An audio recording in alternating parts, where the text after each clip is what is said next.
So can you feel it? We got some things to talk about. Pre-market, it's early, but not too early. Come on, wake up now. Pour that coffee down your throat hole. It's hot. Now you got a hole in your throat. Oh no, just call your boss. Take the crust from out your eyes. So tasty, not a coffee.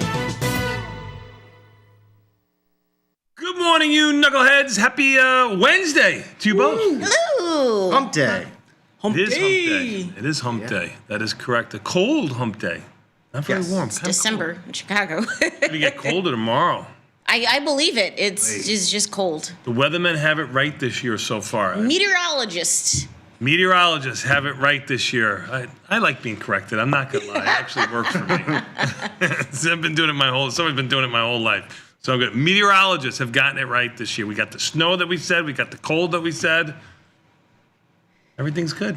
Are you going to go somewhere warm for the holidays? I got a baby coming. I got a grandson coming. Yeah. Week 2, maybe 3, any time now, really. You don't know how the female body works.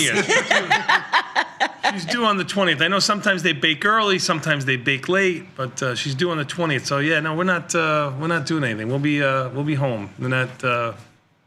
No. To answer your question. That's good. Both Jessica and Tracy, who work here, they have birthdays right around then. So I think you get gypped when it's around the holidays and it's your birthday. Because it gets overshadowed? Yeah. 100%. I wouldn't. Yeah, it's like, oh, this is a double gift. I was like, Yeah, I don't know about that. Yeah. So I don't know. We'll see. Probably come a little bit early, but we'll see. Very excited. Mom's very excited. Obviously. Do they know what they're having? They're having a girl. They have a boy, they're having a girl. Yeah, no names. We're not privileged to that. We don't get to know. No, you can't ruin that surprise. Come on. Can't ruin that surprise. No. It's basically the Super Bowl. But I put a crib together. Is he going to be okay? Because that's, the IU game is this weekend. IU game is this weekend. Yeah, it's this weekend. Yeah. This so weekend. that's okay. Yeah, they're okay. Yeah. Because if the baby was coming for that, baby would have to wait. Yeah, he's from for the IU. He's from for the Big Ten championship. Yeah. That would have to wait. Yeah, that would have to wait for sure. Are you hoping that the baby is like a Antoinette? Yes. I floated that idea. It didn't go over very well. Or Tony with an I. I didn't think of that. I didn't think of that. It's not bad. I like boys' names for girls. I don't have one of those, but I like boys' names for girls. Frank. What about girls' names for boys? Like a boy named Sue kind of thing. Yeah, a little Johnny Cash song. Yeah. I was supposed to be Antoinette, as you alluded to. Right? When I was born, I was supposed to be a girl, so that's why. My friend, her dad's name is Dana. Say again? Her father's name is Dana. Yeah. Because it's a guy's, like, it's, whatever. Yeah, sure. Yeah, but I don't know. Not privileged to the name. You have any favorite names, son? I mean, Ooh, are you there yet with your lady? Yeah, talking you baby guys, names? I'm your last hope for for your bloodline. Yeah, well, for a name, passed down of. Vinny's still there too. I mean, I got him coming up from the rear over Vincent there. Anthony, I forgot about that. I mean, it seems like he's a few years away from that, but yeah. He's not a little Rizzler. Yeah. He's there. He's got to get his growth spurt a little bit. Puberty sooner rather than later. Once that hits, I'm sure he'll be off to the races. But he's a little behind. He mentioned the kid because he was always average to a little bit taller than everybody else when he was younger. Now he's average to a little bit shorter than everybody else. He's getting a little older. And he, like, a kid moved away and he goes, "You remember that little guy? We used to call him like Little Ethan." You go, yeah. Well, Ethan's 6 feet tall. 6'2". He goes, he came back to town, Dad. He's 6'2". I go, little Ethan, 6'2". He goes, yeah. I go, oof, you got some catching up to do. We're worried because me and Gina are relatively tall. Yeah. Average to of average. Wait, how tall are you? 6 feet tall. Are you? Okay. Yeah. Everyone seems I'm shrinking, by the way. I tried on some suits. I cleaned out my closet, and I tried on some suits.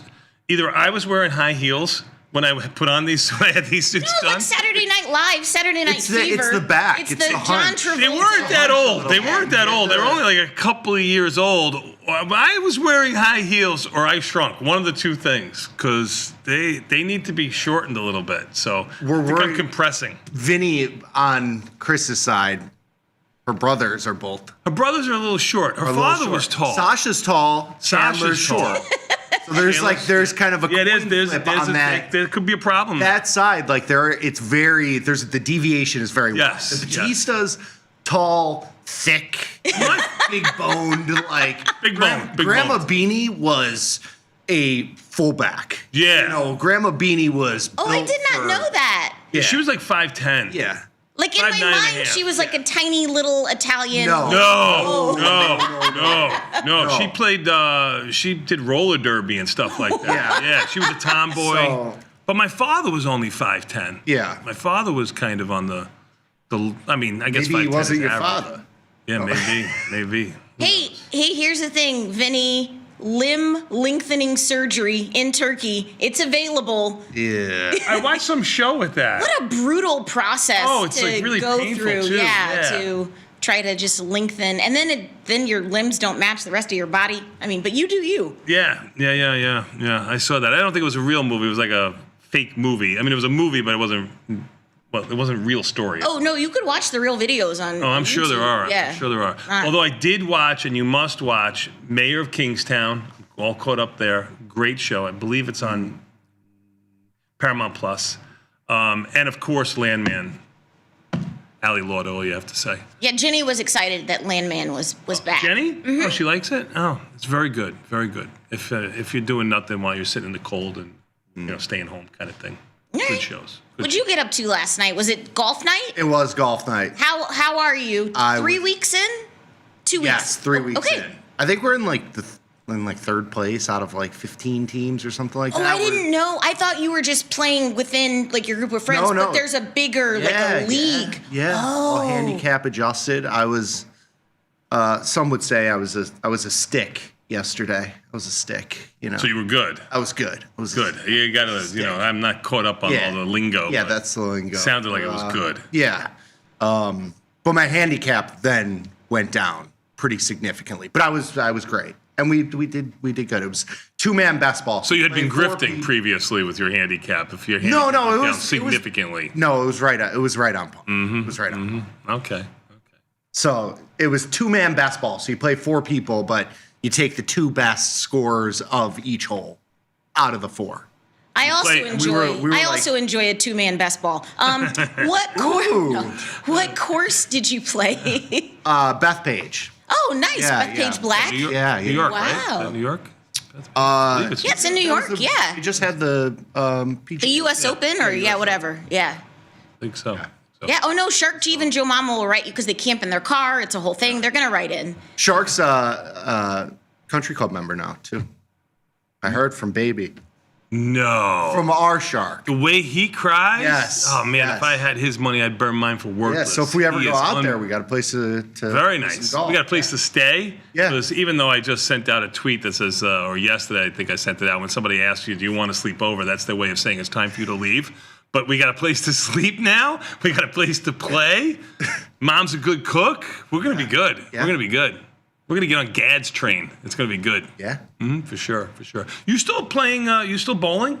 No, we're Because I bowled like a 156. I think I I sent know it to you you. you sent that to me like you were very proud of that. That's pretty Well, good. and I That's had- not bad. Bowling. What's that? When did you go bowling? I think this weekend or something like that. But I hadn't stretched and I hadn't played in about 5 years. But I shot a 156 or something. You shot a what? You Whatever. I bowled. If you're shrinking too, you should do a lot more stretching. I mean, like, should. not only just for the. I'm gonna start bowling. hanging. I'm gonna start you- hanging from No, something. you got to get. You one of actually should. That's actually the I know, like I know. one of those flex arm. plate I do. things, the little like chairs where you like strap in and then you. Like, and they go upside yeah, down. they go upside down. You can put that in like in the bedroom, like With on the family side. I have, they would think it would leaving me there would be a good idea. Yeah. They'd pull the pin out or something. And Yeah. I'd just be like, swinging there, trying to get upright. No, I'm not gonna do that. I mean, my mom, she gets a shot for like osteoporosis. Maybe, really? Maybe you should get that so you know. Maybe it's time. Maybe it's time. I think I'm getting close. I'm not gonna lie. I'm telling you, it was. Even my wife said, she goes, "There's something wrong." I'm like, "Yeah, you're right. I think I'm shrinking. Damn. Not happy about it." You get smaller. Yeah. I hate it. I don't want to be any shorter than this. Yeah. The only good thing is probably everybody else I know is getting shorter too, so it's all in proportion. Probably working out fine. I mean, you could always wear lifts, like take a page out of Tom Cruise. Tom Cruise's, but like they're undetectable. They go in the shoe. Yeah. And Okay, instead of being 6 feet 3/4, I'm 6 feet. I'm okay. It's all right. I'll be fine. have you seen every time Dave Portnoy is like on air for Barstool, he's always on his tippy toes? Oh, does he do that? I And didn't like notice we're that. just like, dude, we can see you. Like, just own it, short king. Yeah. It's one thing to be But like a man on his tippy toes, like I can't. Yeah, it's one thing to be 5'10" and say you're 6 feet tall. He's fought like 5'7" Sure. and says he's 5'10". Yeah, it's Yeah. not good. Good. Sorry, man. I know. Brutal. Shenanigans all around. Well, what did you get up to last night, Bad? Did you do anything or hockey? Last night was a quiet night. No, hockey until almost 9 o'clock. I mean, I think the kid got out at 9:05 or something like that. Got a little bit of a cold, nursing a cold. I think he was supposed to go play at 6 o'clock this morning too. I don't know if he made it. Damn, that's early. Yeah. For school? Yeah, before school. Yeah, and they got a shower there. That's the big problem. Oh. Yeah, well, not just having to wear your shorts in the shower. It's cold. Like there's no hot water, and then you got to walk from the. It's not in the school, so you got to walk from the ice rink to the school, which is about maybe half a mile or something like that. But it's cold out there. Tough. Mommy Builds probably character. These kids are soft. They man. are soft. I agree They're with you. Soft. I agree with you. It's okay. It's okay. We made them that way. Yeah. How about you? What did you do on a Tuesday? Went to the gym. Tried to get back on my gym schedule because last week. You okay after Thanksgiving and The stuff like things that happened last week calorically cannot be repeated. Everything in moderation. I know, it was fine. And I had the best time. But no, just back on that grind at the gym. Got it. Grinding. Yeah, so I don't stab someone. Hey, we got a great show for you today. Don't do that. Don't do that. It is a wonderful Wednesday here on Tasty Live, and that means a lot of really great content is headed your way at the top of the 8 o'clock hour. We have an options jive, trade-offs of different profit targets. Nikki, break it down. What is that going to be about? So we're looking at 10, 20, and 30% profit targets on SPY strangles. We'll look at CVAR, so like your covariance of risk, how wide your deviation is on the biggest losses, as well as just overall management, percentage of winners, all that good stuff. So it should be a good one. Pretty basic, just to give you kind of a basic overview, SPY strangles. Sounds great. Then we have, because it is Wednesday, we have What's Your Assumption? So reviewers write in with their trade ideas. They have an underlying trade, and they also have a directional bias. Will be interesting to see as we're in the dregs of earnings and volatility has been a little bit compressed. It's been a lot of it compressed in the last week or so. It's been almost biblical proportions from almost 23 down to under 18 now. It's a big move in volatility over the last, 6-7 days of trading. Well, our viewers are very crafty. They're very resourceful. They're very good at coming up with trade ideas. So hopefully they've put together a coterie of wonderful trades for you. And that's going to be at 8:40. Then 9 o'clock for market measures. Benefits of adding a profit target. Nikki, break it down. So this is similar to the one we'll do for Option Jive. Option Jive looking at like 10, 20, 30% CVAR and then time in trade. Then we're going to look at 50% and 21-day management. So breaking it down by just looking at profit targets, and then a second one we're going to do on the mechanical 50% or 21 days and kind of compare that. Okay, that is your 9 o'clock market measures, and then 9:20 live from the trade desk. Quentin counting down the top trending tickers over at Tasty Trade, and Mr. Ryan Grace in the house breaking down something in crypto. Crypto back up over 90,000.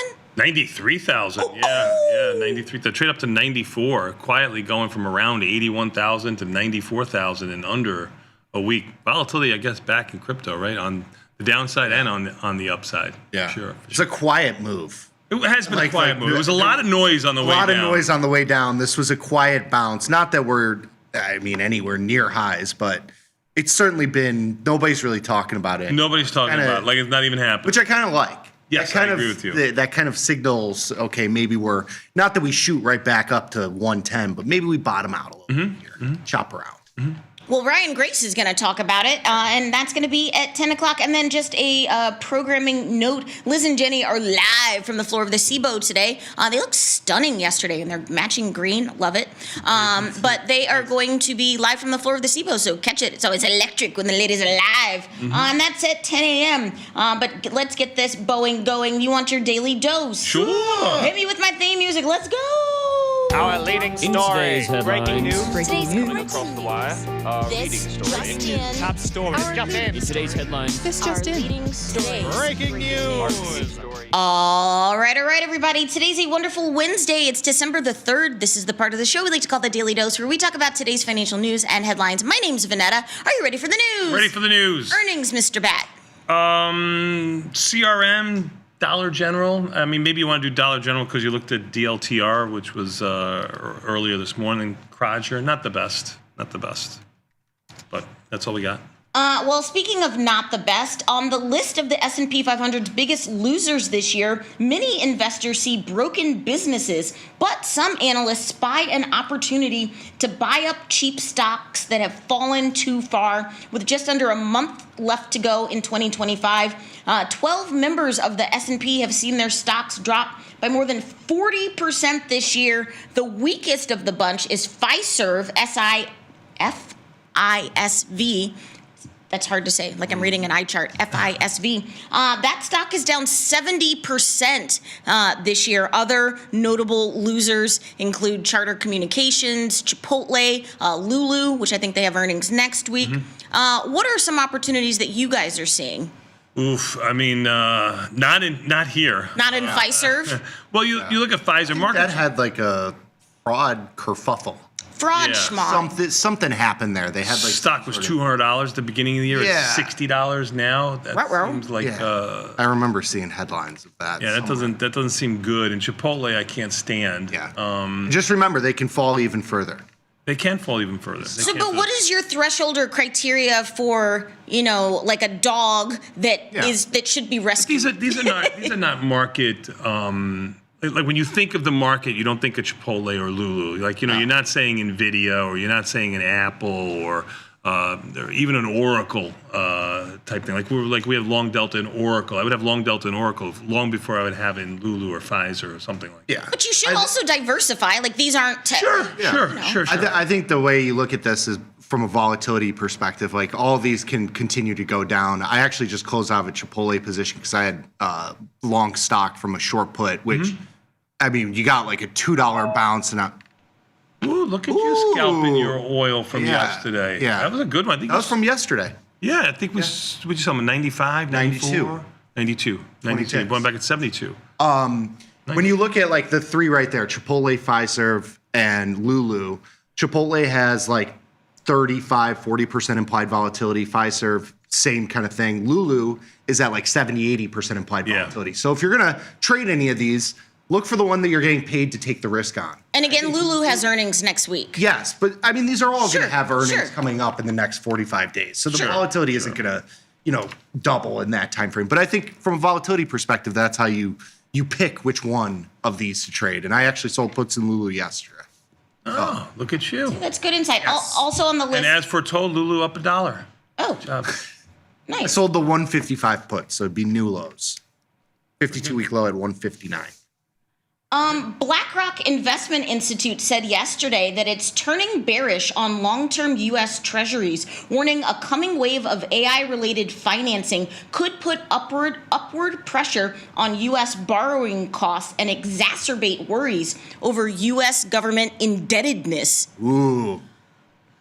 Don't we have a new Fed chair coming in? Yeah. It's going to be fine. Don't worry about a thing. I did want to just talk about Treasuries in general, regardless of what BlackRock says or does. Yeah, well, if you look at bonds, they're up about 20 ticks from yesterday. Oh, we sold those puts too. We did. Have those trading moved? 116.02. It's 116.22 right now. They're about 6 ticks off of their highs. So I should probably scoopy these, right? you could. Forget exactly where we sold those. I can take a look. 40-something tick? 41? That's correct. He went back at 20. $200? Yeah, 28, $15 and change per tick. So good. Sweet. Just scalp, and that's the way to do it. Good job out of you. I read somewhere that short interest in TLT is at like all-time highs. I don't know if that's true Really? or not. I'd be Maybe it was something surprised else. at that. Yeah, no, I mean, I don't know. Yeah. I don't. Is TLT a hard to borrow product? No. No, it does go hard to borrow. It does. I mean, spies go hard to borrow at times. Yeah. Hey, in other news, more U.S. soybean shipments to China are due to load through. GLD is hard to borrow. I mean, I know the interest rate will be small, but it's still hard to borrow. Yeah. Well, it is what it is. 1% Okay. annualized. It's pretty big. Yeah. I mean, for a big product, Yeah. it's gold. Yeah. But I'm sorry. Soybeans. Ooh. Oh God. Yeah, I mean, they're just about at, maybe a little bit below the number I said they would never get above, and then they went significantly above that. They're holding steady. They're going sideways. Ivy rank of 20 in there. It almost seems like a non-event in soybeans. It's just kind of meandering around sideways.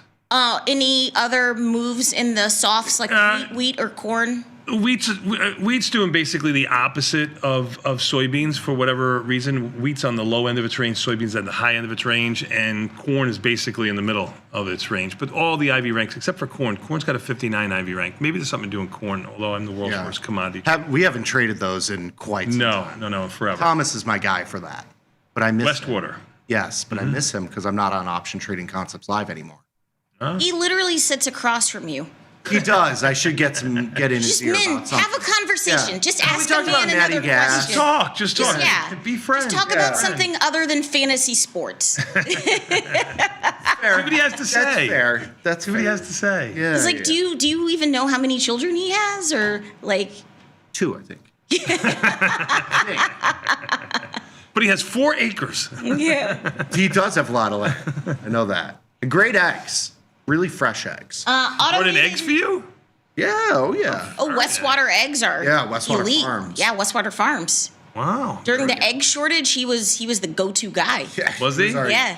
He's dealing them. Very Yeah. nice. Very nice. Awesome. Very reasonable prices. Yeah. Quality Cheaper than unmatched. in the grocery store. Yeah. Although I like the Amish eggs. I get it though.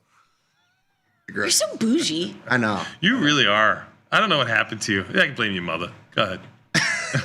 Automated digital wealth management firm Wealthfront is targeting a valuation of $2 billion for its U.S. IPO, becoming the latest to test a trend of strong investor appetite for fintech listings. I did not even know this company still existed. They were like the first robo-advisor. Yeah, remember them? Yep, Yeah. for sure. Money works better here. I think the Magic City Strip Club in Atlanta begs to differ. But shout out to you, Magic City. Well played. Can't hit anything to that. What do you think of these fintech IPOs or robo-advisors in general? I mean, we're at market highs. I mean, if I wanted to come out with my stock, I would be coming out now too. I mean, it makes perfectly good sense. I mean, usually when the market's high and you come out with an IPO, it's well received. But the performance of recent IPOs has not been stellar. True. Maybe because it's the dregs of society. Who knows? Yeah. Who knows? I think if we had continued down from 2 weeks ago, we probably wouldn't have this headline. That is correct. We had a nice little 4 or 5% bounce. You're point or two from all-time highs, and then we're back on the IPO train. Yep. In an interesting development yesterday, entrepreneur Michael Dell and his wife Susan are going to donate $6 billion to Trump accounts of 25 million U.S. children. That works out to around $250 deposited into the individual investment accounts. Basically, if your new grandchild will be eligible for this. Children born in 2025, from the start of 2025 through 2028, will get $1,000 put into their accounts, but Michael Dell's donation is going to go for children under the age of 10, sorry, Vinny, who don't qualify for being like babies. The details Still murky, but it's basically, I think it's a wonderful program though. It's like an IRA. I don't know how you It's can like have an any IRA argument for with it. kids. Yeah. It's tax free, and cities could donate, municipalities could donate, your job could donate to Sure. your kids' fund. So it's in the process of being set up. And then once the child turns 18, they could use the funds to start a business, to pay for school, or to do or to buy a house. Sure. Or to keep it in slow clap for the IRA. Dell family, slow clap for the administration. I mean, it's a good Sure. thing. I don't know how anybody. It is though, but you do have to open the accounts and you have to manage the accounts. So, but that is like a level of knowledge that not everyone has. But I think it is a wonderful program. You can teach them how to spell SPY, and they can just buy SPY. Yeah. I mean, that would be. I know, but Well, it's the kind of baby cavalier though. The baby has to do it. The baby won't be able to do it. The baby has to do it. But no, I think it's a Yeah. wonderful program, and we'll see what. No, it's what good. happens. So. Financial literacy. This is probably the first step. So everybody will have a little bit of cash Sure. in their pocket, and they can actually track the market as they grow. Yep. Yeah. You know. Yeah. Cool. I think it's great. But I mean, there's grown ass adults though that don't have IRAs. So I'm just Sure, saying, like, sure. it's just not. Yeah, It's not as. I mean, I know. I grew up without an IRA. Right, I right. mean, there's no Yes. shade being thrown on that. Right, but I think if you ask 10 people on the street today, you're like, how do you open an IRA? I think like 9 of them would be like, Well, technology I now has helped that Sure. significantly. You can Sure. do that on your phone at Tasty right now. Sure. I mean, it's like and Sure. that's I think if you Google When search he it or was a ask kid, AI, they'll be able to tell you, you know- how to open an IRA account. yeah, it's good. This is great. don't. What's Dell doing? It's amazing that nobody knows how to open an IRA account, but they're experts on every other news article that comes up. I mean, that they Weather. can do immediately. Yes. I think you're just talking about men, but There you go. Dell. Dell? Yes. Well, now that Dell is in the Trump portfolio, I've gotten a little bit of a long delta. I did this yesterday. Sold a put and then did a call ratio spread on the upside here. Markets are not great. It's not the most markets are. tradable I mean, they're 20 cents wide. I mean, it is a $135 not great. stock. It should be tighter. Not bad, not good, not But good. the stock itself is lower middle of its most recent range, so it had a little bit of a sell-off. This month, from the month of November to December, it was $160. Got down to about 115 or so. It's 135, so it's not at the low end, it's not at the high end. It started the year right around here, so it's basically unchanged for the year. So maybe you found. They're trying to get in on that AI play too. Hey, earnings from last night. CrowdStrike forecasted an upbeat quarterly revenue as AI adoption continues to fuel the company's growth. Their forecasted fourth quarter revenue came in above analyst estimates, and the cybersecurity firm said they benefit from the growing adoption of AI. What did you do? They saw revenue between 1.29 billion and 1.3. Hard stock to trade. Wide markets. $500 stock with wide gotta market, a spread lot it different than a off. $130 stock with 25-cent wide markets. Yeah, Crowd has markets that are closer to $2 wide. So Yeah. Almost a $40 expected move. The stock is basically unchanged here. It's down $7. So if you did trade it, you probably made some money if you were Yep. selling any sort of premium. I was remiss because the schedule is still getting like all messed up, but private payrolls came out at 7:15. Weird. So that's a weird ADP private payrolls are out, and they were, I think, lower than expected. We need Thomas Westward to come in and tell us about this. We need Vecchio. Dude. No, right. American Eagle stock jumped 10% as the company expects a big holiday and they raised their forecast. The apparel company, which recently partnered with Sydney Sweeney and Travis Kelce, is expecting comparable sales to grow between 8 and 9% during the holiday quarter. The apparel brand brought in revenue of 1.36 versus 1.32 expected. AEO? Didn't trade it. Stock up a couple bucks. All the like you had Abercrombie is up, $30 from the lows. I think Macy's had earnings too. Or Gap, too. I think Yeah, Gap. Yeah, they've- too. with a they've all big, strong beat. Retail's yeah. been strong. Yeah, Nike had a nice move to the upside over the last week. I mean, it's up like $3 or $4, but it was kind of left for dead. Some of these stocks are coming back into play. Maybe Yeah. Lulu is the next one. There we go. Maybe it's something we can do. Yeah. Hey, OpenAI is calling a code red. Sam Altman sent a memo to staffers saying that they need to improve ChatGPT to compete with Google. We are literally in the midst of an AI arms race. Google is basically like, look, we gonna do what we gotta do, baby. And they're like, we're gonna be free. And then, because OpenAI was like, hey, we're gonna start to put ads on our platform. And Google's like, yeah, do that. They're going to come to us.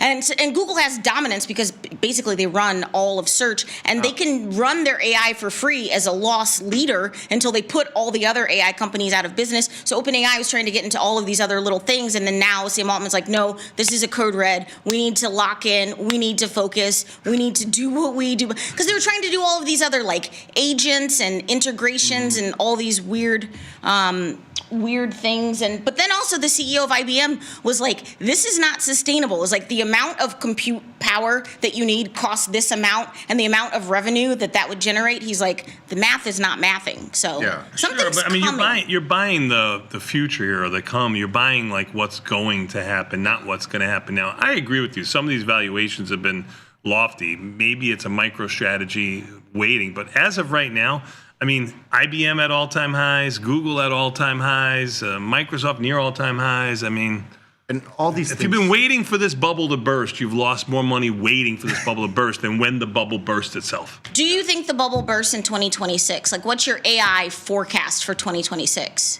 I know no one knows, but I don't think so. I don't think, I think this all comes down to interest rates, and I think interest rates are relatively low. They're below the mean. I don't see how the machine stops feeding itself. what do you think, Nikki? Well, I mean, all these things start free. You remember when Uber was like $5 an Uber, and now it's $25? Sure. I mean, that's how these, you start free, you acquire all the customers, and then Then you gouge them like crazy. Yeah, and then you everywhere gouge except tastytrade, which is still free here at tastylive and $1 over there. Yeah, I don't think we're at any crazy bubble right now. Well, here's another agree with that interesting piece of information. NVIDIA CFO says the chipmaker has yet to finalize its $100 billion deal with OpenAI.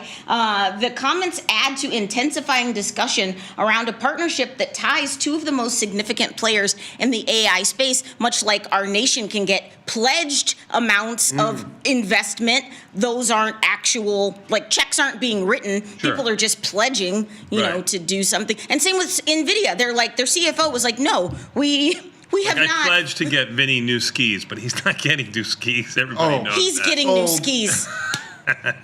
He's getting new skis. No, he's not getting new skis. Oh, yes, he is. No, he's not. Oh, yeah, he is. NVIDIA 183. When did you get those not new skis? Were those last year? I think, yeah. Yeah. Last year, Yeah. late in the season, maybe. Do they usually last 1 year? Is that the shelf life? Growth spurt.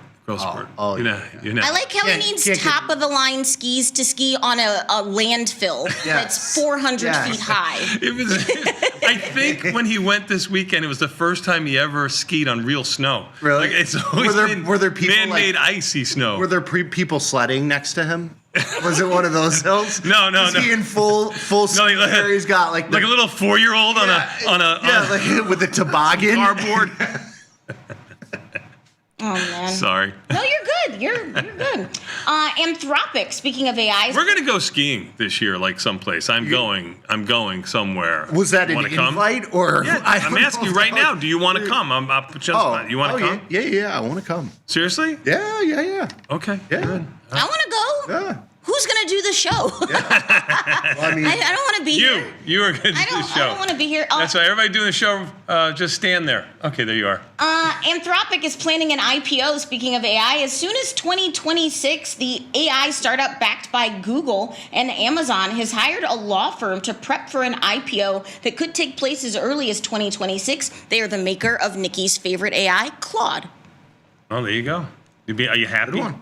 You'll be able to trade the stock? yes, I am happy. I mean, it's always good to get new. I mean, like these are going to be.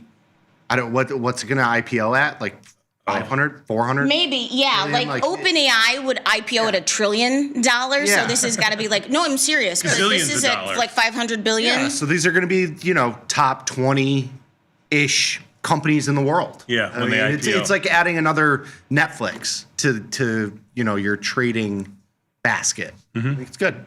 Yeah. And volatility, I'm sure, will be high in there. So, yeah. Amazon had like a little presentation yesterday, unveiled a new suite of things. Amazon's going to start making their own AI chips, which is interesting. And they're also saying that their Nova Forge offering from AWS would give organizations access to Amazon's AI models. And then for $100,000 a year, you could customize it for whatever you want. We're like, it's basically a AI in a box. And for $100K a year, you could make it yours. What's Amazon doing? It's up about $1 or so. I mean, even the S&Ps are up 17, so everything's a little bit stronger this morning. But Amazon up $1. It's had a nice bounce. Had a nice bounce. I mean, it was a almost $260 stock, got to 215 or so. It's 234. I've ranked only 14, so I think you got to be a little bit directional in there, or maybe even calendarize something. You can't really go out to February with almost 79 days because the vol there is 5 vol differentials bigger, and when you're buying something, you want that vol to be lower. So if we were going to diagonalize something, you think you'd still have to be December and January. Amazon and Meta, kind of the dogs. Kind of the dogs. Which, might be at a skosh off of all-time highs, but they're more of a skosh off of. Meta's not. I mean, Meta's a real dog. Yeah. Yeah. So. Agreed. Semiconductor company Marvell yesterday announced that they will acquire Celestial AI for at least $3.25 billion in cash and stock. The purchase price could increase to $5.5 billion if Celestial hits revenue milestones. Marvell. Yeah, tough stock for me to trade. $92, high end of its most recent range, although it did start the year closer to around $110 or so. But it's up been $10. Yeah, it's been steadily moving. Yeah, it's up $10 on $9 on earnings. At 101 will be a new trading high since February. Numbers you haven't seen since February. Tough stock for me to trade. Ivy rank at 38. I'm sure will go down today. Okta shares fall as the company declines to give guidance for the next fiscal year. Analysts were like, "What's your guidance?" And they were like, "No, thank you." What are you doing in Okta? I don't think I've ever traded. Have you? I've traded a handful of times. It's not the most liquid. It's a cybersecurity firm. It was around 82. It's going to be closer to 77. I think we use them for. Don't they have like single sign-on stuff? I think they own Auth0. They do. Yeah. Yeah. So markets are 20 cents wide in there. I mean, for an $80 stock now, $77 stock. That's not great, but maybe it's something to do. And I think volatility on the way down. Ivy rank at 93. Will probably stay a little bit bid, but we'll see. Another one that looks like it's well inside the expected move. I mean, even Marvell up $10. It had like a $13, $14 expected move. So yeah, they've been pretty. Earnings have been pretty good if you've been playing them on a inside the expected move thing. Yeah. Here's something interesting. Netflix says they want to buy Warner Brothers in like all cash, and people see that the combo could lower costs for consumers. Imagine, if you will, a Netflix HBO Max combo. Ooh. Like if they give me that for $20, no problem. You're in? Yeah, I'm in. Yeah. You don't Shut care? up and take my money. Yeah. I mean, it makes sense. I mean, if you're Netflix, you want to just buy all that IP anyway. But it seems like we're just getting back to, because now it's like Hulu and Disney and ESPN. So now like they were all separate, but now they're all coming back together. And then they're like, what if we give you a box and it has all of these channels in it? You're like, bitch, that's cable. Yeah, we're not going back to that. But we are, because they're like, I don't know. It's so frustrating. Yeah. But Netflix, Netflix has been a dog relative. I mean, sideways to lower if you looked at it the last 6 months or so. Stock is down this morning about $2. Yeah. Volatility 30-ish%. I mean, when you have Ivy rank is 16. When you get those big splits, like this is one where it's kind of like a Chipotle-esque split where you it's too much of a split where you kill the volatility of the stock. You need to be at like that $200 mark. Seems to be. 250 is like the spot. It feels like. So, stock's gone nowhere. We sold puts there. We'll see what happens after there. the split. Might get a chance to sell more. No, we closed them. 90 cents. Well, look at you. Yeah. Maybe you'll reload. 2 days ago. Monday. Maybe you'll reload. Yeah.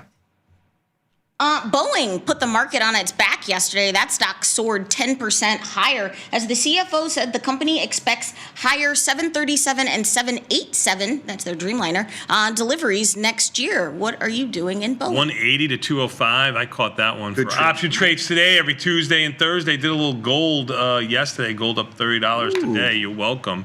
Boeing took a little bit longer than I expected. It's a little bit of a struggle. Was some paper losses on it. Was able to turn it into a profit on that rally up yesterday.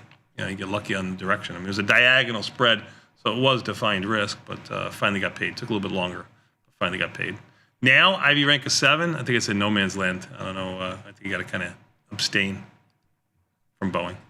Costco announced they're suing the Trump administration over tariffs and seeks a refund of fees if the Supreme Court rules against Donald Trump sweeping tariffs. They join a spate of other companies, small, mid-size, even large corporations. Obviously, Costco is the most headline name of this, so that's why they're like, Costco suing the Trump administration. It's not just Costco, it's a bunch of actually other companies. What are you doing in Costco? They also have earnings next week. Costco.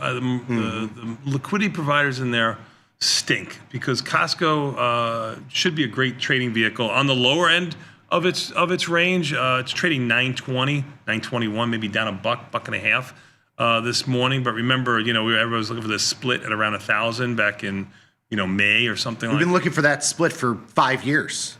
Yes, yeah, you could be right. You are right about that. We got the Netflix one. We got the Netflix one. I've not gotten the next. Costco one. Ivy rank of 32 is pretty good, but markets they're untradeable in there. Got a little long delta there. Like I said, earnings next week. Diagonal Yeah, spread. diagonal spread.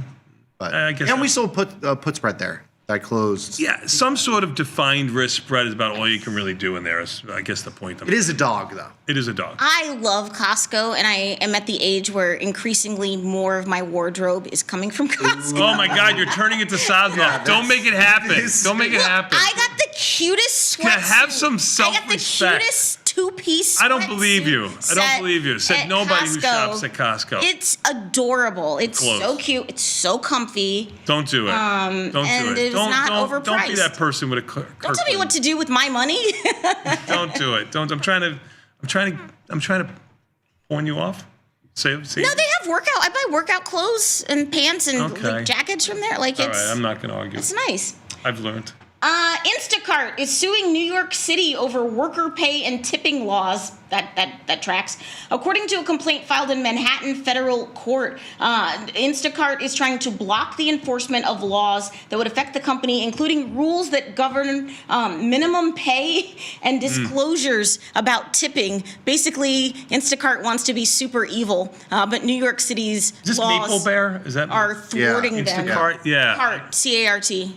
They changed the name to Maple Bear or got taken over or whatever. Yeah. What a horrible. This is like Google Alphabet, although that's kind of hung in there. Maple Bear looking for Instacart. No bueno. Anyway, $41 stock, basically unchanged at the lower end of its range. Markets are okay, 15 cents wide, I guess, for a $40 stock. Good, not great. You can do something there, though. Yeah. Ivy rank at 25. Okay. I've never traded it, to be honest with you. Good I to can know. remember. Hey, this is bonkers. A company called Bending Spoons is buying Eventbrite for $500 million to revive the stagnated brand. So we use Eventbrite to reserve for our things. for our live events. Yes. Right. So in 2018, when they went public, they were worth $1.76 billion, and now they're getting liquidated at $500 million. Oh, that's a take under. Yeah. Yeah, I don't know, not too much to say there. Bending you do get good Spoons. tickets when you sign up for one of our shows, and I think we have one last show for this. For Yeah, Dr. Jim, Sunday Jim this in Tampa. weekend. So if you haven't signed up, you can go to Eventbrite or just Go to tastylive.com/events. StubHub trading at 11. That's the only other. Oh, yeah, there you go. Which is 50% drawdown from the IPO. So makes sense. Same exact percentage here. Yeah. Bending Spoons had bought Vimeo. Horrible name, by the way. But Bending Spoons. Yeah. I don't like that. They bought No. Meetup, Vimeo, Evernote, and AOL, and then they add Eventbrite. Oh my God, they buy all the crap. AOL used to be an S&P 500 stock, by the way. If Sure. you believe that. You were in that pit? I was in that pit. So you should believe I was that. in that pit, yeah. Yeah, now it's all gone. And if you still have an AOL email address, please change it, for crying out loud. Nothing. Why are you policing everything that everyone does, man? Yeah. Nothing says aging boomer like an AOL email address. Just Very go to true. Google. Can I live? See? Yeah. I'm just stating a fact. I'm just stating a fact. Yeah. Okay, tell me again about the have one? special button on your iPhone. That's true. Go off. Okay, not after today. I'm going to get a new phone today. See that? Ooh. Now you made me mad. Hey, the Grinch is coming to McDonald's. McDonald's is tapping into a beloved, though grumpy, Christmas character for a new limited edition meal. The Grinch meal launched this week, and it will be available at participating restaurants nationwide. It features dill pickle Grinch salt, which is a new menu item. You're a mean one, Mr. Grinch. No? Hate. Double hate. Yummy. I love the dill pickle. Everything's going dill. That's like the new flavor. Oh, is it really? Yeah. Yeah, you got a lot of the drinks. I've seen dill pickle martinis are like a thing now. Yeah. Beth loves pickles. Yeah, She's it's like a the big new... pickle. Only time you should have it is when you're having a Bloody Mary. Like you get a little pickle back, that's all. Sorry. No, it's okay. a hater again. I'm almost done. Just- What do you... I just like things the way they are. I mean, it's pretty Sleep good right a little now. funny today? What's that? You sleep a little funny last night? You're a little hater today. No, not at all. I just don't like change sometimes. I'm getting to be that age. Can we talk about McDonald's, the stock, or we just... Sure. I haven't looked at it, but I'm sure it's at like 305. 300. You're right. 300. There you go. Yeah. I mean, it's been chopping. It goes in like a 15-point range for the past 2 years, it feels like. Yeah, started the year right around 300. It's right around 300. Yeah. It's been up to around 320, been down to around 290. It's 300. Yeah, you're right. Ivy rank a 4. That's no good. Right. Bueno. Hey, finally today... Does pay a 2.5% dividend if you're interested. Yeah, that's why it goes nowhere. Yeah. And that's, it's a dividend. Finally today, for my viral video of the day, we're pretty lucky in the fact that we get to work nice, cushy jobs from the comfort of our office. But shout out to linemen everywhere. If you live in a place where your power's gone down, linemen and women are the ones who are out there and they're literally, trying to, very dangerous job, trying to get the power restored in places. Well, this video is going viral. Just a bunch of things that are happening. First of all, what was the plan? But just watch this. It was in Arizona. I did not know that there were bears in Arizona, but what do I know? Oh my God, is that a bear? So it climbed up and it was in danger of getting electrocuted. So the lineman goes up in the cherry picker and then he's just got a pole and he just starts poking it. Well, he's trying to get it around the head, I think. I think he's trying to put that. Well, what is the plan? Because then the bear's going to jump in there with him. Yeah, I don't know. This is not a well thought out plan. And he just has like the one glove on. My guy, what's that going to do? Yeah, this. Bear just wants to play, but luckily the bear goes down. Yeah, that's good. But then there's people on the ground. Oh no, it's not going up another one. That one's like not as dangerous. Like there's not like a transformer or whatever on that pole. Well, he's just looking for a place to hide. He's got I know, to hide. I He's know. trying to get safe. But did you know there were bears in the Arizona desert? I would have voted no. I would have voted no. I would say I would have voted no. And then there he you just go. runs Yeah. away. But yeah, that's a rough day at the office. And Nick, if I said to you, "Hey, listen, just go up there and get that bear down, please," would you call in sick that day? I think I call in wouldn't do sick that. day. My toxic trait, I would try to pet the bear. Oh no! Don't pet the bear. Don't pet the bear. Why friend shape? If Did not you show a friends? bear today because everything is looking so good in the market? Is that why you did? I did not. All right. What's coming up next, though? We're going to take a quick 90-second break and come back. We got more Tasty Live with Confirm and Send, and we'll take a look at the market, too. Back in 90 seconds with Tasty Live. Viewer email.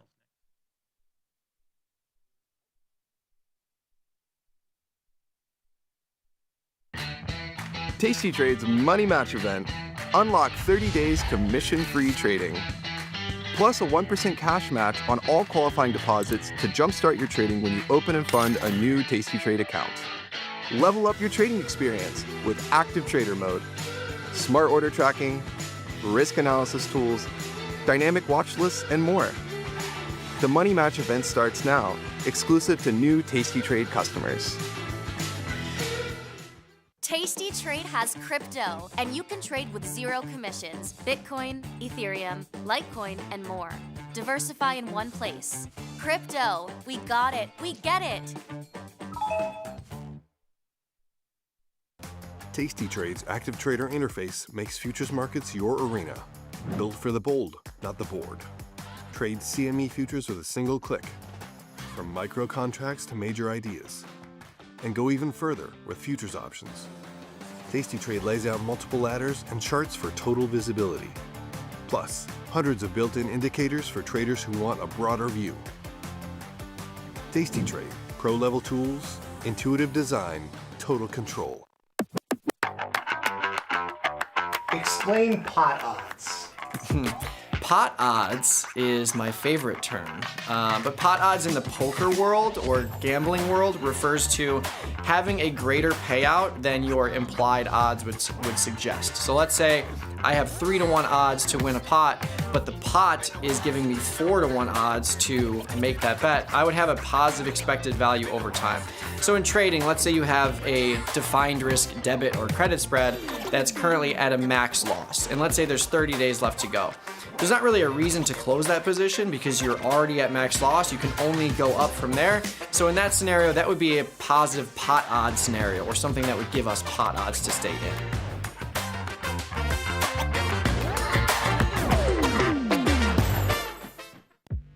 Class is in session.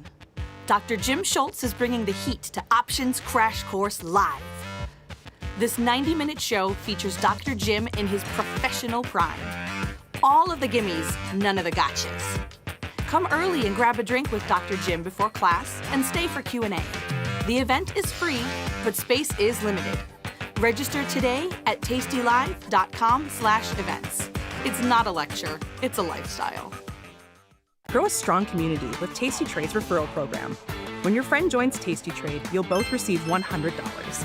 As your community grows, you get more bonuses.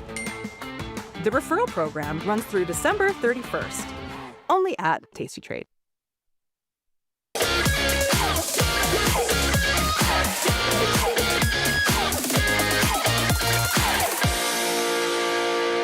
What'd you do over there, son? Put a little too much liquid in the container? It up. Yeah, it was kind of. I got it just right. You got Put it just right. just But right. it was questionable whether that was going to explode all over everywhere. the desk or if it was going to work perfectly. It worked perfectly.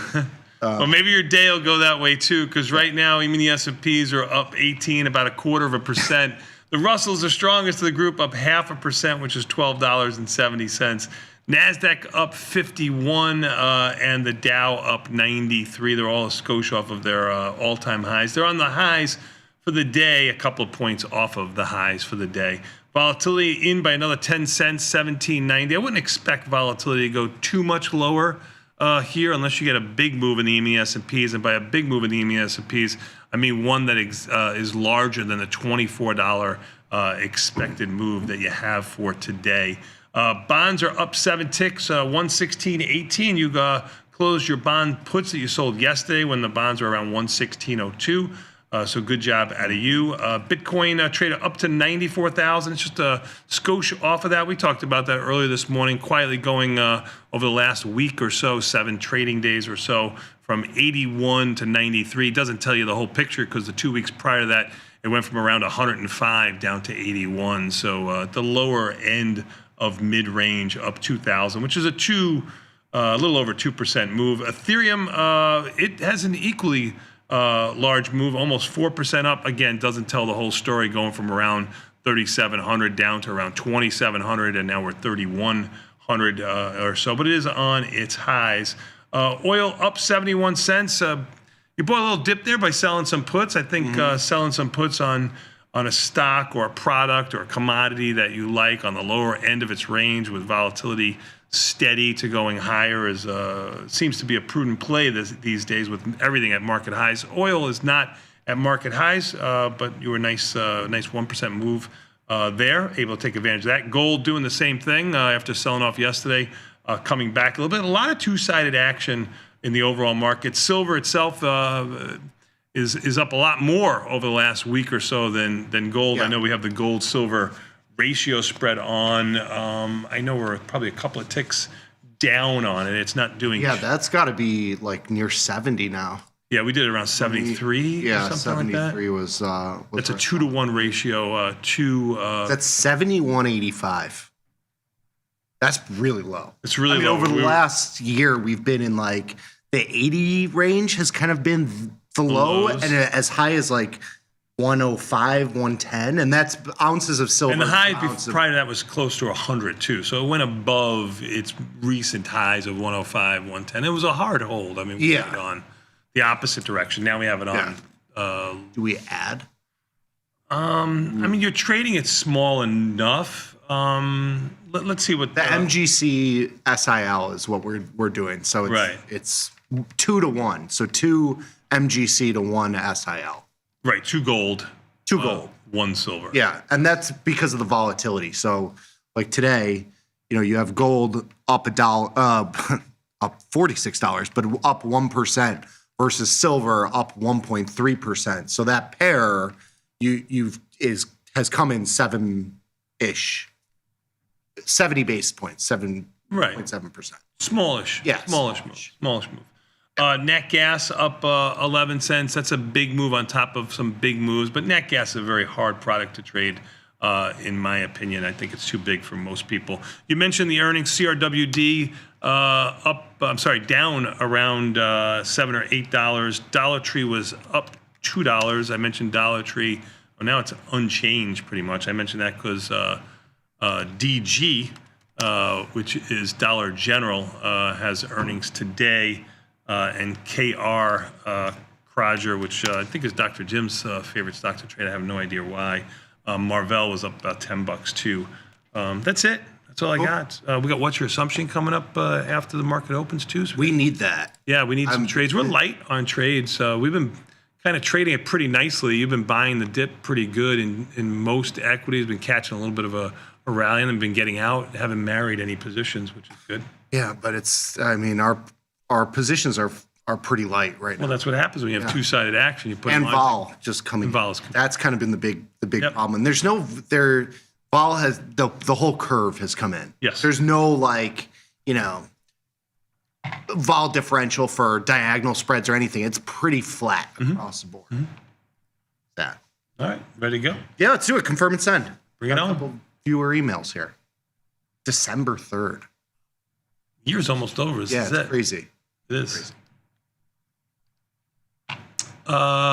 Is it better to roll short option positions from 21 days to 45 days when IV or VIX is high or low?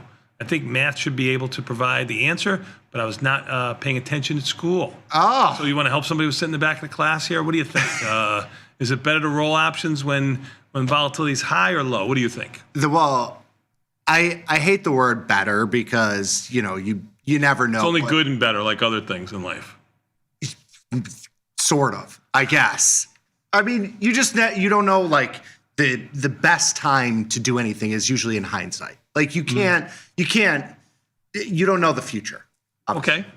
But yes, from an extrinsic value standpoint, you are getting paid to take risk. You're getting paid more to take risk when implied volatility is higher. So in a vacuum, if you say IV has increased, it is a better time from an extrinsic value standpoint to roll your position. You're going to get paid more. That credit is going to be higher to roll that position.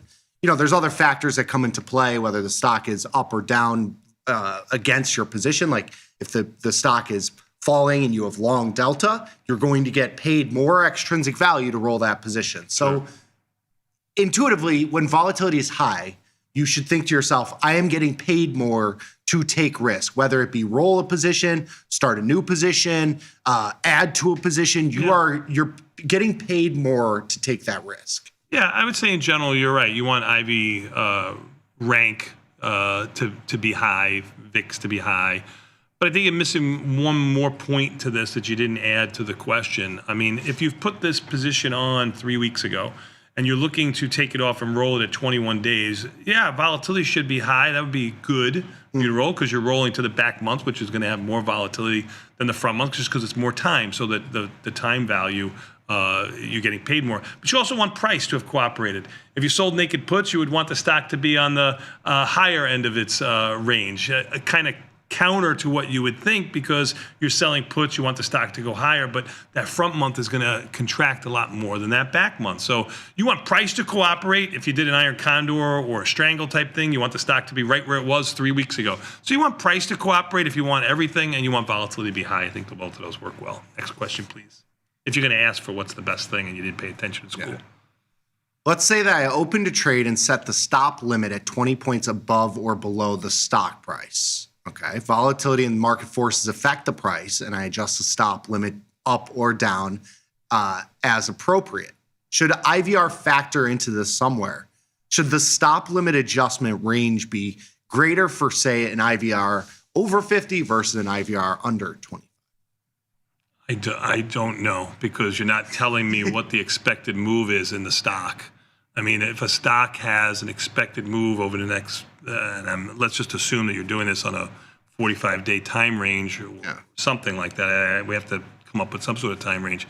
And the expected move was around $25. Well, you can expect to get filled either for a stop loss or a stop profit, just about 70% of the time. So if you want to put it in at 20 points there, that's fine. If the stock has an expected move of $5 over the next 45 days and you're putting it $20 away, I think you're just kidding yourself. So I wouldn't probably do that. I personally size down a little bit. I would just set an alert. I mean, that's what I would do. Yeah. I wouldn't put, because the market's environment changes. Yeah. The stock may 20 points in NASDAQ futures. Yeah, way they different said than 20 stock here, points so I don't know in what they were Apple. talking about. What stock? I mean, I think if you're looking at stop limit orders, you should maybe just reduce the size and not have to have that on, right? I mean, that's another part here. But yeah, if you are trading some higher volatility, implies that you should expect wider price ranges. So if you're trading something that's got higher implied volatility, you probably want to widen out your stop limits if you are using them. But I think overall, stop limits, I don't like having them in my order book. That's my problem. It's like I don't want the working orders there, because I can't see what I'm trying to get out of. I tend to agree with you. But everybody's different. I mean, if it makes you feel good, then do it. Not what I would do, but if it makes you feel good, do it. Sure. NASDAQ just sold off 100 handles. Yeah, it really did. NASDAQ down 20. The S&P's only up 5. Yeah, good Did we miss reversal of the something? market. Chat, fill me in. Let us know.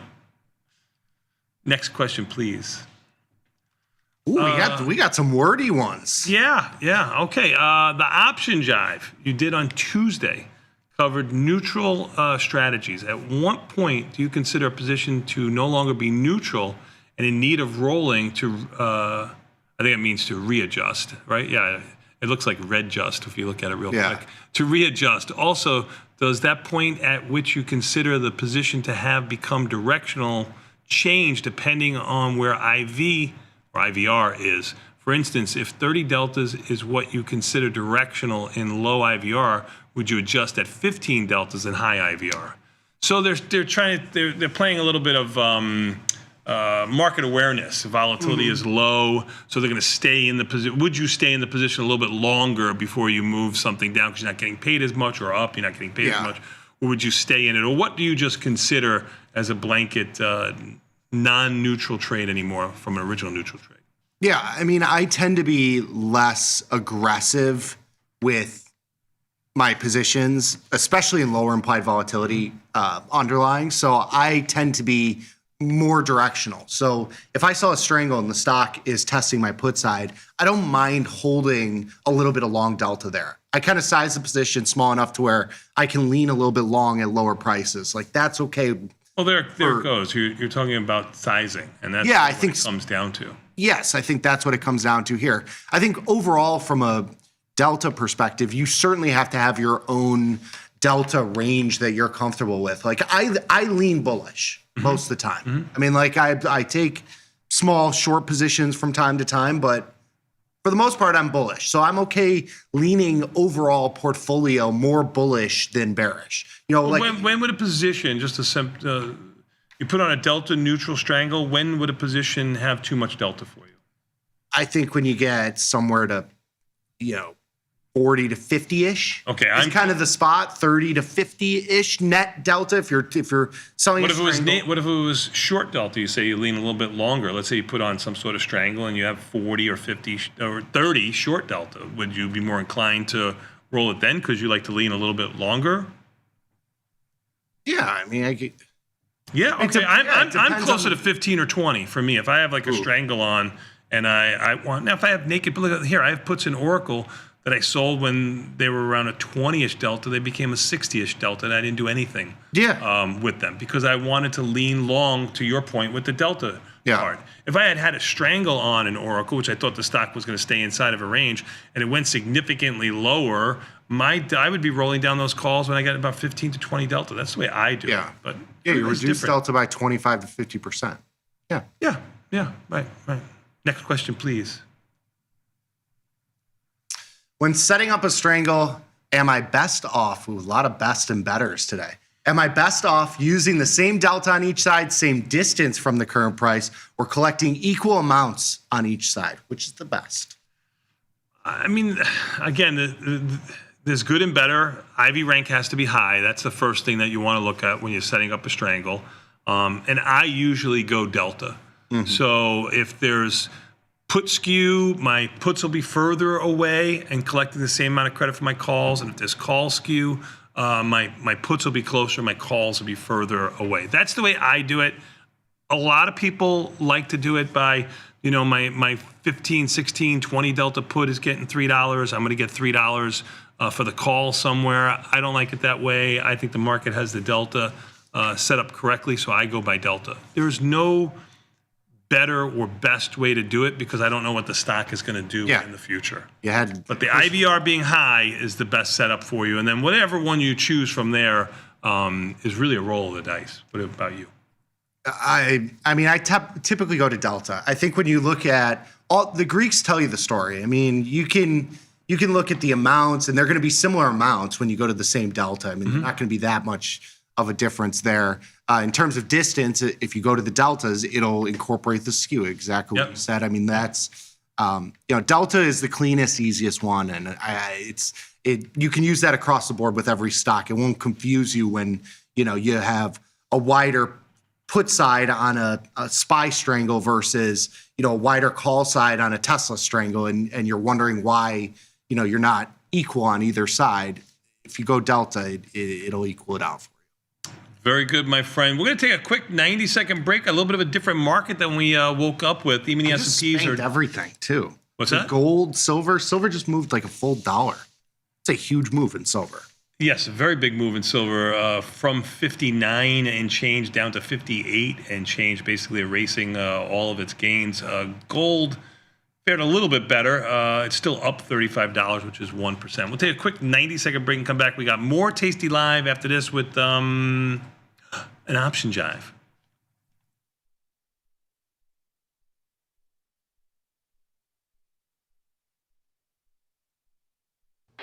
When the market moves, traders need to move faster. tastytrade Active Trader Tool offers full depth of market visibility, one-click order entry, and instant position management so traders can react in real time. While others charge for professional tools, tastytrade provides them for free. Opportunity can move fast. Seize it with Active Trader. Try it now on tastytrade.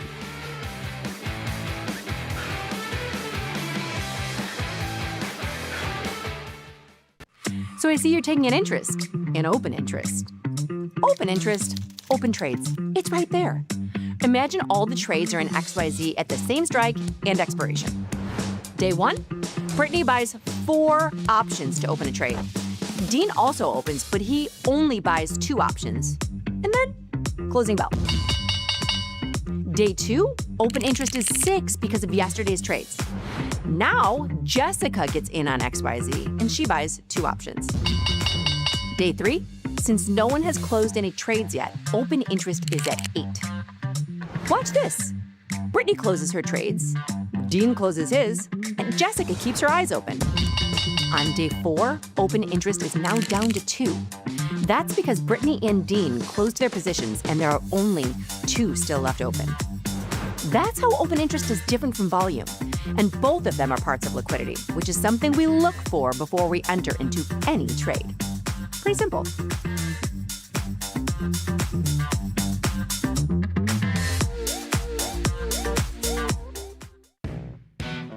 Got trader's block?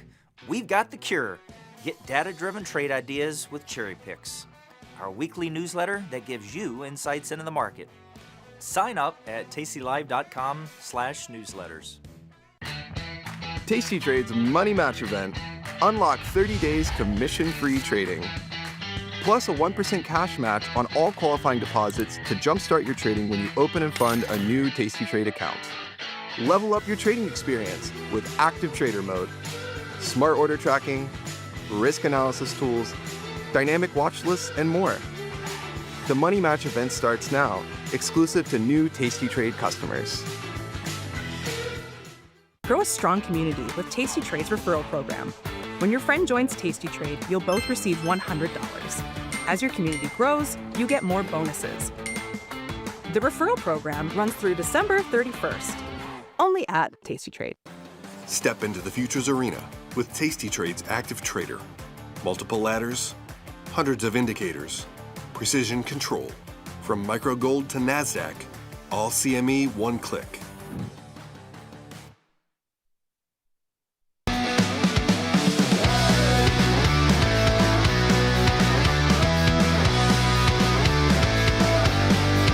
It's option Jive.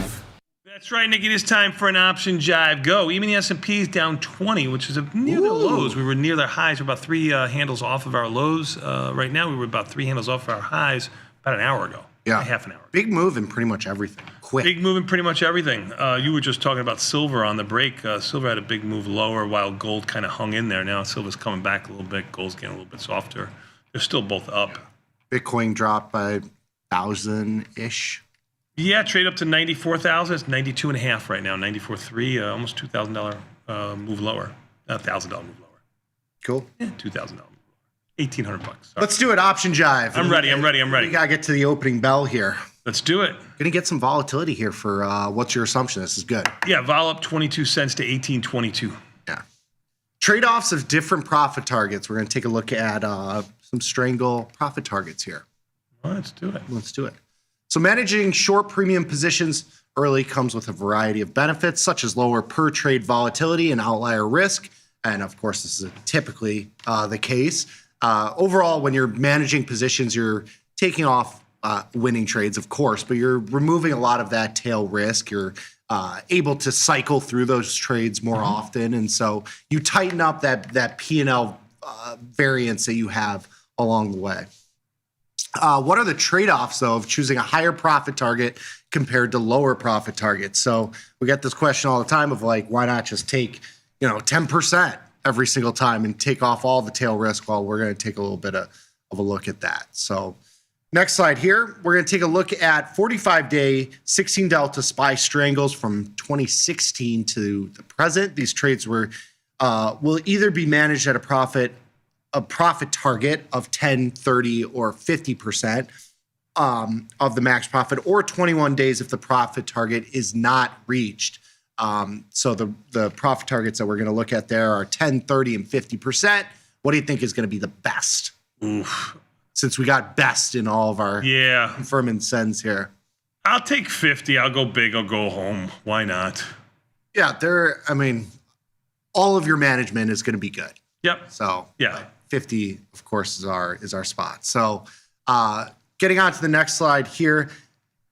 As expected, positions with higher profit targets collect more per trade, but they also profit less often than positions with lower targets. So you're holding these positions obviously longer when you're targeting a higher profit potential. And that's really the big takeaway here. When you look at these profit targets, 10% getting off the board at 8 days on average, pretty quick. I think that's when you look at average P&L per trade. And this goes back, you have to keep in mind when we're doing these studies that go back to like 2016 or even further when we go back to 2005. Right. The strangles are very, very different. We even talked about it with Craig. what were we at? 2,900 on the E-minis? Yeah, something like that. That's something when like they that, launched the micros. I mean, the market is 2 or 3x, 4x really, where we were at that time. So a lot of these values skew. The pop and the average time in the position is really the more important thing with any back test. I think people get lost in back tests because of this kind of issue. But anyway, 10% is a little bit too low. 50%, 30%, that's kind of the spot where I think you should be here. You could see the difference in time is not that much between the 30 and 50%. And that just tells you if you're right on volatility, that's really where you're getting paid on this. That's correct. That's correct.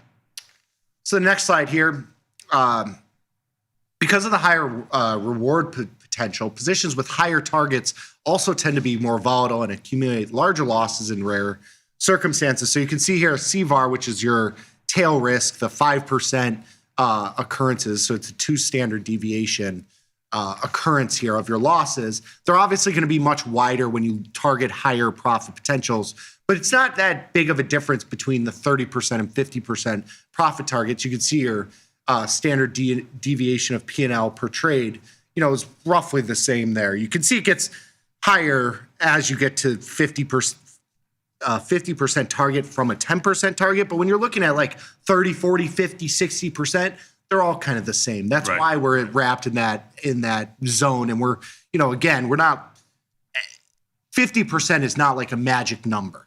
No. It's kind of a range where if you get 30% in 10 days, I'm usually out. Yeah, you're out. I run like a thief in the night. I write that on the follow page all the time. I'm gonna run like a thief in the night. I'm gonna ring the register. Yes, exactly. Yeah.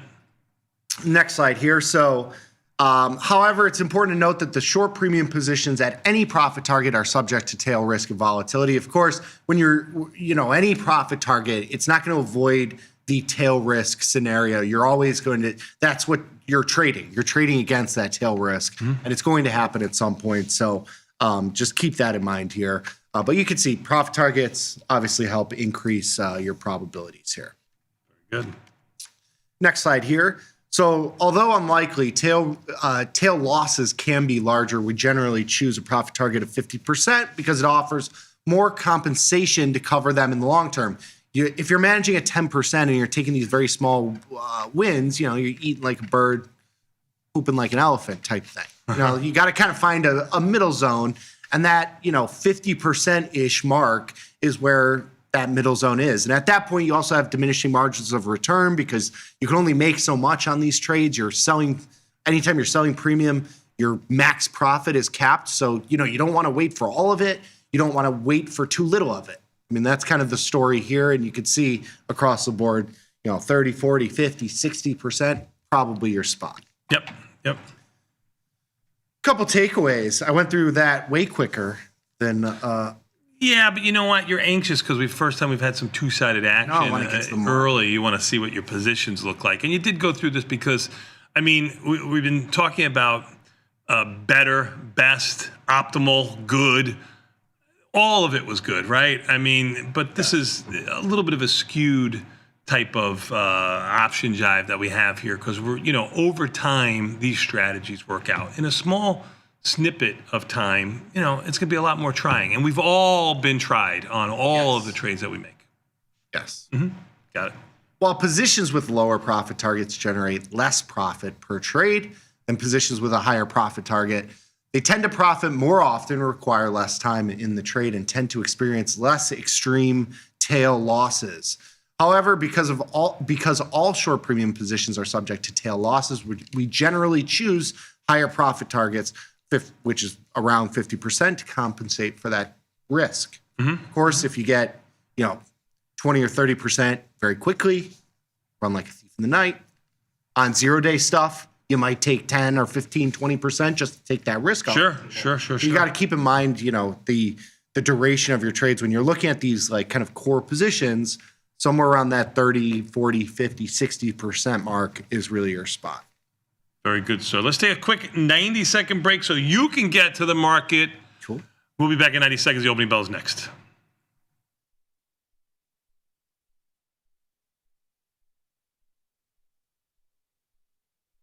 At Tasty Live, we live and breathe the markets. But when the live show's over, are we out of breath? If you want to inhale the latest breaking market news, we've got you covered. The Tasty Live research team and on-air personalities post refreshing content updated daily covering earnings, economic reports, trade ideas, and much more. If you want a breath of fresh air and not stale takes, visit the News and Insights tab at tastylive.com. Global markets never sleep. Explore them with Forex, now available on tastytrade. Get in on over 80 Forex pairs, 24 hours a day, 5 days a week, with the Forex platform that adapts to your style and speed. FX marks the spot. Trade it on tastytrade.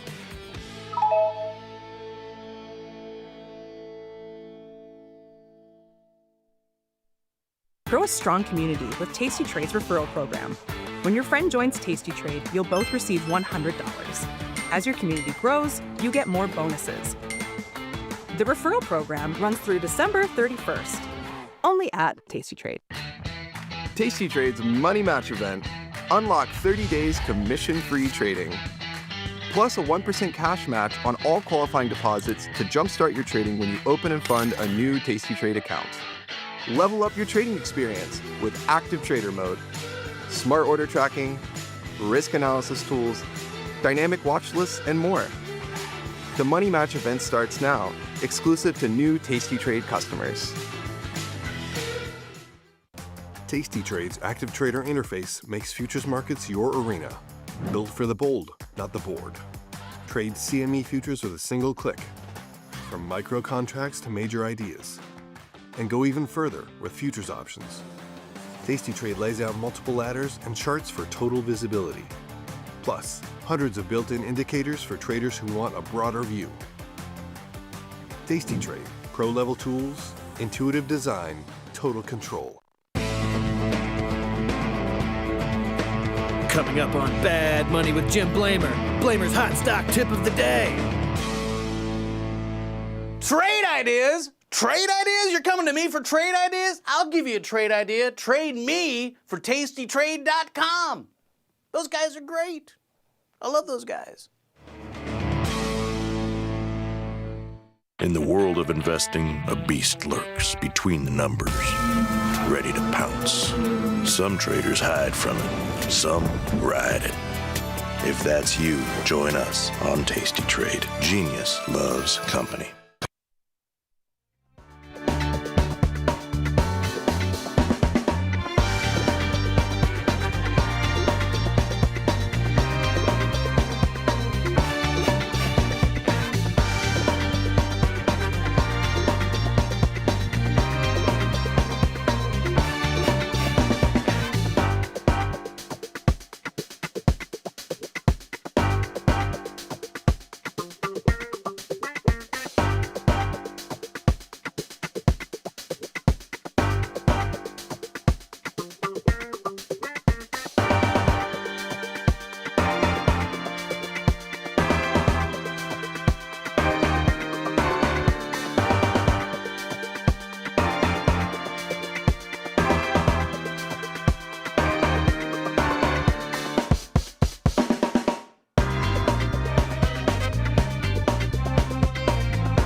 Minutes before the market opens, different market than the last time I quoted it. Actually, the opposite. Even the S&Ps were up around 15. They're down around 15.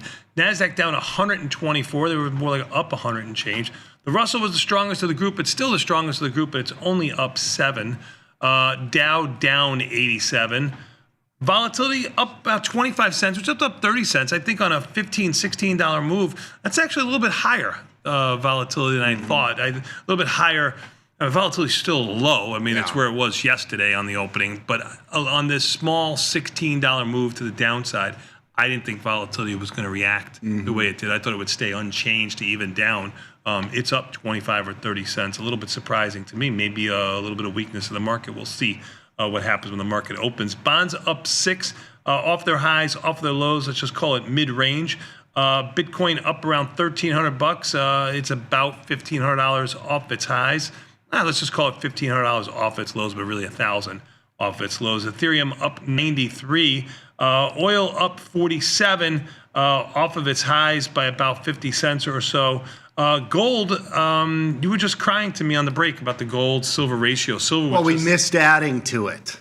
We missed adding to it, but it looks like you can get another chance now as silver rallies a little bit, getting back to where gold's holding firm here. Gold is holding firm, but it's back to where it was pretty much this morning. But this has moved a full percentage. Yes. I mean, like when you were long 2 gold, so, it's about 1.6%, we'll say, versus the short 1 silver, which is up 0.5%. So that's moved when we were talking about 1% our way.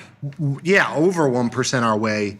And we were looking at it when it was only like 70 basis points our way. Yes. So it's moved about 0.5% in our direction. Still need another % or so to get us back to even. We need like 0.5%. Yeah. Yeah. We're there. Well, we would have been a scratch if we had added, because that's our 0.5%. See? If only if. And you wanted to. Yeah. But you would have butchered That's why you can't wait for But you would have butchered it. No. You would have. No, I'm not a butcher. I'm not a butcher. This chair didn't make me a butcher, okay? No chair can make you a butcher. No chair. No. NVIDIA's unchanged. Take a look at what's going on with the market. Apple is unchanged. AVGO, which is sold off the last 2 days, the market has rallied, is down around another $1.50. Let's take a look at Meta. That's been an absolute dog. Ooh, our gold bug, Frankie, is telling me, wake him up when silver's at 54 and gold 4,200 or 4,500. So he's saying he's neutral / bullish gold. He must have a little bit of a silver position that he needs to. Maybe is he needs talking to buy his back? Book here? He's talking his book. He's for talking sure. his book For sure. All For right. sure. There's no doubt. There's no doubt in my mind. And he needs to buy gold a little bit lower to make up for the silver that he's. Yeah, so he's a little. He's looking at it. Sized it a little. Yeah, he's getting a little puckering. Yeah, got a little. He's walking a little taller these days because he's puckering a little bit. I'm with you, Frankie. I'm with you. I'll let you know. I'll shoot you an email. Text you. Well, we got about 15 seconds before the market opens, and I really would consider it unchanged. I think the cryptocurrencies obviously are catching a bid, and net gas is catching a bid. But right now, you have a pretty much of an unchanged market volatility, up 15 cents too.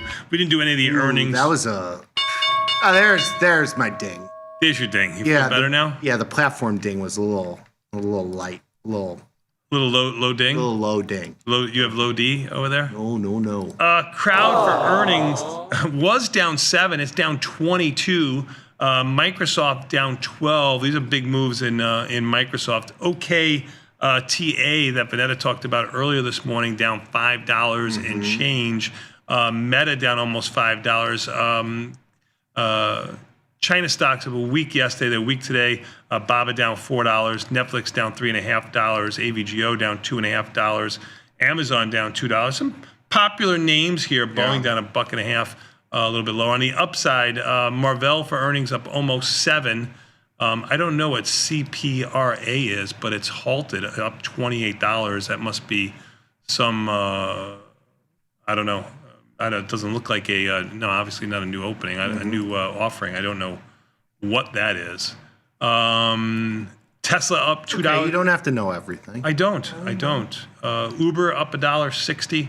Coin up $1 and change. Apple up $1.18. Really kind of a mixed market here. Big move in Microsoft. Microsoft down. Yeah, Microsoft down 12. That's going to put a little damper on the market, I would think. Down 11.5 now. Microsoft has not helped this market higher. I would have thought that Microsoft would have, if the market was going to go higher, Microsoft really catch itself a little bit of a bid. Ivy rank of 14. If you're looking at a trade here, which we should do more studies on, maybe we'll talk to the research team about this, some diagonal trades, because between Dees and Jan right now, you've got the same vol, 24-24. So you want to put on a directional trade there, you could. When you're looking at Jan Feb, Feb's got a 28 vol, Jan's got a 24 vol. I don't really think you can put on a calendar or diagonalized spread when you've got 4 vol differential between the 2 months. To me, 2 is about the most that I would look at. Want to do a little 0 day? I'm working one. Yeah, sure. 0 day might work. So I did 15 points wide. I did basically 1 standard deviation, slightly short delta skewed here, I guess. I mean, the market has been moving around a little bit. But, Sure. You did it at 5.10. I'll put that up on the screen for everybody.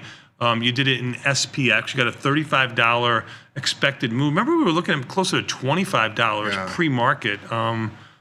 Surprising that it would rally so much. I mean, I know volatility is up small, but still fairly delta neutral. I mean, 6 short delta. Yeah. Obviously, the theta decay is going to be whatever you sold it for or whatever it marks at, because it's such a fast-moving product when it's a 0 day. Yeah, I did it at $5, 15 points wide, so roughly 1/3 the width of the strikes. Good job out of you. I'll try and take like 75 cents, 80 cents out of this. We'll do like 10. Gold catching a bit up 45. It's now up 1%. Silver's up 1% also. Good job out of you. Good job out of you. No. It's you. I couldn't do this without you. I know that. The world knows that. I'm glad you finally admit it. Even the S&P is down 4. The big boys are not really.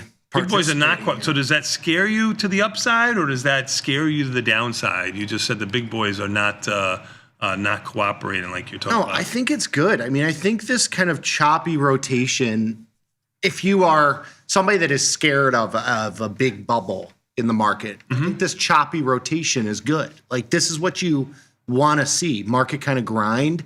You have, the Mag 7s kind of stay where they are and everything else kind of catch up a little bit or go a little, the Mag 7s. Sure, you talk about breadth of the market, you're saying. That's your side. Yeah, everybody, I mean, that's the number one headline is like, it's all the, bubble in the AI stocks, blah, blah, blah. Well, it's good to see. They've actually gotten hit a little bit. I mean, so they've definitely sold off a little bit there. So you're not trading near the highs anymore like you were not too long ago. Yeah. All right, very good. Got anything else really? Kind of a uninteresting opening right here. Yeah. Place your bets kind of opening. Maybe a 0 day like you did kind of opening. Markets can be a little bit wide in there. So some of these moves like step. across the board, if you've had positions where, like I'll use this AVGO position as an example. I'm short a December call spread. I lagged out of the put spread, but the stock has come, off highs. It was at 400-ish in the middle of last week. Sure. It's come off highs. Volatility has contracted certainly over the last 2 weeks, but that trade is now kind of a scratch. I think if you're looking at your positions and you have stuff that isn't quite a winner or to go to what our option jive was around of profit targets. If you have stuff that's now a 10% or 15% winner, that's kind of been a thorn in your side for the last couple weeks, you kind of getting a little bit of that money back today. Maybe you look to close those positions, roll into something else. I'm thinking this is one of my few short positions, so I kind of want to hold it, but that's the sort of trades that I'm looking at right now is the stuff that, is kind of a scratch that I was taking some heat on. Maybe you take some of those off. Volatility up 8 cents with the E-mini S&Ps down 7 and NASDAQ down 115. Microsoft down 12.5 still. Ivy rank is only 19 in Microsoft, but maybe we'll have to take a look at something to do there. Yeah, what do you want to do there? Yeah, I was trying to look. Like I said, I don't think you can do one of your diagonal spreads unless you want to go DCJAM, which would be a little bit shorter dated. I think you actually have something. We have a out of the money call spread that's dead. That was just a 50-50 shot. Sure. And then I've got a calendar spread at the 510. I actually sold the 510 against it yesterday at $3 instead of $1.25. I mean, that's hedged you a little bit, but yeah, so it helped you there. So you really do have DCJAM spreads on already. So I think you do nothing. Just kind of sit. Mm-hmm. Yeah, nothing. All right, don't have to press it. Your spread that you've been putting on has been oscillating around $5 to $5.30, $5.40 as a mid price, just showing you that the markets are a little bit wide. Yeah. On those 0 days. Expected move is $32. It's come in by $2 already. I'm ready to take a quick 90-second break. I mean, yeah, sure. We'll see what the tightened up everything before the market closed. You really have an unchanged market here so far. Gold catching a little bit of a bid up 42, silver up 45, almost an equal move there. Net gas up 2.5%. What are you doing in Uber? That was Uber. I like doing these sort of trades. I had like a 1/2 ratio calendarized. So I was long the January 95. I had the 100 calls twice against it in December. So synthetically naked. I legged out of the 100 strike calls for like 25 cents. Yeah, I mean, I wouldn't even consider that a leg. You're really just taking off risk and freeing up the buying power. I mean, they basically were, zero. But you got a little bit of up $3 and change, so you get the timing. You got an IV rank as 0. Yeah, right. I mean, that's what I was going to point out. This is kind of the stuff where it's like, what more do you want out of that sort of? Right. You put on a diagonal spread. You're selling front month vol, buying back month vol. I mean, and this was a dead position a week ago. Right. And you got back. Much like my Boeing position, you needed the stock to cooperate. You got the stock to cooperate. Volatility happened to cooperate with you too, which makes it even better. But that's the benefit of having those sort of positions because they're relatively cheap to put on, so you can stomach the loss. Yep. But because you're not tying up the capital of a naked position, you can hold it and kind of see what happens. Very good, sir. You ready to take a quick 90-second break? We'll come back. We got what's your assumption? Our viewers came up with 10 assumptions for you. Maybe we can make 10 trades. We go 10 for 10. We'll see if we can do that. We'll take a quick 90-second break and come back. We got more Tasty Live after this. These messages from our sponsors, which is really us.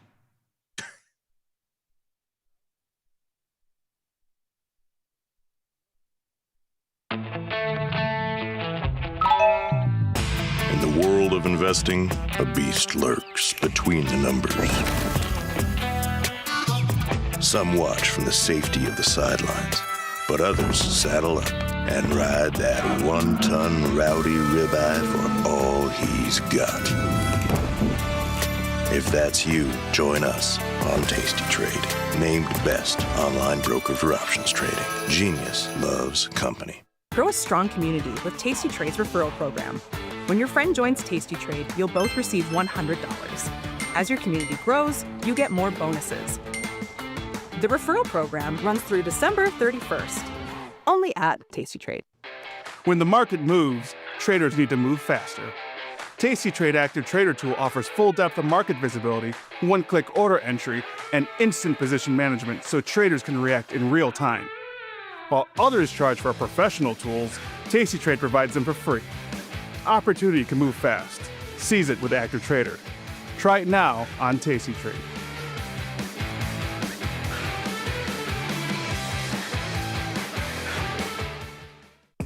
Ready to take your trading skills to the next level? Dive into the world of stocks, options, and futures with Tasty Trade courses. Whether you're a beginner or more advanced trader, our courses can empower you with the knowledge to succeed. Watch as our team in Chicago shows you how to use the Tasty Trade platform and go over the basics of trading. Perhaps you'll learn about a new strategy or a potential product for your portfolio. To find our courses, go to the Manage section of our web platform or head to courses.tastytrade.com. Start taking control of your financial future. Visit our courses today.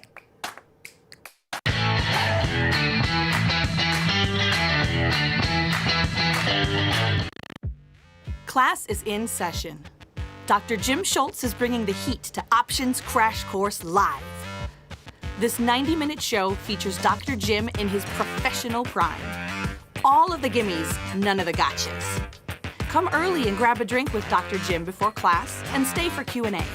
The event is free, but space is limited. Register today at tastylive.com/events. It's not a lecture, it's a lifestyle. Tasty Trade has crypto, and you can trade with zero commissions. Bitcoin, Ethereum, Litecoin, and more. Diversify in one place. Crypto, we got it, we get it.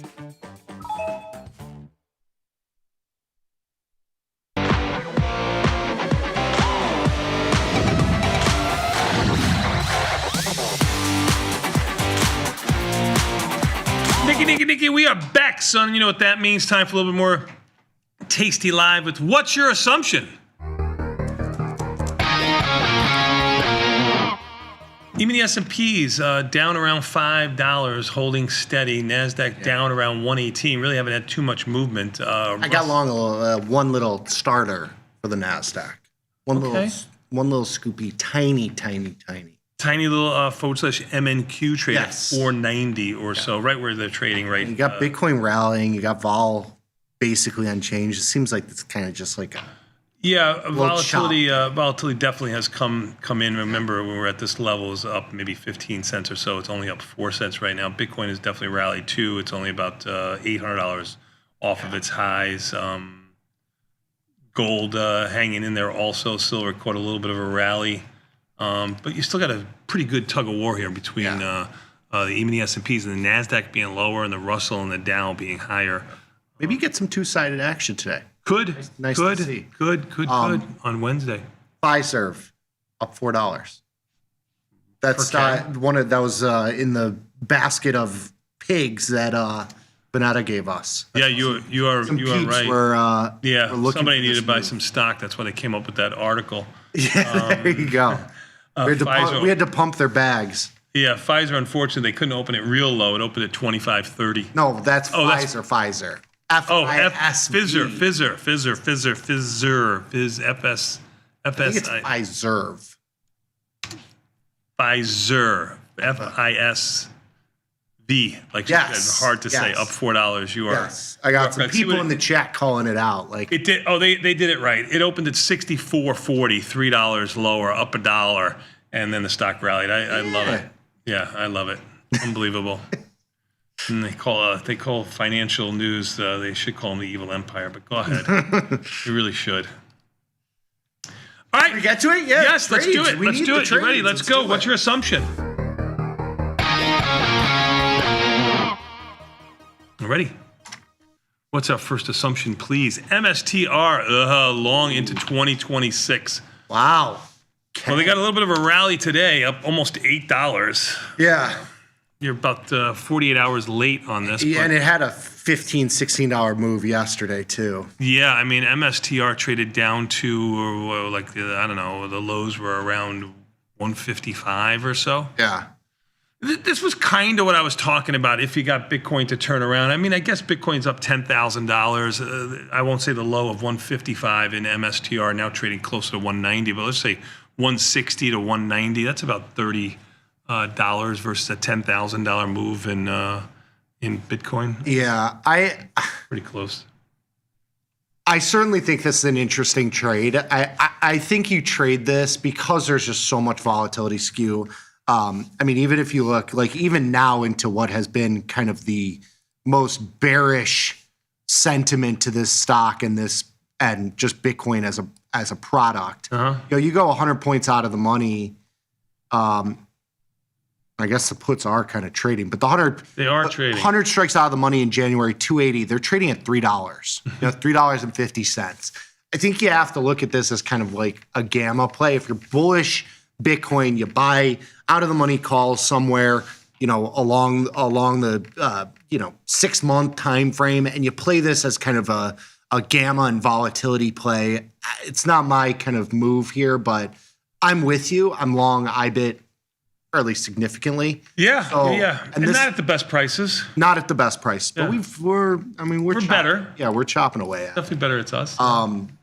So I like this. I think this is certainly an interesting spot, especially with kind of the sentiment right now is this is either going, that this is going to zero. And I think if you're bullish Bitcoin, there's some juice to squeeze here. So yes, I am with you, Ken, but I'm not going to do anything.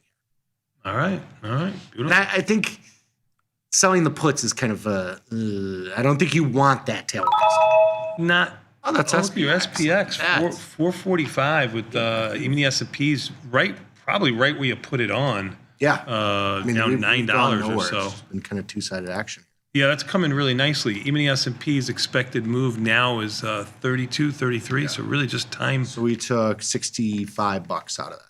So a little over 10%. 10 minutes or something like that. So the market's only definitely 15 definitely minutes. a nice trade. Cool.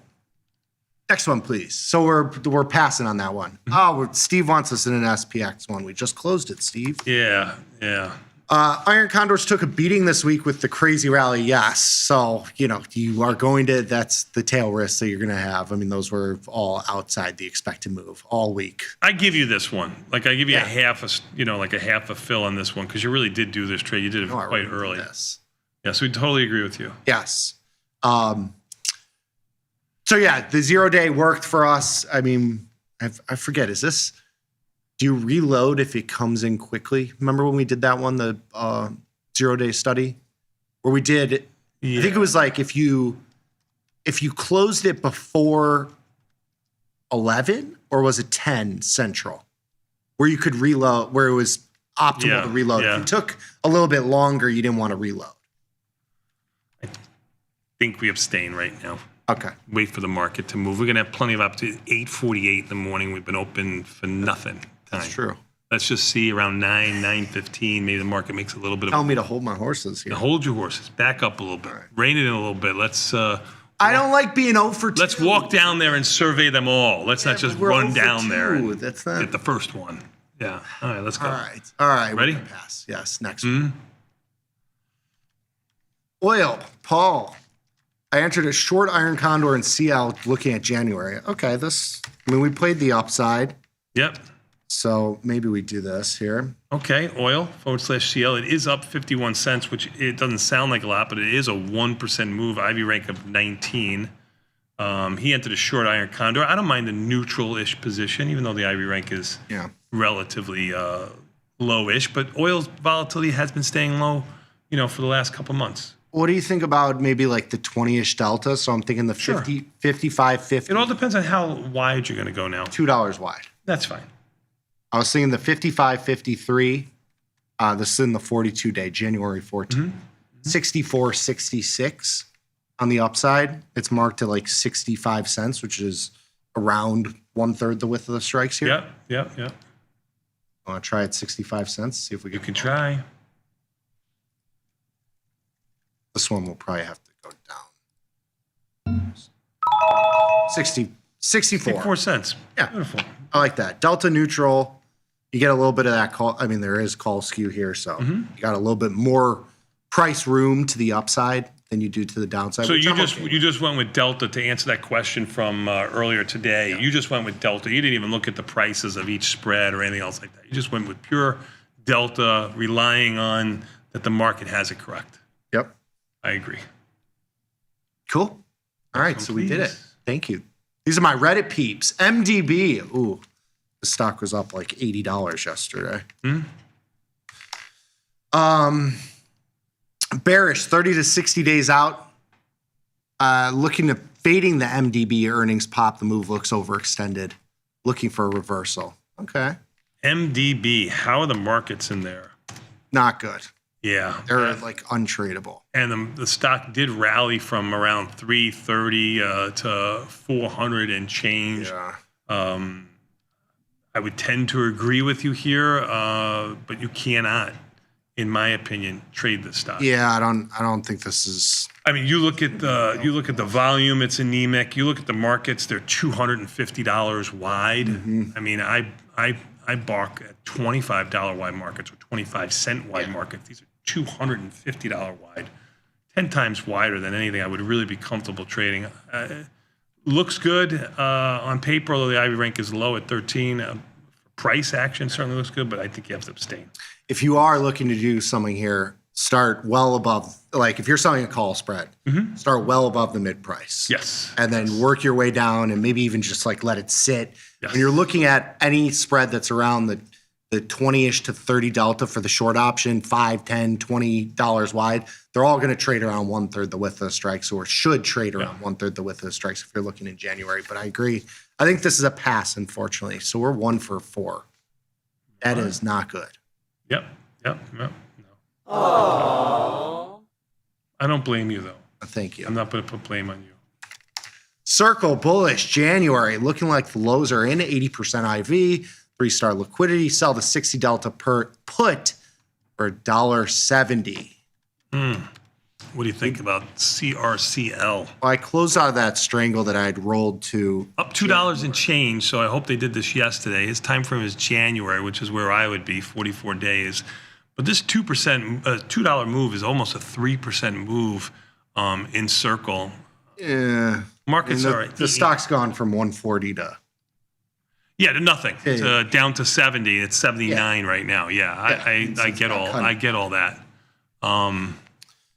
What do you think here? I think maybe the 65 strike put. I want to be more. I want to be more around a 20-ish delta. Okay, so they're looking at the 60 put, which is even a smaller delta than you. I mean, it's trading closer to $1.60 now, not $1.70 with the stock up. And I closed the 80-90 strangle yesterday, which is roughly. So if you're going to trade the 65 puts, I put it in on the offer, and I let them come to you. Market, even the S&Ps are down 13, Nasdaq's down 140. The stock is up. Like you had a little bit of a reversal in Bitcoin and this. Yes, you do. I put it in at 260. Okay, all right. What, you want to put it at 260? No. I am the offer now. 260 is fine. Yes, look, I'm the offer. I can see. I'm making markets here. Look at you. You're a market maker. I want to be a market maker. Good job. Good job. I don't know if there's many kids that said that. Mostly, I don't even if they don't know how to open an IRA. They don't know what a market maker is. No, and I definitely did not know what a market maker was when you were a market maker. When it was you have your dad come in for the career day. I thought my dad just yelled and screamed all day long. That was what I. So I didn't have to do it at home because I didn't yell and scream at home that much, did I? No, I was good. Yeah. Oh, you just making me look good now? I didn't come in like a tornado. No. You were a little higher T than you are now. You've kind of lost that a little bit. Yeah, well, I mean, listen, I'm 63 years old. I'm not 33 years old anymore. Sure. Even the S&P's down 14. You're still the offer at 260 and CRCL. All right, Roberto, I am working that order. So I'll consider that a win for now. If we get a little bit of a pullback here, and I think if Bitcoin moves a little bit lower, you probably get a little bit of a pullback here. Next one, please. Matt coming in with CRM. I think this has earnings after the close today, right? It does. All right, bullish earnings play.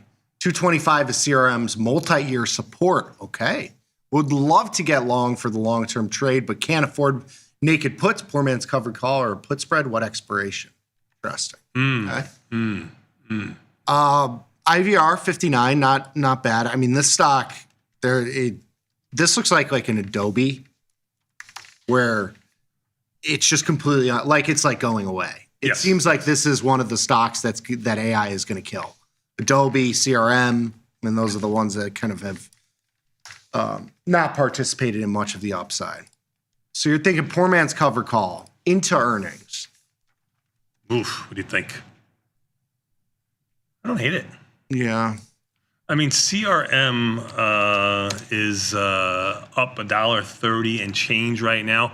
You just looked at a stock that went from highs to lows, and then this is just off of lows too.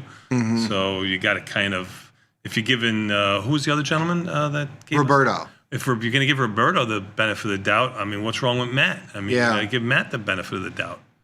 I mean, if you're looking at poor man's covered call, I mean, is he looking to go to, you doing Jan Deese? Jan Deese so. You can do. You got to do that into earnings. I mean, Jan's 43 volatility and Deese is 59. I know you only have 16 days, but earnings are tonight. What about I don't know if I want to put, because if you're going to be doing a poor man's cover call, it's going to cost you like $2,000 or $3,000 to put this on. Like if you buy a 70 Delta call, you go in January. Yeah. You buy because it's a $200 stock. Yeah, $230 stock. So if you're looking to do this for cheaper, because you're probably using the same amount for a naked put, couple grand. Okay. Right? Yeah. I mean, in a Reg T account. Yes. Yeah. If you're looking to use a little bit less capital, I think you do like the 40-20 diagonal spread.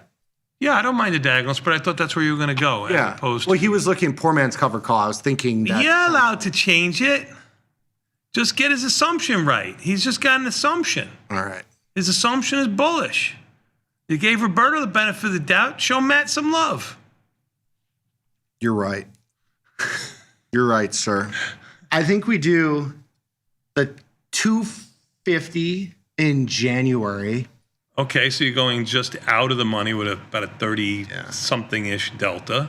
Yeah, do we do the 250? You're buying Jan. Well, it's a tough decision because you have the 240 versus the, you have 10-point wide strikes there. Yeah.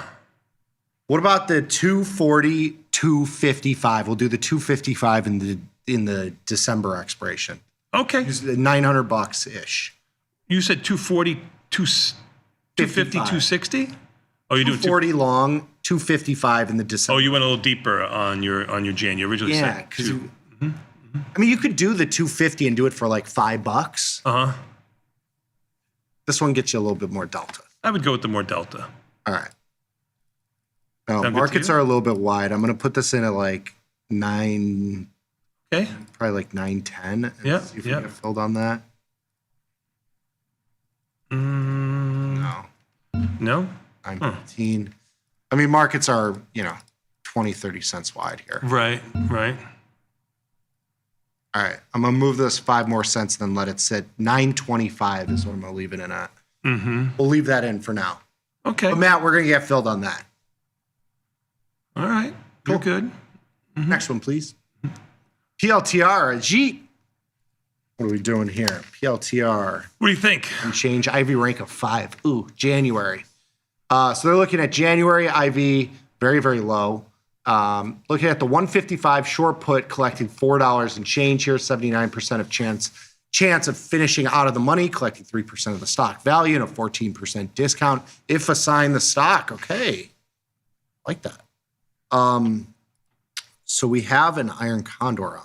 All right. What do you think about that? I think we could probably close this iron condor, right? That's at like $3. We could leave this on. So you're looking at just January, the 155s? Man, your 0 day is collapsing. It's now down around 395. Just telling you how much volatility really plays a play in here. I mean, you had a 20-cent move in volatility, which is crazy. What do you think of the 150 strike put? Sure. Short put? Sure. I mean, the volatility's so. I mean, PLTR has had a little bit of a rally, right? Yeah. Yeah, let's do it. 410. You don't like it? Yeah, try it. You're the man. What do you think? I'm going to try it at 410. I'm going to let it sit. With volatility like this, you're not going to get. I was hoping we were going to get a little bit of a bid in volatility with this down move so that you could get filled on these positions. You're not going to get filled on mid price on any of these these trades. Like you're going to have to give up a couple pennies, which that's why we look for high volatility. Paid on some of these. Yep. E-mini's only down 5. All right, so we're working it. All right, I got a bunch of trades working here. Next one, please. Okay. Nike bullish. January, looking at Jade Lizard. This is Alex. No upside risk, and I'm leaning slightly bullish. Okay. So Jade Lizard, what do you think here? Ooh, what do you think? Nike. I like the Jade Lizard when volatility is high. IV rank is 52. It does have earnings coming December 18th. What do you think of like this? It's tough because if you do the $2.50 wide call spread, you're selling it at 70 cents, which isn't awful. You know, it's 1/3 the width of the strikes, but it's not like jumping off the page at you. Right. Like I almost want to do it $5 wide and have a little bit of upside risk. What do you think? I think we're gonna follow Alex and do the Jade Lizard. I think the 62.5, 70, 72.5. Has a better percentage higher pop than the naked put. Yeah. I mean, Nike is up $1.20. Even the S&Ps are only down 3 now. Be a slower moving trade here. It's marked at around $3. 302. Cool. Okie dokie. Next one, please. AI. Lucas. Looking at 1450 is what it's trading at right now. Weekly options. AI near its IPO price. Super bullish. Maybe a short put. Okay. All right. Want to do a cover call in here? Sure. That'll work. Long stock, you sell the 15 strike in. I mean, stock's 1460 on its butt. Definitely getting killed. I think you can sell the put. That earnings coming December 3rd. I missed that. So sorry. That's today. Oh, that's today. AI. Oh, so let's do a. You want to do something in the week? That's CRM 925. E-mini is basically unchanged here. Okay. And do I take 40 handles out of the MNQ? Mm-hmm. All right. I'm gonna close that. I'm gonna scalp out of that Nasdaq too. Okay. Right, I'm out of Nasdaq. What do you think about AI? We do the long stock. We'll sell the 15.5 at 50 cents in the weekly. Sure. We'll do it as an earnings trade. You got about $1 of upside. Sure. You'll be cursing this one forever. I know. This is like the SBET trade and the CMG trade, where it was like, how much lower can it go? And then the stock opens down 20%. You're like, well, damn, that stinks. Well, 20% on a $14 stock going to be $3. You'll be all right. I'm going to hold this forever. It'll be perfect. All right, I'm in. I'm with you, Lucas. Thank you. E-mini's up 5 now. Even the S&P's up 5. Can't keep a good spoo doggy down. Is Microsoft moving a little bit? Is that? Microsoft Apple? is down 12 and change. No, Microsoft not cooperating. Tesla up 12. Tesla's the mover. There you go. NVIDIA? Oh, all right. Cool. Next one, please. Beautiful. Intel bullish to here. Dubai. January, bullish on Intel after the breakout, looking for the continuation. IV around 36 makes the January 1/3 call rate. My peeps. 1/3, I love it. 1/3 call ratio. You're looking at the 50-60 plus 2 of the 38 short puts. Plus. So here, what they're doing is they're selling, you're synthetically short the 2 strangles. That's where your risk is. So you have an extra, your units are the strangle, but you're buying in a call ratio to play into that upside skew. I like it. Okay. Net credit of 237 with low buying power. Yeah, let's take a look at Intel. What's it doing today? It's unchanged. It's had quite the rally. Quite the rally is right. So you want to do the 38s. This is one of your Trump stocks, is it not? Yeah, it's in the Trump basket for sure. I mean, this stock has gone from 33 to 43 in the last 2 weeks. I'm going to move this to the 50 strike. I'm going to do, so we're going to do the 2 puts. So we'll sell the 38 strike puts. I like that. You're about a 20 delta there. I'm buying 1 of the 45 calls and I'm selling 3 of the 50 calls against it. So you net out, you're basically flat delta on this trade with a little bit of upside added profit potential because you have that ratio up there. But you're really selling the 50-38 strangle. That's the you bought your NASDAQ. Oh, you sold your NASDAQ futures out. Good job out of you. I just told you. I know. You're on your phone over there. I wasn't paying attention. I'm so sorry. When you're in school, they take your phone. I'm preoccupied with more than one thing here. Oh my God. Good scalp out of you. Florida house. Somebody's ringing the doorbell. Good scalp out of you. Good scalp. It's raining. Oh no. Good scalp. Good scalp. Yeah. You missed it all. You're going to be able to reload here in a second, it seems like. You think so? I don't know. I think we're going to chop around. You're going to have 2-sided action today. It's kind of nice. Well, I said we're going to chop around. We need volatility to get bid a little bit. We need to scare the children a little bit. Volatility in by a nickel. All right, 417. I'm in Intel. I love it. Interesting trade. I mean, synthetically a strangle. And you got price improved. I did. Beautiful. Next one, please. That's unheard of Intel back in the day. Getting price improved. Never going to happen. Oh, that was it. That's it. That's it. You did your 10 trades. I mean, MDB, that's on our viewers. That's just an untradeable stock. And MSTR has just moved too far, too fast. I mean, you did a great job with these. We got these filled trades. on this. You were a little aggressive in some of them. Yeah. Right? Palantir has moved like 10 cents there. And we missed the circle because you were yapping about this and that. Bids, offers, blah, blah, blah, blah, blah. I'm making markets over here. You stink. I hate it when you puffy chested. Even the S&P's down 2, though.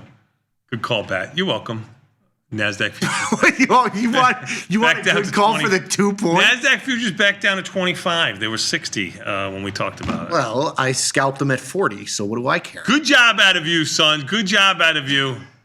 We're going to take a quick 90-second break. We're going to come back. What do we got coming up next? Got a market measure. That's right. Immediately found these messages, which is really just us. We'll be back in 90 seconds with Tasty Live. I'm going to say that all day long.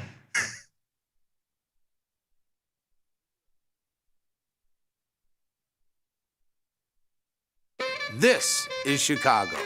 We invented the skyscraper, the Italian beef, and the standardized options market.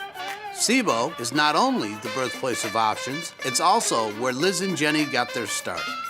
In an industry first, 2 female former floor traders broadcast live from the floor. Hear the sounds of live market action and feel the electricity as they present real-time trade ideas and research-backed market studies live from the SIBO's SPX pit. Watch Liz and Jenny live from the SIBO, only on Tasty Live. Tasty Trade's Money Match event. Unlock 30 days commission-free trading. Plus a 1% cash match on all qualifying deposits to jumpstart your trading when you open and fund a new Tasty Trade account. Level up your trading experience with Active Trader Mode, smart order tracking, risk analysis tools, dynamic watch lists, and more. The Money Match event starts now, exclusive to new Tasty Trade customers. Tasty Trade is now on TradingView. Trade stocks and futures directly on TradingView charts with Tasty Trade's low commissions. Try it out and leave us a review. Feel like your wardrobe is missing something? Like style, purpose, and maybe a dancing dog? Can I pet that dog? The new Tasty Trade and Tasty Live web store is now live. New merch, bold designs. Did we mention all net proceeds go to one tail at a time? Invest in the real bull market, dogs. Go to tastytrade.threadless.com. Grab some gear and help some pups. You get merch, they get a home. I'm like the Tupac of economists, going out on top. And will I ever really be gone? Say bye to Ben Bernanke. Cry your eyes out past the hanky. Gone from the Fed, but still looks swanky. Bye-bye, Chairman Ben Bernanke. Ben Bernanke, hardly knew ya. Ben Bernanke, glad we're through ya. Sayonara, Mr. Yankee. Closing bell tolls for Ben Bernanke. Now, say hello to Janet Yellen. New blood, maybe start some selling? All around the world like a market Magellan. Hello, Janet Yellen. Janet Yellen, Professor Shady. Janet Yellen, new chair lady. Welcome in the new Miss Yellen. Different from the old, there's no telling. And I'm out, like Tupac, in a peaceful transition.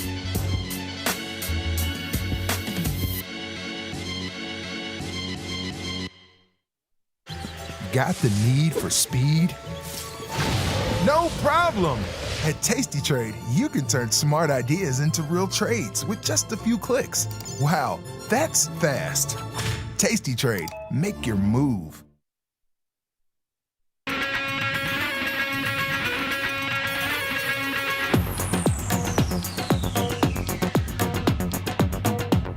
Nicky, we are back, son. You know what that means. Time for a little bit more Tasty Live with the market measure. But first, let's take a look at the market. Not too much movement. I mean, we've been going crazy over maybe a $10 move on the even the S&Ps from up 5 to down 5 to down 4. NASDAQ down 84, back down to 25, 520 and change. You can see we've been $100 lower than that last night, not so far this morning. Russell up 20 and the Dow up 108. Russell and the Dow trying to keep the market higher, even the S&Ps and the NASDAQ slightly lower. Volatility completely unchanged, more in line with what I thought volatility would do. You got that big spike in volatility early this morning, and you were lucky enough to take advantage of it with your SPX trade that you put on. You put it on closer to 510. It's trading at 390 now, where it's been kind of sitting. Bonds are up 9 or 10 ticks right now, 116.21. Bitcoin back over 93,000 to 93,000 even, up $1,600 off its highs of 94,000 and change. Oil up 59 cents. I know you did an iron condor in there, kind of mid-range for the day. Ivy rank only 19. Gold up $26 off of its highs, off its lows, mid-range. Same thing with silver. We just got filled on Palantir. You did at your price. Look at you hanging in there. Short put. Letting them come to you like Daddy taught you. I mean, I learned from the best. Here. You must want something. I don't want anything. No, I know. I'm just teasing. What do you think about? I'm asking you for your opinion. Okay, go ahead. Ivy rank kind of low. In what? Microsoft. What do you think about selling some puts down there? You got a $13 down move. A pretty big move relative to the rest of the market here. It has not participated in the upside. It's kind of been overshadowed by the Google hype trade. Like I have basically neutral delta in Google. I'm short a little bit of short-term volatility here about at like the 315 handle. But what do you think about just selling an out-of-the-money put January, maybe like the 350s? Yeah, I mean, 450s. Sorry, 450s. Yeah, 450. I know you weren't talking 350. Ivy ranks a little bit low in there. I don't mind the directional play. I mean, the put spreads are going to trade cheap. You can't. Yeah, right. Even if you go to the 30-ish delta and you go $10 wide here, you're going to get 240. You like to get closer to $3. I mean, what about a put ratio spread, since you're going to use all of the buying power anyway on the naked put? What do you want to do? The 60-50, 65-50? The 60-50 moves you out basically to around the 340-ish level, which is one standard deviation. I don't know. You don't make much unless because the 10. I almost prefer to go to. You're giving up 70 cents on the 40 puts. That's what you're giving up to buy the put spread. If you were to sell the 40 puts at, let's just say, around $4.05, the spread's trading around $3. Yes, from where your break even is. Where your break even Get is. a little bit of a buffer to the downside. That's correct. If you want to move your strike up a nickel and go 465, 455, that's kind of maybe you can get closer to $4 on that. Kind of put it in. I'm thinking the 65-50. Do it 15 points wide, wider butterfly. Kind of play for wider synthetic butterfly, right? Because we're not buying that wing. Yeah, sure. Yeah, I get it. 87% pop. Yeah. $12 in theta decay a day. In a count your size, you're only using $3,100. It's almost like a neutral-ish play. I mean, you're kind of selling some volatility because you have the. You are, but it is a neutral play. I mean, the delta's 10 as opposed to 30 or 25 at the naked put. Yeah. Put it at your strike. Stock's going a little bit lower. Market's getting a little bit weaker. Volatility's upticking a little bit. These spreads are not as great as they. Well, you got to. We'll put this in at 175 and sit. Okay, then sit. Good work. God, this stinks. I hate sitting. I want some vol. I want some vol back in this market. Give me a little bit of short-term pain. Come on. Give us something here. No fun. Market measure, you want to do it? I'm ready. Cool. Let's do it. Benefits of adding profit targets. So this is kind of a play on the option drive that we did. We're going to be looking, and we did that this morning as well. But we're going to be looking at like 50% or 21 days. That's kind of the second part here of this this little series for the day. So benefits of adding profit targets. Let's do it. I'm ready.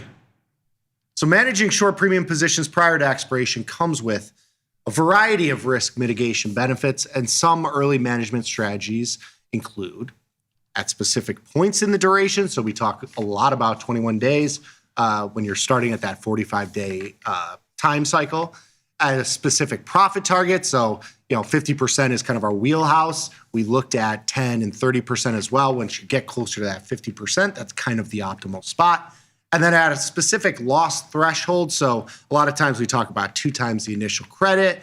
That's mostly for undefined risk trades or some combination of all of these. I think this is really the important part here is that you have to have a little bit of flexibility here. There's no perfect exact, you just because you roll at 22 days versus 21 days, there's not a huge difference there. I mean, like, right. you got to be managing your positions as they go. Did you just move? After all this talk, I want to tell everybody what just happened. I put my spread in at 175. I'm watching the market. I'm watching the market as you're trading. Now that he kind of wants to be in this position, this little Johnny comes in and moves it to 173. You moved it 2 cents. Like, if you really wanted that position, put yourself in a ballpark. Put it at 170. It was 180 and change when I was looking at it. How many times you worry about the 1 penny? I know you. A lot. You'd be surprised with the way you used to spend when you were a kid. Forget about it. Oh my God. I had to make every penny I could get. You were saying benefits of adding a. Oh no! Now it's at 167. If you would have went in at 170, oh you'd be man, up 3 cents. I'm fine. I'm watching the market. Nasdaq's still weak. I'm good. Ugh. Volatility up a nickel. Kiss of death. You just got the KOD. You just KOD'd it. They moved 10 handles and you said that. Next slide, please. Short options tend to be especially volatile toward the second half of the trade. So managing at a specific point in the duration, typically around that halfway mark, is considered one of the most important things that we do. I mean, like, we always talk about removing some of that P&L volatility. The easiest, most mechanical way to do that is just to roll around that 20 to 30 day time frame. I mean, that's just halfway through the duration of the trade. What if any, are the benefits of adding profit targets? We're going to take a look at the same SPY strangle and kind of look at profit targets as well as managing the trade here for this one. So next slide here. So the study is going to be the 45-day strangle, 16 delta on SPY. So we're looking at the 2016 to present time frame. We're going to compare the following management strategies. So 50% of the initial credit only. So we are sitting at 50%.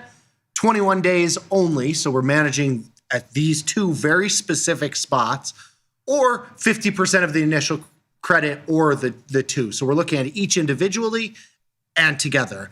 Getting a little granular here. Yes, and very specific. Mm-hmm. And these are exact spots here. So we're going to be looking at pop, median P&L, standard deviation of P&L, and of course your covariance of risk, which is your 2 standard deviation risk here. Very good. Let's see what happens here. Next slide here. So comparing managing at 21 days, managing at 50% results only. So looking at those specifically, the managing at 50% profit target resulted in a higher median P&L and a higher pop because the position has more time to potentially reach the profit target and become profitable. So you can see, managing the trade at both 50% and 21 days are going to be high pop decisions. When you get into that 50% or 21 days, that's really when you kind of limit a lot of the CVAR there. That's where your lowest CVAR comes into play. So you can see here, these are both good management techniques. They're both mechanical.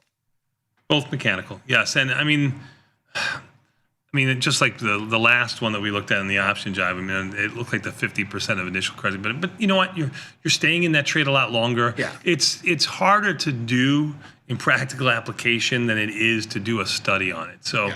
I mean, it's good and better here. It's optimal and better. All of these work. You will see that the deviation of your P&L is going to be a lot wider when you are waiting specifically for 50%, because a lot of those trades that aren't at right at 50%, you're going to then be holding those past 21 days. And so you have a lot of that gamma risk in those positions. So, that's kind of the big point here is that these two go hand in hand. If you're not at 50% at around halfway through the duration, you should be rolling the trade.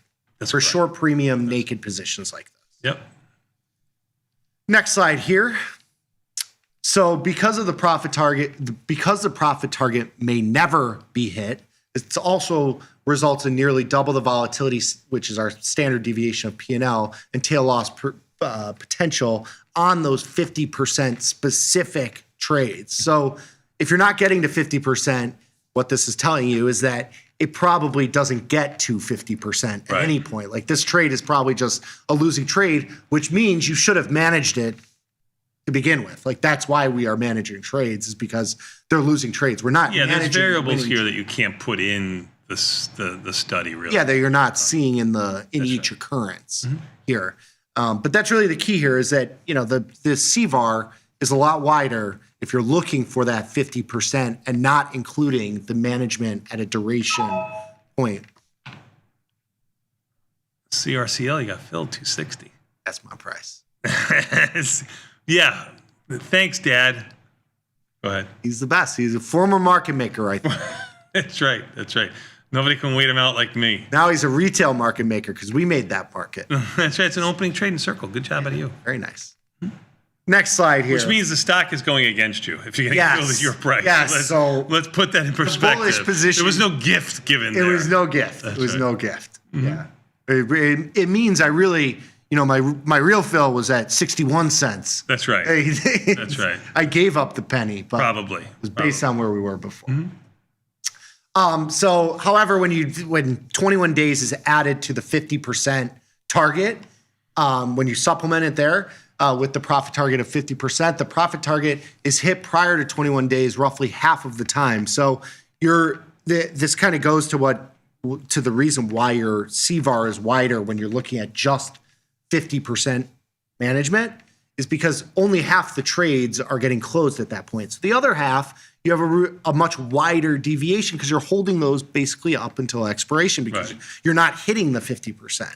When you incorporate the 50% and the 21-day management, which means you're taking off the winners and then rolling the losers, you can see you flatten out and you really tighten up your deviation of returns here. You have a median P&L per trade of $100, which is a little bit higher than the 21-day manage, but a little bit lower than the 50%. But your standard deviation of risk, which is your standard deviation of P&L, is going to be lesser than both those two. So you have tighter, more, your expectation for profit and loss on the position gets a lot more similar. Missed out on a word there. I'll think of it. Tighter, less volatility. Fine. Next slide here. So I was hinging on that word. You really, you didn't. And it's sponsored by the CBOE, so I figured you would come up with something really good here, but you didn't. But you didn't disappoint. That's okay. Reliable. There you go. Reliable. That's a good one. That's a good one. Your expectations become more reliable. That's good. That's good.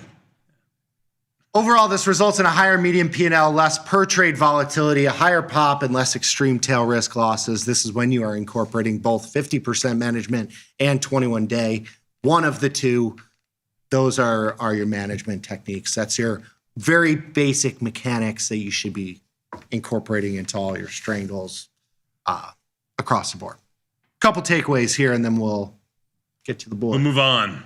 Managing short premium positions by a profit target alone does not offer as much protection as managing by duration because the target for profit may not always be reached.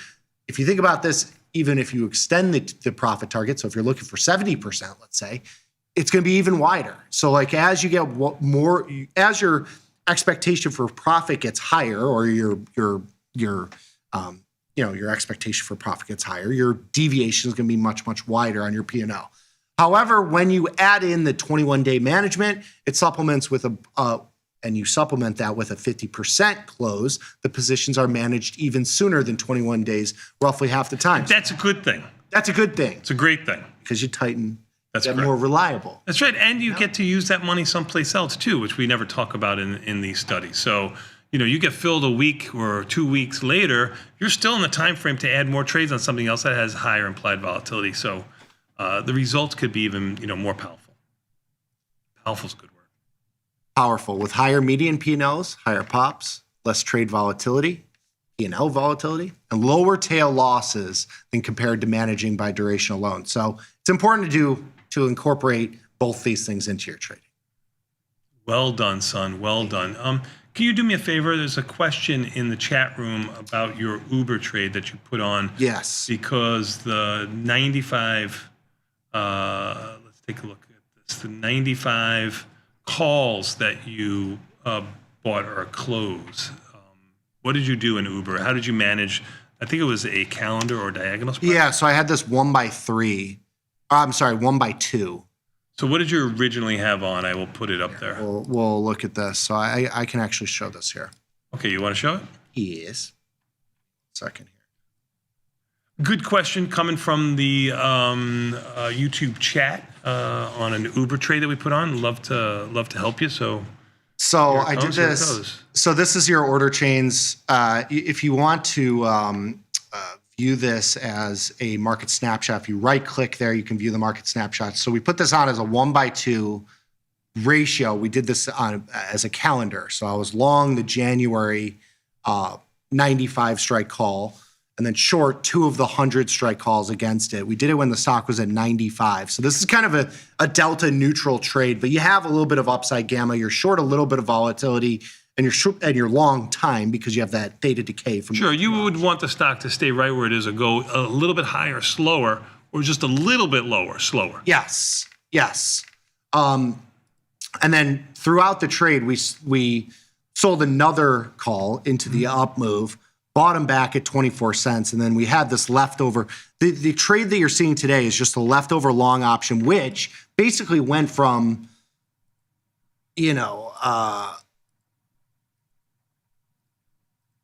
view the option and chart. So when you right click on the option here, this will give you the view option and chart. You can chart this option. I mean, this was 90. You were holding a naked long call trading around $1.50 or $1.30 at best yesterday. I mean, at one point in the middle of last week, it was at 80 cents. Right. It was just kind of a tail option.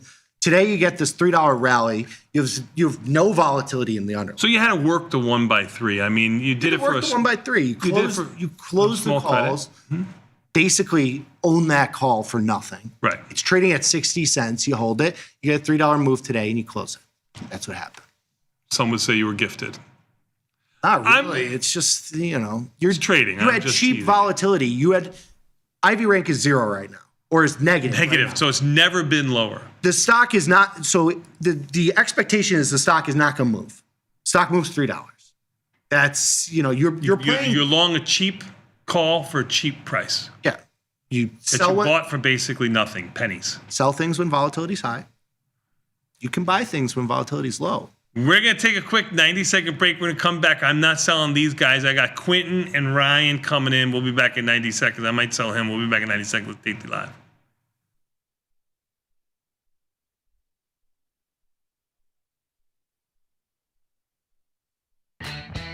Tasty Trade's Money Match event.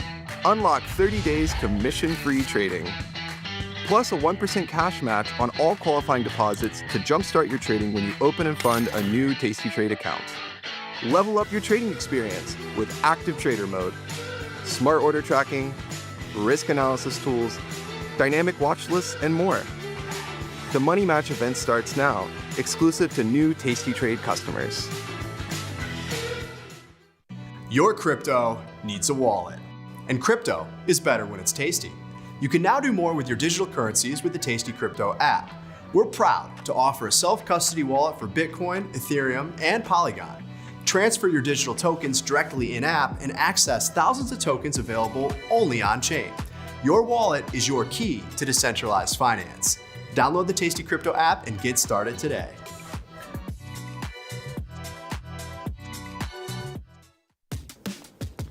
Look who's back testing. Tasty Trade now has options back testing for free. Test your trades with over 10 years of data for the most popular symbols. See how your trades would have performed in the past. Look back at profit and loss and take the guess out of guesswork. Oh, did we mention that it's free? Get back testing at tastytrade. Grow a strong community with Tasty Trade's referral program. When your friend joins Tasty Trade, you'll both receive $100. As your community grows, you get more bonuses. The referral program runs through December 31st, only at Tasty Trade. Feel like your wardrobe is missing something? Like style, purpose, and maybe a dancing dog? Can I pet that dog? The new Tasty Trade and tastylive web store is now live. New merch, bold designs. Did we mention all net proceeds go to one tail at a time? Invest in the real bull market, dogs. Go to tastytrade.threadless.com. Grab some gear and help some pups. You get merch, they get a home. So you're an active trader, looking to increase your return, decrease your risk, or quite possibly both. Sure, you've heard of the Greeks. You know, your deltas, your thetas, your vegas, your charms, your vamas, etc. And you're wondering, hey, how do I use these guys to improve my risk-return relationship? Well, join me for a 10-episode crash course, and I'll show you exactly how to do it with all the gimmies and gotchas, one Greek at a time. We'll see you there. Step into the futures arena with Tasty Trade's active trader. Multiple ladders, hundreds of indicators, precision control. From micro gold to NASDAQ, all CME one click.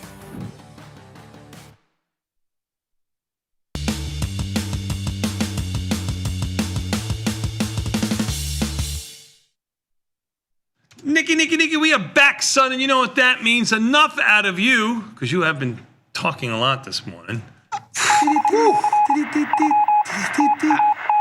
Tasty Trade World Headquarters and my man on some webinars. That's right. Q, Quentin, what's up?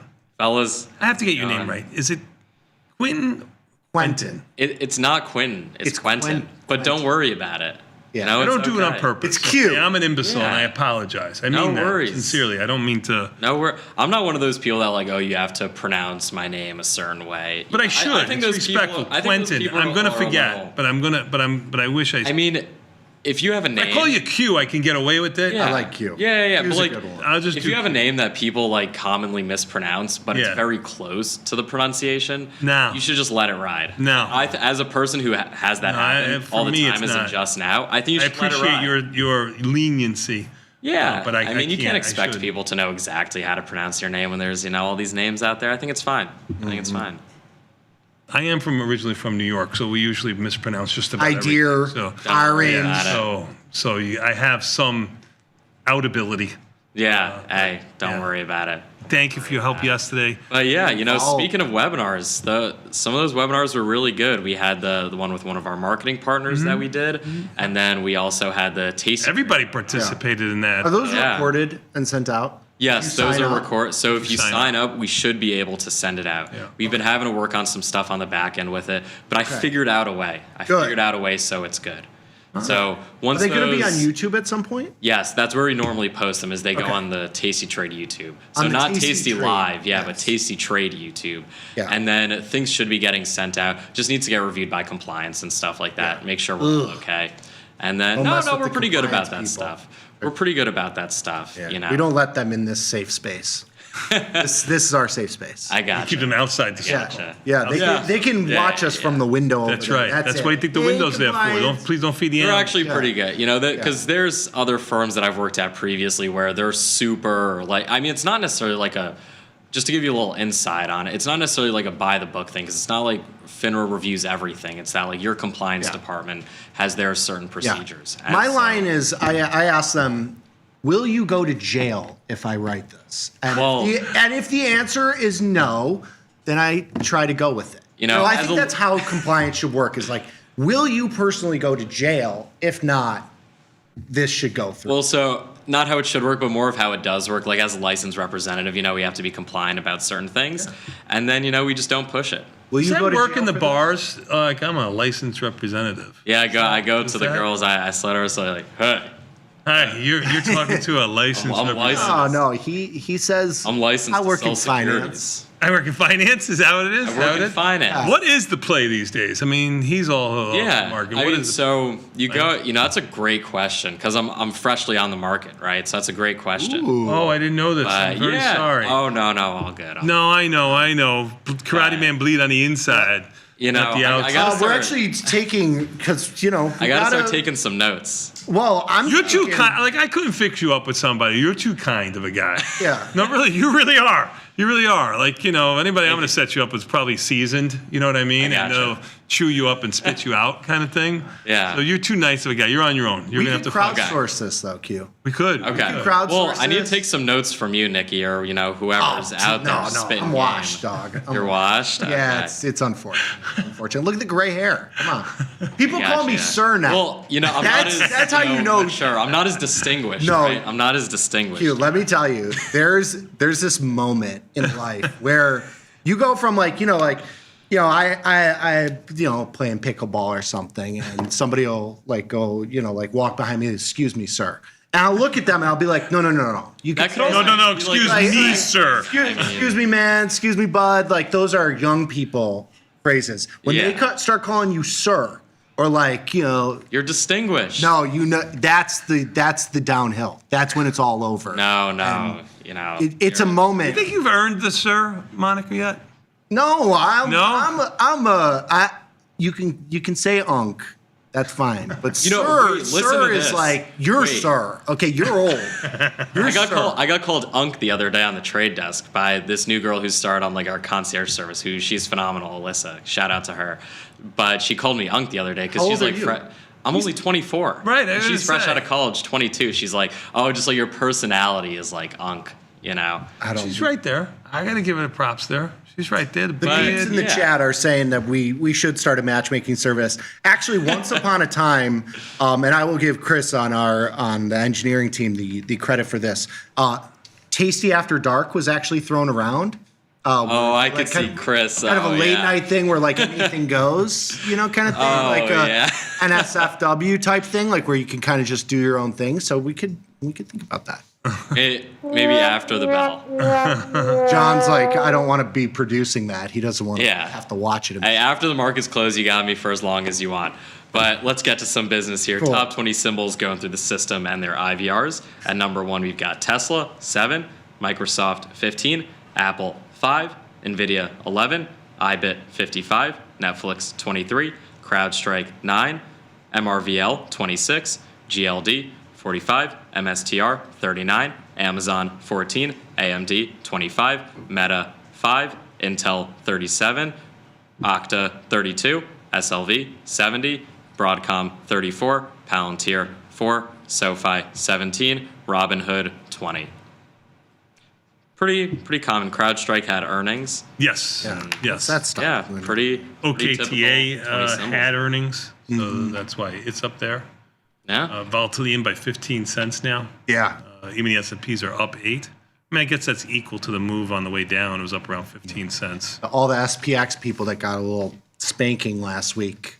They're getting paid. Getting paid today. So. Yes, they're definitely. Inside move, and the expected range was pretty wide today too. Yeah. So yeah. Good day for the Expected good range kids. pre-market was closer to about $25. It got up to about $35. Now it's back down to 22. Yeah, with that slight down move we saw right at the open, right?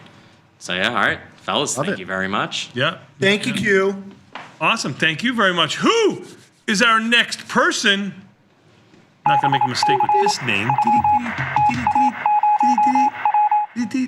Ryan, my man, what's up? What's up, dudes? How are you? I'm good. How you doing? Oh, it's the dudes now that Bitcoin is back in the 90 handle. 90 he doesn't say sir. He's not gonna call us. Not calling sir. you, sir. You're a dude in my book. Everybody does. I'm kind of like a weird, oh, what's up, bro? What's up, dude? It's like, who's that douchebag? Ryan, calling everybody dudes. Yeah. No. How are you guys? Doing good. How are you?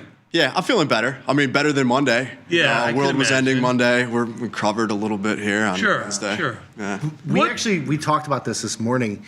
it's been a very quiet recovery. Like a lot of times you get the like a lot of noise from like the big mouths on X or in the news or anything else like the that. downside was very loud. Megaphone. Yes. Ponzi scheme. Send it to zero. Internet money. And then like the bounce is like nobody really says anything. Oh, well, maybe it's still going to go lower. It is fascinating. I mean, in some corners of the internet on X, it is binary. It's either going to 1 million or it's going to zero. There's absolutely no in between. And it's going to happen within the next hour. Which is probably going to be the in between, too. You know what I mean? Like, it's not going to go to there. It's not going to go to there. Yeah. It's probably going to be in between. Exactly. Well, we're feeling better today. Yeah. Yeah, you got Bitcoin closer to 94 earlier, 92.5 right now. You're seeing some encouraging signs that I think it's safe to, I guess, get back in the water in that sense where maybe you start with your selling put options, even though vols come in a little bit, it might be a little bit of a better market environment to sell puts in ETH or IBIT, nibble on a little bit of Ethereum or Bitcoin if you're looking for a trade.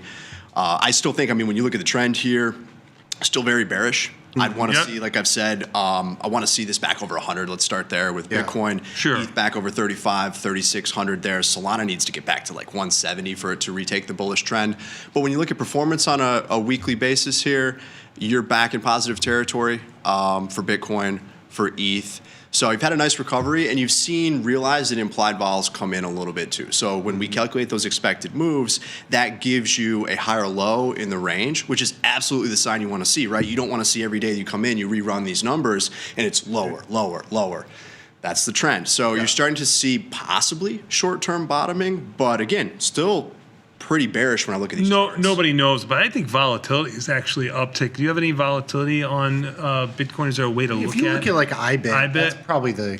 Yeah, so what I use, the number that I use, and you could use IBIT as a proxy, but I use DVOL, which is the Deribit volatility. So that's a 30-day implied that comes from Deribit. Now, Deribit's an exchange that Coinbase acquired recently. I'm thinking at some point, U.S.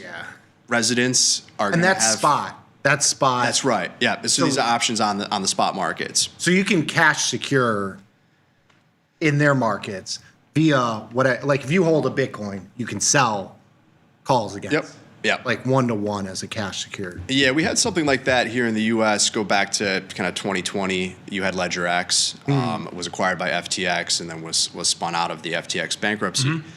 But that's the volatility that I use. So that's come in a little bit. You actually have a discount in volatility right now versus the premium that you typically see. So if we have our slide, we can throw that up there. It's only about 2% for Bitcoin, 3% for ETH. But this is what I've seen as of this morning. You have implied vol via the DVOL number here has come in at about 49%, realized on a 30-day basis still about 50, and then 70, 72 for ETH. So you can see a slight discount in there, maybe a little bit of complacency in that sense into this. Not really a tradable thing, right? I mean, when you look at this, or is there some way to trade that vol? No, I just use it as an indicator in the same way that you'd look at, let's say, the IBIT vol as an indicator. But your IV rank there, kind of mid-range, this has definitely come off of where we were, right? If you go back to ETH, you had volatility that was closer to an 80 IV rank. Now is back, it's been cut in half, really. So I think that's encouraging in that the volatility expansion was as this was just getting smoked to the downside. So you want to see a little bit of, I guess, consolidation. It's calmed down a little bit here. Expected moves, right around the same that we've been at, about $300 for ETH, $6,000 for Bitcoin. But again, the low in that Bitcoin implied weekly move is now 86, which could change in a minute, right? But it was 79, and that was on Monday. And that was following it got torched overnight. Bank of Japan this, Bank of Japan that. Carry trade. You're down. The yen carry trade unwind 2.0. Yeah. You quickly went from, we traded up, kind of levitated up towards 91, 92 over the Thanksgiving holiday, got smoked on Sunday night down to 84. Yeah, what was that? I mean, like, I know the news. I read all the news and all the leverage, which I cannot believe is the reason. But, I mean, all the leverage people were getting taken out of their positions again. Why? I think this just trades. I think it's all BS. I agree. I think you've seen a lot of that is now in the past in terms of what happened on October 10th and the flush there.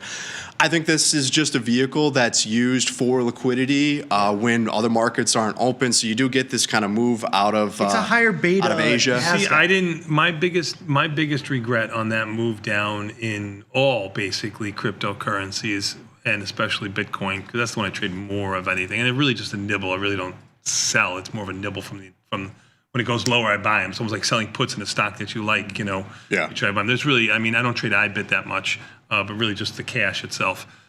I always talk about how on when you have like a holiday overnight action, anywhere where the markets are a lot thinner than they normally are, and you get a huge move in anything, whether it be the market itself or a crypto type currency, that you should look to kind of nibble to the long side, just because I think that move is exaggerated. It might not come back. I mean, this came back almost $10,000. I mean, it won't come back $10,000. Maybe it comes back. You're fading that move. You're fading that move like just because there's not a lot of. It's because it's BS type of information on why it went lower. It's not like kind of market related kind of information. It's just in low my eyes, volume, but I didn't low do it this time, and I'm kind of pissed at myself. Yeah, it took you to a point where you probably get a counter trend rally, which we've seen here. Right. Now it becomes interesting, where it's just sitting here at 90 something. And volatility is cheap. So if you are bullish the asset, it's cheap upside volatility at this point, especially because you get that upside skew usually when volatility expands. So that's kind of the other side of the coin here. What I'm also seeing that I suppose is a bit more encouraging versus just you come in and it's just super bearish and there's nothing to really kind of grasp onto, and maybe it's all BS, but I'm seeing weakness in the dollar, right? So you're seeing a little bit of that trend reversing. We had some dollar strength over the last month and a half or so. Over the last week, you're down. Over the last month, you're actually in negative territory if you look at the DXY. I'm seeing 2-year yield pointing lower. I'm seeing FOMC, Fed funds, you're looking at a 90% probability of a cut, and that's in 7 days at the meeting. I'm seeing the VIX come in. I'm seeing VolaVol, VVIX come in, NASDAQ Vol come in. You're seeing MOVE volatility, the MOVE index, which is bond market volatility, absolutely smoked. Typically a pretty strong inverse correlation between bond market volatility and crypto for one reason or another. But you're seeing all of these signs. If you had to say, okay, I want to check these boxes, and that's going to give me a little bit more confidence or conviction in that there's a move back to the upside here, or even a trade to go long, you're starting to be able to check those boxes. So not calling this selling over by any means. I still think you could easily get into the 70s and you could rip right back up to 100. That's how this trades. But it's calmed down a bit from just that everyday persistent boom, boom, boom, bearish as hell to the downside fear and greed index at 11. Maybe those are the signs you look for. It doesn't get any worse when people are calling for zero. 30-40% down moves. They're scary. They're scary, and that's like how much do you, if you're going to be short something, anything, there are people calling the like MicroStrategy trade like Ponzi scheme, blah, blah, blah. Like if you're going to be short it, how much more do you expect than like 50 or 60% downside? Like that's what has happened here. Like, do you really play for zero? Like, do you Michael Burry it and play for zero? Like, I feel like that's like a silly bet. At some point, the bet. It's not a good odds-on bet. That's what I'm saying. It's like after the 50% move and you've shorted MicroStrategy and you've been right, at a certain point, it's got to be worth something. If not, if it's worth zero, you can certainly play that. But at some point, even if it's a dead cat bounce for a year, I mean, like it may go to zero in its lifetime, but probably not like in this move that it's having. Exactly. Yeah. I think it's where are you in relation to the range, and then you can probably assign some pot odds or probabilities to, whether you continue from that price point, right? I mean, if you just look at some of these, we'll just use these levels here that maybe you could get to on the downside, and we could do the same thing on the upside, right? So November 22nd, Saturday, the low that we put in Bitcoin was 80,500. The low from the April tariffs on everybody everywhere, no matter what planet you live on, that was 74. Intergalactic tariff. Right, tariffs on everything. That was 75. If you want to use moving averages, I think the 200 week or so is like 56. Now, mathematically, that's going to continue to trend higher as we progress out in time. So let's call it 60. You want to use the prior high from the last cycle, that's 69. So somewhere around 70,000, and maybe you get a flush lower, is probably the bottom, in my opinion. And then we know 126 is the upside. I think over time you do go higher, but that probably is contingent on, moving from, okay, we stopped the balance sheet reduction out of the Fed, because I do think that matters. Interest rates go lower, and maybe they, in some form or fashion, quote unquote, print money again. That's probably what pushes something like Bitcoin, which arguably doesn't have a lot of intrinsic value as a financial asset outside of that dynamic. That's what pushes it higher. In the short term, you just probably have to trade these levels that people just freak out at, right? Yeah. We broke 100, and it's like, oh my God, we're gonna go to 0. Well, maybe you might go to 75. Right. Yeah, totally agree there. I'm with you. Good job out of you, and a decent job out of the market, right? Even the S&Ps are up 9. NASDAQ is down 20 after being down significantly more, almost 150 handles lower than that. Russell up 25. That's been the leader in the clubhouse all day long. I think banking stocks have caught a little bit of a bid too. Bank of America at all-time highs. Goldman Sachs up 10 and change. Yeah, Goldman Sachs up 10 and change. Microsoft caught a small bid. It's still down 8, but when we were looking at it, it was we missed down. our spot. You know what? You can't have it all. So I you know. got to leave. I some wanted money. it, and you. That's you the gotta thing. leave some money for people on the table. The reason I'm so disappointed is because not only did I want that position, but you wanted it. Yeah, I know. You were going to give up a rare bat want, and we didn't get it. Yeah, next time we just want it, need it, got it. Hit some bids next time. Who cares? Just money, all right? We'll make it back. Hit the bid, Tony. Yeah, Hit the bid. Live a little. Live a little. Brian, thank you so much for your time, as always, for coming in. Do appreciate it. Will we have Liz and Jenny live? No. From FX tomorrow. Will we have G Money? G Money coming in tomorrow? Does he come in? I want to talk about the carry trade with him because now that Japan rates are reaching a new all. You get him going on a carry trade. It could be. I know. You might need a full segment for that. I know. I'll make him prepare for it. Yes, I'd like to talk about that tomorrow. Anyway, we'll talk about bonds down 3, 116.08. So maybe if they go a little bit lower, maybe we reload on some bond putties. We'll take a quick 90-second break and come back. We got more Tasty Live after this. Thank you very much, my friend. Liz and Jenny next.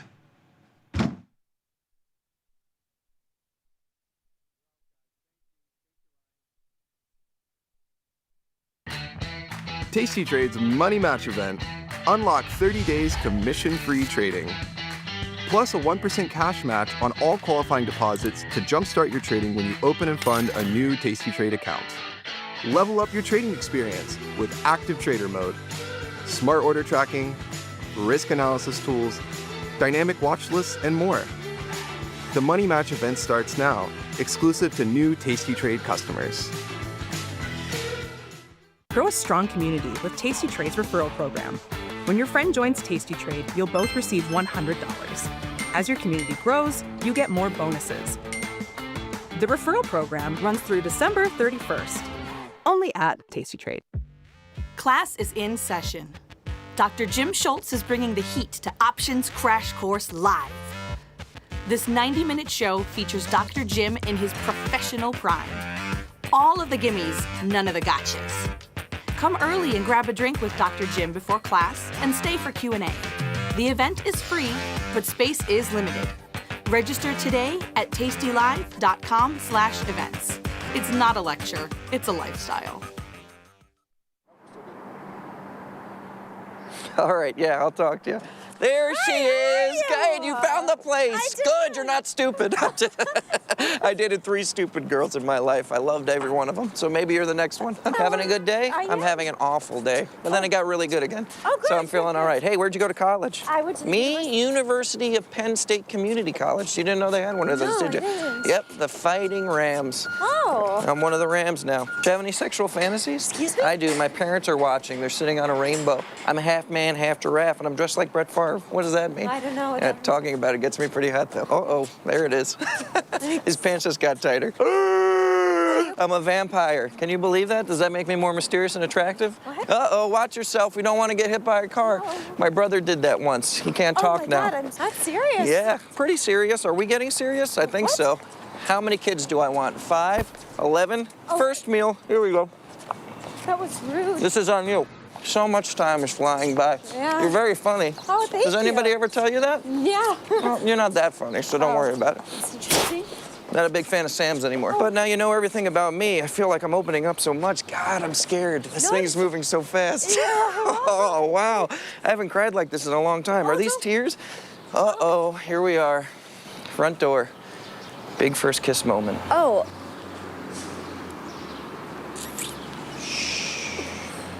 This is just moving a little too quick for me.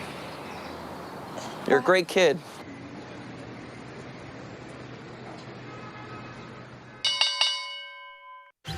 Got the need for speed? No problem! At tastytrade, you can turn smart ideas into real trades with just a few clicks. Wow, that's fast. tastytrade, make your move.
designer, they wanna buy me, baby, I'm too pricey. Yeah, I'm cherry, I'm nice things, I'm ice cream, I'm melting. Well, I'm high speed, wanna bet, look at me, I'm on it. Yeah, my talent is reflex. Got a mean whip, let her rip, everybody count to 3. Okay, you wanna see?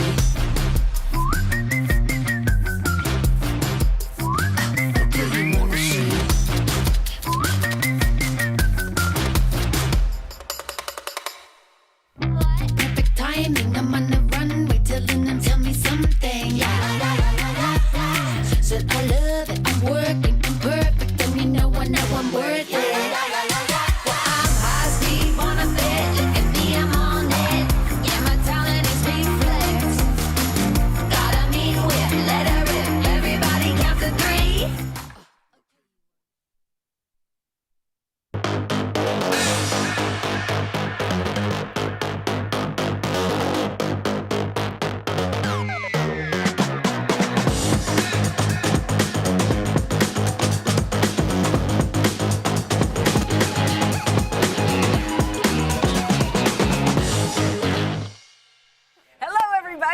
welcome to the Wednesday edition of the Liz and Jenny Show. My name is Liz Dierking. That beautiful brunette to the left of me is Jenny Andrews. It is a wacky day. We love our SIBO crew. We love being here. It is a crazy day. We do love our SIBO crew. And I really, truly appreciate that they told us.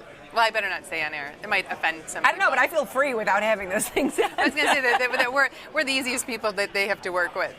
Said no one ever, except somebody just said that to us. No, we're very excited to be Anyway, here. I'm very excited because Liz just changed our lunch plans from the seller's market in the Board of Trade over to Tarot, the bar across the street. That's correct. Love that. I go, today is a day for cocktails instead of... Actually, it's because I'm off tomorrow, and you're going to miss me. She is leaving for Vegas. After today, she's on a jet plane heading to Vegas. Big money, no whammies. We're going to see a concert. We're going to see Zach Brown at the Sphere. I'm hoping to see a Dolly Parton. If Dolly Parton comes on stage, Liz loves Dolly Parton. If Dolly Parton comes on stage and Liz is at the Sphere, you're gonna charge the stage. I might actually probably pass out if I see Dolly Parton on stage. So he's got 3 songs he's in this new album. He's got 3 people that we think could come out. It's his opening day at the Sphere. Dolly Parton, Kid Rock, or Snoop Dogg. It's gonna be great. Hey, I love Snoop Dogg. Hey, there was Jeff. There was Jeff. Jeff just walked by. He snuck by. Frank, shout out to Frank. You're great. Frank was texting me, checking in on me, how I survived the loss yesterday. Our football team. The boys played hard. They played hard. Hey, 35-32. It was a close game. It was a nail biter. Came down to the last 18 seconds. It was a nail biter. It really was. It really was. Yeah, it really was. Anywho, so the Sphere.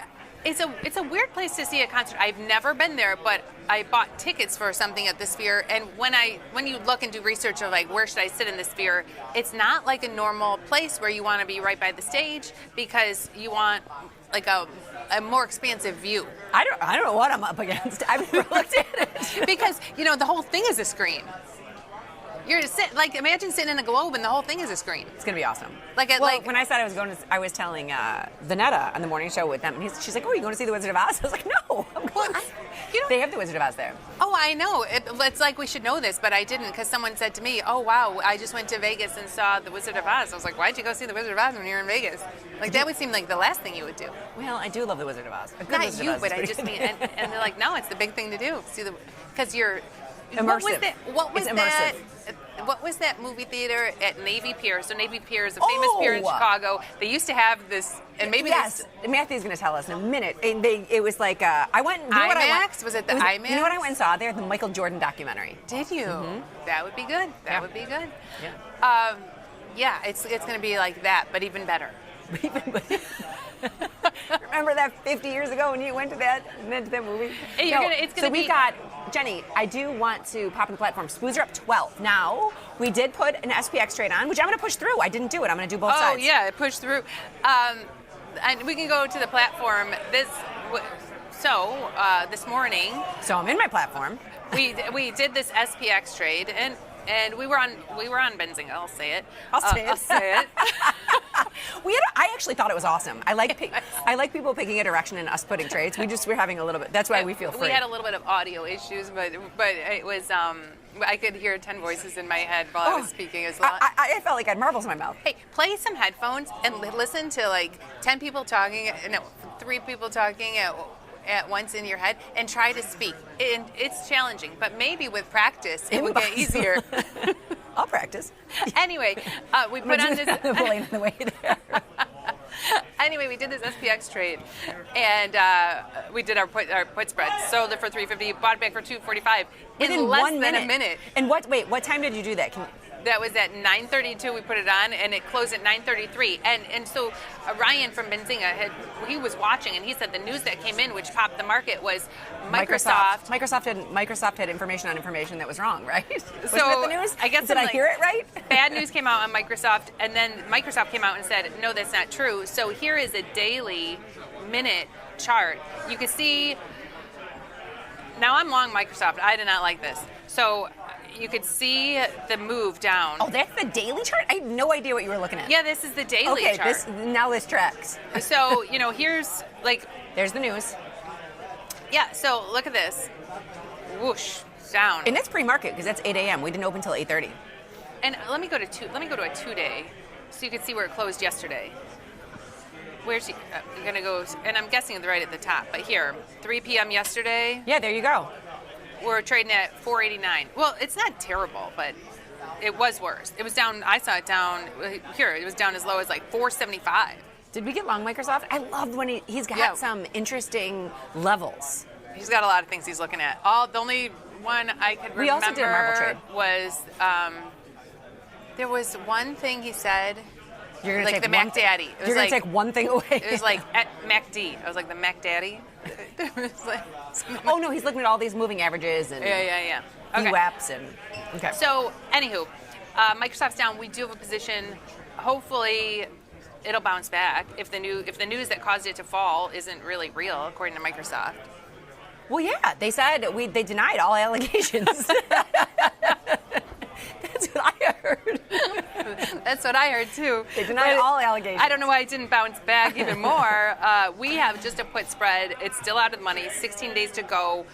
And apparently this was a winner yesterday, but it's a loser now. Oh, well, that happens. Hey, you know what? It's a winner right now? AEO. Say it with me. AEO. Up $3. I know. Jeez. American Eagle. Travis Kelce and what's her name? What did he say? He's like, Sydney Sweeney effect. I was like, whoa. I think I said Travis Kelce effect, but I'm not exactly sure. Let me go to a day. Let me go back to our one day, 20-year good old chart here. Okay, so there we go. Look at that move, American Eagle. So a lot of the retailers, Macy's came out too. What did Macy's do? Honestly, I don't know. Oh, they came out today? Yeah, it was Macy's. Oh, I didn't know. Check it. I didn't know. I think they did. I could be totally wrong. Yeah, down. 11 cents. Okay. I mean, it did drop a little more, but AEO. Let's take it off. After A&F was up so much. We couldn't go wrong. We couldn't go wrong with the diagonal. You can't go wrong with the diagonal. And the sneaky Bitcoin move. Bitcoin's up again. I know. Bitcoin is 92,000. So again, I don't look at up or down because who the heck knows? One day we're going to figure out what time that resets. We're never going to figure it out. It's 92,000.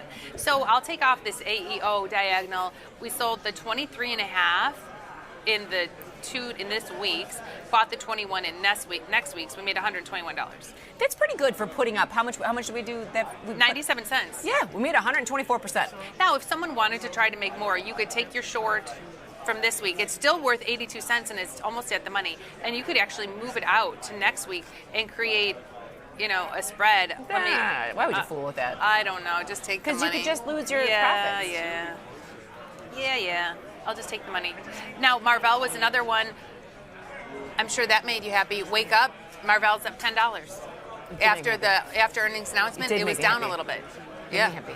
That put a smile on my face. And then I got to see Jenny. Then I got to come to the SIBO. All smiles on my faces. Although we got lucky because we were on a different train than we usually take. Packed. We were lucky to get a seat together. We almost didn't get to sit together. I know. I was like, geez, I would have had to be you can sit over there. Excuse me. Can you move? Can you move? I have my child. What do you, when people are on planes, well, it's not going to happen anymore. Southwest is changing. They're changing. Oh, I have to. I give up my seats for moms and kids. I do all the time. Yeah. Yes. I do. I have to. Of course we would, but it's not, you probably never run into that. You're probably never on Southwest anymore. I'm not on Southwest anymore, so I don't have to give my seat to anybody. I'm a United kid. Can we do... All right, so I just closed American Eagle if you want to push that out. Okay, I will. I want to kind of do a couple things today, if you don't mind. Can you please go to Twitter? I just want to make sure we go to this. Yes. Okay. Twitter. Go to Twitter, and I got to give Florida 7 a nod. I got to give Florida 7 a nod. Keep going down a little bit. Where was he? There he is. There we go. I made 6 phone calls yesterday, Florida 7. She honestly did. I was not about to go to bed without some answers. And to be honest with you, I'm not. One of the people from the trade desk called her back in the middle of the last call. Yes, they did, but I did not answer them. That was Quentin. So Quentin, hello. But then somebody else called me back again later that night. But I'm working on this for you. I'm gonna give you a hat tip to you, Florida 7, because you were right, but there's so many nuances. So we're gonna see if we can get, with compliance, somebody to come here straight from the horse's mouth and answer all the questions. But for I will us. say Florida 7 knows more than us. Oh, for sure. So Yeah. you were right on the, but I'm going to give just a little bit, but please keep in mind, do your own research. Yeah. But so what he was saying is, on as a package, off as a package is one trade. But the problem comes in is it's 3 round trips in 5 rolling days. So the question was, you can't. You were 100% correct. We're going to try to get and I was try wrong. to get an expert from the trade desk. But we're going to try to come get an on. expert from the Yeah. trade desk. Oh, So come on. there are a bunch of little different nuances with it, but yes. Hat tip to Florida 7. You're right. I'm wrong. I can admit when I'm wrong. But for 15 years, I thought the pattern day trading I thought it rule was like every line. I thought it was every line. Oh, I'm wrong too. And so did TP. He was on with me. Yeah, right. Yeah. Right. So once again, we're going to get a real expert who is registered and can tell us what exactly the nuances of the pattern day trading rule are. I want to get more tweets today. Send us tweets. Include this hashtag LAZJNY like Frank the Great did. He's got the option volume in. And yesterday, calls led puts 13-9. Calls are leading puts. Yeah. I like to see this. And I also want to look where the VIX is today because we're getting an up market. Oh, SPUs are back down only up 2. Yeah. So yesterday, at the end of the day, it was like 1650. Where do you think it is right now? I think it's still right there. I think it's like 1642. Yeah, I honestly think it might even be, maybe have a little bit of a bounce because of the choppy movement today. I'm going to go 1680. Ooh, let's see it. Let's see. Take it to the tape. Here we go. VIX. 1650. Didn't move. I said 47. Am I closest? Yeah, you're close. You win. Price is Right style. Closest. You win. Okay, so on the trading floor, we used to do things all the time, and it's closest. They always say Price is Right style because it's closest to without going over. Going over. We both went over, so you have to. I was 47. Oh yeah, you're right. You're right. Price is Right style. All right. Eric, happy Wednesday. Ivy ranked down to 15.8, so it was higher. Ivy ranked down 15.8, done for the day. Wait again, small 4-lot iron condor, 16 by 10. I didn't get any trade on today because my schedule was all, like, I didn't get any SPX trade. I got it on and I butterflied it off already. My schedule was all off because we had the early Benzinga show. We were on a different train. Usually I put my SPX trade on the train, but being on the early train, we were in before the SPX opened, before that market opened. Okay, today I put it on at 9:10. I put on the put spread at 9:10 and it got butterflied off at 10:04. But I'm running things today, and I'm not in my account. Yeah. I was here. I was busy because we went live at 9. And we had some issues. You had some issues. So I had some issues. Liz's computer was working just fine. I had some issues. So I didn't do it today. I will sacrifice my... Oh, and 2 days in a row, pinned to butterfly. You hear that slap? 2 days in a row, pinned the butterfly. Nice. Yeah. Nice. I'm addicted. I'm hooked. But I mean, in full disclosure, what time is it? I am going to Vegas, but I would rather put this butterfly on the SPX than do anything in Vegas. You know, I want to price out that calendar right now. Yesterday, that calendar, I want to see how much cheaper it is with VIX a little bit lower. And I'm just doing the same thing I did yesterday, right at the money put. Today, 885. Oh, put it on for our show. Yeah. We're just going to place it during the show and take it off after the show. We're not going to leave this. All right, 885. I will push that through. You know what? I'm going to put in. So I ran a back test this morning on the train. Since the market wasn't open and I couldn't trade, I had nothing to do. So I ran a back test on the calendar. Well, can you price out the 1 day, 2 day? Because that's all you can do. Yes. So I'm going to just put in. I'm going to put in 20%. Although we're never going to get 20% by the end of the show. No, just do 10. 10%. That's $80. Yeah, sure. Okay, now Florida 7, that'd be one round trip. If you have an under, that's one round trip in the calendar. Okay, so Jacob has a different system. Like Jacob's using a different backtesting system than. Because we were challenged at the end of the day yesterday to run a back test, and we couldn't. Right, so this morning on the train, Liz challenged me. She said, Jenny, run a back test on the calendar. And the reason I did it is because I've never back tested anything. I rely on Jacob. So I had the back testing feature. Oh, it's so funny because if you go to Twitter real quick. Yeah. Just while we're talking, because it makes sense. And then go top down. Don't forget my 0DT backtester question. Yes. Okay, there we go. still Great Gatsby. This was the issue I ran into, and I don't know. Okay, so here, look at this. Where did it go? Back testing, right? See that? Yes. I know. I can try to do this live on air. Let's take a look. Back testing. Now, Jacob, who's running all of our zero DT studies, I believe he uses something different. He's got like a. So, I'm just going to show you. If I do SPX and I go back 2 years, and I put on. Just do the put spread, just because we can show exactly what you were Well, going I to want show. to test the calendar that I. Okay. Do the calendar. I know I changed it, right? Like, let's say I select your first leg, short put. Okay. Now this is where I ran into a problem. Go 50 delta. Sell put 50 delta. This is 50 she delta. accepted your challenge. And I ran into a problem here. Trying to put in a 0 day, Hit enter, the lowest it doesn't. Yeah. The lowest I could do was 1 day.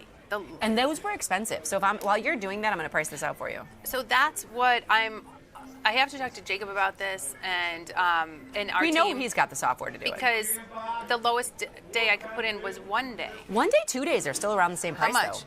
Hold on, I'm just going to do the strikes. Yeah, because there's probably no. It almost would maybe be cheaper because there's no way you're going to It's be here. $6.80. Yeah, it's cheaper because the chance of you being here tomorrow is less.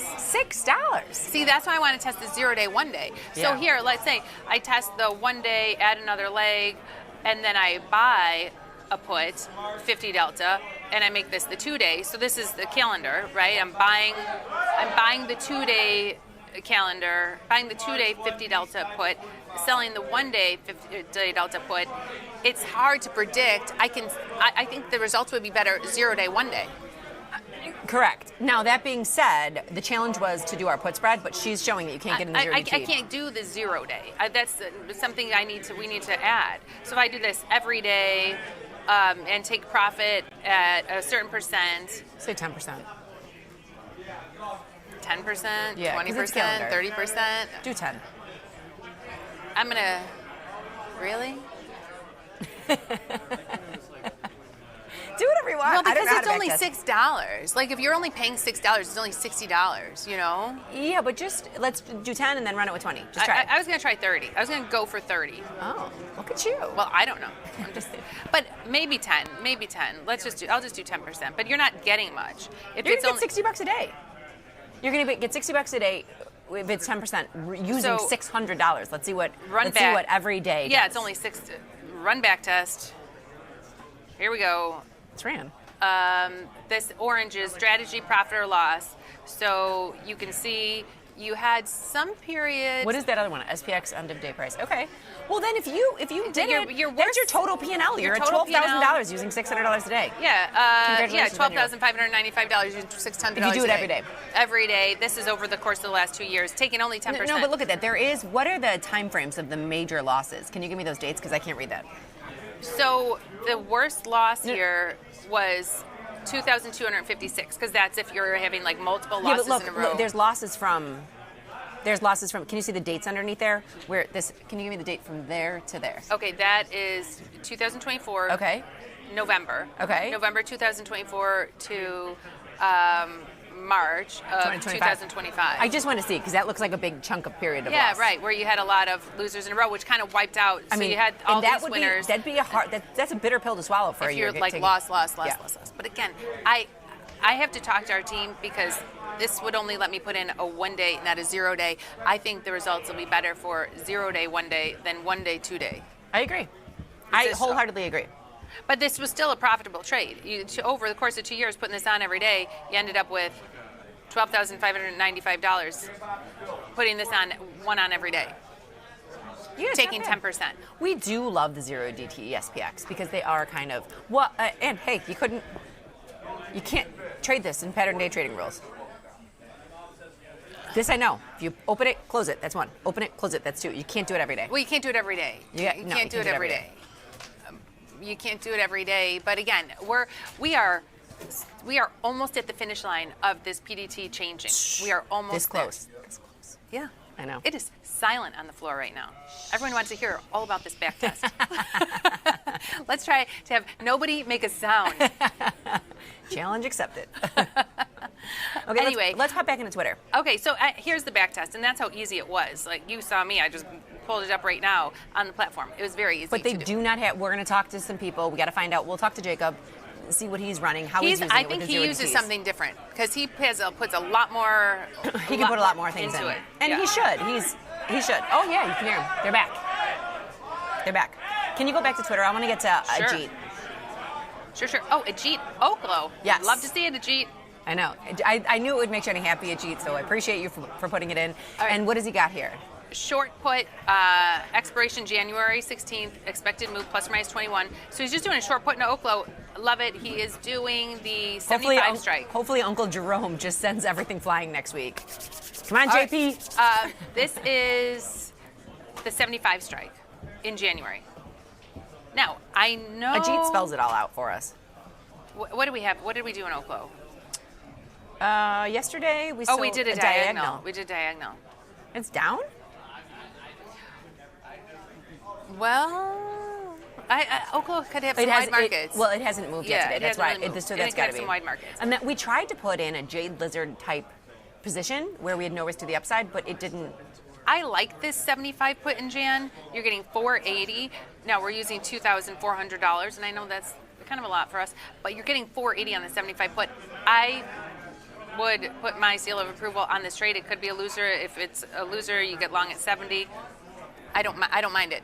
But for us, we already have our diagonal on. We have our diagonal on, and it's too capital intensive for this account. I don't mind this trade. I actually have short puts in Oklo. This is what I like about Oklo. It's trading 92. You can get down to 75, sell a put in Jan for almost $500, getting your break even down to 70. Right, and so just because we were talking about this yesterday, I'm not talking you into or out of anything. Hi, my name is Liz. I have short puts in Oklo, so I'm not talking you into or out of anything. But go to that top January 16th line all the way across. It's got 103% implied volatility. Yeah. That means that this thing's priced to move. It's priced to move. That's why you're getting paid. That's why you're getting paid, because it's priced to move and there's risk. The risk of getting getting paid long, to take the risk. But here's my risk. Fortune favors the brave. Let's say bold, Oklo drops and this put is in the money, and my break even's 70-20, right? My break even's 70-20, so I own 100 shares at 70-20. Now, if Oklo goes down to $20, if Oklo drops to $20, I'm out $5,000. If it goes to 20. If it drops to $20, I'm out $5,000. Correct. I know I could do the math here. I'm out $5,000 if it drops to $20. If I'm willing to take that risk, which the probability of that happening is like the delta on that 20. I'm gonna go to delta here. I was like, it's zero. It's volume. It's zero. The probability of it getting down there is zero. I mean, I can't say that, but you go to the 30 probability of it getting to 30, 2%. Only because I got Vegas on the brain. I'm kind of getting jealous. Only because I got Vegas on the brain. Go back to your strike. So let's talk about what we as options traders do. Okay, Jenny? Okay. This is gonna be fun. So what we're saying, what we are right there is the house. Because you're taking the probability of it staying within a range or something not happening. You get paid $500 or for whatever this is, $485. You get to keep all $485. You're putting up a certain amount, but it's the house. You have a high probability trade here. Like take a look at your P50. It's an 82%. I know. The probability of keeping, so from an odds maker perspective, what we do is the house in Vegas. Now, people have to realize there's real risk. The house has a risk There's too. risk. And like I said, if you have to get long 100 shares at 70, well, guess what? If I don't want 1,000 shares, then I shouldn't sell 10 puts. Correct. If I'm okay with 100 shares, then I can sell one put. Right. If I don't want 5,000 shares, then I shouldn't sell 50 puts. You have to have, it's common sense, right? It is common sense, but especially from this perspective, with you being the house, the opposite is true of option buyers. They're the ones that are gambling. They want to hit it big. They're the ones that are in the slot pool trying to make 10 grand with 50 cents. And when we were just on Benzinga, and someone wanted, they were bullish at a certain point. If it goes here, it'll go there. And Microsoft, and I said, if you want a cheap way, you could just use the weeklies and buy a call. And here was a call at the money call for $300. And I know you said, well, just do a put spread. But sometimes people who are, watching for a quick movement and a quick bounce, I get them. I didn't hear what you were saying, so it's possibly good. So I really did like that trade. I don't mind buying options if you're looking for like a quick move, a quick bounce to get in and out. Yes. That's funny. I don't know if I even said it without. I don't know either. But so it's okay. And honestly, I didn't want to be on with new people who don't understand the risk of options, saying like, sell this, sell this, And sell that's what this, you're sell hesitant this. to sell, like a naked put. Although we did in Marvell. Oh, in Marvell, yeah, we Take did. a look at this. We It's might already need to close it's that. already losing. Marvell, it's not good. We're down $157 in it. We did this during the Benzinga segment. Where that's the buffer. That we did the buffer. So, and it's almost at our. It's almost at the bottom of our put spread because Marvell was up like $8 or so when we put this When we on. put it on. Yeah, it gives you a buffer to a certain point. And the reason we had buffer on the brain from this morning was there was a news story that came out that Goldman Sachs is buying a Chicago-based company called Innovation for $2 billion, and it's an ETF company. And their ETF. Do we know anyone that works there? I don't know. But their whole business model in the ETF was, I loved it because they called it, what did they call it? Capped? You've got. I've got it up. So, Hold on. It sounded similar to the buffer trade to us. No, it is the buffer trade. Sounded like the buffer trade. If it walks like a duck, and quacks like a duck. They call it capped. Well, they're all different ones, but it was like dual directional capped. Yeah.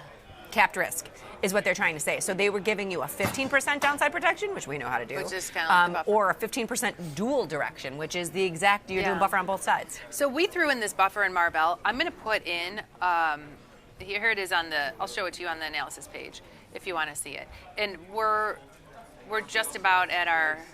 Well, the reason I went to Marvell after you were looking at Oklo is because it used much less margin. We had 95, but we were putting up $1,000 to do it. I think this used like 1,700. Yeah, but because it held up the spread too. No, I don't know. No, I think Marvell just held up I think it used 1,700. Well, I heard 1,000, but I don't know what it's. No, 1,000 was a different trade. Okay. That was another. It was something else we looked at, and I was like, this only uses 1,000. Not bad because the Marvell trade I just pushed through used 1,700. So anyway, you can see where Marvell's trading right now. We have a little room before we really start losing at expiration. I know we're losing on this right now, but I'm looking at expiration. So if And we what cycle stay you're here, in? The January? 16 days. They wanted short term. Okay. It was short term. So we're just going to leave this, but I'm going to put on a very conservative GTC. So if we took in 590, I'll put in 20%. I'm not taking $59. I'm not going to risk $1,700 to make $59. In the words of Blue Wackadoo, it's green.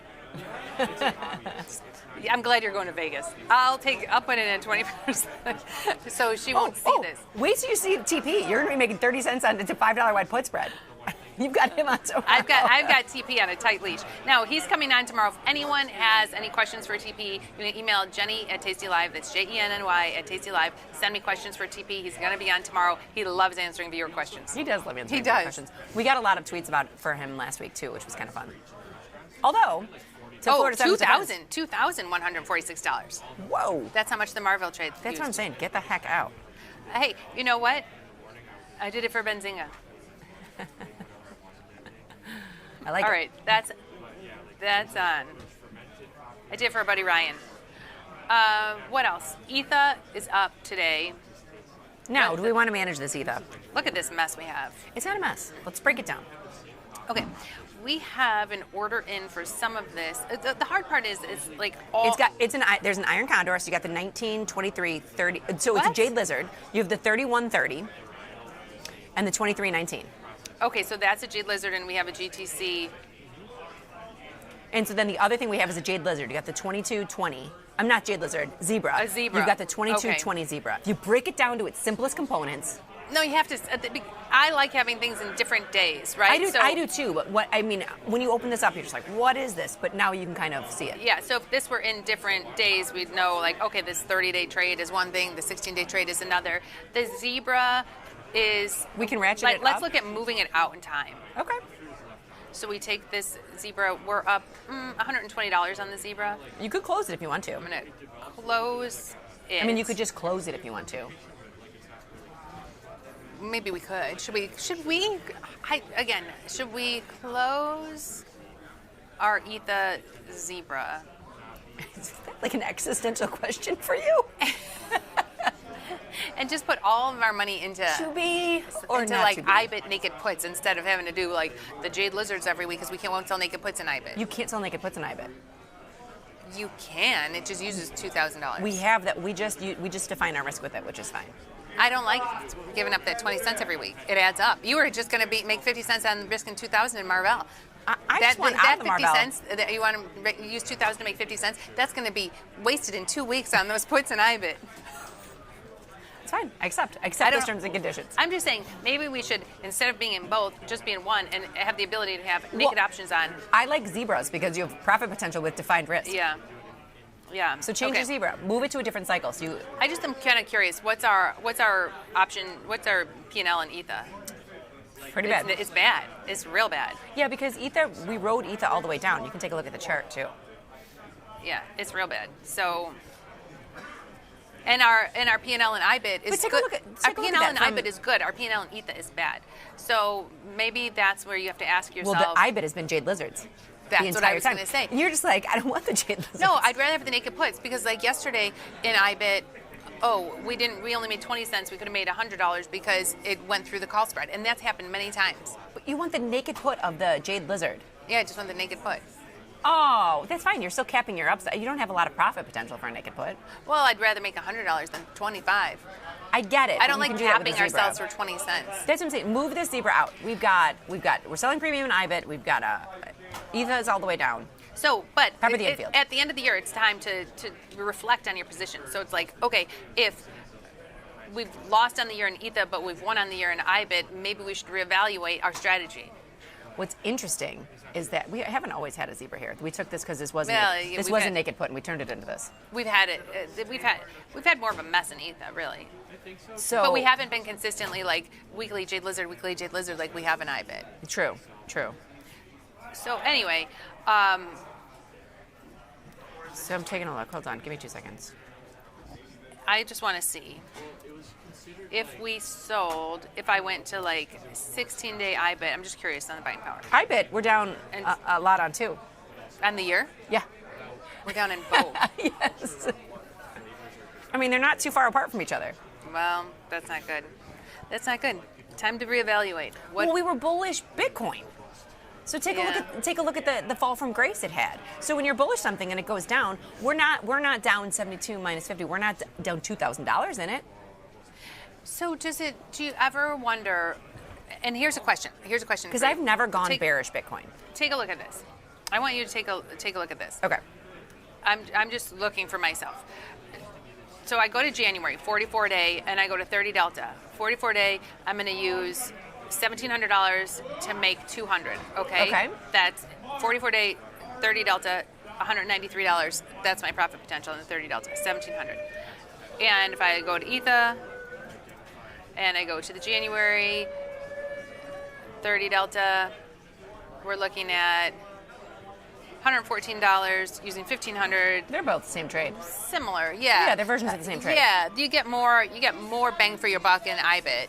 Yeah, but it's not a glaringly obvious. Well, you're getting 115 using 1,500, or you're getting 193 using 1,700. Yeah. So I feel like I mean, sometimes when you open it up and you're like, oh, I'm using $400. Like, it's not one of those. But this is what I am hoping will be glaringly obvious. Let's take a look at this. Now you go into something that's got more juice in these options. Oklo. No, I'm saying all crypto. I'm just saying crypto. And you go to 30 delta in coin in Jan, and you're getting $1,125 using $9,000. I kind of like the 1,100. I kind of like the 1,100. Press that button. And I want to see how fast Tony Batista calls you. So no, but here's my question: if we were using, 1,700 on the one or 1,500 on the other, and you want to make this a spread, you can still get $840, $720, $720 using $2,000. It's more. You're getting more bang for your buck. All at the 30 delta. By using coin? Yeah. The problem is, here's the deal. When you have a naked put versus a put spread, say coin goes to 180, you're out. You're tapped out. But if you have a naked put, you are long ETHA or you're long IBIT. Oh, well, then it's going to use a lot more buying power. No, it's going to hold up whatever it is to buy it.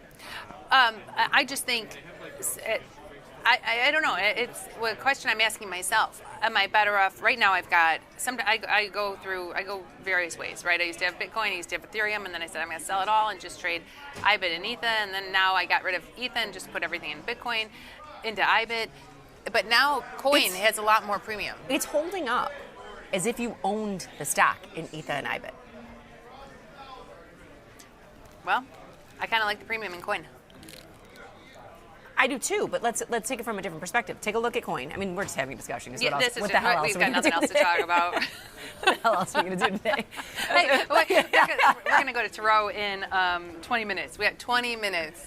Oh yeah, we are. Okay, so let's really break this down now, Johnny. So if you take a look at coin, coin's got a 19 IV rank. Now there is premium, I will give you. Yeah. So you got to use your common sense slide. So coin 66 implied volatility right here, but a 19 rank, which is juicy. I like it. Now go to IBIT and ETH. Let's assess these two.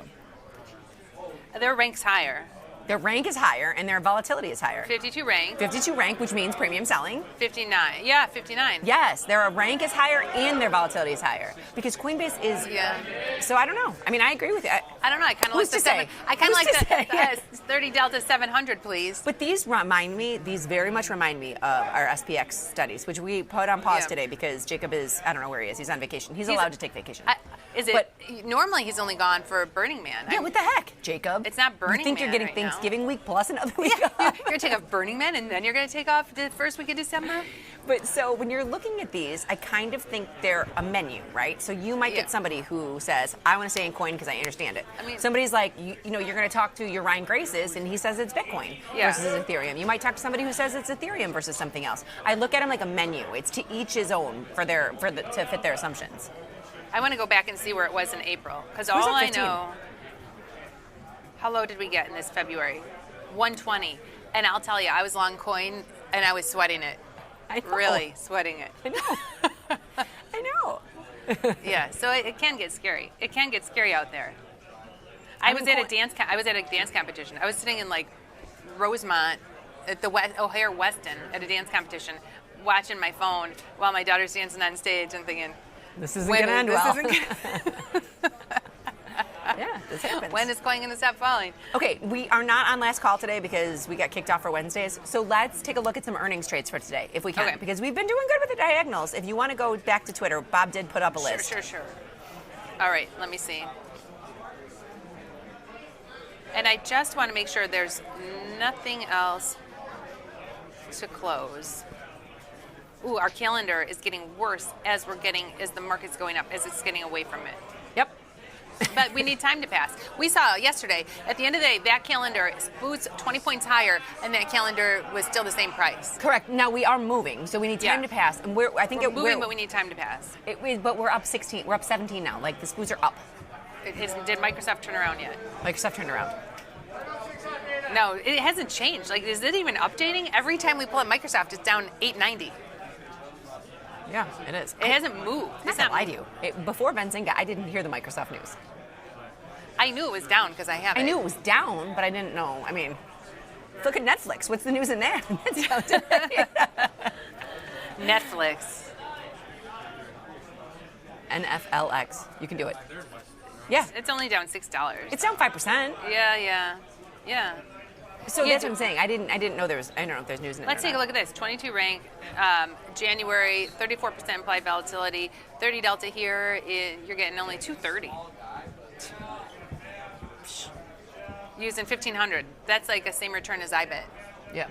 Getting $200 using 1,500. Yes. True. Facts. Okay. What do you want to look at? Twitter? I want to look at Twitter because. So Ajit Oklo. I love it. I love Florida 7. I appreciate you giving me. The Great Gatsby. Don't forget my 0DT back test. That was from yesterday. You're not. I don't know if you're. Oh, I'm not updating. Hold on. You're not updating. Yeah. There you go. Okay. Leg into an iron condor by selling put spread, then selling call spread, then close as an iron condor. You have 2 day. 2 day trades. Correct. There you go. Florida 7. He's the expert. I know. I like it. I appreciate it. Yeah. I think we're gonna send him next time.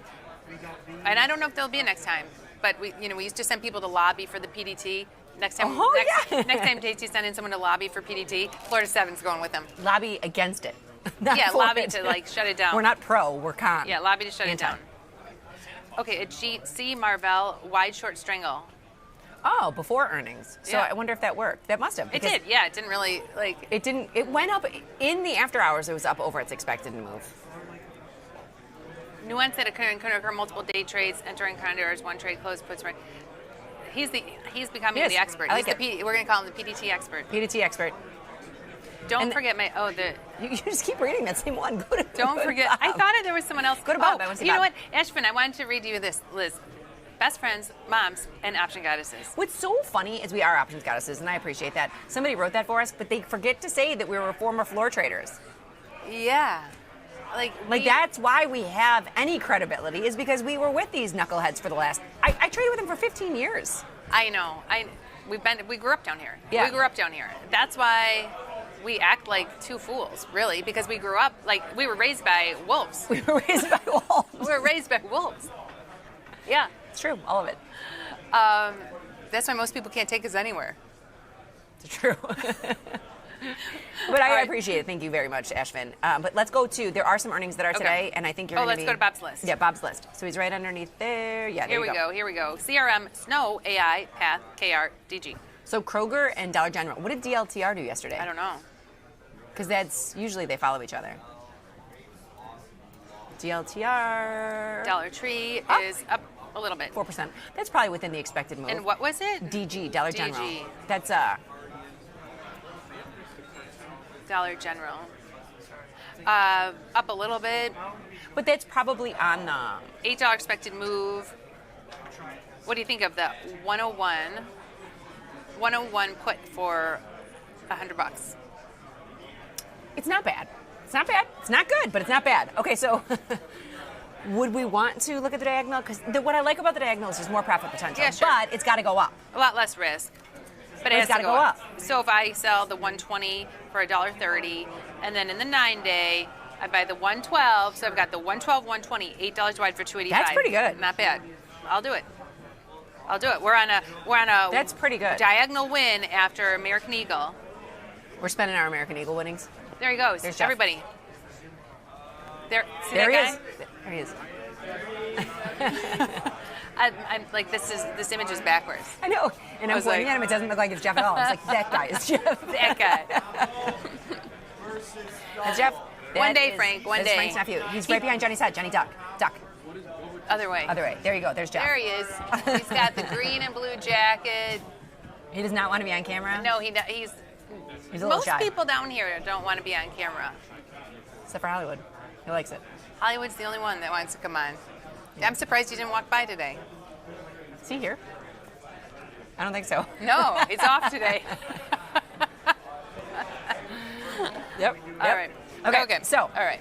CRM, Snow, AI, Path. Did we put the dial? No. Let me put it in. $2.80 for an $8 wide gives you a decent profit potential if Sure. it goes up. And since the other, well, a lot of the. Oh, maybe I'm working it. Oh. Spoos are DG. 15. Okay. Do you have anything? I know your neighborhood for a long time loved. Did they love snow? Oh, they loved snow. Yes. I'm what gonna was pay that thing? $3. Deck something, deco something. Triple deck. Triple deck. That's the It's like a snow competitor. Yes. Is that what it was? I believe they said that. I can't remember. I don't know if they said snow competitor or like CRM or CR. I don't know. I thought they said snow. I don't know. Vanetta. I think they is Vanetta on the news. Do you remember Aldo when he used to call her Vernetta? He was so cute. Aldo. We used to have a food delivery, and Aldo was our food delivery man. He would come. We loved him. He was the best. I hope he's okay. Okay, let me take a look at snow. I'm not in snow anymore. I used to be. I'm not anymore. Usually if a chart looks like this, I get out at some point. Yeah. I can never hold anything. I mean, snow is a $265 stock. I know. What's the expected move? 24. $24. That's a big expected move. Let's see how much this diagonal is. 290. You're looking at 265, 290. $10. I'm not. No, let's just pass on snow. Yeah, pass. CRM. Filled in Dollar General. Okay, I'll push that up. And CRM, that's also expensive. So $236. Everything's up there now. $16 expected move. Do you know what I did like Ryan say? That he's bullish on a lot of the. What you did? I'm sorry, I didn't hear you. I think my ears were affected from earlier. So Ryan said that he liked a lot of the tech stocks. Oh, yeah, he did. He liked Microsoft. He liked certain tech stocks. I forgot how he referred to them.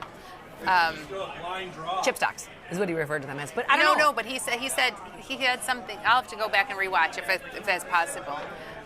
I don't know that I don't know. watch But sometimes when you film, like anyone that films themselves, it's not fun to watch. I don't really ever watch ourselves, but I watch it every night before I go to bed. Kidding. But you know how people like. There used to be, during COVID, you had to film yourself to make anything. I'd be filming my kids, like everybody, sing happy birthday to grandma, and we're going to send it to her. And nobody likes to see themselves on a video. No. No. I shouldn't say that. Do you remember when our girls would be American Girl Dream? They did like to make videos. They did. And they were quality productions. Quality productions. All right, CRM, $16 expected move. I don't know what you want me to do here. No, I mean, they're too expensive for us. And the reason we kind of hung our hat on Dollar Tree is because a lot of the retails have gone up, right? We've seen a retail rise. And so that's where we're there. Kroger, do you want to take a look at Kroger? And maybe I should. Doesn't Kroger own Mariano's too? Well, I was going to say, like, what happened? So, do you remember when there was all that talk of, like, Mariano's and Jewel merging, or Albertsons buying Jewel, or Kroger buying Albertsons, or whatever, whatever happened to all that? You just named all the grocery stores in the because they're Chicagoland all somehow related. They are. Whatever Somebody owns Trader happened with Joe's. that? I don't know. I am still debating on returning all of my cases of wine that I did not get 35%. You're going to return them? Do you think they return liquor and alcohol, spirits? You can return it. Oh. You don't even need to return it. I don't know. Because some of the bottles, I bought expensive bottles that I wouldn't normally buy because I thought, 30% off. It's 35% off. So normally I wouldn't drink a $50 bottle of wine on a Tuesday night, but if it's 35% off. What about on a Wednesday? So I'm thinking about it. You can return them. Just for the principle. I can't believe they didn't let you. You should have been like, I'll take 6. Remember when Mr. Cundy's, he was Oh my gosh, you could ring me up for these 6, and then ring me up for these 6, and then ring me up for these 6. And he did that the one time. Because they had cases of Sprite that were on sale, and he just went bring my back kids in. Come on, kids. She's buying 6. He's buying 6. Yeah. Yeah, I don't know. I might return it. I'm staring at the case. I'm not unpacking it yet. Is it still in the car? No, it's in my kitchen. You're not taking that anywhere. All right. So Kroger, only $66. Remember when there was that real debacle in Kroger? Yeah. That was like a long time ago. We had Dylan Radigan on. You and I had know. him on. We had Dylan Radigan on talking about Kroger. That was a decade ago. It was a decade ago. Yeah. Yeah. All right. Let's see. Kroger 66. Let's take a look. Let's take a look at our go-to move. No, there's no premium. Let's take a look at our go-to move. Hit the 70 call. It's kind of wide markets. 50 cents at 78 cents. And you're trading 67, so it's it's only going to be $3 wide. No. No thanks. Boo. No. And so the reason we said no is you got a $3 wide you're paying half for. The one we looked at for Dollar Tree was we paid $2.80 for I think a $9 wide. I'll leave this 10% for this calendar. Do you think? I mean, honestly though, did we make any money on it? No, we're down $20 on it. Well, we made $120 today, so I think we close it before the end of the day and net out before our the end of the show. Hold on.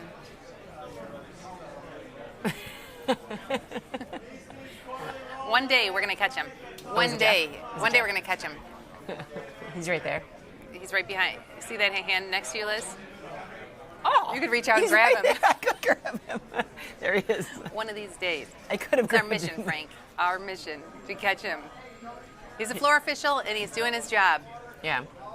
He's doing his job. He's trying to catch people who don't have their jackets on.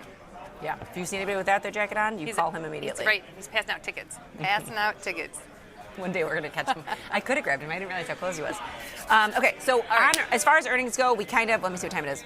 We've got a couple minutes left. We have 6 minutes, T-minus 6 minutes until, although do you think that, I wonder if they got a new bartender. Did we like the old one? Remember the last time we had food from the Mediterranean place? Oh yeah, they wouldn't let us eat them there. Well, we had food from the Mediterranean place. The Mediterranean place didn't sell drinks, so then we said, let's stop in Truro and get a drink to go. And we said, oh, can we get drinks here? And she looked at our bag from the Mediterranean And said, place. no. And said, you can't bring that food in here. No one was in there. Nobody was in there. No one. So if she's there, I don't know. Because we eat at 11. Nobody was in there. No, we should probably behave ourselves today. We should do what? We should probably behave ourselves. You're leaving for Vegas. I'm not going to behave myself today. She's on vacation. It's at 10:55 when this show ends. She's on vacation. I am on vacation. It's true. Yeah. Gonna party it up for Double D's 50th birthday. Yep. 50th birthday extravaganza. True. His birthday is going to be celebrated for like 2 straight weeks. Well, you know what? Because he's a Christmas birthday, and you know what? Sasha, Sasha's part of our Tasty Live team, or Tasty Trade team, and it's Yes. Tony's stepdaughter. She's due on December 20th, which is She Dan's is? birthday. Yes. Aw. And she's having a girl.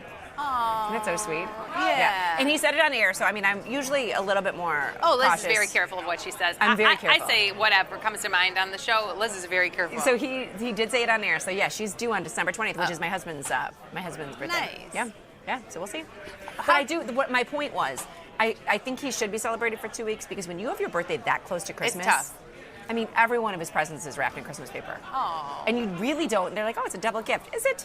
Like, here, this is for Christmas and And your birthday. Yeah. Oh, I know. My niece, she's born on the 26th. So every Christmas Eve when we get together for Christmas, it's just her birthday party too. My dad's birthday was Christmas Eve. Really? Mm-hmm. Yeah, But he loved it. So my dad had a good attitude, and Dan has a good attitude. He says that their birthdays are the best week of the year. And I was like, that's a good way to look at it. You best can time- either best look at it season like of you're the getting year. gypped or you're having the best time of your life. Right. And There's two ways to look at things. You're either having the best time of your life, or you're getting, gypped. You can look at it from either perspective. So yeah, that and I mean, they both said that, and I liked it. All right, I'm gonna do one final pop into Twitter just to make sure I got to everybody, and I think so. Oh, wait, so. hold on. It's still the Just so we PD. can see. I've gotten to everyone. PDT was the last, and And I Florida like it. I 7, give Florida, like I said, I gotta give Florida 7 a hat tip. Yes. Hats off to you, good man. Uh-oh. I still want to know where that is. Go back. Oh, if someone, okay, so this came up as my screensaver. I didn't ask for it. I said Banff. I'm guessing Banff. And Liz is like, where is this? Where is this? I'm guessing with the mountains and the lake. I'm guessing Banff. But if anyone knows where this is, call me because I want to go there. She wants to go there. So if anyone knows where this is, you can tweet us with the hashtag LAZJNY You know what? and tell us. I might. Okay, I'm saying Banff or maybe Lake Tahoe. I would guess Banff, but I don't know. I've never been there. I hear it's beautiful. I hear it's beautiful too. I've been to Lake Tahoe. I've skied Lake And did it Tahoe, look and like you can this? see. Well, on the top of the run, you can see a beautiful lake. Oh, you can? Yes, but I can't. But I don't know. I don't know. I'm not sure. So if you know where this is, because Liz and I have not figured it out, nor have we figured out what to click on here that would tell us where this picture is from. Or even how to Google it, because I said, what picture is this? One day we'll figure it out. One day. All right. You can keep an eye on Twitter to see if the answer ever comes in. And I will do one final market recap. We do not have a CL position, and oil oil down again? is Oil's still up. sitting around 60. Sitting around 60. Sitting around 60. Our natural gas position is exactly where we need it. Shoot. 23 days. This is 23 days. It's brutal. But That's why I don't like these for that long. It's whatever. It's defined risk. As far as so, it should be interesting to see if I want to see if 6J is what 6J is doing. If it's gonna, it's up 0.5%, but it was down a little yesterday. You know, its high it made was Monday. Its recent high. I think we got out. I think we got out of our FX position At the high? At the high, because when I went to get out of mine, it wasn't as good, so I left mine. But it's creeping back up there. All right, let's check in the final closing hours of the show. Let's check the calendar because the screws are only up 10. Okay. Oh, it's up. It's up. Close it. It's up $60 or something like that. Let's close it. $9.55. I don't know how much it's up, but it's up. Okay. It's up a little. Because what did we make? Let me take a look. You're still SPX. working it. You have to cancel replace that. So 350 to 245, we made $105 on that trade. In a minute. And we paid $8.85. We paid $8.85 for this. So if we paid $8.85 and it's trading $9.55. Yeah, close it. Filled. Good. Look at that. So $175 this morning in SPX. It's not bad. Hey, in the words of Blue Wackadoo, it's green. Done for the day. Done for the day. Done for the day. Done for the day. I want to make sure it's all pushed out. Okay. Okay, so SPX, last thing I did, AEO. Can you pop out the side so I can see it too? Sure.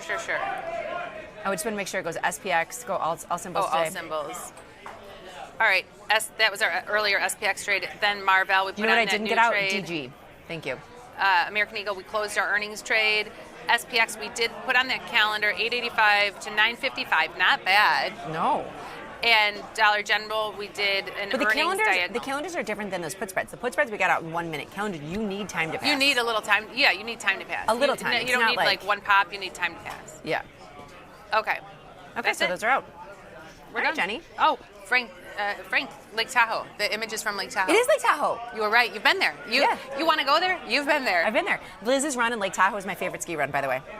Liz's run. Liz's run. Mm-hmm. My dad's ashes are at the top. They are? Mm-hmm. That's cool. Yep. I should have known where that was then. Yeah. Hey, this looks familiar. And this looks beautiful. I'd love to see it. I've never seen it from that perspective. All right, everyone. Thanks for watching. Liz, have a wonderful time in Vegas. Thank you very much. You have a good time with TP. Everybody remember to trade small, trade often. Laugh with us, learn with us, and watch the Liz and Jenny show. I'll see you tomorrow.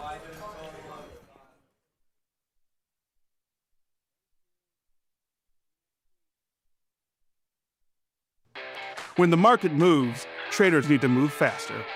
tastytrade Active Trader Tool offers full depth of market visibility, one-click order entry, and instant position management so traders can react in real time. While others charge for professional tools, tastytrade provides them for free. Opportunity can move fast. Seize it with Active Trader. Try it now on tastytrade.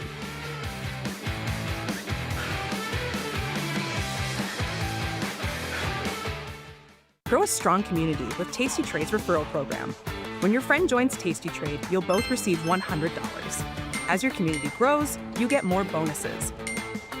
The referral program runs through December 31st, only at Tasty Trade. Look who's back testing. tastytrade now has options back testing for free. Test your trades with over 10 years of data for the most popular symbols. See how your trades would have performed in the past. Look back at profit and loss and take the guess out of guesswork. Oh, did we mention that it's free? Get back testing at tastytrade. Tasty Trade is now on TradingView. Trade stocks and futures directly on TradingView charts with Tasty Trade's low commissions. Try it out and leave us a review. Tasty Trade's active trader interface makes futures markets your arena. Built for the bold, not the bored. Trade CME futures with a single click. From micro contracts to major ideas. And go even further with futures options. Tasty Trade lays out multiple ladders and charts for total visibility. Plus, hundreds of built-in indicators for traders who want a broader view. Tasty Trade, pro-level tools, intuitive design, total control.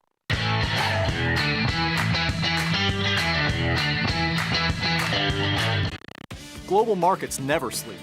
Explore them with Forex, now available on tastytrade. Get in on over 80 Forex pairs, 24 hours a day, 5 days a week, with the Forex platform that adapts to your style and speed. FX marks the spot. Trade it on tastytrade.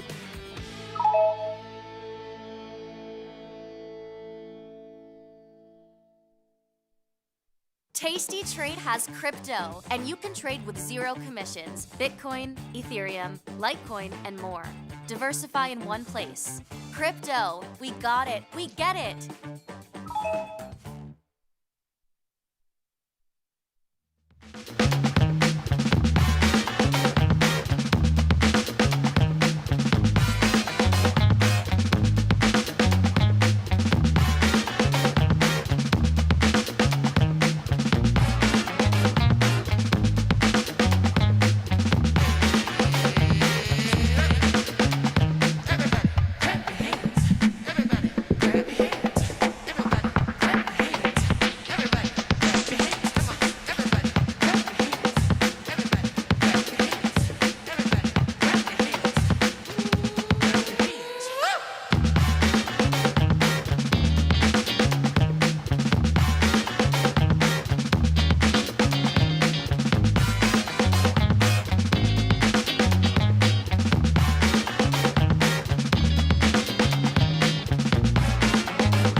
What's going on, everybody? Welcome to Option Trading Concepts Live. I am your host, Jamal Chandler, joined by the one, the only, Glenn Freibarger. How you doing, buddy?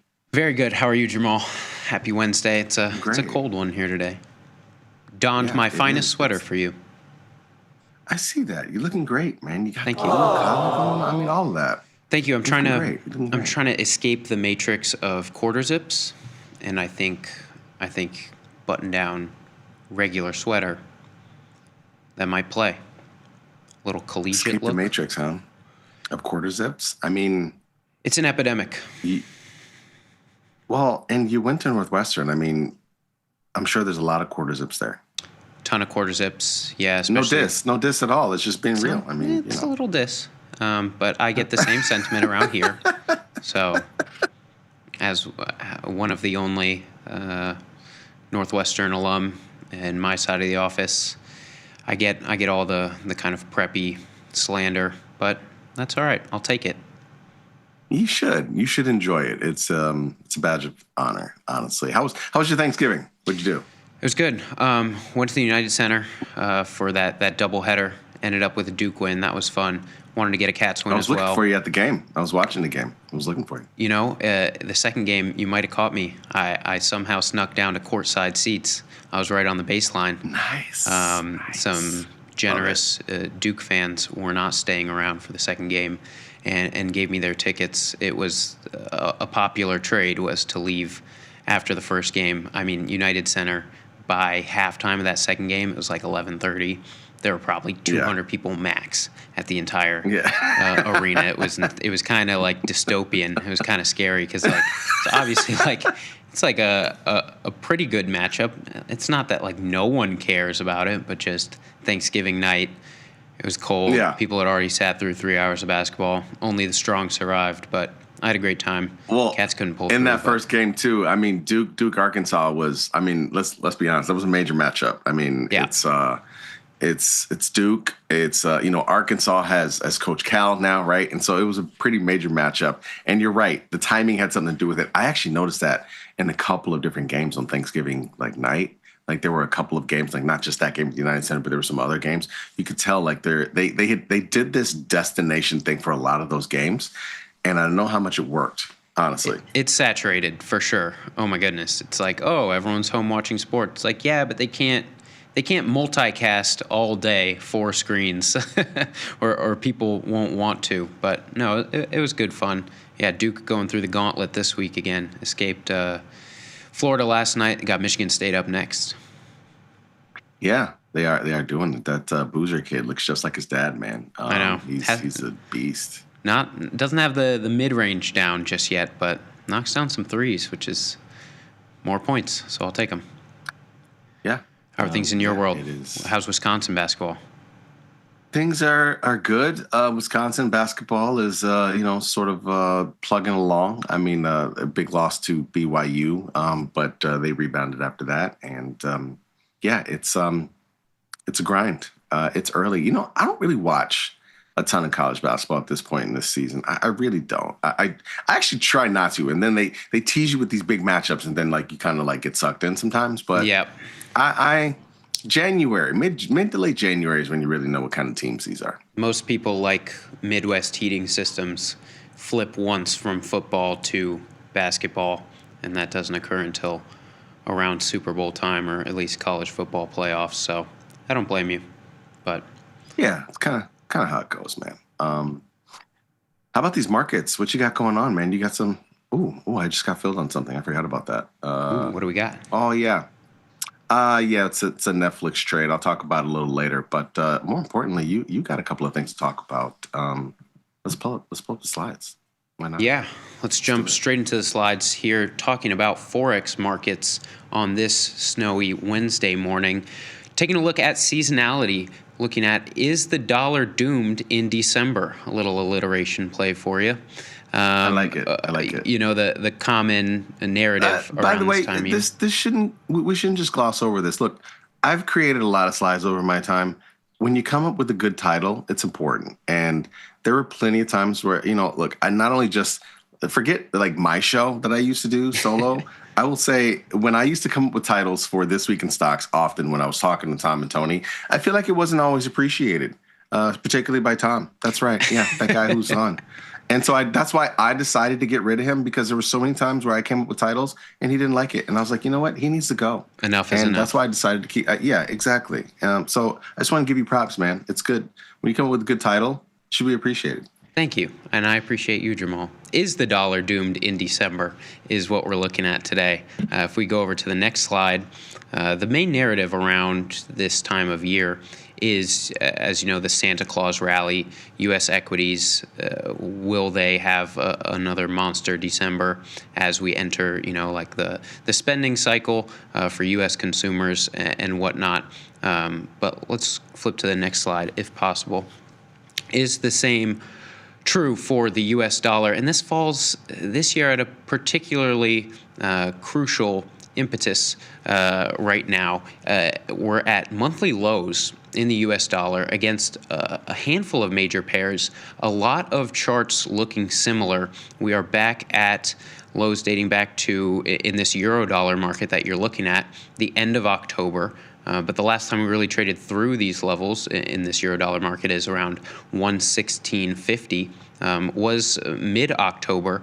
And this chart looks the same as, a British pound US dollar, an Australian dollar US dollar, not so much the US dollar Japanese yen, but that one also coming off of highs has a ton of its own storylines and narratives dictating it. But right now, in the macro environment where we placed, we're looking at a December rate cut. Those odds oscillated for the better part of a month and a half, 2 months when the government was shut down. Now it looks like, according to futures traders, that's all but locked in a week's time. And this sets up for, directional traders an interesting inflection point of, will these ranges continue, or do we have the chance to break out? Further dollar weakness would be a breakout from these recent trends. And what does history have to say about the dollar December? So I crunched some numbers, just some high-level stats on the next slide, just covering the dollar's performance since 2003. That's all the data I had. I thought about tightening it up a little bit just recent years, but wanted to get, since we're only looking at 1 month at a time, as much data as I could get in there. And we see the currencies versus the US dollar across the board doesn't look great for the US dollar in December, led by those European currencies, that Swiss franc and the euro market. The top average gainers in the month of December on average. And then up years is just taking, were these currencies positive against the dollar in a given year? Or did they fall against the dollar outperforming? And we see a lot of 5s and 6s in the 10s place, meaning those currencies are outperforming the US dollar more years than not. Only the British pound and the Australian dollar looking at 50-50, or the dollar gaining more years than not. And then I also roped in what the average monthly change is. This was just, the average magnitude taking direction out of it. And you see that a pretty interesting story. Swiss franc leading the charge there. Japanese yen not far behind, Australian dollar not far behind, but if you're looking for low volatility, that US dollar Canadian dollar pair leading the way in terms of muted moves in December. And there's a bit more nuance to this behind the scenes, this taking in, as you know, 22 years of data. A lot of the biggest magnitude moves came around that 2008, 2009 crash. And so perhaps these average statistics are a bit skewed. We haven't seen the greatest magnitude moves in about the past 10 years. So that speaks to, I also ran where volatility stacks December versus other months. Nothing exciting to report there. December not an outperformer in terms of major moves as it relates to all other months. It was middle of the pack, 7th out of the 12 months there. And so what this tells me is, as an active trader, there's a lot of things to be looking for if history is to repeat itself. Going over to the major takeaways, unless you have something that catches your eye here. Yeah, for sure. I mean, you can't throw numbers up and not have me make a story out of it. Glenn. Please. This is how we do. Up years. When I see this, I see the euro and the Swiss franc are the highs there as far as like up years, and pretty starkly. It looks like Two out of pretty 3 years. starkly, and yeah, basically, right. And then the Canadian dollar and the Japanese yen are second, if you will. But when you say average gain or loss, it's just kind of, I mean, it totally makes sense, I would say. I mean, well, it's interesting, though. Average gain or loss, Swiss franc 1.5% first, and the euro almost 1% and they're the highest up years. So there you have over the last 22 years. You also have the nuance of the euro and the Swiss franc being pegged in those early years to each other. A little bit of shakeout there as a result, but as we know, they were. I don't think I knew that. Yeah, and 2011 or 2015, a lot of that changed, and the relationship changed. And now, as you know, still highly correlated pairs or currencies, but still free movers. And so it is worth noting.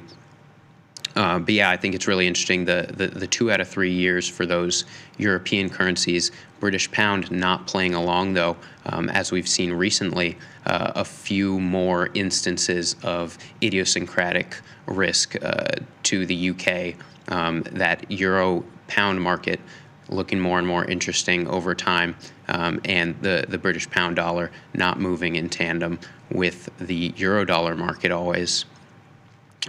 So yeah, that's what I thought was interesting over the past 23 years. This makes a little sense with the prevalence of the Santa Claus rally in U.S. equities, as we see over the long term a historic negative correlation between U.S. stocks and the U.S. dollar.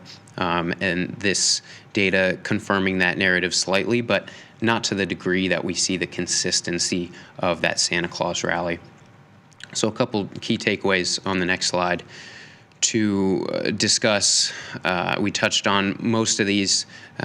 Dollar weakness leading the charge with those European currencies led by the Swiss franc on an average percentage basis, but looking to that British pound for possible divergence there. And even if you want to take the US dollar out of it completely, maybe look to that euro pound market for some interesting divergence. If perhaps December is, if we ran this for the British pound against all currencies, maybe this month is a unique month historically for divergence against its peers.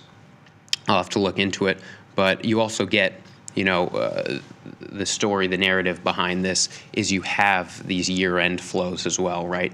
And so perhaps, December is a month where the move over the year is perhaps just extended a little bit as companies, banks, even countries have to recalibrate their books. Doing so, I'm sure, in a sophisticated manner, but deadlines are deadlines on a yearly basis. And all those players in the spot FX markets, so all affecting these moves and not looking like the most volatile year. So if these ranges, volatile time of the year, if these ranges hold up, if you're talking taking profits, stop losses, perhaps the most crazy moves shouldn't be priced into your trading mentality. But a lot of active takeaways this year, if I'm setting this historic study against the backdrop right now, we're at a key inflection point where, if we get confirmation breaking through some of these ranges to the US dollar downside, maybe that spells some further dollar weakness. Whereas, if we get rejected from those levels, then you could say, okay, even though history's right in certain pairs, 2 out of 3 years, this might be the year where the move for the U.S. rate cut was priced in before December started. And this is one of those, unique years where the U.S. dollar either comes out unchanged or a slight gain. So both directions in play, but I'm looking at those key price levels first and foremost for, where traders are grouping, like you say, those kind of fear and greed price levels if we trade through them or get rejected firmly off them. You listen, I like it. Every once in a while. Yeah, let's hop on the platform. Let's look at these in real time. Because let's do it. Oh yeah, a lot of green, some green. Yeah. Well, this is in my trade. I mean, the dollar cat is working finally. Euro JPY is doing its own thing once again, clearly. But I mean, it's interesting. I wondered. You're talking about how the dollar typically is pretty weak in December. I wonder if that's sort of a sign as to sort of people really clearly aren't stacking dollars in December. They're actually using them a whole lot. It would seem. I wonder if that's kind of a thing. Yeah, I mean, if I was looking at historic returns, it'd be a hard case not to go long equities in the month of December, or at least spend or move into riskier assets on a thesis of those year-end flows. But we're going to close all this. Done. But yeah, there's also the narrative in the short term of the move being priced in for this. I'm looking at 1 week from now, Fed decision cut. That'll be not the headline, but what the actual rate cut path ahead looks like. If there's any dramaticism in terms of Fed chair, any news around that, only because in recent months we've seen that affect the risk be more to the U.S. dollar downside in terms of some of those Fed independence narratives. Other countries not taking lightly what a future would look like if the Fed gets more political. All that's been dispelled thus far, but I wouldn't count out some jerk reactions on some of those more political headlines. Yeah, I mean, we're literally a week away from that. The Fed meeting, basically, it's an 89% probability of a 25 basis point cut right now. We are at 3.75 to 4. I mean, basically, we're going to go down to 3.5 to 3.75. It's been a steep drop. I mean, for the most part, right? Like it was a steep climb, and I shouldn't say steep drop. Actually, it's been kind of slower, but it was definitely a steep climb to get rates up to where they were, and then we've dropped easily. I mean, at this point, I think it's going to be like 125 basis points from the high. I totally forgot what the high. Do you remember what the high was? I don't remember off the top of my head. I think it was 5.25, 5.5. Right. Yeah. Pretty up there. 5.25. So yeah, I know, right? And it's interesting because it's totally a different environment than what we were raising rates into, meaning that like right now we're cutting, but we're not fully sure of the interest rate environment or the job market, honestly. Right. And those inputs have kind of been sort of taken away, if you will. And so, but nevertheless, there's still a chance. There's still a chance. I just say chance because it hasn't happened yet, but there's still a good chance we're going to cut 89%, like I just said. So, it's an interesting environment, if you will. And I think, currencies have been following suit as we sit here and look at them. I mean, there's, the dollar has strengthened throughout sort of over since July, I will say. Mm-hmm. July was kind of the bottom there. Dollar has started to strengthen. We've seen that happen a whole lot. But, there's been a lot of other weird things. We talked about the euro more recently. Do you still think there's like this intervention risk, if you will? In the Japanese yen? Yeah. Yen. Sorry. Euro, yen. That one's interesting. Let's pull up the price chart there because going into this week, I thought it'd be a lot more interesting. The Japanese yen. 6J? Let's keep it in the spot market if that's all right. Okay. Just head over to watch list, and then you can select the dollar yen from there. Perfect. So this one thought it would be a lot more interesting, but now what gets interesting is as we come off these highs, there's not a critical intervention risk in terms of the next week or so. But when we look at the end of the month, markets have taken somewhat seriously the BOJ officials' commentary that a rate hike for December is on the table. Now, they've done a lot of verbal intervention in that sense. And so I think the risk is still two-sided here in that if that event, that Japan meeting, I think it's December 19th, comes and goes, no rate hike, no even mention of a rate hike, then we could see not only the 200 pips or so that we've seen here, pricing that back in, taken out, but then you're right back at those levels, and that risk might be even greater around those levels for a second time. So not as much on my radar for this week, but definitely as we get through the month of December after the Fed meeting, if we still have the dollar strength against this pair where we're at, then I don't think that's a ridiculous narrative to come back at all. But as for now, we've gotten rejected from trading down to that 155 on Monday morning, and now we're pressing it again. So, like I said, the dollar story right now is pretty dollar centric, at least from a price action perspective.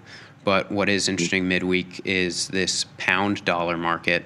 If you go back to the watch list, looking at the movers of the day, we were up almost 1%. We were up more than 1%, now around 1% in this British pound US dollar. A big divergence from that euro dollar, only up about 1/3%. Here we had some firm UK numbers this morning, PMI, compounded with US dollar weakness, has sent this pair not only to its 1 month highs, but with a pretty stark move here, up over 120 pips. So that's definitely outside of its, one standard deviation move for a day. If we're looking on a daily change horizon, we tend to see this move around 70 pips. So definitely an outside day. If you're trading this very actively, you could think that this move is, overdone and not looking for a ton of revision, but a couple pips here. And then you have, if you're looking at past tape action, once you get up to 135, if you're playing this to the downside, then you could that could be confirmation that this move is here to stay. But you could take, 20, 30, 40 pips out of it if this normalizes and the dollar comes back a little bit. Like we said in those... Yeah, this is a strong move. Yeah, absolutely. So there's still some Bank of England cut speculation. I'm not actually sure when their meeting is. I don't think it's in the near term, but that is the main news today that's not U.S. dollar centric. But I'm looking at that. The Aussie dollar remains pretty interesting. That's at the top of its range. For the past month, it's tried 66 cents a few times, but not trading through it. So I think we'll know pretty soon if we start to get another day of U.S. dollar weakness that we might have a whole new trading range present itself, and that would not be good for the U.S. dollar. But if we see a little bit of a dollar comeback, that could be confirmation that we just chop around here until the Fed meeting in a week's time.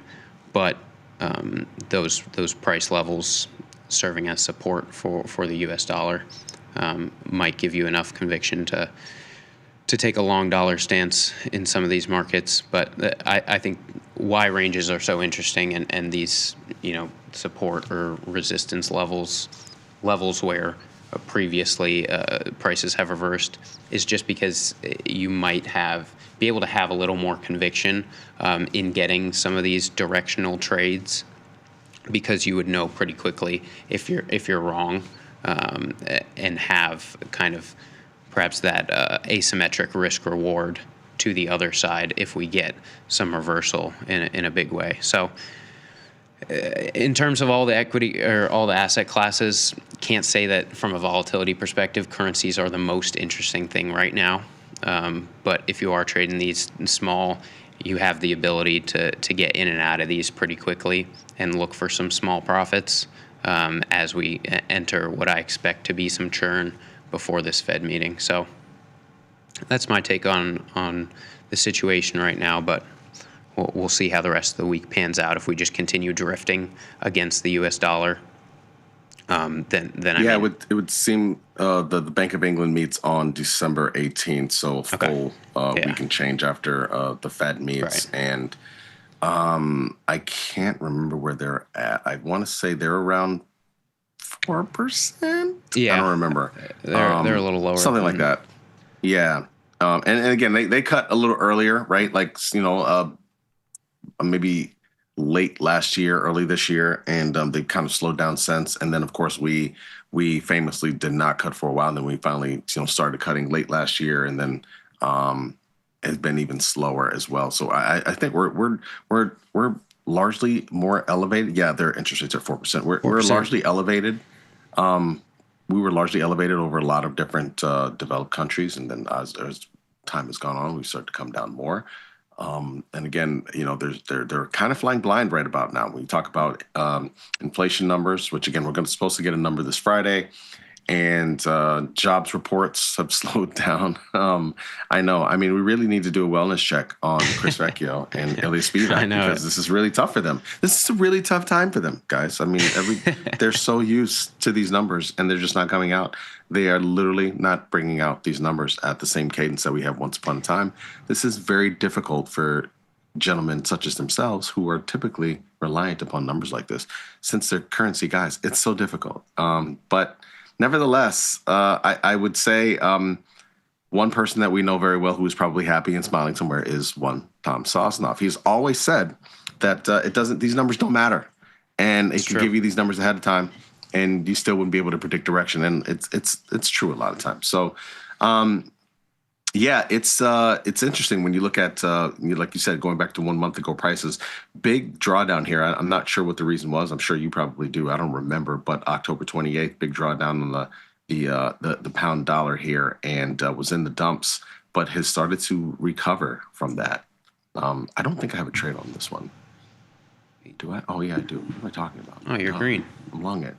Yeah, I am green. There you go. I forgot. So yeah, as I've said, this is really just a fun experiment for me. I love it. I mean, because basically I believe the dollar is going to rebound, but in case it doesn't, all of my trades in here are basically to the effect of being short the dollar against a long dollar position that I have in my regular portfolio. So this is kind of an interesting experiment for me, and I've largely done it in that way. And except for the euro yen, which essentially is just a very one-off situation that I'm short that, just because the chart has been and the way that it's been moving has been so wild at times. Just straight up. So it's like, let's short this thing, and that's been crazy. But other than that, it's basically a short dollar portfolio, and that's kind of the way that I play this. And so everything in here is that.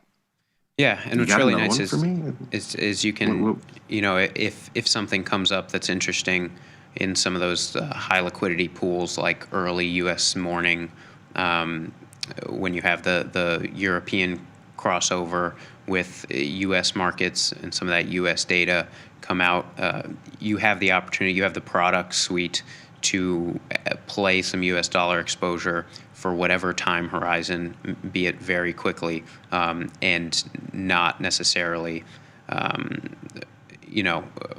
have to net out your existing positions. You could keep on your pound dollar long position, but scalp around that using a euro dollar or a dollar Swiss franc, highly correlated pairs traditionally, and try and get some of those exposures while keeping your position trades on. So a lot to look for. But yeah, I'd expect some tighter ranges in the near future, but that doesn't mean that the action hasn't been two-sided. So a lot of moves in those early U.S. sessions. And then Australian dollar, U.S. dollar. This one's a good call out for, the 24/5 markets. If you hit daily for me and switch over to hourly. We'll tighten this up a lot. Yeah, 1 hour. Just 1 hour. Got it. Yeah, and then scroll in so we can see some of these candles. Yeah, so we've been getting a lot of Australasian news overnight. So last night it was around, I think, 7, 8 p.m. when a lot of other markets aren't moving. They're open but not moving. You are able to get some of these Australian inflation, GDP numbers, everything that we get. But from an Australian side, we had the New Zealand interest rate decision that moved markets a bit. So definitely a chance here for these markets that are on the other side of the world to get involved in some of these pairs 24/5 when other markets are slowing down. Those really the main movers when Asia opens from an FX perspective. But yeah, this one's been pretty one-sided this month, at least so far. Australian dollar looking to capitalize on the U.S. dollar this month, but trading right up to that 66-cent level. So we'll see if we get some reversion here, but it hasn't been good for the dollar so far. This one also has, some of that risk sentiment in it. So if we see a fall off in equities, I'd expect the dollar to gain here first, as opposed to against something like the dollar yen or the Swiss franc, traditional, more risk-off currencies. Okay. Hey guys, I see you in the chat. I know somebody had at least one question about snow. We'll look at that in a little bit, but we're just kind of really zoning out on these currencies here. There's a lot going on in this space, and they always say like things sort of happen in currencies and bonds before pretty much everywhere else. Do you kind of always feel like that's the case? Do you feel like you see a lot of things coming down the pipe typically, or how do you feel about that? Yeah, I mean, you definitely see reactions.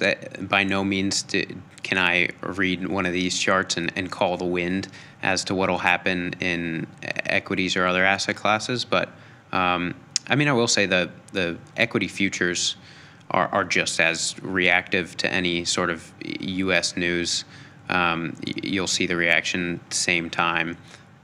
But it is interesting it gives me a little more market data when I come in to see how the Asian market participants and European market participants have treated the prices thus far, just because there's a lot of liquidity in markets like the euro dollar, dollar yen overnight.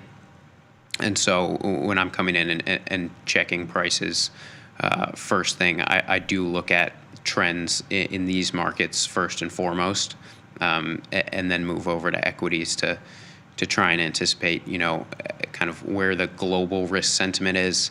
And a lot of times recently you've been able to look at, if there has been a strong move overnight. Today, not a good example, but we do see a lot of moves in these U.S. dollar pairs right on that U.S. Open, just like you would in equities. But a lot of times recently it's been a reversal from if you see dollar weakness overnight, you can have right on U.S. market open a dollar pullback, a pullback in favor of the U.S. dollar on really no news at all, but just new market participants. So it's those kind of clusters that I look for the most.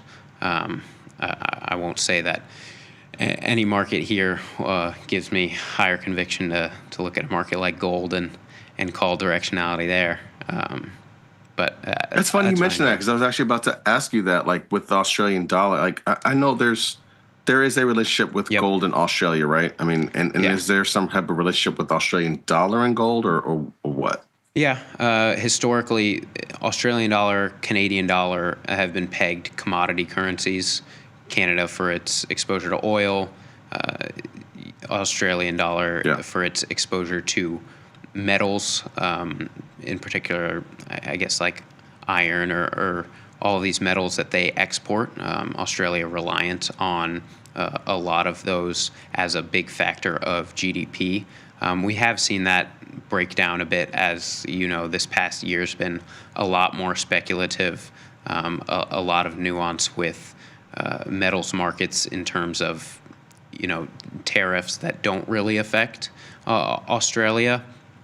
As you know, when was it? Earlier this year, when you have the divergences from the London Metal Exchange to the U.S., some of those big price action moves as a result of liquidity in those centers, but hasn't really played out in Australia as much. So I haven't been weighting it as much in recent trade, but it isn't to say that historic correlation can't come back. Yeah, just looking at the charts on the year. I mean, this is the gold chart on the year. Obviously, it's been straight up, up, up, and then you look at the Australian. Yeah, no, that one's actually the recent up move has looked pretty similar in both markets, but you also have that, that gold peg to U.S. dollar or traditional understanding that those are technically inverse, a gold priced in U.S. dollar. But yeah. It's also super fascinating to just see how pretty much everything had that strong dip in April. I mean, March, April of this year was just such a pivotal time. Absolutely. And it affected so many different things. And basically gets to what we talk about all the time about like how things go very correlation of one, basically when we get these real sort of risk off events, everything kind of does a lot of the same things regardless. It's kind of fascinating. Absolutely. And this market, at least on a 3-month rolling basis, has kept its highest correlation among major U.S. dollar pairs. This one's the highest correlated to U.S. equities, S&P 500 in particular, as just kind of a risk proxy for global risk sentiment, as it moves U.S. equities as well. So that's the correlation I've been watching most closely when it comes to this pair. But I know I got a snow stock question, but there's a question before that I wanted to ask you before we flip over to stock. Somebody asked in the chat, when will we see options on the FX spot market? Is there such a thing? What are your thoughts on that? Yeah, no, it's a great question and something we are looking into. Would love to get spun up, products globally, knockout options, things like that. We definitely have seen knockout options. What's that? Knockout options, they're very interesting. It's basically unlike American options, things that'll settle right away once you've hit a certain price level against you or in favor. So kind of a different settlement terms. I mean, it sounds a lot like a prediction market in a way, honestly. Yeah, and so those are really becoming more and more a thing. Yeah, those are popular in the UK and abroad, but like anything, got to get it past our U.S. regulators. So looking into it, absolutely. You'll be the first to know, James Bond, when we get them. But always working on cool products, new features. 007. Yeah, it's interesting. I mean, just kind of seriously talking out loud here, but you can't help but notice, how much more people are paying into prediction markets. And again, it started with our markets. When you talk about 0 DTE options, people just kind of want to know faster. Am I winning or am I not? Am I in the money or am I not? It's become more of a thing. And I personally believe that's kind of a now thing. I feel like at some point or another that's going to change. I don't think it's, I'm not saying like it's not going to exist. Of course, I think people love a good poll. I mean, essentially this is what prediction markets are, except with an outcome. It's a poll to some degree. I mean, I can tell you this for a fact because when I used to do engineering the trade, I used to put polls up a lot in the YouTube chat and people would love to just answer it. I mean, I'd love a poll. I mean, there's no way you can not click on it if you see a poll when you see it in the YouTube or if you see it in Twitter or whatever you see it in. 100%. Most people just want to click on the answer, not only because they want to answer, most times they just want to see what other people are thinking, honestly. 100%, yeah. I've noticed that a lot. Yeah, no, that definitely is one of the, especially on like social media timelines or anything, those Twitter polls. So I'll scroll completely past it, and I have no, strong desire to voice my opinion, but it has been worth it for me to go back just to see what other people are thinking. And what's really exciting about some of those other things is you just want to know. You want the pool of participants to be as broad as possible so that these markets can get as efficient as possible.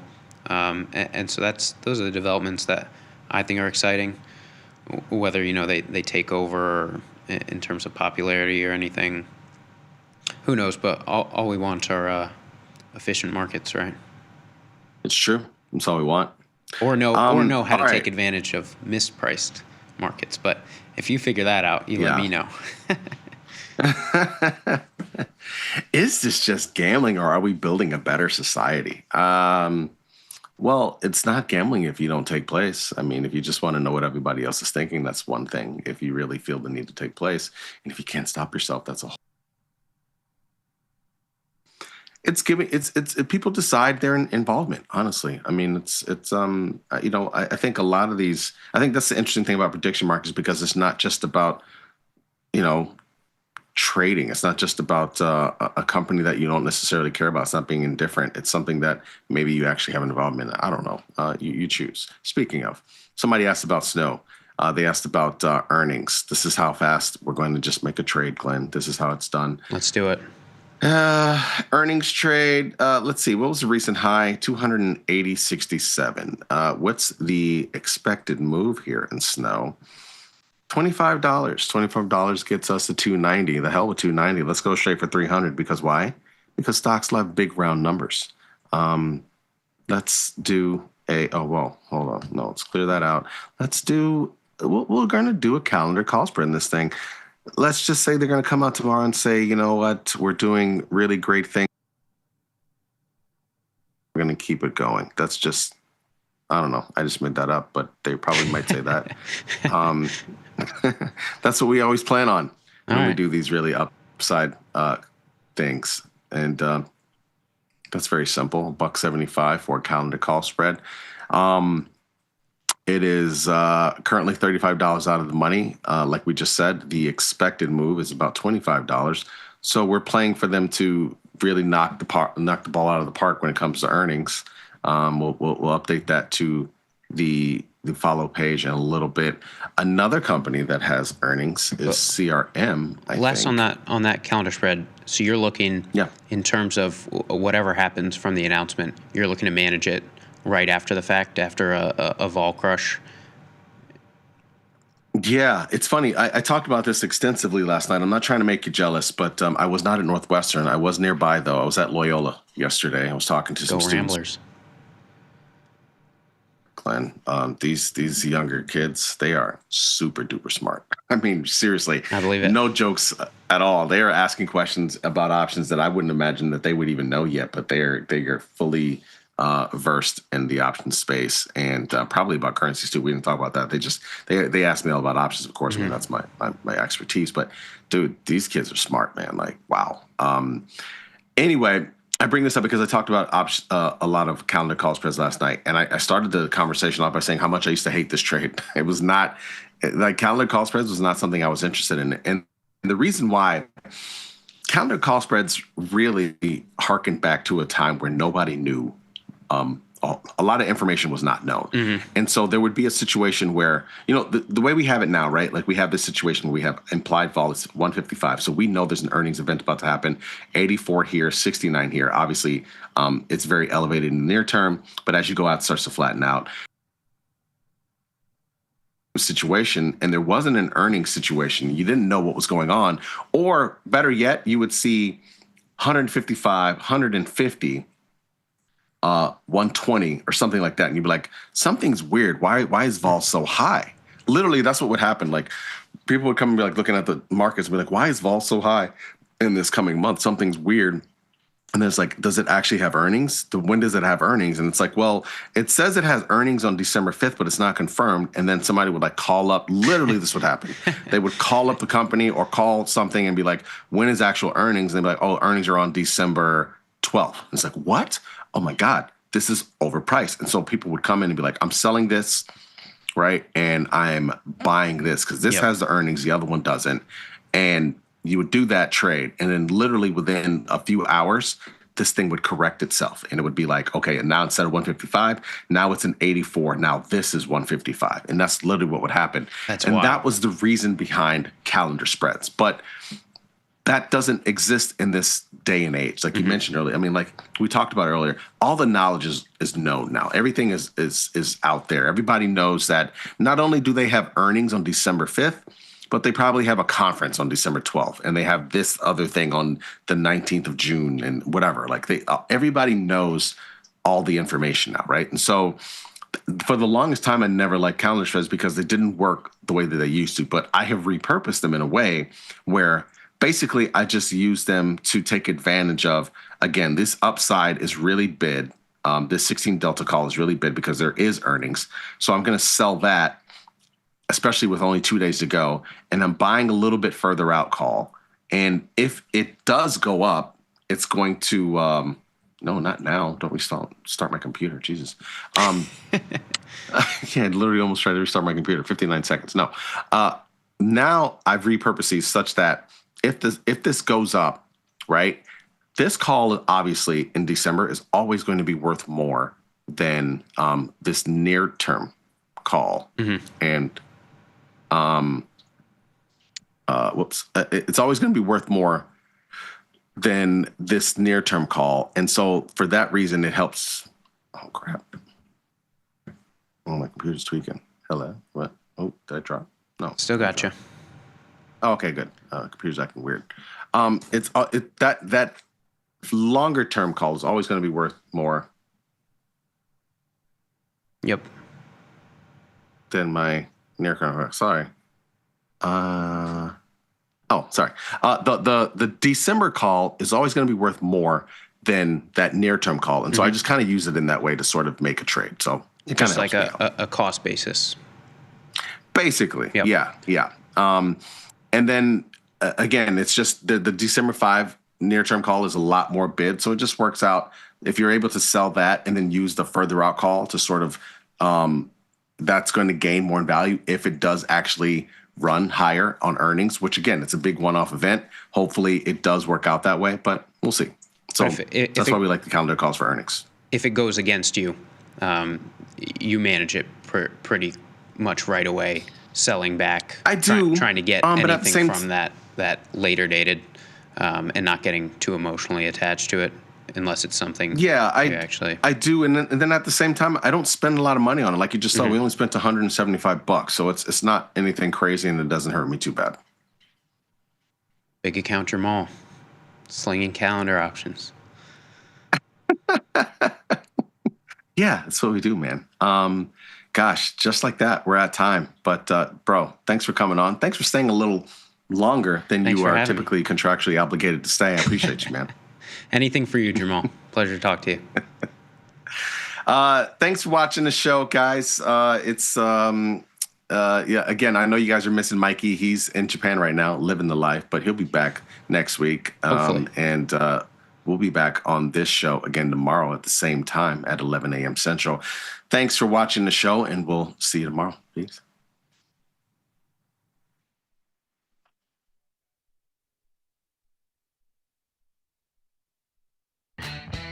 Tasty Trade's Money Match event.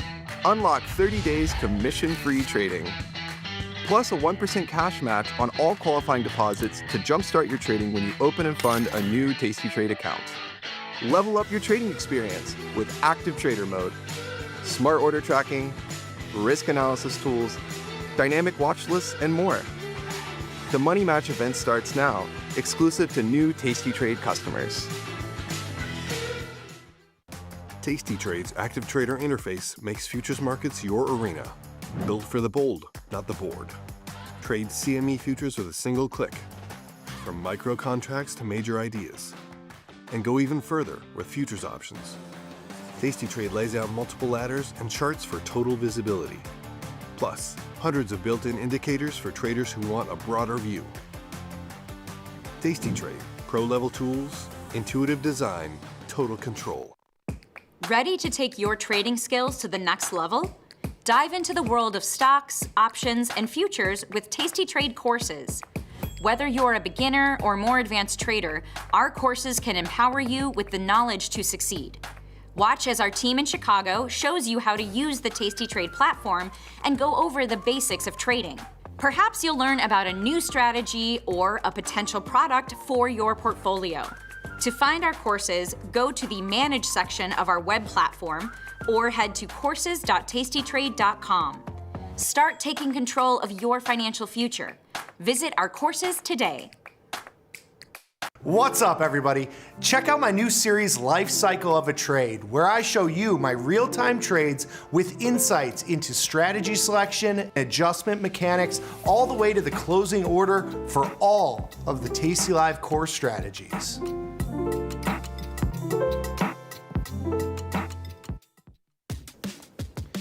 Look who's back testing. tastytrade now has options back testing for free. Test your trades with over 10 years of data for the most popular symbols. See how your trades would have performed in the past. Look back at profit and loss and take the guess out of guesswork. Oh, did we mention that it's free? Get back testing at tastytrade. tastytrade has crypto, and you can trade with zero commissions: Bitcoin, Ethereum, Litecoin, and more. Diversify in one place. Crypto, we got it, we get it.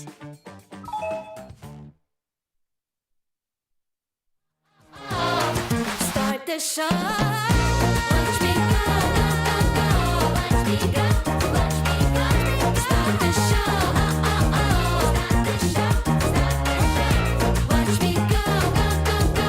Watch me go, watch me, watch me go. Start the show. Start the show.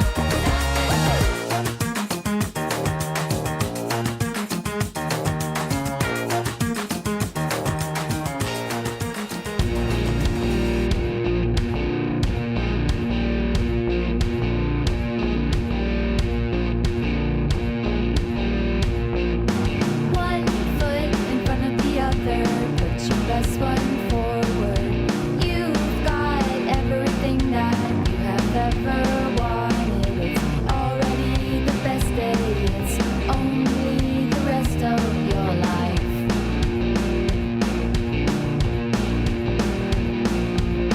You've got the hair, you've got the style.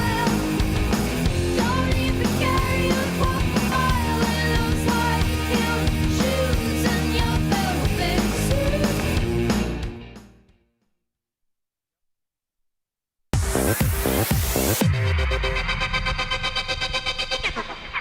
Howdy, everybody, and welcome back to Risk and Reward. I have had Informer by Snow stuck in my head for the last 24 hours, thanks to all of you wonderful people, and we have some snow falling outside, so it's all quite fitting. I'm joined today, as always, by my wonderful co-host, Errol. Errol, how you feeling? What's going on? Feeling pretty good. I was about to say that is quite fitting because it did just start snowing. It did. So, born and raised in Colorado again. It's the Colorado vibes again. I'm loving it. So I think it's going to be a good PM session, get more volatility in the market.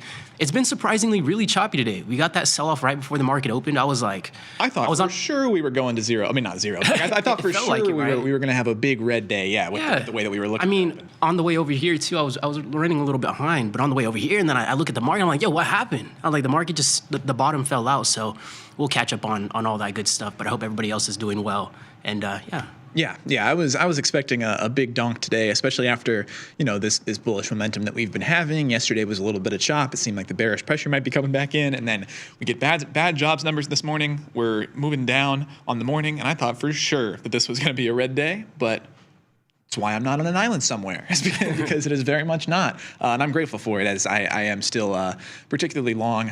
The rally continues in crypto as well, which is good for my IBIT positions. UNH, actually the shining star of the portfolio today, making a move as it likes to do so well. I just need 40 more moves like this, and we'd be right there. How's the sentiment on UNH? Has anything else came out as of recent, or just the last? No, I mean everybody is basically holding their breath for a final word on this lawsuit situation. Oh, is that okay? Yeah, they've been tied up with the DOJ forever, and I thought that like pretty significant information was supposed to come out towards the end of last month. That's come and went, and I never saw anything. Heck, maybe it's breaking today. I actually haven't looked into why we're getting this move today. That could be part of it. But no, it's just kind of been down in the dumps. Even I think Berkshire Hathaway is probably pretty close to break even on their position right now, if not just slightly green. But yeah, it looked, from the beginning of August through the end of October, everything was going great. It looked like we were closing on to 400, and then the next gap after that would be back up to 500. And then, it just had a really, really bad November with the rest of the market, I should note. So yeah, now we're on the path to recovery there, but we will see. 100%. What's going on, Data Trader? Kimberlamine, how we say that one? Anything else kind of sticking out like a sore thumb? I know volatility is kind of just collapsing, especially getting into this week. I mean, the market's still rallying. I thought volatility was going to pick back up since we got that sell-off, but I don't know. It's been a little bit more quiet, but we did get some opportunities in the market here today, too. I got chopped up a little bit, but we were able to get some more directional positions on in NASDAQ, and then just been keeping an eye on crypto at the same time. What's going on, Stefan? Yeah, good to see everybody. You're not late, Stefan. Yeah, you catching the beat. We were waiting for you. We haven't gotten into the potatoes yet. Something else that's interesting, just a little niche thing that has been catching my eye is Tilray. Tilray, the marijuana company. Yeah. You guys might remember I took a sort of reckless short on them some months ago now. Let me see exactly when I put this position on. TLRY.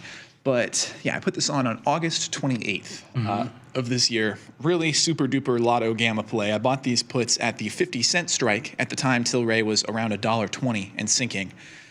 What has now happened is Tilray split 2 days ago, yesterday. And so now I have the whole funny options thing where I have contracts of Tilray 1, TLRY1 ticker, still at the 50-cent strike. But I actually need it. They did a reverse split, not a formal split, reverse split. They did a 1 to 10 reverse. So shares went from, they were at something like 78 cents up to $7.80. And now I need them under $5. For this to be in the money. But yeah, holding options through a split is always a interesting situation. Yeah, are some of those marijuana stocks kind of coming alive again a little bit? A little bit of volatility in there? Really, no. Things have been sinking. I was absolutely correct in my thesis when I shorted Tilray. I was just a little bit too aggressive with my strike. But it has done nothing but sink since I put this position on. It was just so far out of the money when I put it on. Fairly short dated. I mean, these were $3 per contract. That's why I have 25 of them. So it just never. It was a lotto from the beginning, and it's panning out like a lotto. But my sentiment was correct, and it's because, to my knowledge, this administration has kind of been cracking down on marijuana laws. Yeah. I believe that there was some kind of motion to legalize weed federally, which then got shot down, and that was a big part of this run up and subsequent decline that Tilray has seen. But yeah, I think it's a smart decision for them. If you're at 70 cents a share, you might as well move up to $7. But yeah, a good lesson in holding options through a split, and a good refresher on how this all works, because it's been a while since I've done it. Yeah, 100%. I think it's been a little while since we traded some of those marijuana names too, but they're usually pretty volatile when we do. And I know Data Trader mentioning right here, energy's been weirdly whippy. I was talking about XLE yesterday. So some more of those energy underlyings, not normally an underlying you expect 2% a day. He's looking to sell a call against the shares today. Maybe collect some decent credit on that, Data Trader. What's the credit looking like on some of those calls for energy? I know oil and Exxon, XLE, all these other names in the energy space. They can be so headline dependent, or very headline whippy too. Yes. One thing I've noticed. Yes, especially energy. That's one of those that is incredibly headline dependent as of right now. I see somebody in chat said Berkshire is definitely green on their position. I have confirmed that. I was thinking they had disclosed it in Q3, so I was thinking they bought it in Q3, but they bought it in Q2 and disclosed it at the beginning of Q3. I knew that, really. Anyway, so they bought this somewhere between April and June, and obviously it would have been after the big sell-off, so their spot is roughly like 320 at the highest, and probably 265, 270 at the lowest. So yeah, they're doing well. There we go. Wish I had $1.57 billion at 270. I've got like 500. That is trading small for them. That's they're trading the tasty way with their $1.5 billion trade. That's only 0.5% portfolio Pocket allocation. change. Allocation. Yeah, pocket change. Looking for words here. Anyway, what's been catching your eye? Yeah, I mean, honestly, for the most part, just NASDAQ. And I mean, if we have a quick moment, we can jump into the TradingView platform and take a quick look at it. But this has been catching my eye, as you guys catch me looking at silver right here. I was just looking to see if the breakout was done.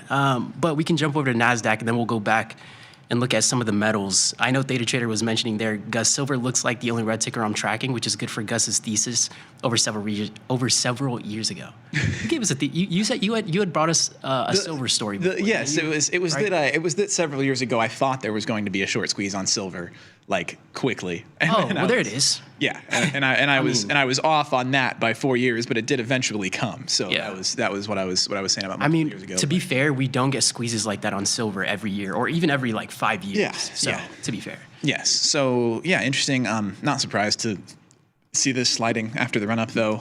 Really, I think it just needs to price itself back in to be correlated with gold. I was talking to somebody in the Discord yesterday, and I was saying that this is like the least correlated I've ever seen these two things in my entire trading. I agree. I'm kind of on the side too right now on some of the metals that I don't know. It's kind of weird that silver really squeezed like that and gold didn't. And I'm curious if gold is going to actually pull back or if gold wants to put in another move like silver kind of did. So I don't know. Is silver done? If silver isn't done, then I think gold maybe has an opportunity to do something close to like silver did. But I'm gonna stay on the sidelines. We'll keep an eye on it. It'll be fun. You Michael buried that prediction. That's true. I tried to short silver too while gold was running up. Burry Jr. in the house. That didn't work for me either. So I'm clearly just not good at shorts. I know my strengths.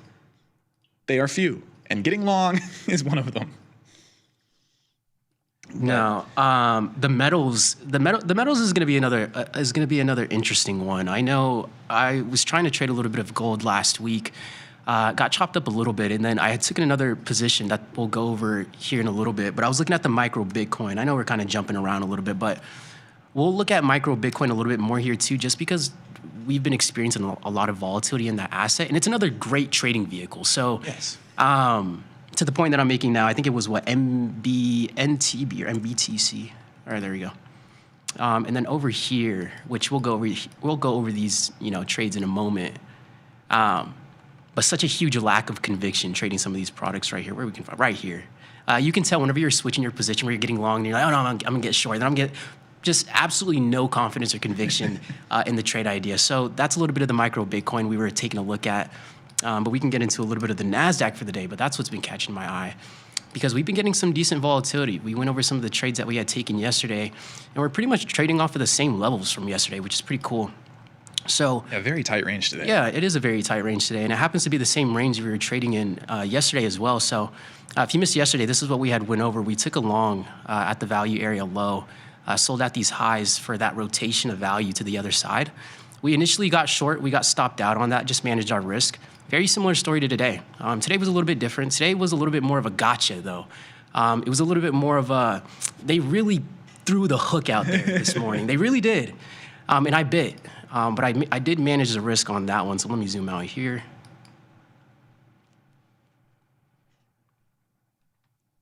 This can. Yeah, it is. It is always the arrows on the chart are just such a great reflection of your convictions. It's like you can tell if you don't have confidence in a trade just by looking at the execution. Well, yeah, because you might not even, if you're just sitting there, plugging away and trading, in your platform, you might not even notice that you're doing this to an extent. No, 100%. You might just get in your zone and be looking at the levels and taking shots, and you might get 3 entries and exits in, and it's been 20 minutes, and you don't even really feel like it happened. No, 100%. And you continue doing the same thing.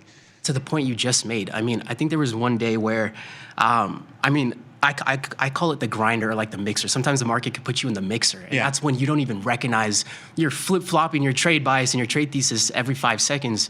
And sometimes like after the second or third trade, when you recognize you do that, sometimes you'll be like, oh, I'm doing that right now. Let me take a step back. But I feel like it's one of those things that sometimes you don't recognize you're doing it till. Well, yeah, and especially with the tight stop losses, the way that you use them, it's really easy to put something on, and 2 minutes later you get stopped, and you're like, okay, damn, let me wait for the next one. And then 5 minutes later you find it, 2 minutes go by, and you get stopped. And so all of this activity happens in like this little 30-minute window. You look up at the clock, and you're like, man, it's only 9 a.m. And so often having it plopped on a chart like this to visualize is really, really nice. 100%. 100%. With that being said, these were the same levels that we were looking at last week. This morning, that extremely aggressive sell, well, initially, it was going to be cool to potentially look for this trade for the rotation of value to the downside. But the market opened up this morning, and it gave all the gains to the downside before the market opened up. So this morning we started trading outside our level of value. We started to consolidate, and that's where we start to think to ourselves, are we going to now shift from this level of value? We've been trading in this range even all day yesterday. Do we have an opportunity to go and seek new value to the downside? So now if I'm trading for that imbalance move, it's going to be a little bit more directional. So that's kind of where our head was at this morning. So we looked to take our first short over here. This move right here was already sus. Sometimes whenever the market can do whatever it wants to do, but especially when it puts in like a FU candle, like literally like one of those that just makes no sense, I'm not going to be as comfortable being in that position. So with that being said, I stopped out of that position, flipped long. Market was really volatile. We stayed long and just really had our stops in down at the lows. The market could have stopped us out, but I don't know. It was just a painfully slow execution one today. I don't know how else to describe it, but we're going to look to sell at the other end of value here, and hopefully the market doesn't dump on us before we get the opportunity to do that. But very similar trade thesis as yesterday for the most part, just a little bit of a different execution for the most part. Yeah, iPod Touch. this entire name is hilarious. iPod Touch VOIP. Anyway, he said, dude, 5 days of balance, we are going higher. I think that's a fair thesis. Absolutely. So what's so difficult sometimes is just the timing of the trades. So like we can think about this one together right now, right, Jared? Because if we get to this other side of value, we're going to at least want to sell. I mean, we'd want to sell maybe the full position because that is the original trade idea. We do want to be careful of like not switching that trade idea into like a swing position, because then we'll definitely kick ourselves for that if the position goes against us. But I don't know, maybe we take off the full position, then if the market rips back down to this level of value, then we can see if it's still a valid level to get long again. And if the market gets back down here and we rip back up here, we start trading above that level of balance like you were mentioning, Jared, I personally would be a little bit more confident to take that long.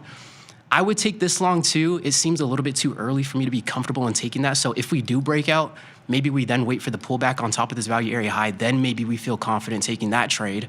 But taking this initial breakout, I think I'm not too confident in it. I would prefer to wait for a different spot to pick that long opportunity, just on my end at least. Textbook Errol chart drawing right here. This is scribbles. This is that chicken ice cream scratch. Cone. It's that chicken scratch. For real. Oh, Donna, thank you for the kind words. Didn't trade anything in today. Happy with the strength of my various metals and miners, ETFs, and stocks. No reason to change anything. Absolutely. And that's such a great mentality. And that's something that I think a lot of people struggle with, is really wanting to get out of the winners and roll those profits into the next thing that can win. And people so often fail to consider that your winners can become bigger winners. And that might be a way better call than trying to do anything else, especially if you're strong in your convictions. So I respect it. That is true. That is true. Gus is literally Michael Burry. Yes, same guy. My middle name is Michael. Is it really? Yeah. You're freaking lying. Something for you, yeah. It's my dad's name. Michael, all the Michaels are the greats. Michael Jordan, Michael Burry, bro.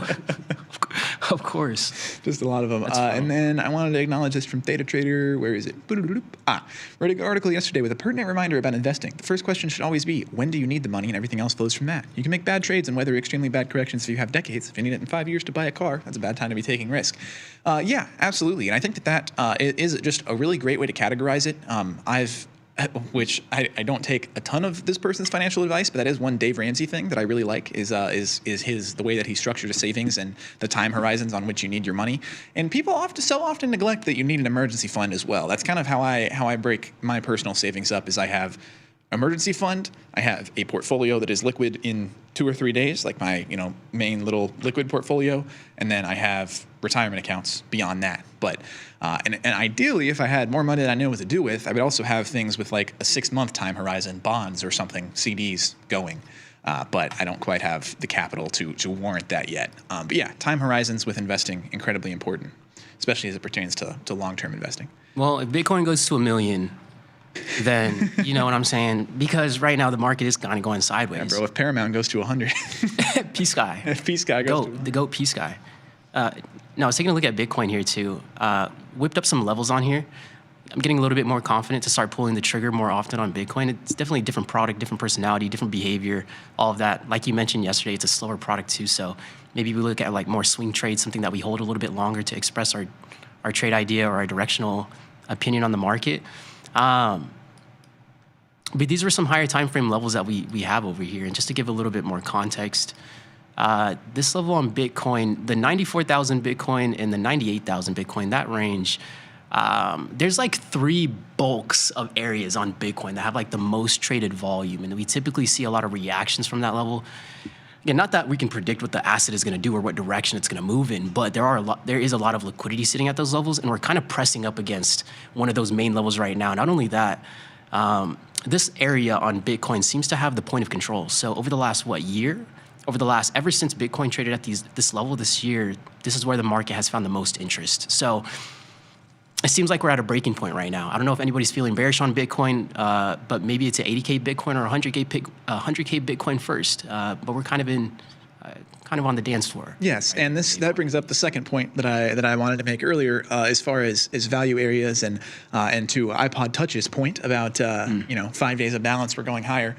When we talk about how we've been trading in balance, another word for that is just consolidation, which people like to throw around. Those are the same thing. And then to extrapolate that out even further, if you say ran upward out of the previous value area to establish a new one and then start trading in balance, if you do that for long enough, if there's enough consolidation after a bull run, we call that a bull flag. And so all these pieces really do come together. It helps to illustrate why in some cases chart patterns are valid. It's not just because it's not just because the chart happens to look this way. Let this man preach. It's not just because the chart happens to look this way, which means stock automatically go green. It's because the information that the chart is conveying is the market psychology happening at these levels, and we have years of backtesting trends to back these things up. And I want to emphasize, I am not a pattern absolutist by any stretch. If we want to talk about the philosophy side of it, but patterns are a tool like anything else that can be used to corroborate or perhaps take you off of a trade idea as well.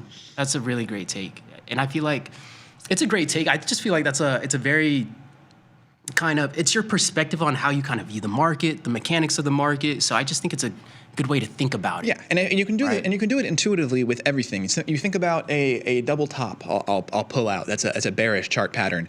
All that means is that we tested a level 2 times. The bulls really tried to get through this level, and they couldn't, and now the bears win. Yeah. And that's all it is. It means that we tried to get out of balance. We tried to attack an upper level state of imbalance. It did not work, and we are headed towards a lower state of imbalance. Look at Donna. It looks like it's a cup and handle chart pattern. Looks like that does look like a cup and handle. It does, right, and it could break out.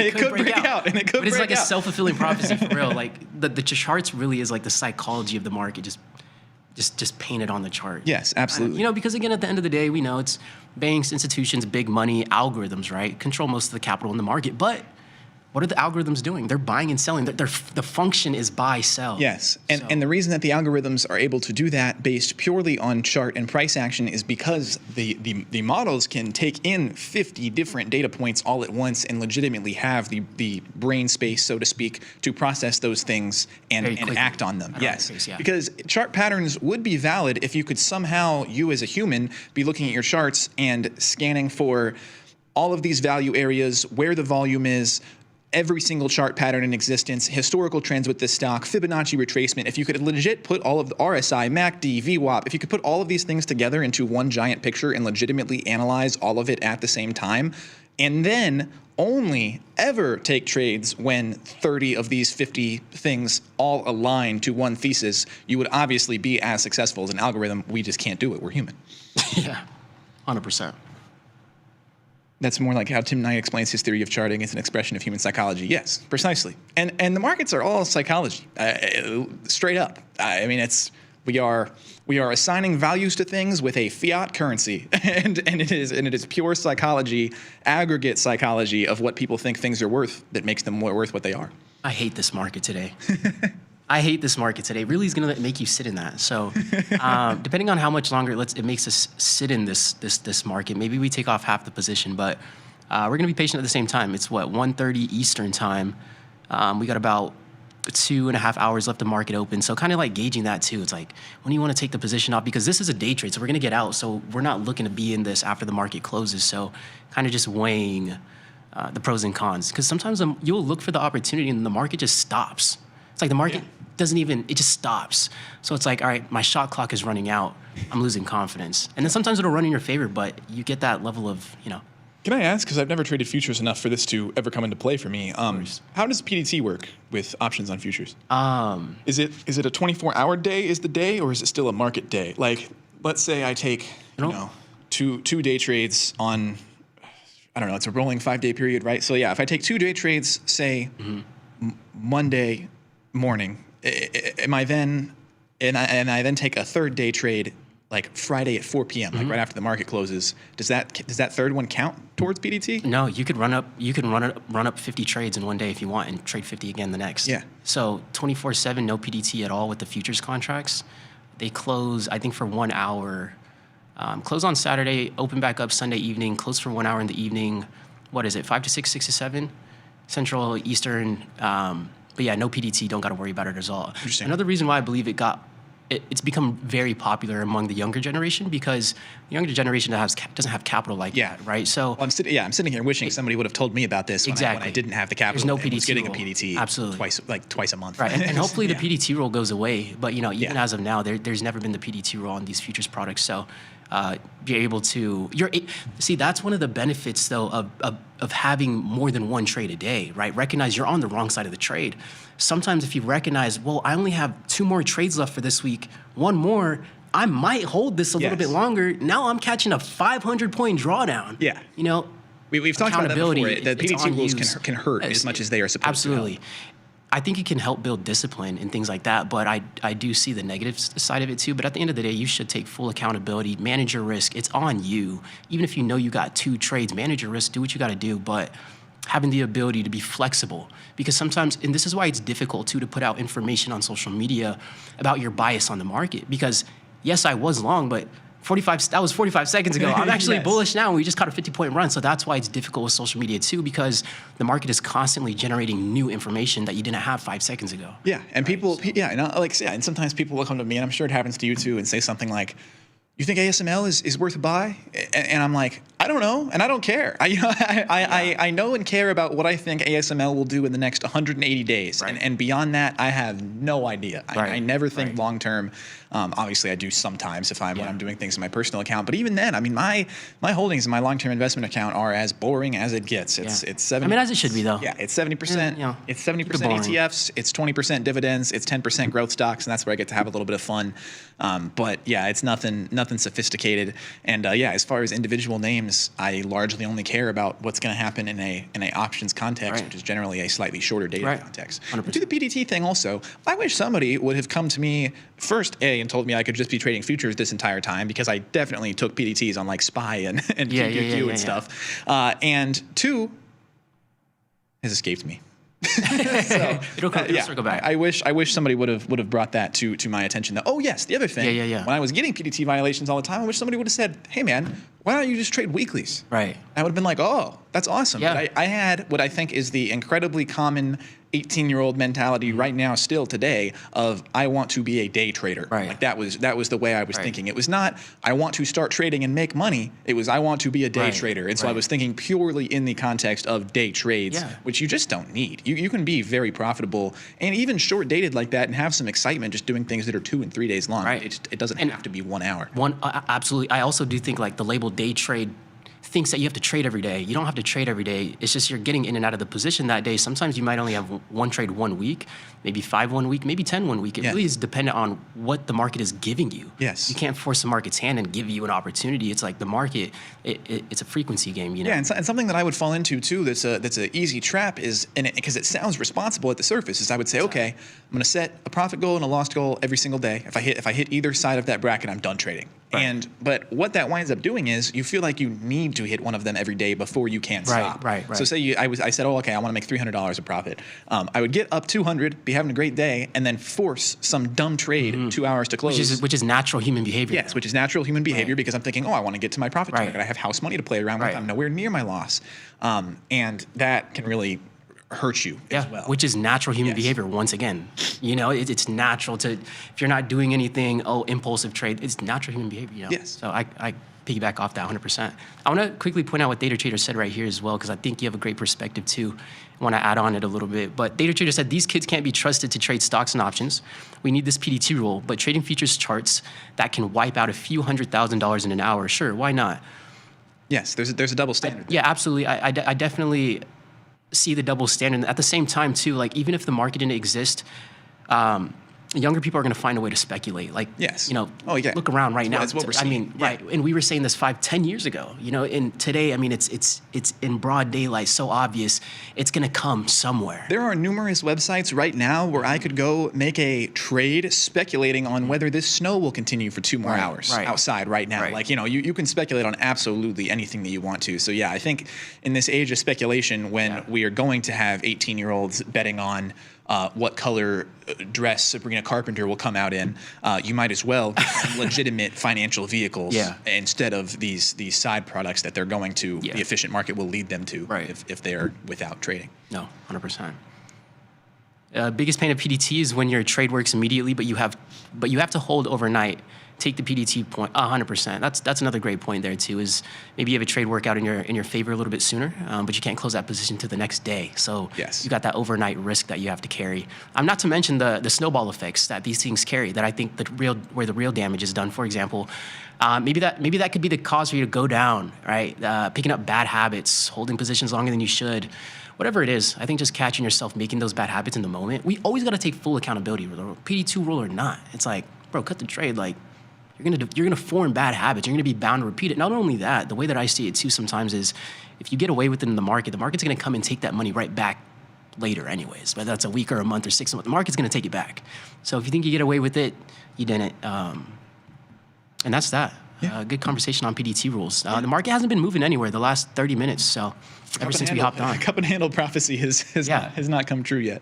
I guess that was Bitcoin. The handle is handling. Yeah. And we'll see where it goes after that. Oh, yeah, that was Bitcoin. Yeah. We'll see. All right. Well, you got any closing remarks? No, that'll be it on my end. All right. That's everything that we got for you guys today. Thanks so much for taking the time to watch. We seriously appreciate it and never take it for granted. Be sure to come hang out with us tomorrow. Same time, same place, 12 o'clock noon Central Standard Time. Stay tuned for some great shows coming on next. We'll see you guys next time. Peace.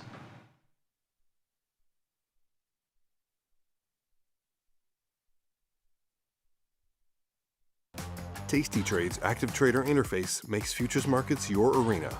Built for the bold, not the bored. Trade CME futures with a single click. From micro contracts to major ideas. And go even further with futures options. tastytrade lays out multiple ladders and charts for total visibility. Plus, hundreds of built-in indicators for traders who want a broader view.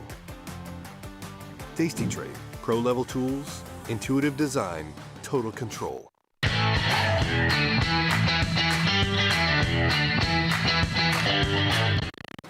Step into the futures arena with tastytrade's active trader. Multiple ladders, hundreds of indicators, precision control. From micro gold to NASDAQ, all CME one click.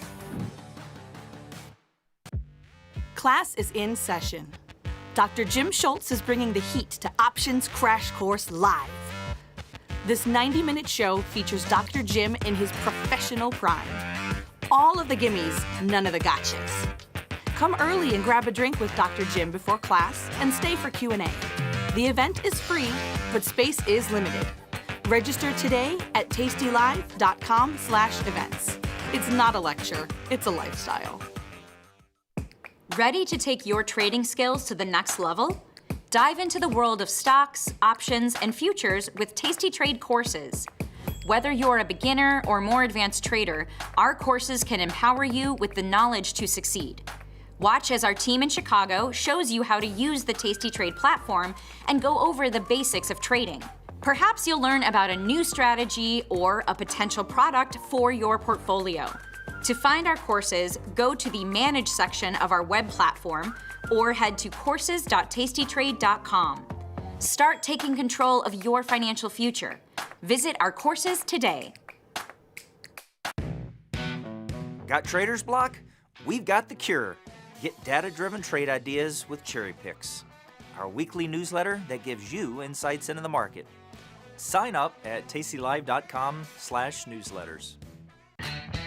tastytrade's Money Match event. Unlock 30 days commission-free trading. Plus a 1% cash match on all qualifying deposits to jumpstart your trading when you open and fund a new tastytrade account. Level up your trading experience with active trader mode, smart order tracking, risk analysis tools, dynamic watch lists, and more. The Money Match event starts now, exclusive to new Tasty Trade customers.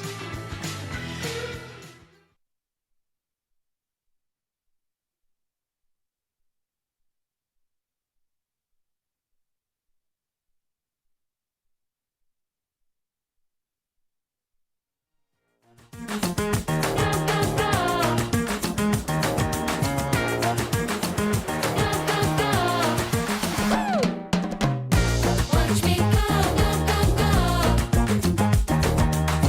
go. Start the show. Watch me go, go, go, go. Start the show. Watch me go, go, go, go. Watch me go, watch me go. Start the show. Start the show. Watch me go, go, go, go. Watch me go, watch me go. Start the show.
It would seem as if there was a Dr. Jim intro playing over you and I, Thomas, but we're back.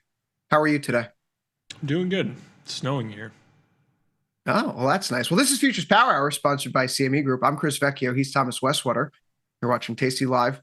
Thomas, stocks here, turning into the second half of the session, making our way through it, and they are up near session highs. Your Russell is your leader. Bond yields are stable. Metals are up, but not near their highs of the session. Currency, dollars getting slammed, and your long natural gas position looking pretty good today. Last I checked, crossing over $5 in the front month here. So, Thomas, we have a lot to discuss, I should say, rather. More importantly, it seems like it's a growth positive kind of day when you look at how the cards are falling. Yeah, it's growth positive, which is, we had the ADP numbers, a little disappointing. Market's shrugging it off so far. Mm-hmm. The ISM services number, pretty good, actually. So, on one hand, labor market data, ADP, ADP is weird. It's most of the time it doesn't command much market attention. It's something to look at, though, especially as we are getting out of this government shutdown. So dollars down. I mean, it's mostly a risk-on day. Energy, financials, discretionaries really leading us higher. Yeah, I mean, pretty typical risk-on. I think there's still a little overhang from the rotation we're seeing. But, that rotation can't go on forever, and it won't go on forever. Being driven by this AI skepticism, if you can call it that. It can't go on forever until the numbers actually start to drop for these companies. So, that hasn't happened yet, of course. So, for now, it's just a little vibe shift that I think we'll get over. But, as we move forward, attention is going to turn more and more towards this Fed decision we have next week. Yeah, a week out from the Fed decision, and the market seems to be squarely locked in on a Fed rate cut, 89% chance next week that we do get a Fed rate cut. It's an interesting backdrop because with the Fed cutting rates, one has to question, Thomas, does the economy really need it? Atlanta Fed has us growing at 3.9% in this fourth quarter. The New York Fed nowcast is sitting at 2.4%. Of course, wide error bands because of the lack of consistent data. More of that gets filled in not next week, but the week after. December 16th, we'll get CPI, we'll get non-farm payrolls. This week we do have the PCE report, so perhaps that adds some color to the discussion next week for the Fed. But the Fed cutting rates at an economy that's growing near 3, 4, 2.5% even on the low end, that's putting fuel on a fire. That's running it hot a little bit, Thomas. So I can't help but notice on a day like today, copper up, oil up. It's not just your NASDAQ, your gold, your silver. You're also seeing the Russell lead. And that is something in line with what we saw to the ISM services, right? Stronger domestic economy than previously presumed, which for a really potentially interesting reason, forget the government shutdown for a moment. How many hurricanes did we have this fall? It was a low season. I don't know. I didn't see really any news on hurricanes.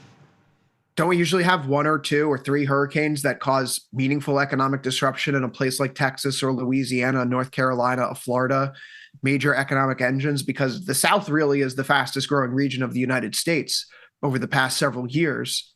And in the fall, there's been these hiccups. And we didn't have that hiccup this year. I saw this point yesterday in a research note. I kind of, oh yeah, that's a really fascinating POV. So the economy here, yeah, the government shutdown may have slowed things down, but we also didn't have the drag of hurricanes. So maybe it balances out, they counteract each other.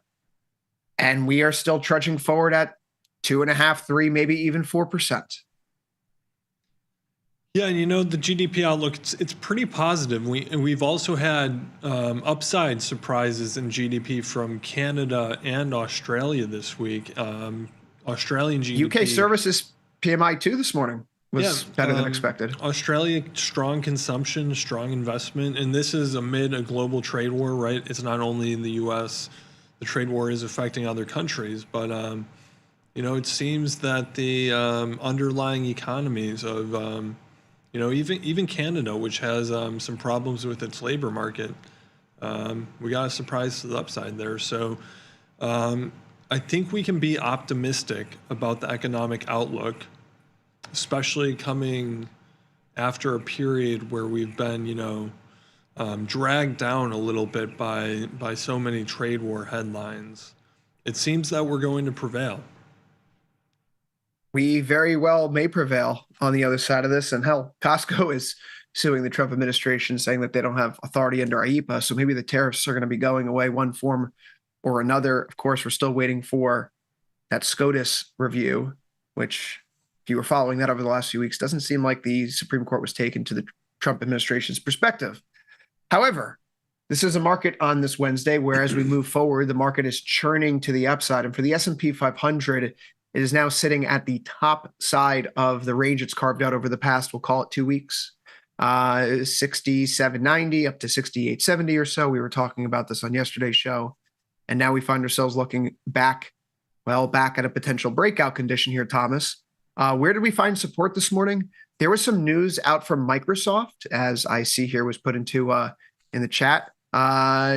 Just before the open, the information report of the company is lowering software sales quotas. However, a spokesperson from the company reached out to CNBC to refute the claim. So you have the Microsoft NVIDIA complex, the OpenAI complex trading lower. The refutation comes out. The market takes it all back.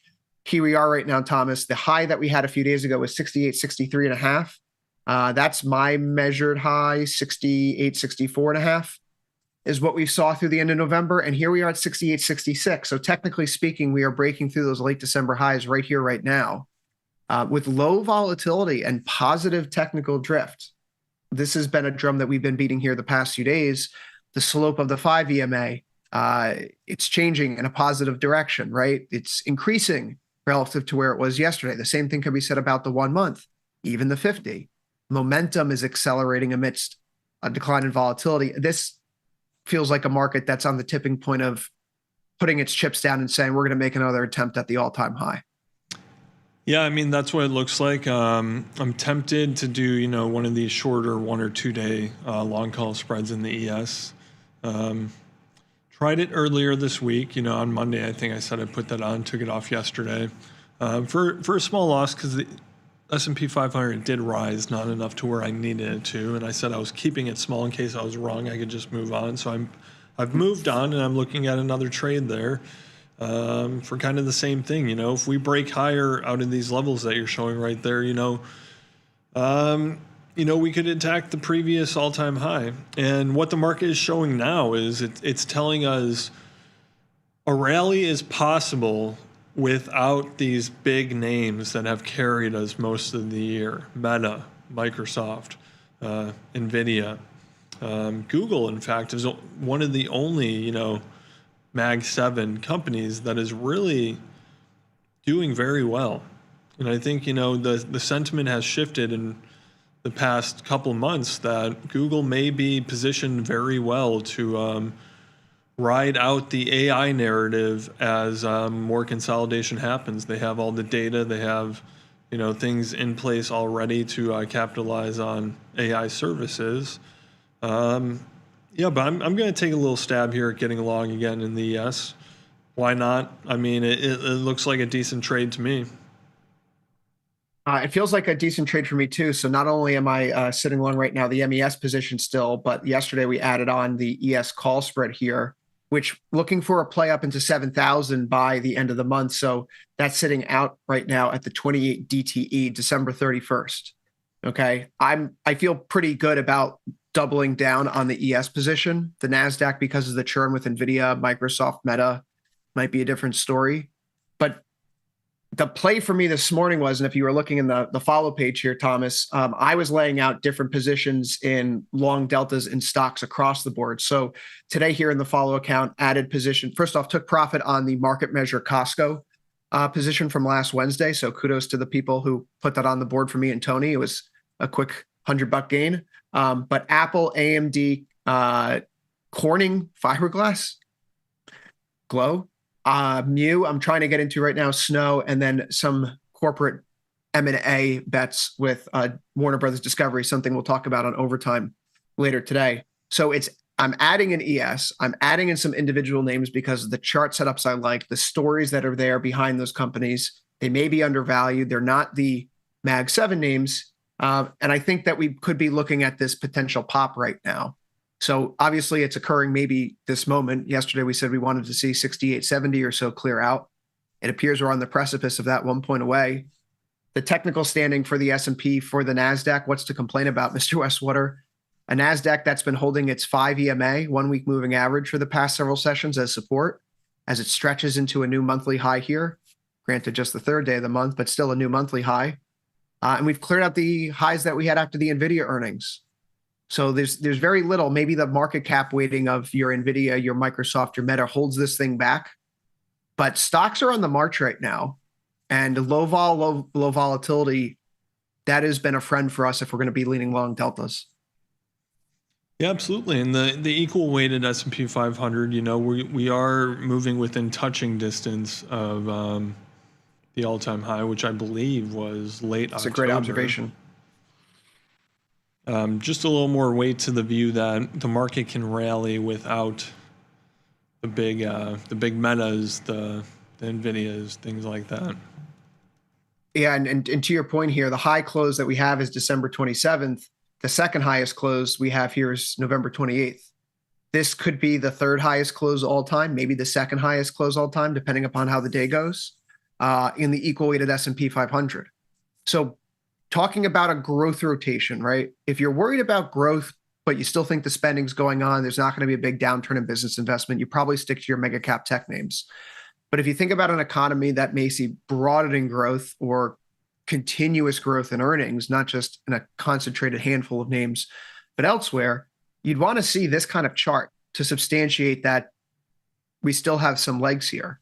If we were looking at an RSP or a QQEW that was falling apart, Thomas, while you were looking at a NASDAQ trying to plug into new highs, you could make a case that maybe the NASDAQ, like this is the last leg up and ultimately it's due for a turn to the downside. But strong breadth, strong distribution, both in terms of the number of stocks that have seen volatility decline and the number of stocks trading both above their 1 week and 1 month moving averages. This is a bull's bull at the moment, despite the modest price gain today.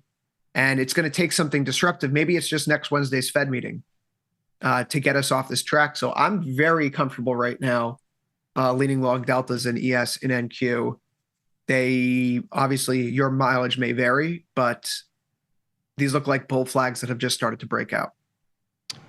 Yeah, as I look through here with the trade, I think I'm going to do more than a 1 or 2 day. I'm going to do something a little longer, around 20 to 30 days here. Take us through the Fed meeting and then a little more. We do have core PCE on Friday. I don't think that's going to do much of anything to sentiment. I think for now we've remained focused on the Fed meeting coming up and the labor market, but we're not going to get a jobs report. We don't get one this Friday, right? First Friday of the month. Are we getting a jobs report this Friday? Not that I saw. Maybe something changed. No, it's but not on no, still no. Can't believe that they're not going to give us jobs data right before the Fed meeting. What a coincidence. What, you know what, if it was going to be super bad, wouldn't they want that release because it helps push the Fed in the direction of more cuts? I don't know what they want, you know. Let's not presume to pretend. You know, the Russell here really encouraging price action today, talking about taking stair steps up. First off, we had that potential breakdown to the neckline. Who else got suckered into being long put spreads in the Russell? This thing not only has rebounded and set a new potential trend pivot, and I remarked the uptrend to the low that we had here in November, in part because we get back through this support line around 2400, 2375. We likewise then plug into the highs that you have here through November, and that lower term time frame, right? Resistance, you poke through, holding as support in the zone. Where is the Russell right now? Cycling up into new relative highs compared to where we were on November 26th and on November 28th. So you can see how this is a constructive chart at the moment, right? It's building 2 steps forward, 1 step back, form of resistance becomes support. Those are all the things that you really want to see. And I think it's a worthy reminder, Thomas, in terms of the seasonality here for the Russell. Over the past several years, the month of December, over the past decade, the S&P has been up 60% of the time, but it's averaged a minus 0.01% loss in the month of December. For your NASDAQ, same situation, up by 0.01%, 70% of the time. The gains really in the market, you got to look to the Russell. The Russell 2 years ago had a 13% gain. I know, last year was not the best thing in the world, but the Russell has been where the most juice has been. Highest standard deviation of returns compared to the NASDAQ and the S&P 500. And if you're going to look at it through that metric, something that has a little bit more reach where there could be chase, maybe it's going to be the small caps. And so, the long stock stuff on one end is working just great, but holding any short position on the Russell is just a drag right now, and it's certainly dragging on May. I mean, how much of this is due to the strength in financials for the Russell? I mean, I know there's a good regional bank index. There you go. That looks like a great chart too. You could have made an argument, left shoulder head, right shoulder, you're breaking below the uptrend, and then nope. And now here you are. Financials look good. Even the big guys, XLF, they never broke through the downside of their range around 51, I think. Yeah, that's where it looks like. And now all of a sudden, this is looking more like just a flag up here after a very significant rally, which if financials are leading the way, Thomas, usually the banking sector is the one that speaks to the problems flowing through the economy, right? If the banks are going to have lower earnings, loans are going sour, there's less demand for credit, you can make a whole bunch of other assumptions about a bunch of different sectors in that regard. Yeah, do you think there's any strength in the big banks today because of this Anthropic IPO news? Maybe a sign of more deal making for AI listings? It's a good question. I'll have to think about that. I don't have an immediate feeling, but that is something to consider, right? Maybe that's the story. Maybe that's a narrative we could tack on for next year. Revival of M&A activity before midterms. And, that could be a thing. I mean, Citigroup, it's breaking out into a fresh yearly high. A really strong move today, 3.6% up so far. Not sure if there's anything specific solid there. No, I mean, you can just make your way around the horn. It's The big banks, they're doing quite well. 1.8% here for Bank of America, Citi up 3.61, JP Morgan 1.21%. Slow and steady wins the race, Thomas, and they are slow and steady to the upside. We could look at something like KBX. No, let's look at what am I thinking of here? We'll have to revisit that. Thomas, otherwise, SMH is the one that I want to pay attention to. Up 0.96% again today. It's several days in a row of green candles here for the semiconductor ETF, and this being a huge piece of the puzzle for whether or not the S&P and the NASDAQ can keep rallying. I see a market that broke below the April to September uptrend.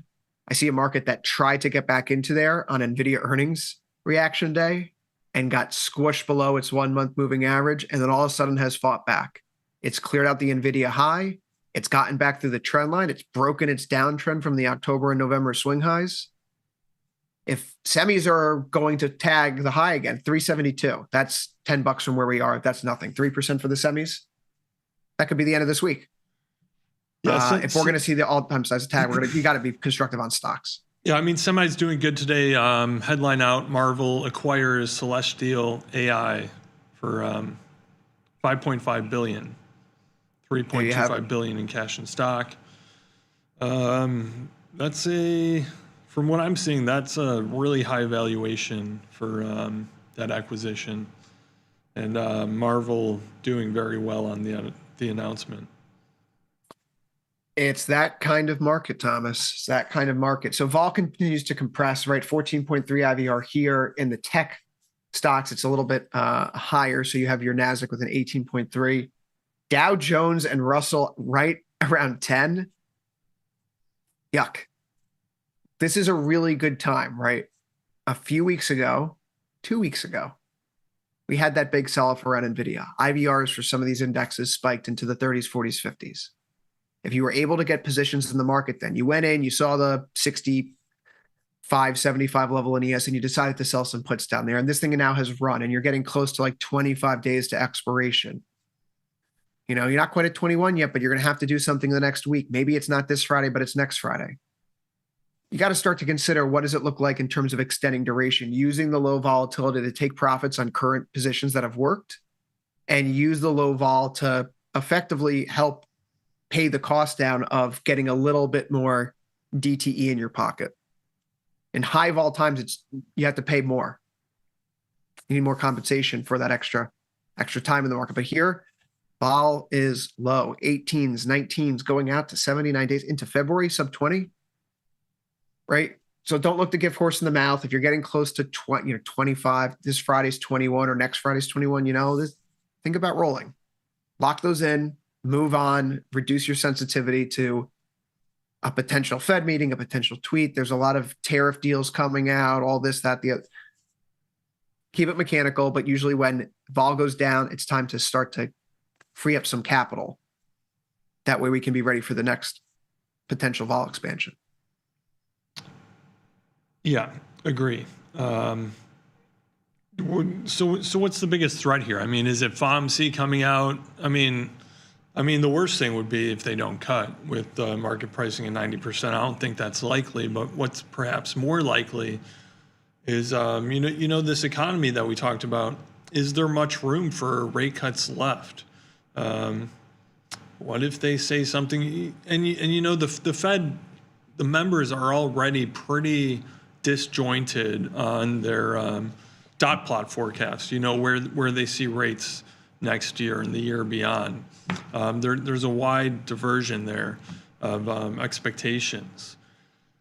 Is it the FOMC comes out and they say the economy is doing well, inflation's coming in, and I mean Powell as being a lame duck or whatever, as we talked about, does it even matter with us going into a new regime, so to say, next year, where you might get a more forced dovish narrative, even if the economy continues to do well, even if inflation continues to come down.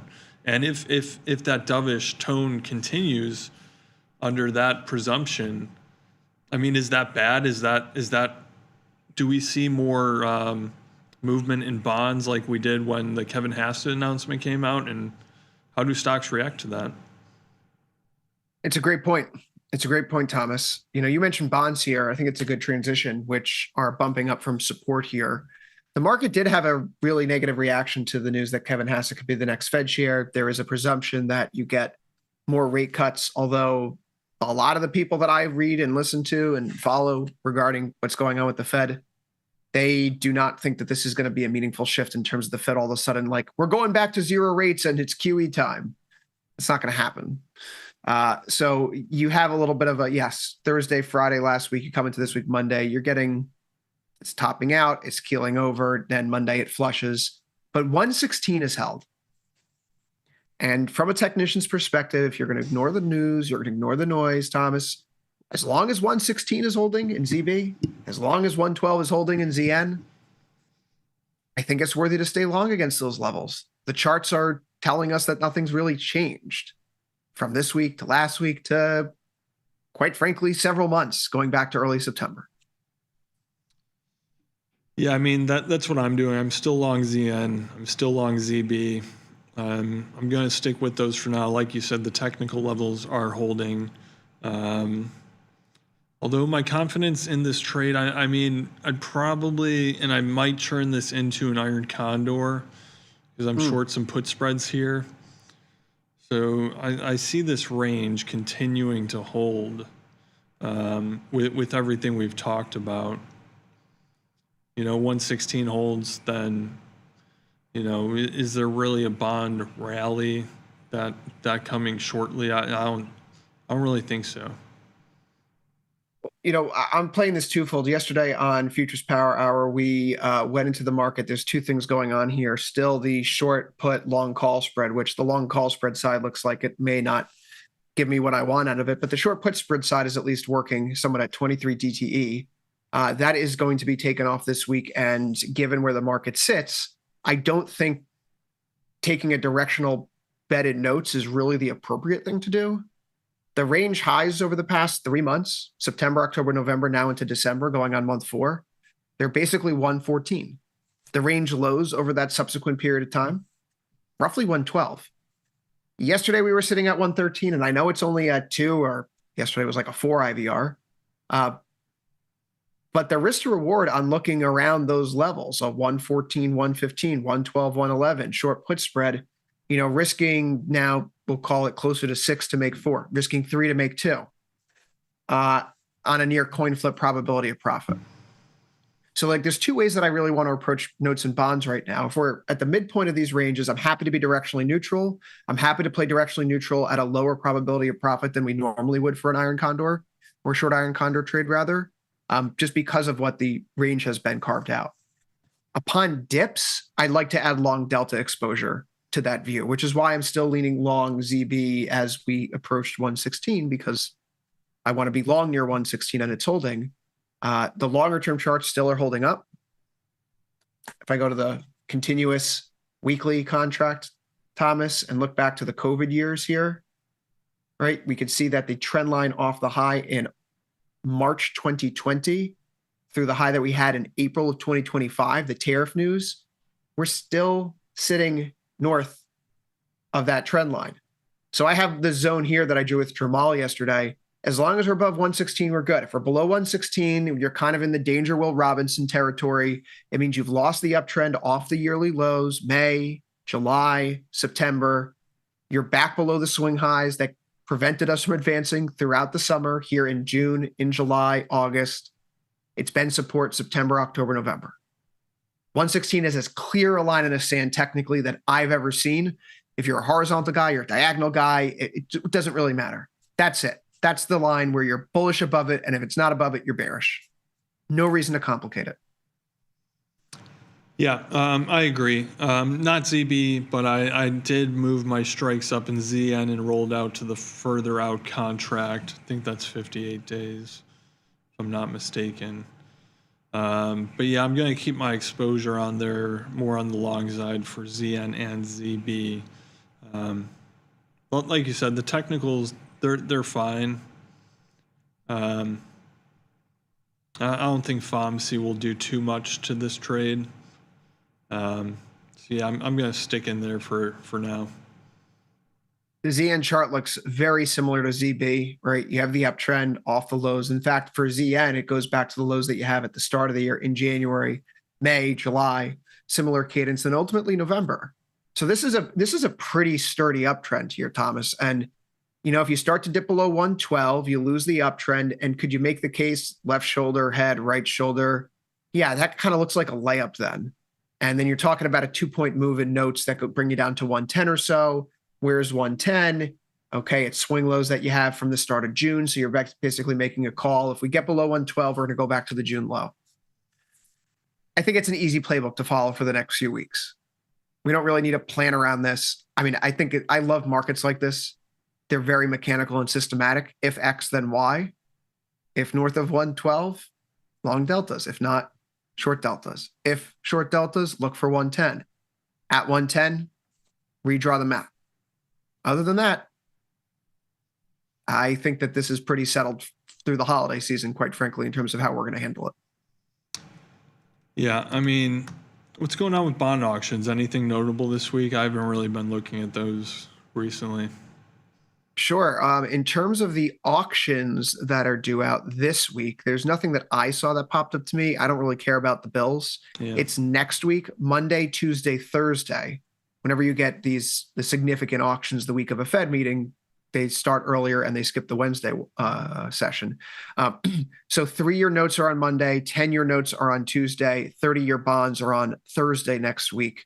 And it gives you that really nice insight where you get the 10s before the Fed and the 30s after, and you could see how the demand for fixed income changes with respect to now having just received the Fed's new summary of economic projections and their anticipation for where rates will be going, inflation, growth, yada, yada.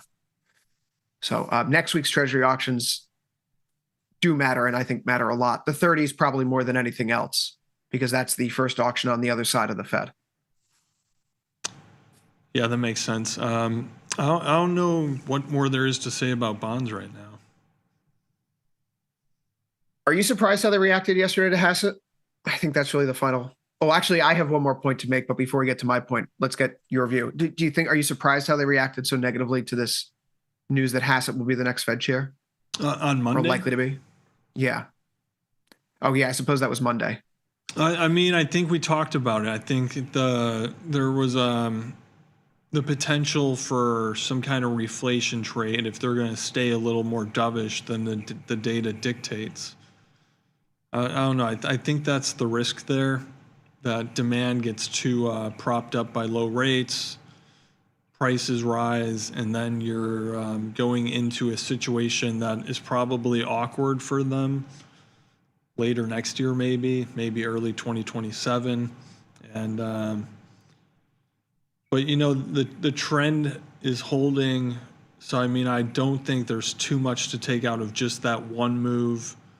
It was a larger than usual move in the bond market, but we didn't break into any crazy new ranges. And now yesterday and today we're tracing some of that. So I think it was a short-lived. Whatever was causing it was short-lived.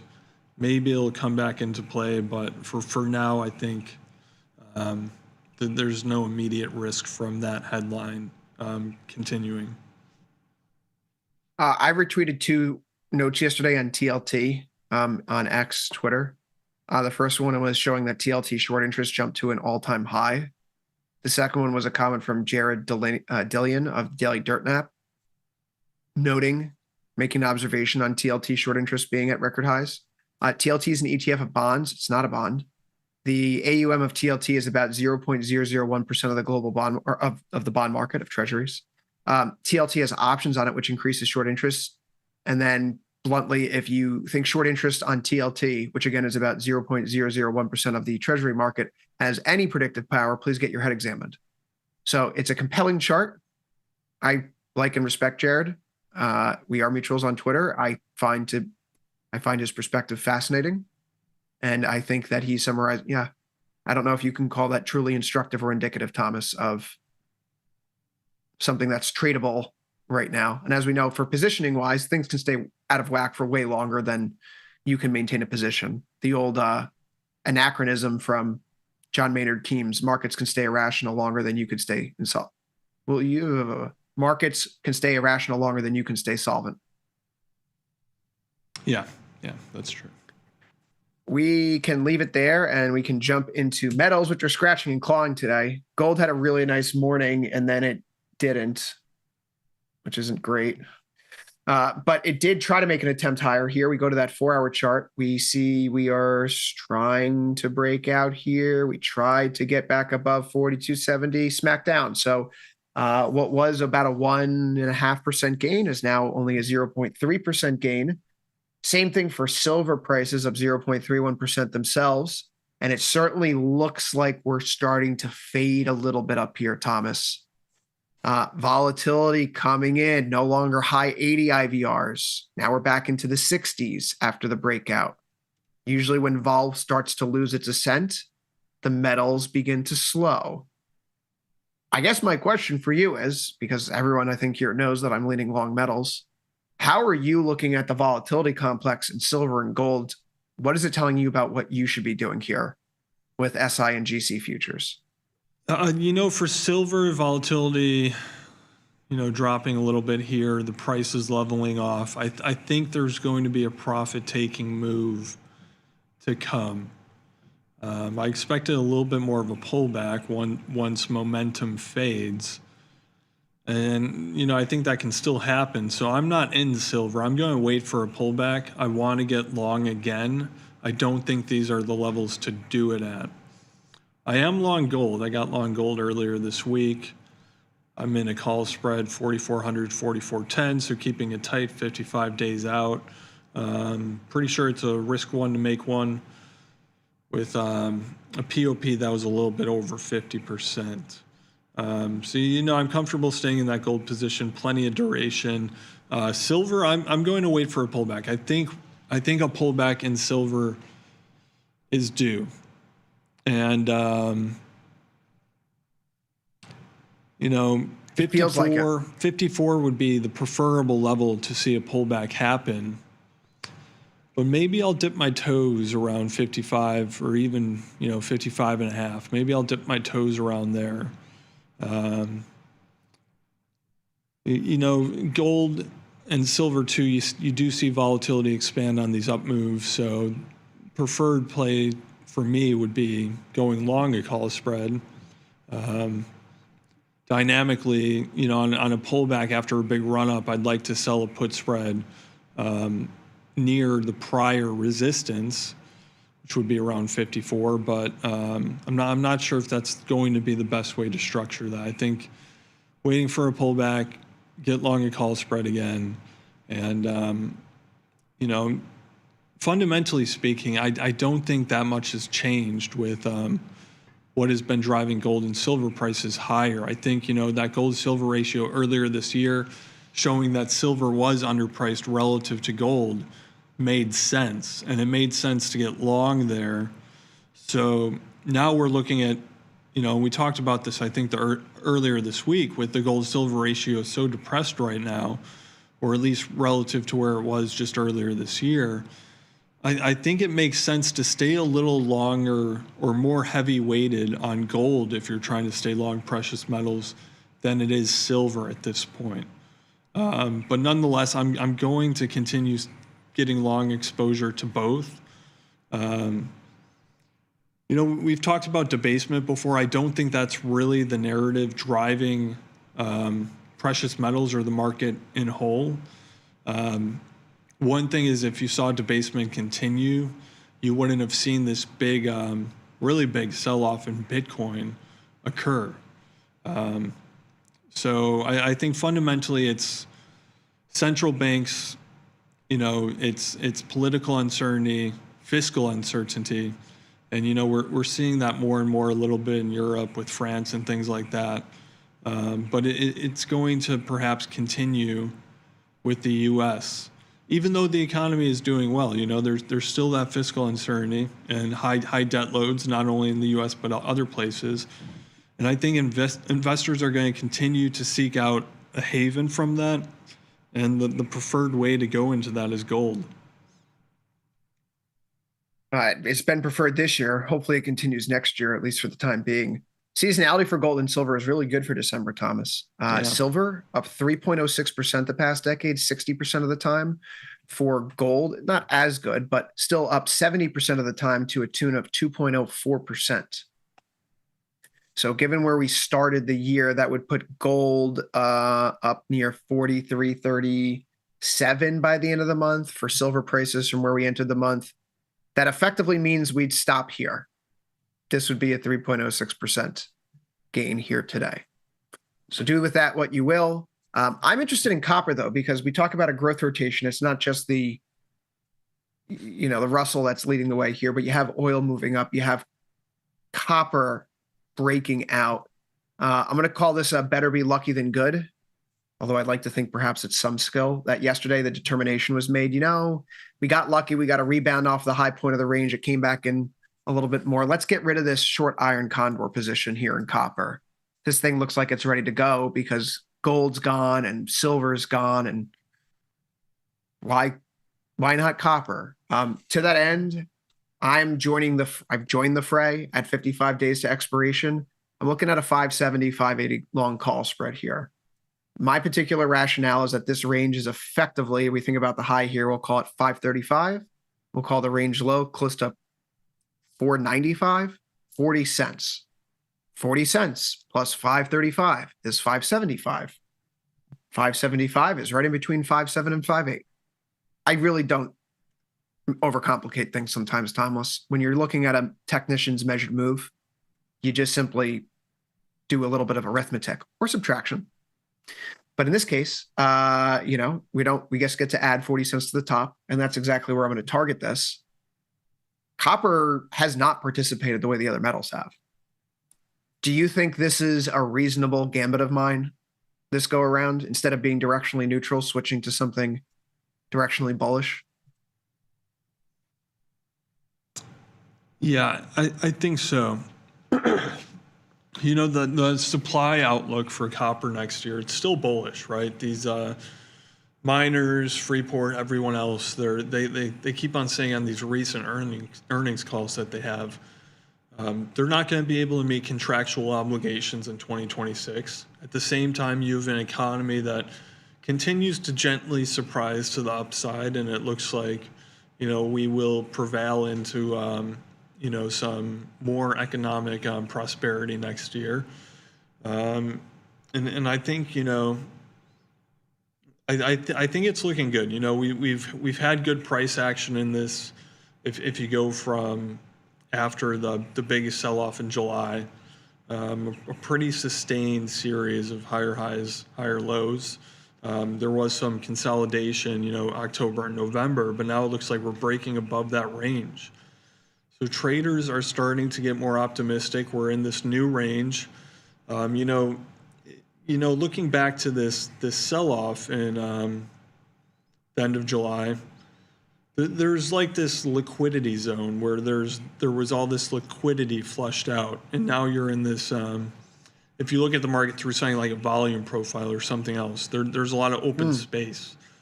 When you start moving into those areas, you could start accelerating faster. You could get a little higher volatility, because you're playing it as something like trying to close a gap, right? But overall, the fundamental outlook for copper, it's pretty bullish. Looking at this chart, it probably would have made sense to be long, last week, the end of November, getting back above those 21-day EMAs on the daily. And, I think this is a pretty good bullish trade here. If you look at CPER, IVR is around 50. Mm-hmm, so I think in HG, there's ways to trade it. I think maybe I'll go 55 days out.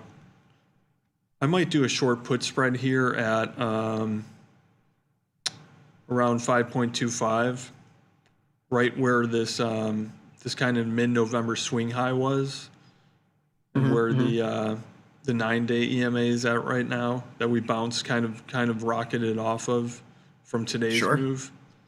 Yep. I think I'm going to go with that. I think I really like that setup here, Thomas. It's a 61% pop, risking 725 to make 525. Yeah, that's great.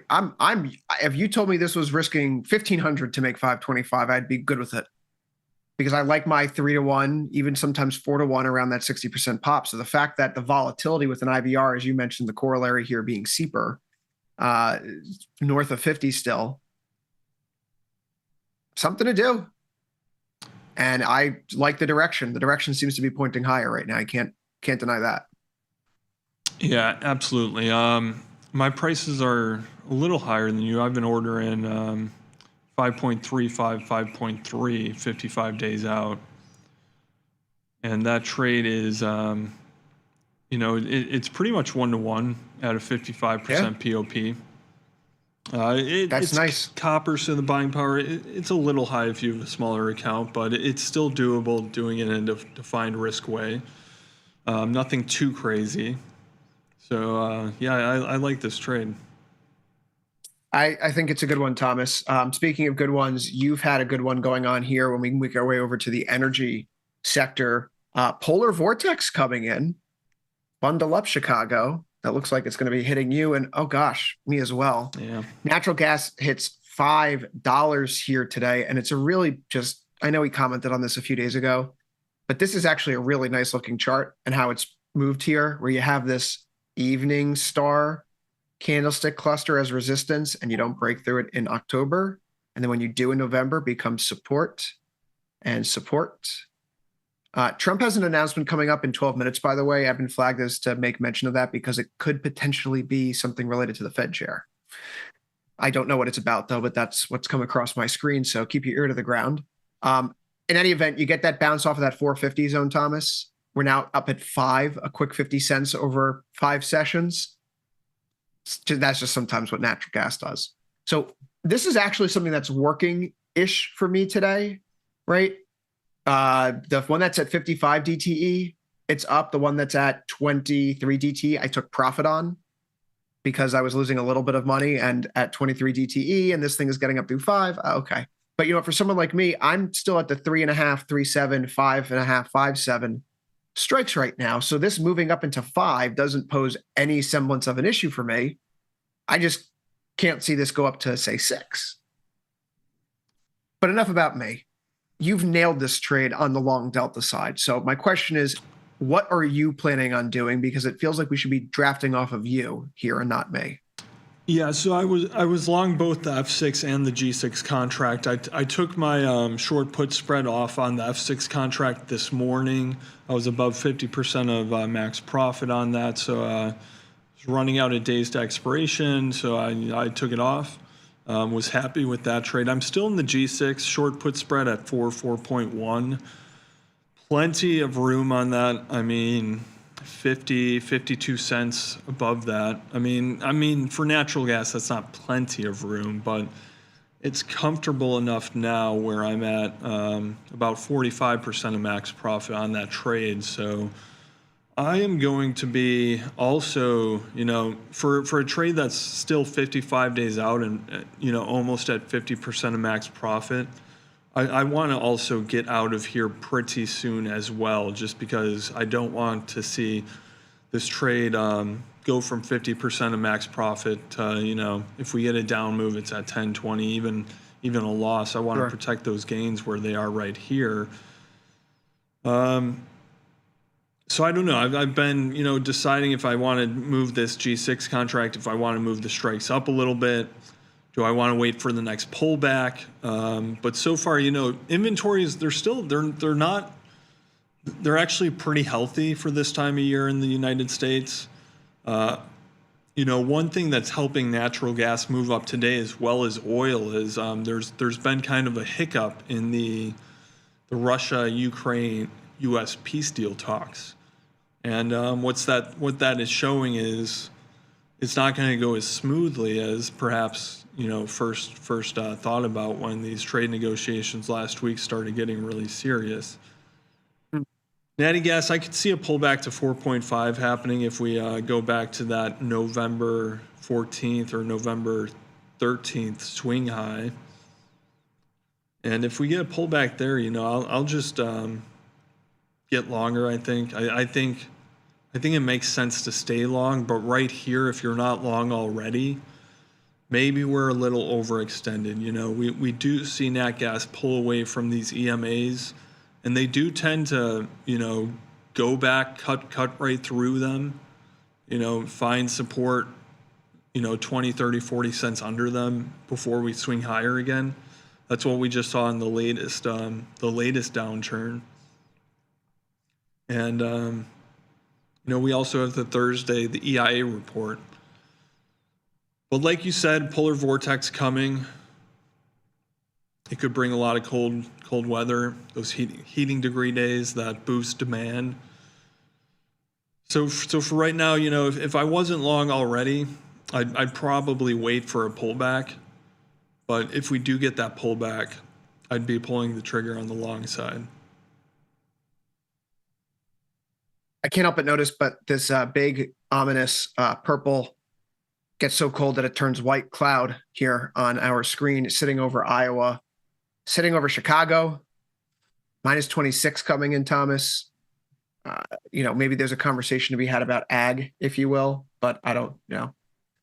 Corn, wheat, is there anything doing here? The IVRs have really, really come in. We had IVRs in wheat a few weeks ago that were north of 100, and now we're at 10. I don't know if there's much of a discussion, but I think you made a pretty compelling case for why, you know, not necessarily worth chasing. These are all known knowns. If you and I can pull up a temperature map on Futures Power Hour, I could bet that there are other people doing that too. And this is well within the market's wheelhouse of what's already discounted. So that said, the Russia, Ukraine, what's happening in Venezuela, those are the more important discussions. Are Venezuela and Ukraine connected in some sort of fashion? Maybe they're bargaining chips, right? Venezuela is a Russian and Chinese client state. China is their largest creditor. Just a thought. Bad day for the US dollar here. Good day for the British pound, perhaps, as a reframing. I want to start there because the British pound has been the best performer at 1.07%, and obviously making a fool of the short call spreads that I have in here. Same thing goes for the pound and the euro and the Canadian dollar, Thomas, as far as I'm concerned, even the yen. So it's just a bad day for anything dollar that I'm holding. But for the pound in particular, the UK services PMI came out this morning. PMIs are tethered around 50. And so if you're below 50, you're in contraction. Above 50, expanding. The higher you are above 50, the faster you're expanding, of course. For the UK, their PMI services reading came in at 51.3 versus an expectation of 50.5. So the economy is not slowing down to the degree that people had feared. You're also seeing the inflation subcomponents, the price paid subcomponent for the UK, coming at the lowest reading since July 2021. So you're getting positive real growth starting to emerge in Europe, which is a welcome sign. Same thing goes for the euro area, higher than expected services and composite PMIs. So while the US we're contending with, do we need rate cuts because of a labor market coming in? The rest of the world is actually seeing a nice little bump here. This may be enough for me to call it on the dollar long attempt outside of the yen, Thomas. That's a pretty unfortunate looking chart right now. Having lost the uptrend from the lows that we had in September, a double top looks like a very reasonable estimation from my view. Yeah, that's an ugly chart. A lot of strength in the euro today. More strength in the pound. I was about to get short the euro earlier this week. Of course, glad I did not do that. Yeah, this dollar chart is ugly. A clear break of that trend line, moving below the moving averages, and situation economically improving in Europe. That's just all bad signs for the dollar. I mean, I do not feel comfortable trying to pick a dollar bottom right now. There's a couple places I guess you could do it on the chart, but it's just this doesn't look good from if you're looking at a technical sense. No, it does not look good at all. So, you know, as much as some other things are working, this stuff is not. And very plainly, it's just a sea of red weighing on all the returns that are, you know, it's been a decent day for me otherwise here in the follow account. But it's the currency stuff that's really, you know, in my craw right now. Are we at a point where it's worth cutting bait on some of this stuff? I think so. I'm kind of right there. You know, for the pound position, the short call spread is 132, 133. We're currently at 133.49. The last hope that I have here is 133.64. That little pin bar on October 24th breaks to the upside. That's kind of a pivot that we tried to get there on the way down and then ultimately failed. What's the point? The dollar looks dead today, Thomas. So maybe that's the informative thing that we need to know. The dollar's breaking down again. Maybe that's going to be what drives gold to the upside. You talk about this being a market unlike other times of the year. We did have a buy America, sell America dynamic at points emerge. And part of that buy America, sell America was sell the dollars, sell bonds, sell stocks, buy gold. Maybe it's a light version of that. Something to consider here, because we also need to think about the yen and the intervention that could be taking place in the next 2 weeks, which don't want to be on the wrong side of one of those. No, and it could happen. I mean, better things have happened. Yeah. Yeah, they Go don't ahead. like their currency really getting this week. So they've done things before, and they might do it again. Yeah, well, if they intervene while we're sitting short yen, I would say that's just one of those unfortunate strokes of luck. And certainly worse things have happened to better people. Calendar for tomorrow, not really much of anything. I do see a Fed governor speech in there from Bowman at 12 Eastern, 11 Central. Ignore it. She can't talk about monetary policy or anything related to the economy that would presume or lead to speculation around what the Fed would do. So she's speaking about broad things, but she's probably not going to come out and say, like, yeah, I'm cutting rates. Other than that, the data flow is lighter. We'll keep an eye on sentiment. I think Bitcoin is still the most important thing to watch.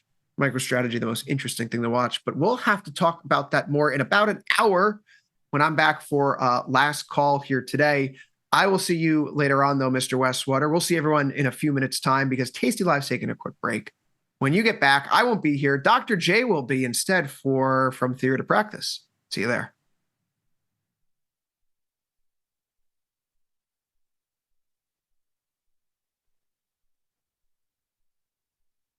Your crypto needs a wallet. And crypto is better when it's tasty. You can now do more with your digital currencies with the Tasty Crypto app. We're proud to offer a self-custody wallet for Bitcoin, Ethereum, and Polygon. Transfer your digital tokens directly in-app and access thousands of tokens available only on-chain. Your wallet is your key to decentralized finance. Download the Tasty Crypto app and get started today.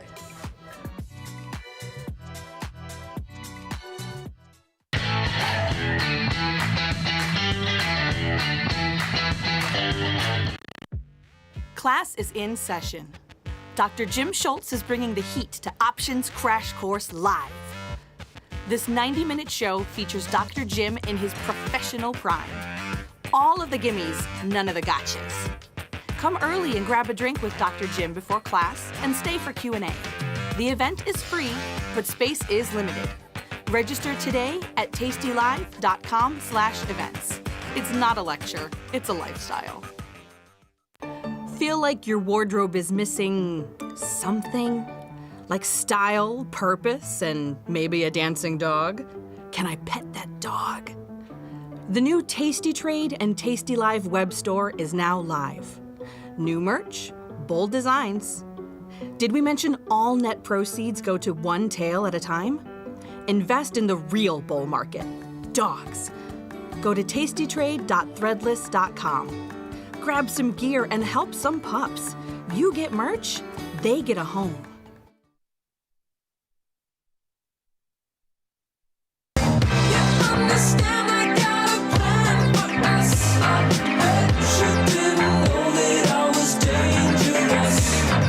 Jim Schultz, and this is From Theory to Practice. Welcome to the show today. Welcome to the broadcast.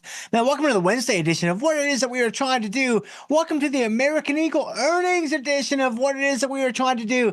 Man, welcome to the Oak to earnings edition of what it is that we are trying to do. We are back, baby. We are so back, and it feels good, and it feels right, and I'm so glad that you guys are here to be a part of it all. If you're watching over on the Tasty Live Network, I would actually bounce on over to YouTube because you can join the conversation and join the discussion and communicate with our brethren who are also watching the program. And you can tell me what President Trump is saying apparently right now here. He's making an announcement, I think, while we're having the show, which is surprising because he obviously never misses an episode of From Theory to Practice. So I'm a little bit shocked he didn't postpone the announcement until 3:15. But anyway, I digress. Let me know what happens in the chat with all the administration and stuff. But Josh, go ahead and bring us into the market.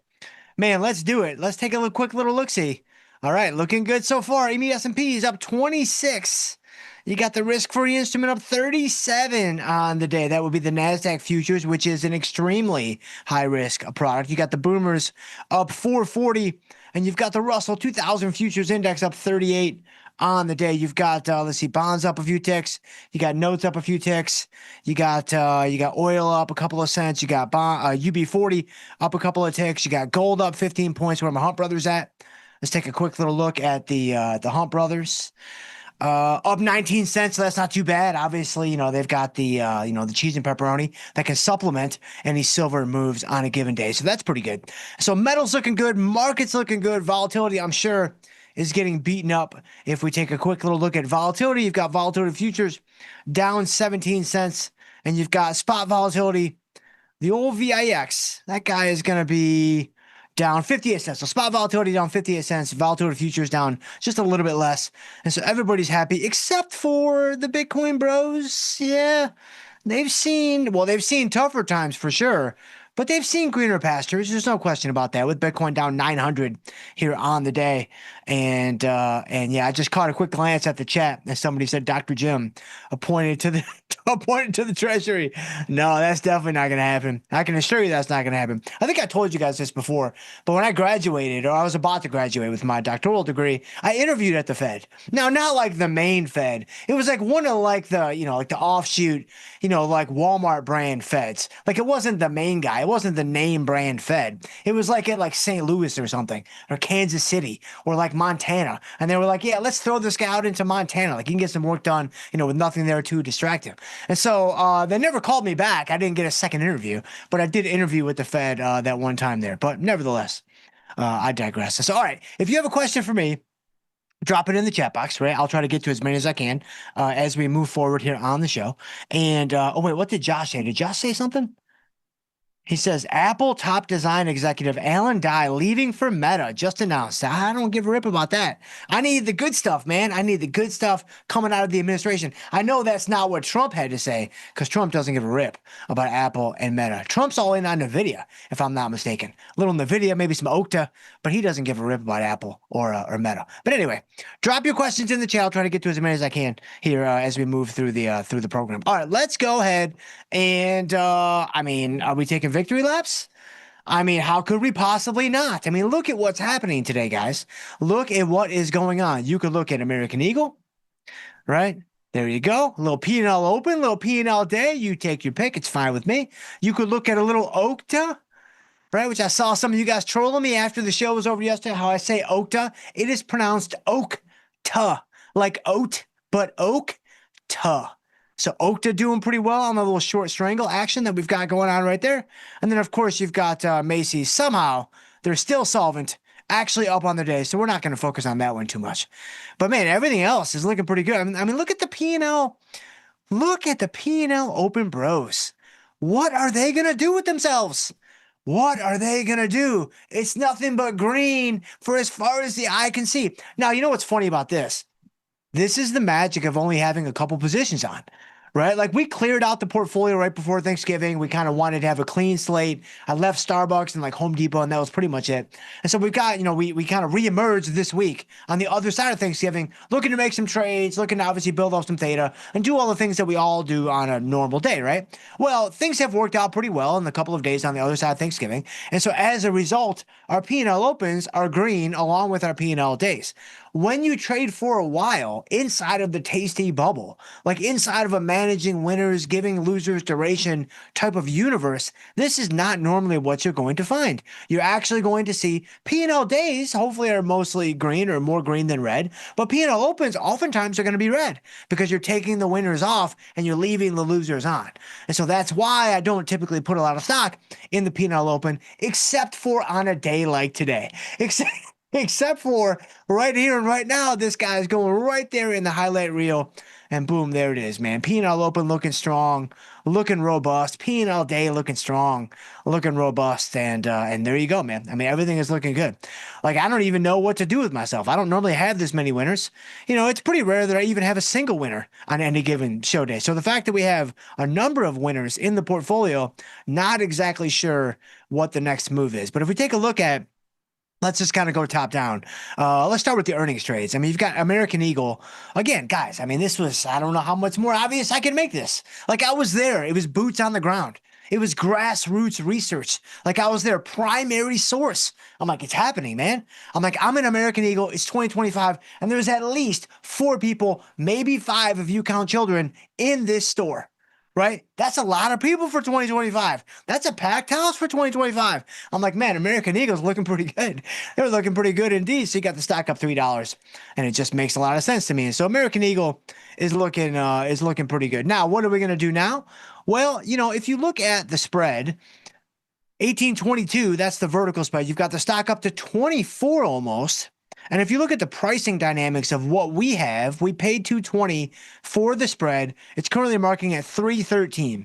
So the question becomes, what are we going to do? The question becomes, are we going to leave this trade on?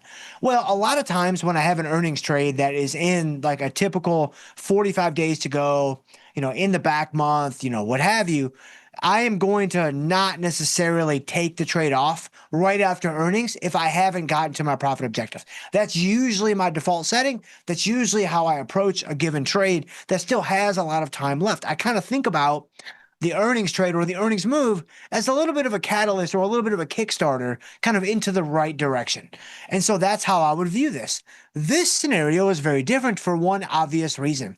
We are already at or even beyond our profit objective because the move in American Eagle has been so significant. So the move in American Eagle up $3 on a $21 stock, that's a huge move. That's a 15% move. And so for us here, you know, it can only reach a $4 maximum value in terms of, you know, the maximum mark price. And you look right now and it's at 318. And if you look at the difference of those two numbers, I mean, I'm no Jacob Perlman, but that looks like about 82 cents, right? So if that's about 82 cents, it's like, all right, I can only make another, let's kind of complete that 8. I can only make another 82 cents on the trade, but if I leave it on, now I have the full weight, I have the full risk of the position. If things reverse and things kind of turn around, and maybe the administration does name a Jim Schultz as, you know, the Fed chair, trust me, that's not good for anyone because I can talk about all this stuff, but I can't actually do it. And so that would be a really, really big problem for all of us. And so if that were to happen, now all of a sudden American Eagle goes down, Macy's even goes down, Oak does falling through the floor, like everything just kind of backfires. And so it doesn't really make a ton of sense to leave this on for any longer, for any more time. I mean, I think we've reached what we wanted to get. We've even taken a fairly significant victory lap now that we're 9 minutes into the show. And so I think we close it down and we move on. So let's go to American Eagle. We'll close the position. It looks like I can close it for 323 on the mid price. That looks fine by me. Let's see if, we got improved to 327. Man, look at that. Man, look at those high frequency traders. They got me again by giving me an extra 4 cents. Man, look at that payment for order flow. It got me again by giving me an extra 4 cents. Man, I just don't know how we're going to beat them, guys. I just don't know how we're going to do it. So that is American Eagle. Let's now turn our attention to Macy's. So Macy's up 34 cents today. I'm shocked. I'm absolutely shocked because the Macy's by me, I mean, it's boarded up, man.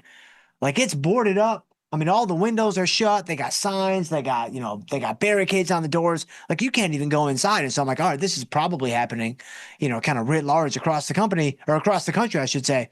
And Macy's just bucking the trend, up 34 cents today. And so we're not down a ton on the trade yet, which is a little bit surprising only because there's only 2 days to go and we were wrong directionally. Well, we weren't that wrong directionally. I guess that would describe why we're not down that much on the position. We're not hemorrhaging cash on this trade just yet. We've only got 2 days left. What are we going to do? We're going to leave it on or we're going to take it off? You know, honestly, most of the time I would leave this on. Most of the time I would be like, hey, you know, it's all good. We've got 2 days left. The risk was controlled on entry. The sizing is all there. Like, everything checks out. But here, because everything else is working out, you could actually argue this either way. I'm not going to even pretend that what I'm about to give to you guys is the way that you should necessarily, kind of move forward through the forest. It makes sense to me in this moment, but I think you could easily argue the opposite. Given the fact that everything else in the portfolio is working out quite well, I mean, everything's working. I mean, Home Depot is working, Starbucks is working, everything is working. I'm like, man, let's just take this guy off. Let's take this guy off and let's take our scratch. Just take the scratch and move on. Like, we could keep it on for 2 days, but we're pretty much right there on the razor's edge between, being profitable and not profitable. And I'm like, I don't know. Do I really want to roll the dice on Macy's for the next 2 days? I mean, again, sometimes I would say yes, but right now, given the fact that things are working out so well across the rest of the board, and I'm like, man, I'm thinking about, the rest of the week. I'm thinking about next week. I mean, the rest of the week, let me think. Today's Wednesday. Wait a minute, is today Wednesday? Yeah, today's Wednesday. So hang on. If you guys are multitasking, come back to me because I need you for a couple of minutes. So guys, this is not good. So today is Wednesday. Tomorrow's Thursday. That means the next day is Friday. This is the first Friday of December. So what that means is jobs are going to be reported for the previous month. Now look, I've been looking at this for a long time. I've been studying the markets for a very long time. Josh is trying to tell me there's no jobs report. He's lying. I've been looking at the markets for a very, very long time. This is going to be the most important jobs number that we've ever seen, whether it happens this Friday or next Friday or whenever it happens. There is no greater data point than the one that is coming on down the chutes this Friday, next Friday, whenever it happens. And so you need to get yourself ready, right? You better get yourself primed and get yourself ready because you're running out of time, man. You are 100% running out of time. But maybe we have more time than I thought because there is no jobs number. But anyway, if we go to Macy's, let's see here. If we go to Macy's, you've got, let me think. Yeah, I'm thinking let's take it off. Let's go ahead and close this guy, take our scratch, and then let's move on. So let's go to Macy's as we prepare for NFPs, whenever they might be. And so let's take our scratch, $1.75. That looks fine. And do we get filled? No. Here we go. Hold on. $1.75. Let's go to $1.71. Let's do, Macy's. Are these Vinny's markets too? $1.68. Can't get it at $1.68, man. It's brutal. All right, hold on. We're doing some aggressive price discovery here. Let's go $1.64. Man, this is no longer a scratch. This is a real loser now. Man, look at this. They're really doing it to us. Man, can't get $1.64. Let's try it. $1.49 is the, okay, now I'm not going to close this. So now it's personal. So now we just leave it on. So I was going to close Macy's. I tried to close Macy's, but we couldn't do it. And so we're going to leave it on. And then that's going to be that. So that's Macy's. Now let's turn our attention to Okta. So Okta, man, this trade worked out quite well. It was actually doing even better earlier today when Okta was only around maybe unched on the day. If I go to a chart here of OKTA, which you can see, man, that is a candle. Look at that candle. Is this a daily chart? Is this a daily chart? Man, look at that candle. Wow, that's really something. Man, I don't know that I've seen a candle like that. It's been a minute. I mean, this candle covers like the entire range of like the last like 2 weeks. Like, man, this candle is really, really something. And so, wow, I can't believe that today it took out the low from a few days ago, and now it has just soared higher. And so, man, that is some crazy, crazy stuff. And so earlier this morning, let's bring up the Earl Coleman settings. All right, let's get him a couple royalties. They got to help the cause a little bit, right? Let me get let's do like a 2-minute, 2-day chart, and we'll take a look at this. So if I'm not mistaken, earlier this morning, it was a lot lower, right? Yeah, see, there you go. You can see it right there. I mean, it's been trending higher basically the entire day. You can see right around the open, right? It opened right around 75. That was not amazing.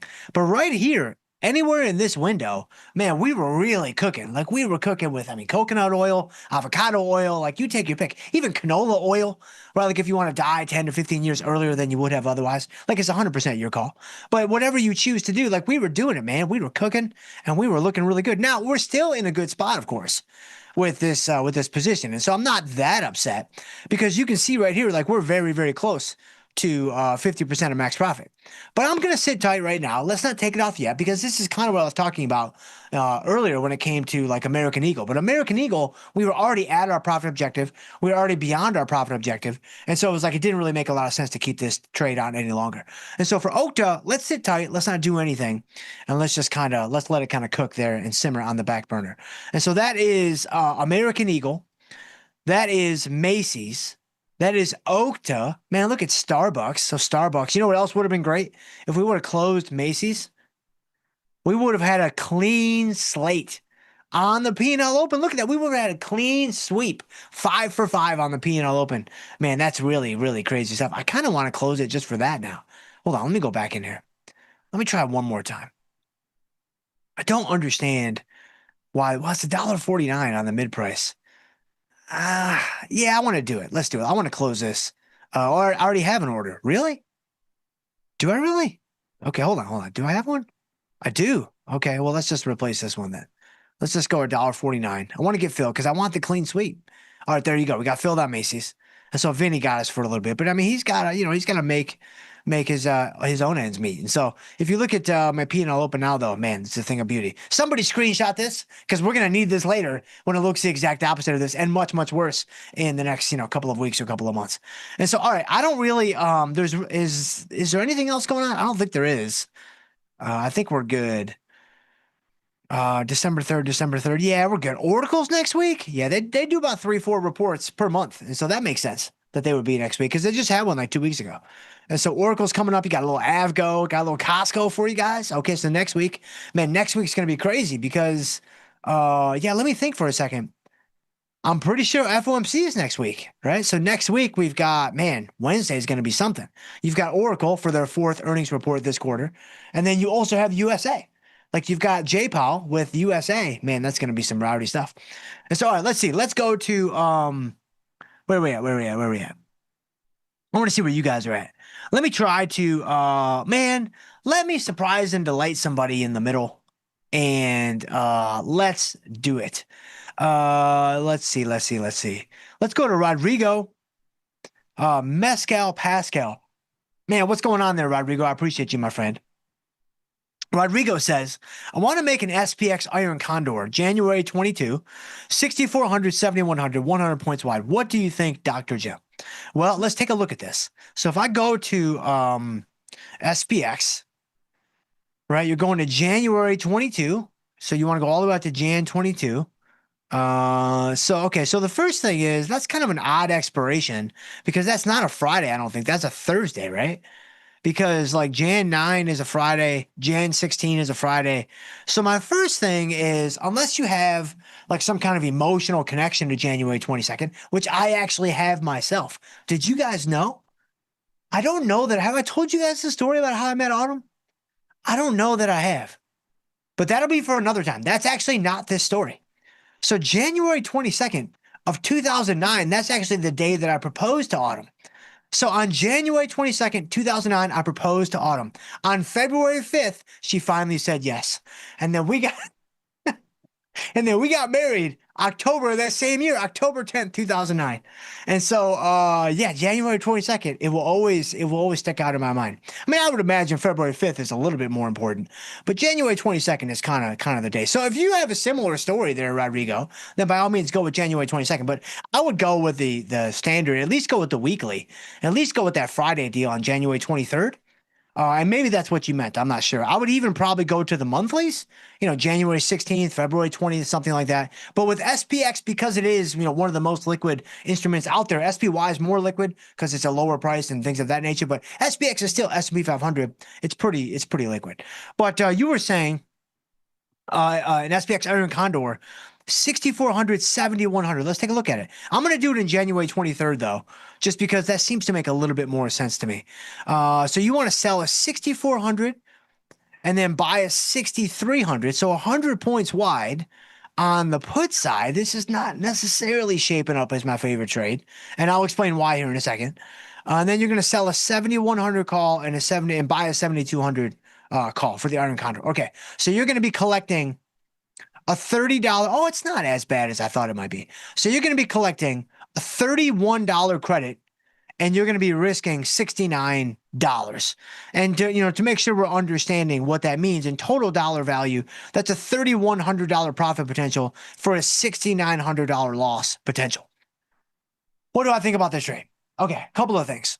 So number one, we're collecting a little bit less than I would normally like to collect on something that is defined risk. I typically like to be closer to about 40% of the width of the spread. 33% is kind of the minimum for my liking and my taste. And the reason why that's the case is because, remember, with a defined risk strategy, you're not going to have as many opportunities to adjust. You're not going to have as many opportunities to roll and bring in more credit and improve break evens and things like that. You might have a couple, but it's not like an undefined risk strategy where there's so many different things you can do pretty much on any given day to reduce the risk and kind of, extend the duration of the trade, improve the break evens and what have you. That's just not the case with something that's defined risk. And that's what you have right here. And so one of the ways to kind of combat that, there's only so much you can do because that is kind of an inherent flaw of the structure of the strategy. It's a gotcha, if you will. The gimme, of course, is doesn't matter how bad things get, you know what your worst case scenario is. That's your worst case scenario, I should say. That's incredibly powerful. That's incredibly powerful. And so, when it comes to thinking about the credit collected on this strategy, I would typically like to see a little bit more collected. Now, would I do that on the call side or would I do that on the put side? Well, because the call side, you can see right here, is right there on the expected move. I wouldn't necessarily change the call side.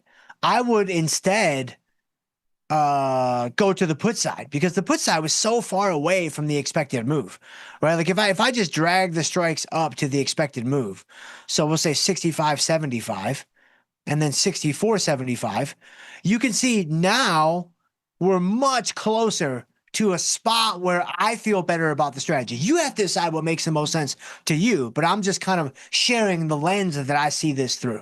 And so for me, kind of rolling up those puts a little bit on entry, being a bit proactive with it, that makes a little bit more sense. Now you could roll it up even more if you wanted to collect more. I might consider doing that if this were my trade. But those are a couple of things to think about. Hopefully that helps you. And it's a decent setup. Again, I wouldn't go with January 22nd unless you want to throw a shout out to my engagement period. You could certainly do that, but I would go January 23rd or even January 16th. I think would be fine too. And so hopefully that helps a little bit. Where are we at? Let me try to find somebody else, man. Can I find somebody else? Let me see if I can find somebody new really quick? A new person? I see all the old crusty people, and I love you, by the way. But let me see if I can find somebody new. I love the old crusty people, man, because you guys are my people. I'm an old crusty person myself. And so when I say that, it's not a hit. Like, we're all in this together, 1,000,000%. And so let's see. Man, I can't find anything that's jumping out at me in the middle. So let's go back to the beginning. Where are we at in the beginning? Man, look at you guys. Wow, for the algo. For the love of the algo, you guys are doing it, man. You guys are 100% doing it. I appreciate you. And so Edward Lond in the house.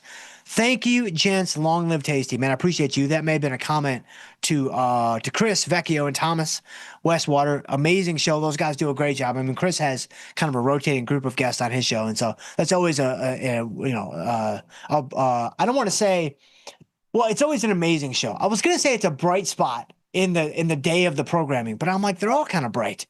And so if they're all kind of the same level of illumination, is anyone really brighter than the others? I don't think so. I don't think so at all. And so, obviously, Tony and Nick in the morning, that's a little bit of a downtake. But once you get beyond that 3.5 hours, it's only 3.5 hours, right? It'll be over before you know it. Then you start getting into some options trading concepts live. Then obviously you get into some Liz and Jenny. You got Chris and whoever his guest might be for that day. You might even stick around for a little from theory to practice for a little Dr. Jim power 3/4 of an hour. And yeah, man, it's just, it's good stuff. And so thank you there, Edward Lon. Appreciate you. Brian Dowdy. Hello, Dr. J. It looks like I didn't take you down on Okta. Oh, was that your trade? I did not write that down. I hope you kept those receipts. I actually didn't. I forgot to write that one down. But I trust you, Brian. I'm sure that was your trade. How about another strangle in snow? Is snow today? Yeah, it is today. After the bell, man. Look at this. No, you know what? Because this could be the hot streak. So could this be it? Because Macy's, you can call that a loss if you want to. For my mental records, I'm going to chalk that up as a scratch. Right? So we've got American Eagle in the hopper. We've got Okta kind of in the hopper, like, in the stages before getting into the hopper. And so things are looking pretty good, obviously.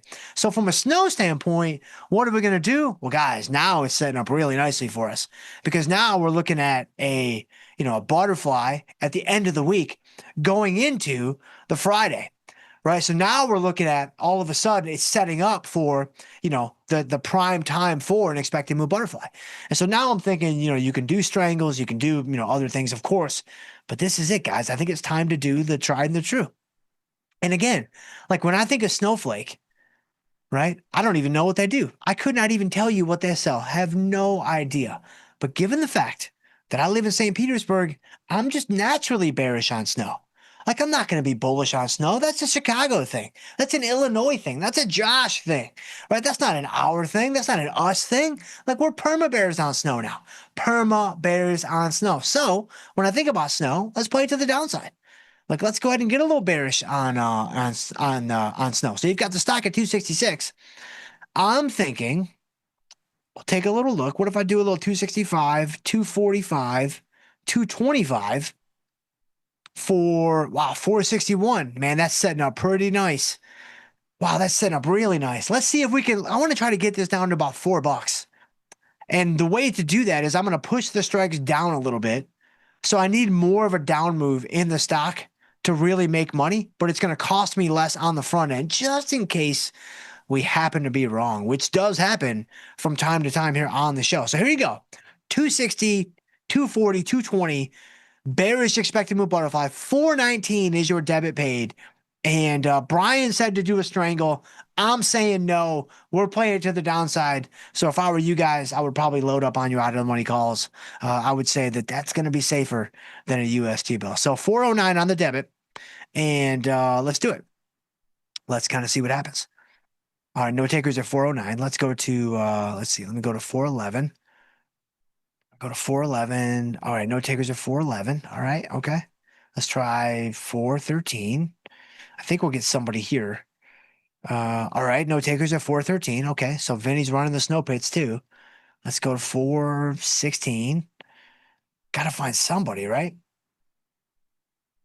No takers at 416. I don't even know what's happening. All right, 416. Let's try 419 maybe. All right, so we got filled at 419. All right, perfect. Okay, so we got in at 419. And so it wasn't too far off from what I was hoping to do. And that did, oh, look at that, man. It just ruined everything. Look at that. It's just like an ink spot in a bowl of milk, man. Look at that. That's beautiful. I mean, it was beautiful. Now it's all messed up. Like, it's like, man, that just does not make me feel good at all. But anyway, thank you, Brian. Sam L's in the house. What's going on there, Sam L? Doc, a winning trade. I hope you got your 5-minute celebration dance. Miss McDonald, it was like 9 minutes at least. Miss Winter is officially getting the Royal Bonefish treatment. Yeah, Miss Winter. Yeah. Autumn, Audrey, April, winter, summer. She gets it all. You know what's amazing? So I had a friend in middle school. I think I've mentioned this before on the show. And this is actually perfect because we just traded snow. So I had a friend in middle school. Her name was Summer Joy. So her first name was Summer. Her middle name was Joy. And we were good friends. Like, we were pals, and it was fun, and, all that stuff. Anyway, you grow up and, you lose touch and all that stuff. But anyway, I caught on Facebook. This was many years ago, 10 years ago, 15 years ago. But I caught on Facebook that she got married. So I'm like, oh, this is amazing. She got married. She got married to a guy whose name was like Matt or Mike Snow. So her name now, her actual real name, was Summer Joy Snow. I'm like, that's the greatest thing I've ever heard. That's the best name that I've ever seen with my own two eyes. And so anyway, Summer Snow. I hope you're doing okay out there. But let's see. Ash Finn's in the house. What's going on there, Ash Finn? I appreciate you, my friend. Danish Dynamite in the house. Welcome to the Wednesday Taco Edition. Yeah, it was something. Did you guys tell me what it was in the chat? Because I'd be very curious to know what's going on, which still remains elusive, what it is that we're trying to do. That's correct. With Trump talking at this hour, we may see some action. I haven't really seen very much in the markets right now. I mean, the metals nothing's really moving. Everything is pretty much where it was. And so I don't know, like, did he say a whole bunch of nothing? Has he not spoken yet? Maybe he's waiting for From Theory to Practice to finish. That would make a lot of sense to me. And so, yeah, Org Denu's in the house. Hello, Dr. Jim. Thank you for your amazing show, man. I appreciate you, my friend. Appreciate you so much. Today I did a CRM December 5 long call spread. 235, 245. I hope I can make you proud. Man, good luck with that. Yes, a little Salesforce.com.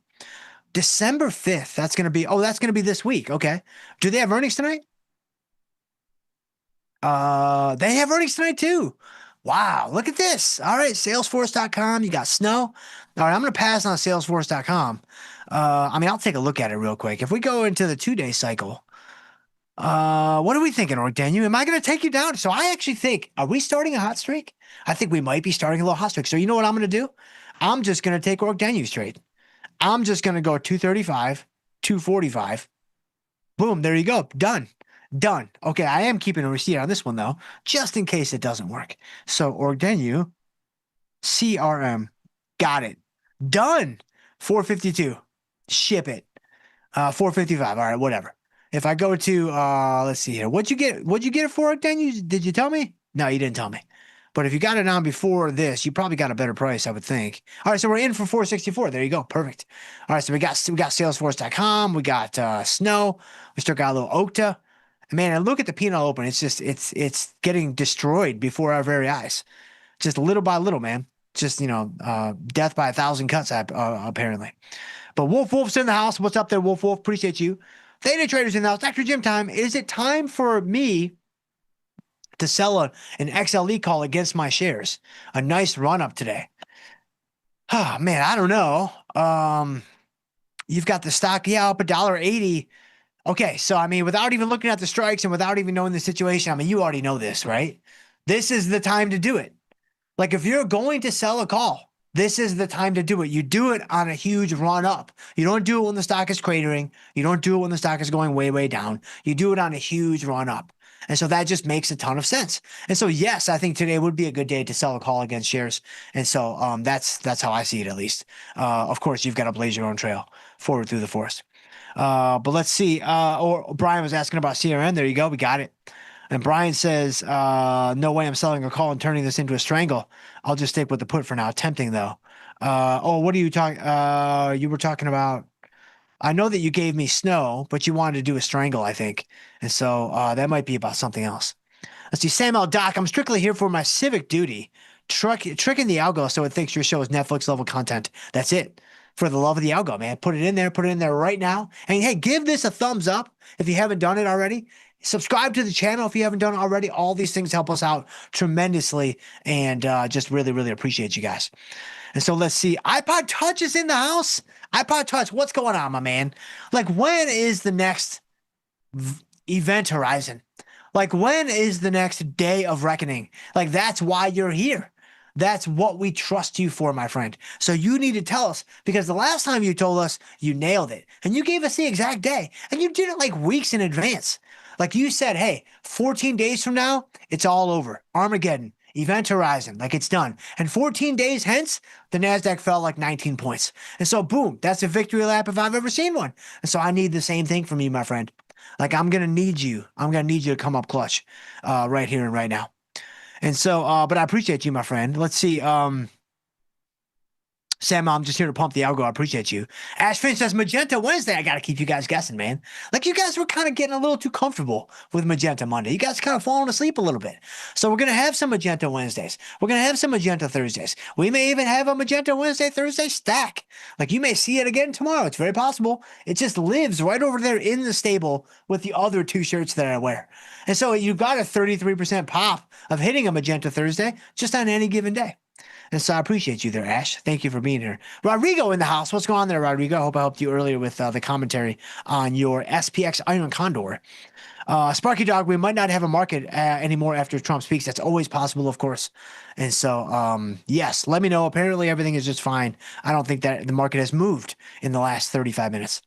Away from the numbers in the house, HK M. Beelamine in the house. I appreciate you, my friend. iPod Touch. Oh, here we go.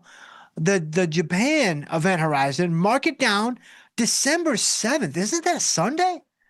December 7th. Man, you're giving us weekend Armageddons now? Nobody wants a weekend Armageddon. Give us a Monday Armageddon. Like, it's already Monday. Like, let's just wrap it all up together and tie it off with a bow. Don't give us like a Saturday event horizon. Like, nobody wants to hear that, man. Doesn't matter if you're right. Doesn't matter if you nail it. Like, nobody wants to hear that, man. So I need you to do better next time. Theta Trader says the salmon colored polo edition. Do they make that in men's sizes? Nice. Yeah, you got me there. You got me there. See, I was reading that. And I'm like, I see the name. So when I read through comments, I see the name. And I always kind of prepare myself, right? Because if it's like a friend of the family, like Theta Trader used to be, I'm reading through the comment, I see the name, I'm like, oh, this is going to be fun. This is going to be whatever. Like, okay, I see somebody new. I'm like, everybody's on company behavior. I'm not exactly sure how to act. We just got to figure it out. And then I see some other people. It's like, okay, I kind of know what's coming on down the chutes. Like, they're coming for me, man. Like, they're going to get me. But Theta Trader, you got me there, man. You got me there. I thought you were a friend of the family. And now I know that you're coming at me with the B- trolls. And so I appreciate you, which I think that actually makes you a friend of the family, now that I think about it for an extra couple seconds. And so I don't know if they do, but I'll check for you. Let's see. Sam L, let's confuse the algo, make it think we're 1 million viewers. Yes, let's do it. I love it. Emmett Morrison in the house. Hey there, Dr. Jim. Portfolio is looking a little sparse. Man, it sure is looking better than it was the other day. Like, if you saw this thing the other day, man, it was looking bad. All we had was Home Depot and Starbucks. I mean, that is 100% all we had was Home Depot and Starbucks. And now we got MES, we got MNQ, we got a little Salesforce.com, we got some Okta, we got some Snow. Like, everything is looking, it's looking rather populated, if I don't say so myself. And so let's see, Mr. Pillows, Dr. Jim, what's your seasonal Starbucks drink of choice? My go-to is peppermint mocha. Mine is pretty much the same. I don't really vary it seasonally. I'm not really a pumpkin spice latte guy. And I know that's really, really, really risky to say out loud and to say publicly. But, it's just the way that it is. Like, I'm going to be open. I'm going to be honest and transparent with you guys. I've tried to be from the very beginning. I'm not a PSL guy. I'm just not. I'm an oat milk latte guy. Like, pretty much every day. Almond milk is okay, but I much prefer the oat milk. It's way, way, way, way better in pretty much every way. It's very similar to the Diet Pepsi, Diet Coke thing. Like, I'll drink Diet Coke if I have to. Like, if you force feed it to me, I mean, I'll survive. But if I have to choose, it's Diet Pepsi all day. It's Diet Pepsi all day long. And this is not even my opinion. This is objective fact. Same thing with oat milk versus like almond milk or coconut milk. Ugh, make me just barf. But anyway, that's my drink of choice. Paul Heyman says Dr. J. Schultz appointed to the Treasury. I did get some text messages a couple minutes ago, so I'll have to check them after the show. And it could be Uncle Jay reaching out. And so let's see. HKM says I'd rather watch the VIX than listen to the announcement. That's kind of what I do. Like, when there's big announcements or data points or whatever, I very frequently never actually look at the actual news tape. I just want to see the market reaction. It's kind of fun for me. I want to see the market reaction. I kind of want to trade around the market reaction, whatever. And maybe some stealth accounts that may or may not exist. And then I kind of want to try to figure out, like, can I piece together like what I think was the number or was the announcement? Like, can I figure out, like, okay, what happened based on the market move? It's kind of fun. And what's funny is I'm almost always wrong. I'm almost always wrong, which is not to say it can't be done. It's just more to say that my abilities are quite lacking in this field. But let's see. EU Stuber. We got EU Stuber. That's hard to say. I'm going to go with EW Stuber. That's a bit easier. Dr. Jim, do you have an investing hero? A favorite investor of all time? Man, that's a really, really good question. I've obviously read through all the greats. I mean, I've read through the Warren Buffetts. I've read through the Peter Lynch's. I've read through the one-ups on Wall Streets and, all this kind of stuff. And all those guys and gals, like, they're all extremely inspirational and they're all kind of amazing. Honestly, the person that I'm most impressed with is my father-in-law. Straight up. The Tesla guy, right? I'm so impressed with him. Because he actually, and he doesn't know anything about derivatives. He's asked me before, but he's not super interested in that. He's been buy and hold from the beginning. But here's what's amazing. Like, he started buying in like 2008. So when it was like really, really, really bad, he started scooping up a whole bunch of shares. And you know what's amazing? He has not wavered the entire time. And I know that's easy to say. I know that's like easy to say, you just buy and you hold and, let the market do its thing and whatever and all these kinds of things, which is very different from what we do on a daily basis. But still, that's actually really hard to do. That's actually, I mean, what we do is hard to do. Doing that is also kind of hard to do. Not quite like what we do, just because there's a lot more involved. But going through all the flash crashes, going through all the COVIDs, right? The COVID drop, he didn't do anything. I think he bought more. And I'm like, that's amazing, man. And so he's like a real life hero to me in a lot of ways. And plus we have a really good relationship. So he's just a great guy. And so he would be my answer actually. But babe, I gotta go.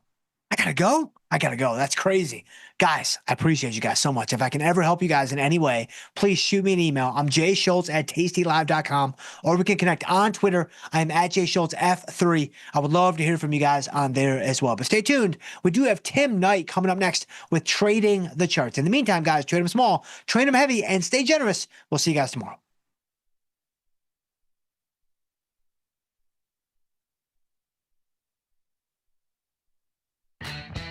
Tasty Trade's Money Match event. Unlock 30 days commission-free trading. Plus a 1% cash match on all qualifying deposits to jumpstart your trading when you open and fund a new Tasty Trade account. Level up your trading experience with active trader mode, smart order tracking, risk analysis tools, dynamic watch lists, and more. The Money Match event starts now, exclusive to new Tasty Trade customers. Tasty Trade's active trader interface makes futures markets your arena. Built for the bold, not the bored. Trade CME futures with a single click. From micro contracts to major ideas. And go even further with futures options. Tasty Trade lays out multiple ladders and charts for total visibility. Plus, hundreds of built-in indicators for traders who want a broader view. Tasty Trade, pro-level tools, intuitive design, total control. In the world of investing, a beast lurks between the numbers, ready to pounce. Some traders hide from it, some ride it. If that's you, join us on Tasty Trade. Genius loves company.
Hey everybody, well, a week from this moment, Jerome Powell should be standing in front of a podium talking about whatever they just announced.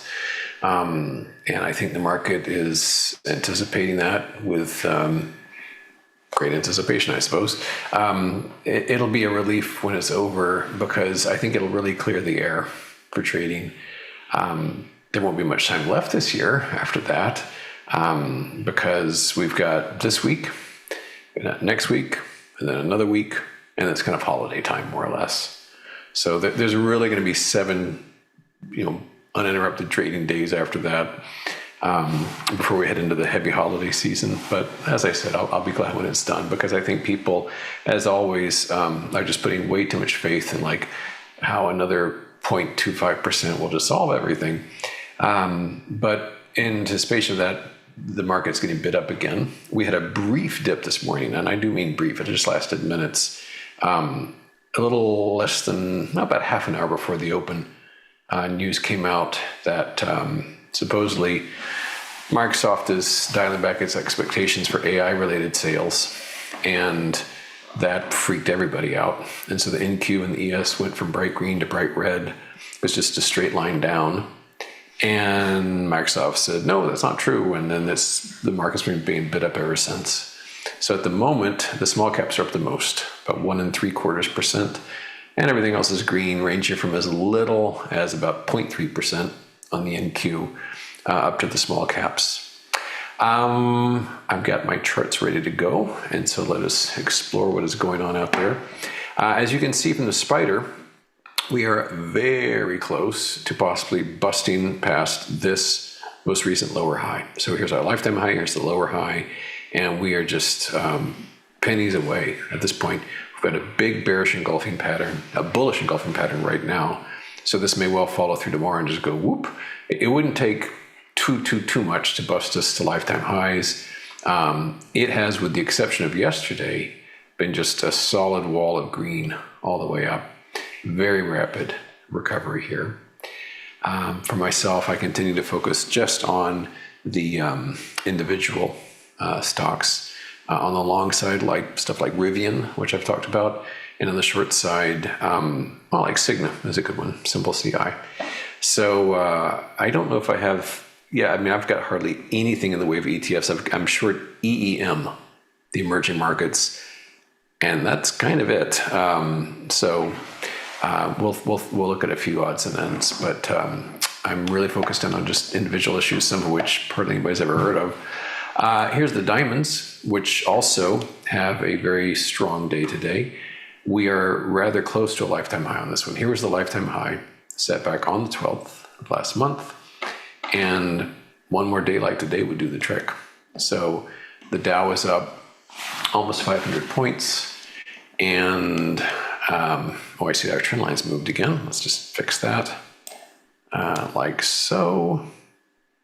Yeah, and so there's our wedge. And interestingly, now that I've put it in its right place, you can see here how the today's lift is pushing it close to the underbelly of that wedge.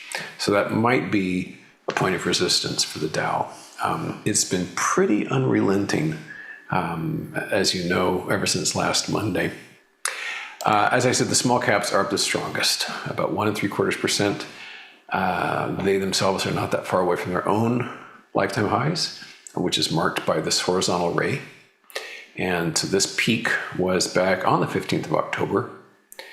And like I said, another day like today would do the trick. The holiday season brings a lot of equity bull tropes out, the fabled Santa Claus rally. And that definitely seems to have been kicking in. The last big tumble we had on this was on the 20th, I think, right there. It's a blur. I don't even remember what propelled that one. But since then, we've completely reversed all of that. So we're lifting up like so. The focus of this morning's announcement, or the leak, was Microsoft. And here's the big green bar here. Although we are down for the day, even with the strength you're seeing, 1.43% negative on the day, but it's been lifting up all day. So the green bar illustrates that we opened down here, quite weak, and we're trading right here. So this rumor, apparently, which the Information first published the article about, this kind of diminished expectations on AI sales, came out through the Information, and then I think subsequently the Wall Street Journal, and Microsoft's been beaten back, this rumor. Microsoft itself has been slipping pretty badly ever since October 28th, as you can see, like so. And what should have been a big blast higher from here pooped out. So we were scooping higher, and it was approaching another lifetime high when it would have just went zipping like so. And that sort of thing was left to Google, I guess, because Microsoft's just been withering away. The cubes are up, but not terribly much. Microsoft's weighing them down. They're up 1/3%. And their own resistance is right here, that gap. And that gap mentioned yesterday was between the 3rd and the 4th of November. And we'll see what it can do with it. Yeah, it's a real mixed bag, but on the whole, green. I mean, as I glance at my own short positions, it's kind of half red, half green, but general ETFs and equity indexes, all green across the board. A continued focus, of course, remains NVIDIA because they are the poster child of AI. And they have been grinding away for months. I mean, literally since July. It has been 183, give or take. It grinds below and grinds above and below, and it can't seem to get out of this funk that it's in. This is in sharp contrast, of course, to this, which was just this smooth ascent from the April 7 bottom to when it began, this grind on July 31st. So NVIDIA doesn't quite know what to do with itself. And there's also a lot of chatter about OpenAI with respect to, they are bleeding money unlike any company in history. And unlike Google, which can afford huge risks and experiments, they don't have really an income stream, a meaningful income stream. So there's a lot of kind of the bloom's a bit off the rose with respect to AI. As I made mention, one of the very few items, ETFs that I have a position in is EEM. It's pretty much unchanged right now. It's up a penny, but it's been marking time here for the past 5 days or so. It's much weaker than things like the IWM and the diamonds, and this sort of deserves a horizontal of its own. Round about something like, that's not too terrible. So we can see here with this big slice lower, we recovered and it's sort of exhausted itself below that. But that's emerging markets, a very clean break underneath the trend line and seems to be kind of curling away from that resistance, which is what we want to see. A little more clearly down is China, FXI. And in this case, we back far away, same deal, broken trend line here.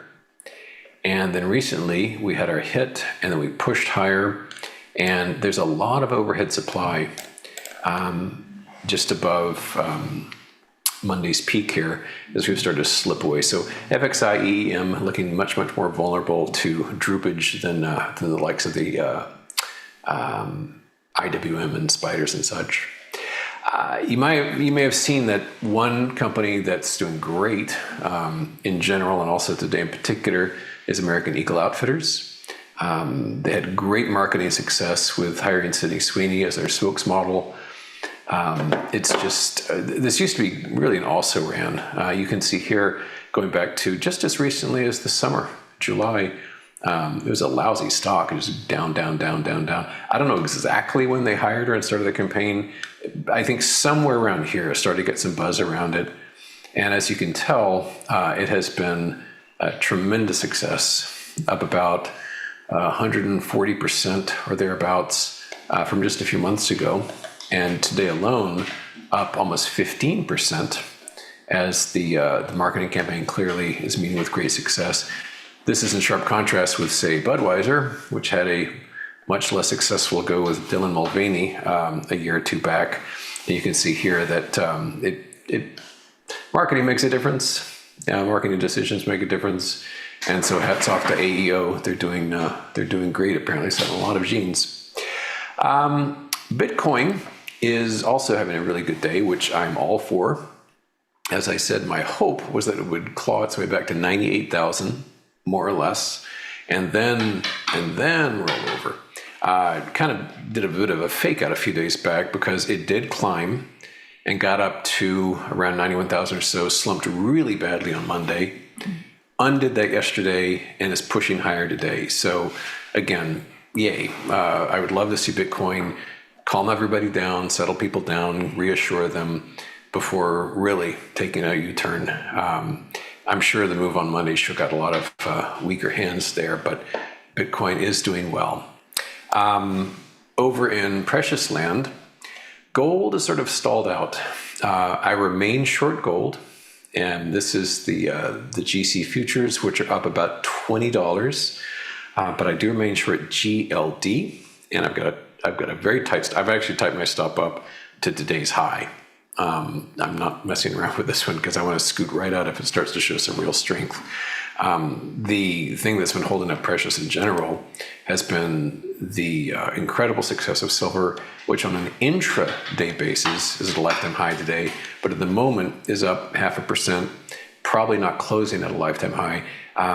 It seems the complete thrust higher ended on Monday. And so yesterday and today we're just kind of hanging out in this zone. But this has been an amazing move. But I think it would be completely understandable if we pulled another one of these or another one of these, basically just digested some of those gains before making another lurch higher. So I bought dust Monday, sold it at a profit on Tuesday, about 7% overnight. And this morning, I bought dust again. That is the bearish against this fella, GDX, the bearish against gold miners, dust. And nervous Nelly that I am, I went into profits on that too. Although I've got to say, looking at this GDX chart, it looks ready to fall. But I did take small profits on that. I also, for the first time, there's a much, much more thinly traded instrument out there called SIL, S-I-L, which isn't the gold miners, it's the silver miners. And this one I did short for the first time in my life, and this one I'm sticking with. It's not leveraged, it's just a simple short sale, and we'll see how that goes. So yeah, SIL, maybe you haven't heard of. But dust itself, as I mentioned, I bought it Monday, sold it yesterday, actually roundabout up here above 9, and then bought it again today and sold it. So it's leveraged. I don't like to stick around with it. It's just kind of fun if you want to take advantage of what seems to be an extreme move. What else is cooking out there? How are we doing on time? We got about 2 minutes and 20 seconds. Let's make the most of them. A couple of 3 shorts that I'm liking. This is ALB, whose name I'm just going to stop trying to pronounce. I cannot manage it. But this chart doesn't really do it too much justice. But if I can bang out really quickly, an approximation of what I'm seeing, that's dreadful, but something like that. Yeah, something like that. So very big topping pattern there, which we have pushed very strongly higher. And I think we're starting to reverse on that. So that's going pretty well. IonQ is up a little right now, but this break right here is what I'm counting on with this top. So I'm looking for this to move lower the quantum space. One which is down nicely is STX Seagate, which is down about 3.5% today. So remaining short on this one. And another one which is not too dramatic, but very consistent, Unum, U-N-M is the symbol. And so far we've gotten red, kind of like that. Makes life a little easier, just kind of tighten up stops along the way. So sticking with that one as well. So just to wrap things up, here is the ES futures, the S&P 500 futures. We have been grinding around for a long time, basically for about 8 weeks or so, all of October, all of November, and then into December.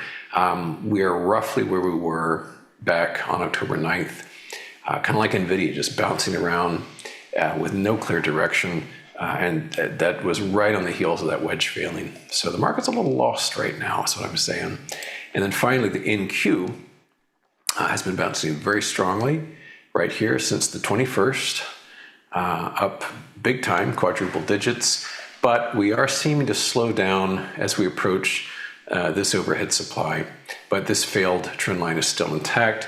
And as I said, I'm not making any big bets at all on ETFs, just sticking with the little peewee equities. And then after the Fed is done, maybe we can get more aggressive. Okay, thanks for joining me, and I'll see you on Thursday. Bye-bye. tastytrade is now on TradingView. Trade stocks and futures directly on TradingView charts with tastytrade's low commissions.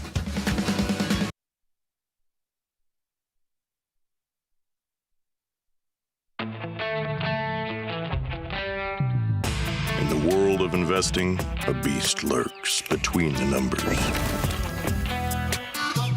Some watch from the safety of the sidelines, but others saddle up and ride that one-ton rowdy ribeye for all he's got. If that's you, join us on Tasty Trade, named best online broker for options trading. Genius loves company. It feels good to get smart. Get even smarter with the ultimate how-to guide. Learn 31 different option strategies, covered calls, iron condors, jade lizards. Become a trading mastermind. Get the guide at tastylive.com/guide.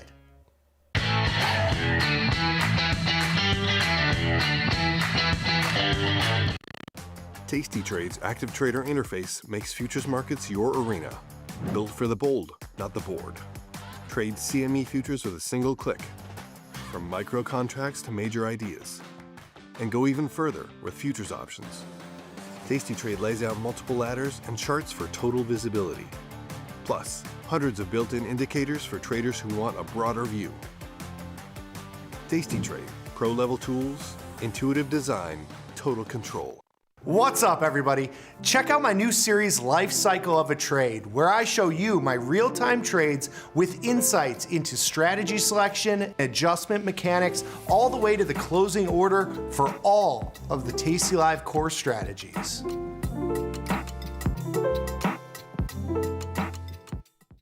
Your crypto needs a wallet, and crypto is better when it's tasty. You can now do more with your digital currencies with the Tasty Crypto app. We're proud to offer a self-custody wallet for Bitcoin, Ethereum, and Polygon. Transfer your digital tokens directly in-app and access thousands of tokens available only on-chain. Your wallet is your key to decentralized finance. Download the Tasty Crypto app and get started today.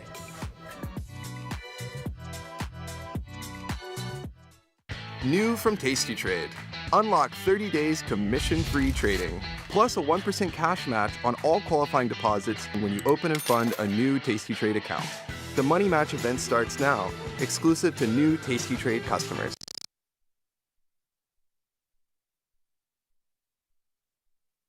Ring the alarm, hey, ring the alarm, boys. Turn up the charm. Listen up, y'all. Get out the damn stall. It's the last call. Hey, the last call. The last call. The last call. Mr. Vecchio, we are back, my friend, for the last call. And man, it's been a little bit of a grind fest for the last couple hours here. We've got E-mini S&P 500 futures up 27 right now, near the higher end of where they've been trading. We got up to 68.73 was the high of the session, about 5 points higher from here. NASDAQ up 70. You got the Dow up 450 and the Russell, the strongest of the group, up 44 and change here, a little over 1 3/4%. You got oil futures 59.02. They're up 65 basis points here, about 38 cents. Volatility futures dipping below the 17 or the 18 handle. We're at 1780 right now. The bonds have bounced a little bit from yesterday's sell-off, up 9 ticks. We're at 116.20. Gold futures up 18. They were significantly higher today, as well as silver, which got into just under the 60 handle, 59,655. They're up 20 cents right now. And then Bitcoin continuing to be a little bit of a risk-on metric here. $1,900 to the upside on the futures. The spot down 500, which is from the overnight session here. ETH as well, catching a little bit of a bounce, couple $100 over the last couple sessions here. What do you make of this market here with kind of last week being, holiday session? You got, a short week for obviously for markets, but kind of a low volume face ripper to the upside. Nobody really kind of talked about the magnitude of the move, 4 or 5% to the upside. Typically see a little bit of a pullback after that, or at least that's been kind of my my experience in the past of kind of the low volume squeeze higher. You kind of reverse some of that. How are you feeling with this market? What are you seeing out there besides the vol crush and the kind of grind higher? Well, I think I've seen enough to pepper on some more bets that we're going to be looking at higher stock prices over the next few weeks. Okay. I really like the action in the S&P 500 today. I like the breadth in the market, broadly speaking. I track 25 sector ETFs on Overtime and Futures Power Hour, Nick. The three that are in the red today are the gold miners, junior gold miners, and utilities. Everything else is green. So there's really nice performance all around here. You mentioned the vol crush, of course, which is great. But also the technical momentum, right? The S&P's poking up through those late November highs now. The NASDAQ continuing with a fresh push into December highs. The Russell finally showcasing some leadership here. And that chart looks exceptionally promising from where I sit. So maybe it's going to be another one of those months. End of the year, as we've shared on air recently, talking about niche stats. But when you're plus 10% at the end of October, the last 2 months of the year tend to be very good. And November gave us barely anything, only 0.01%. So perhaps December's queued up to be a catch-up month. So that's why today for myself, I put on long deltas in a variety of things. If it was more ES or Apple, Corning, GLW, Micron. Yeah. Oh, yeah. Corning. Okay. Micron, Snow, and Warner Brothers Discovery. Huh. Okay. I was not expecting to hear that from you. I was expecting to hear you say, maybe you take some chips off the table. You got kind of a big event next week. The probabilities of a rate cut sitting at 89%. Now we've gone from 99% cut to no cut to cut. That's a lot of volatility there. I know we've mentioned kind of the MOVE index earlier this morning as well. You've got bond volatility relatively low. It kind of seems like there's no fear in the market right now, and that's usually when I get a little bit fearful. And you don't seem to feel that. Yeah, maybe I'm revenge trading because the Knicks. I have no idea how we lost to the Celtics last night. And the worst part of that is I do enjoy listening to the Bill Simmons podcast, and he's just going to be terribly insufferable about the Celtics beating the Knicks. So I think today I came in with a little bit of a chip on my shoulder, but I just look at what we're doing right now in the broad market, and just where's fiscal policy, where's monetary policy, where's volatility, where's momentum. To me, it's all pointing in a pretty clean direction. But I have just a lot of different things going on here. Nick, I have positions right now in ES, 6B, 6C, 6C, 6J, CL, ES, GC, HG, NG, RTY, SI, ZB, ZN, Apple, right? So I think that we're just in an asset inflation environment. The stuff that's not working for me on a day like today is just the currencies. The dollar is getting slammed. And I think that's perhaps one of the better signs that you have for the market. Stronger gold, stronger silver, stronger crypto, stronger stocks, and a weaker greenback. Yeah, crypto has been kind of the thing that I've been keying in on throughout this year. It's really been kind of the pre-mover of the markets, especially on the overnight sessions. But last week, it was super strong, and we kind of mentioned this morning that on the way down, the critics and the noise is very, very loud, and the little bit of a bounce that we've had, I get it. We are now nowhere near back to where highs on Bitcoin, Ethereum, or just the whole crypto complex as a whole. But there's no drum beats on the way up, or at least there hasn't been yet. And I think that's another, feather in the cap that you've got, that, that this is just kind of an up only market, or at least that's kind of how that's felt. Continuation of that.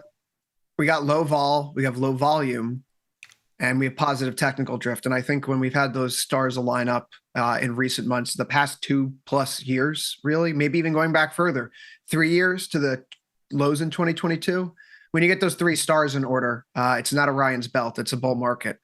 So I'm just curious about what you think about MicroStrategy. You and I haven't had a chance to talk about this yet, and I haven't heard your thoughts on it, but it seems like that's a big piece of what's going on with Bitcoin. And the fact that MicroStrategy looks like it's turning a corner-ish probably is good for sentiment. Yeah, my thought was okay, if you rode this down and you were short this thing, how much more are you playing for to the downside? Do you actually play for things to go to zero, like a 50%, 60%, 70%? Have we not learned through GME and Beyond Meat and all the Tilrays and all the other ones where, at a certain point, you got to close the trade. You got to, pat yourself on the back and be out of it. I feel like that's kind of where we're at. And so from a risk reward standpoint, I can see the opportunity of being long some upside convexity like calls, call spreads, really wide call spreads, leap options, that sort of thing in a micro strategy. If you want to play for that kind of volatility event that you see in Bitcoin. When you get this big move in Bitcoin to the upside, volatility also tends to expand, and those things kind of compound on itself. And when you're looking at something like a micro strategy where the beta to the Bitcoin move is usually relatively high, even if we use today as an example, Bitcoin futures up 2%, MicroStrategy up 3%, and that's with a 3% increase in 5-day implied volatility. Those are, it's an asymmetric bet. It's a much more volatile bet on the crypto and Bitcoin complex going up. And so I think that's an interesting play. It's not really my cup of tea in terms of what we do on the show here, but it's certainly something that is piquing my interest. We had somebody mention it in the What's Your Assumption trades today as something to do. I think it has some merit here. Well, it pops up on the high options volume watch list on the platform right now. Obviously, SPY, triple Qs, they're near the top. You have your NVIDIA, your Tesla, your Apple, no surprise. But MicroStrategy, Palantir, SoFi, Google, those are all in the realm as well. So I figure if it's on the high options volume list, it's worthy of our discussion, Nick. For sure. I guess like a further question to you would then be, are you just trading MicroStrategy because it's a higher beta Bitcoin? Like what's the VIG there for you? Why the appeal as opposed to just going to MBT or IBIT or Bitcoin itself? I'm already in IBIT, so I'm locked and loaded there. And I think that's kind of the conservative way to buy the dip here. I think MicroStrategy offers you that volatility exposure, especially if this kind of blows over and we're back at 100K at some point in the next, couple weeks here through the end of the year. You expect to see a 2 or 3x move in MicroStrategy relative to Bitcoin. So I think as like just a gamma and vol play, it's an interesting one where we're at here. But it's expensive. Yes. I mean, like this is not a cheap. Yeah. It's not a cheap bet. No, I mean, I'm thinking about something in like let's say we just wanted to say this is a market that's going to go to like 95,000. I wanted to go 1,000 points wide in the Bitcoin futures. Yeah. At 23 DTE, you're talking about something that's taking up more than 10% of an account that's sitting at 25K.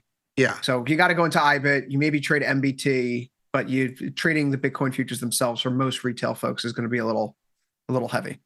For sure. Couple earnings after the close today. So we've got CRM. This has been one of the dogs of really the tech space. I mean, I would put this in the like Adobe basket of stocks that are thought to be going away at some point here in the future, or at least don't have the same AI juice that some of the others have. You also have Snowflake near the higher end of where it's been trading here at 265. You got a couple fringe ones. I know some people I've talked to have traded Path before, which is UiPath. It's another kind of AI platform type play. You have the ticker AI, which I have a covered call in on a trade from What's Your Assumption this morning, but another stock where they probably have more worth than just the ticker name, selling that to OpenAI or Anthropic whenever they decide to go public here. You have Dollar General and KR, which is Kroger. Those are tomorrow morning. So we're kind of at the end of earnings season here. But some of these software names, I mean, you think about like CrowdStrike. I know this is kind of more cybersecurity, but it had earnings after the close yesterday. Stock at about a $40 expected move. We're basically unchanged here, up 82 cents. It has had some two-sided action, as you could see here, but it's been relatively, the moves I feel like for a lot of these names have been pretty inside moves. And so if you're trading any of these with short premium, they've ended up working really well. So I'm kind of playing for that with Snowflake and CRM. CRM, I've got a little bit of long delta to kind of play for the bad news being already in. And in Snowflake, I'm kind of neutral-ish with a little bit of an upside kicker. I have a little ratio spread on the upside there. So fringe plays, though, I think, for me. Yeah, I'm just not good with trading earnings. To me, it's a total crapshoot. It's 50-50 over time, man. I mean, it's not a core. I don't think there's anybody that makes their living on earnings trades. I think it's a little bit too big of a swing. It's so interesting. So I'm getting, before the federal tax credits expire, I got a new roof and solar panels put on. And so the solar panels were just delivered today. Okay. And the guy who dropped it off saw my shirt I'm wearing and he's asking questions. And he's like, oh, I try to trade 0 DTE options on earnings. And like, I always lose money. I was like, oh, well, that sounds about right. Me too, man. It's not just you. No. But how come I bought this call and the stock went up and I lost money, right? There's vol crush. Where did the market move to? There's a whole, I've never found myself having a great edge there. And so I've just tried to avoid it because I can use capital in ways that work better for me in terms of helping my performance. What are you doing in GLW? What can I get myself into here? How are you playing the upside? Short put spread. I mean, I went onto the platform this morning and I just started filtering out high options volume and then looking through the high IVRs. And Corning, for all things considered, they make glass that goes into a lot of electronic products. Also, if we're thinking about getting more domestic manufacturing off the ground, this is a company that's already pretty well situated. So recent pivot lows down near 77. If this is a market that's going to go up, maybe we hold 77. So I'm in the short put spread, the 77.5 right now at 44 DTE. I think I'm going to join you. I'm going to make it a little bit wider, but I'm going to get in there. I was just doing a scan today. Give me IVRs north of 40. Give me a market that has just closed back above its 1 month moving average. It's like 5 stocks yesterday. You probably had to look through.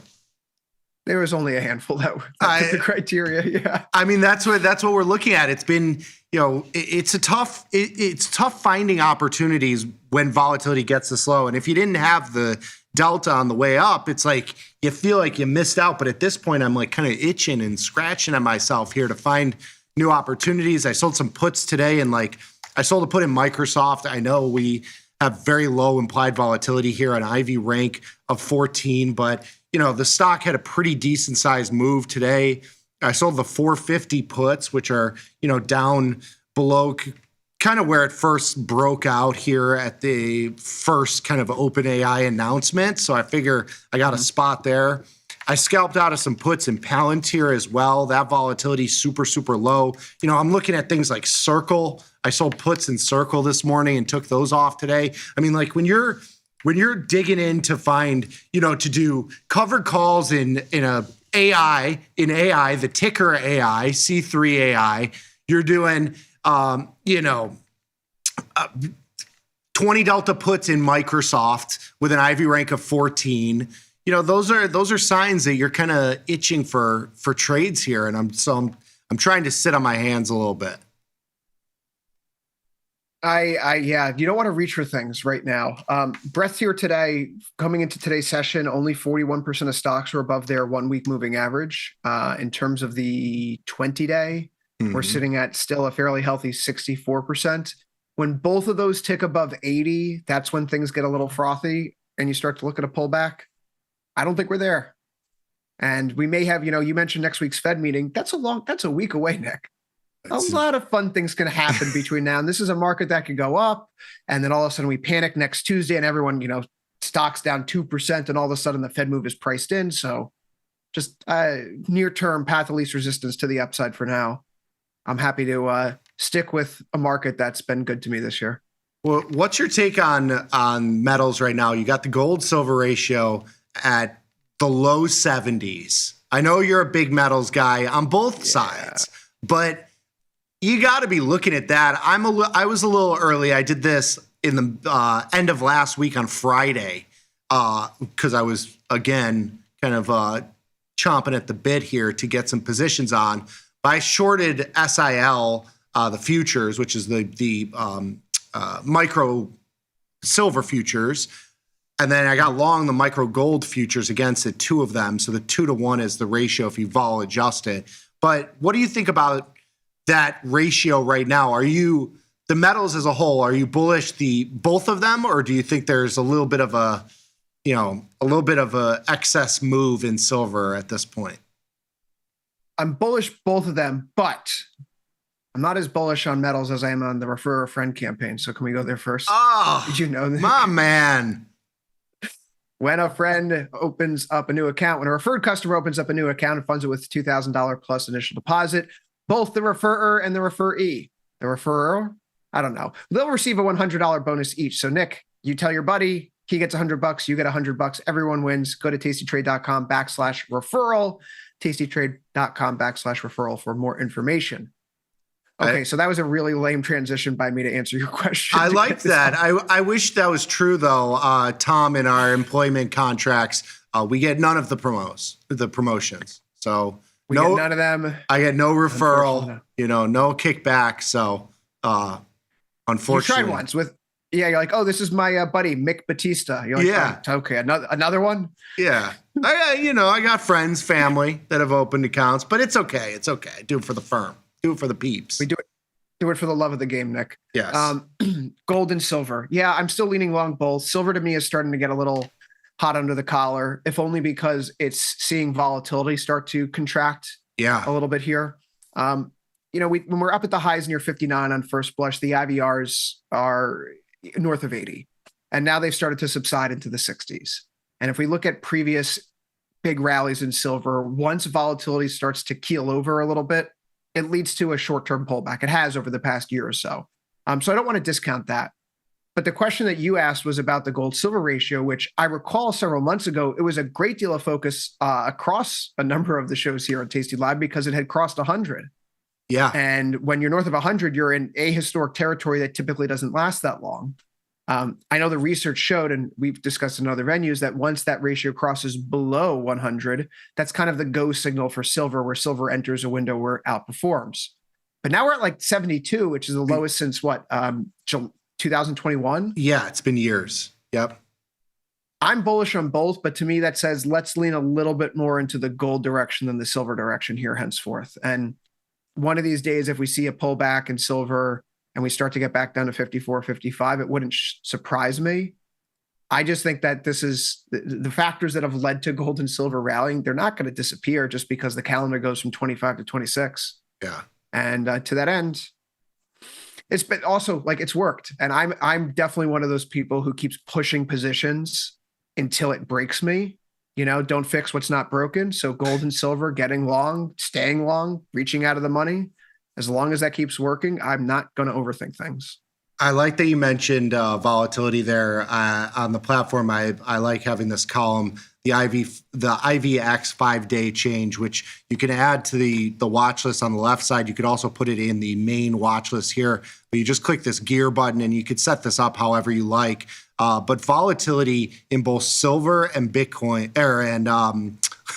not Bitcoin, in gold are down about 30% over the last 5 trading sessions, which, when you're talking about metals, is a huge percent because they're not typically high implied volatility products. I mean, silver implied volatility right now at 45-ish percent, gold at somewhere around like the mid 20s, low 20s. So volatility has really, really come in here. It might be kind of a signal that the kind of squeeze is over. I feel like metals, they have these big moves and then they chop, and then they have these big moves, chop. It's not kind of like a NASDAQ stock where it's up at 1% every single day. It's kind of all at once and then chill out. Yeah, particularly with the end of the year. I mean, if we're seasonally speaking, gold and silver have both really enjoyed the month of December. Silver a little bit better than gold in that regard, but both have 60% plus hit rates over the past decade. Mm-hmm. So much of this year already has been so good, though. And if you're going to get a market that's refocusing its attention on, say, crypto, maybe Bitcoin flushed out, and if people are going to chase stocks, there's only so much money in the world. And incrementally, are you going to buy the shiny rock, or are you going to buy the thing that has potential dividends and the AI future wrapped up in it, if that theme gets reignited? So, I mean, I think that could potentially be a drag. And ultimately, if you start to look at a market where stocks are up and gold and silver are down, but crypto's floating, that's probably the best combination, despite being someone who's bullish gold and silver, it probably means that a lot of other things will work out really well instead. For sure. Going into the close here, we got a couple minutes. We just got kind of the biggest move of the last like 3-4 hours here. I'm on a one day, 1 minute chart here just to give some context here. And it looks like this is a big move, but we're talking about a 10-point move in the last 4 or 5 minutes here. For most of the last like couple hours here, since basically midday, we've gone pretty much nowhere. This was about the biggest move that we've had here. Not that this means anything to me, but it just tells you what kind of a grind of a day this session has been. You got the NASDAQ only up 48 now. It's sold off about 30 handles here. The Dow up 439. The Russell up 45. Volatility has remained near the lows here, 1779. We got as low as 1775. I'm sorry. The VIX itself at 16. It did spend a small amount of time today in the 15 handle. Does it make sense to buy any vol here? Any VIX calls? Do you do that into this sort of move as a donation to the gods? I say this to put some context because I did do this, okay? And I didn't quite bottom tick VIX. I mean, VIX is basically at the bottom. But does it make sense to hedge? Maybe there's a little bit of craziness. I was talking to Klink here a couple minutes ago. He thinks J-Pow sticks it to Trump and does no cut, or at least tries to fight his way out of it. I don't think that's a possibility here. But do you buy volatility here in any small way with how cheap it is right now? You look at VVIX, another thing that I like to key in on. It's at 92. It's basically the lows. You have volatility at lows, volatility of volatility at lows. Is it time to nibble a little bit? Is that a smart man's bet? I get along a little bit of VXM, Nick. Just a little bit, just a tiny thing, you hope it doesn't work. It's one of those trades where you say, you know what? I want this to expire out of the money and I want this to be zero because I'm okay with everything else I got. That's how I feel with the Russell. I bought a Russell put spread a few weeks ago, and it's like, well, if this works out, it will hedge off a lot of the equity losses otherwise. But if it doesn't work out, it probably means all the other stuff is doing much better. So on balance, right? I don't think it's the craziest idea in the world. Here's the thing. I'm also a big believer in seasonality, and it was the Thursday of the NVIDIA earnings reaction that the VIX reached its seasonal peak for the rest of the calendar year. If you go back to its inception history. So that coupled with it being the low point for the rest of the year for the S&P 500, if you go back to 1950, I just think that we're in that, let's get ready for Santa Claus to come. And this year it feels like we're getting, maybe we're going to get some presents instead of some coal because Santa Claus has not been kind around Christmas the last few years. Yeah, but we've been good boys. So we deserve those jingle bells to come. Yeah, no, absolutely. That's what silver and gold. It's in the song, Nick, silver and gold. Right, like you've heard the Christmas songs. Of course. The writing's on the wall. I like it. E-mini S&P 500 futures up 22 into the close here. You got the NASDAQ up about 48. Been a big move across the board in some of the Mag 7s. Tesla up 18 and change here. It's been the strongest of the group. Meta has had a nice little bounce back. You got NVIDIA basically unchanged. To the downside, you had Microsoft down $11 here, kind of lower end of the session. Apple as well, a little bit of weakness here, but kind of a mixed bag in the Mag 7s here. Earnings after the close, you got Snowflake and UiPath and CRM. I took some long delta in CRM, some neutral with no downside risk positions in Snow, and then I got the AI C3 AI covered call into the end of the week here.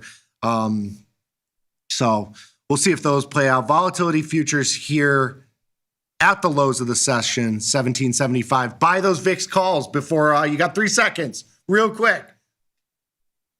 Damn. Just missed it. You'll have to hope you get that opportunity tomorrow. Mr. Vecchio, this was fun, man. What do you think we take a quick little 90-second break? Got you and Ilya coming up next for overtime after this. We'll see you there. See you there.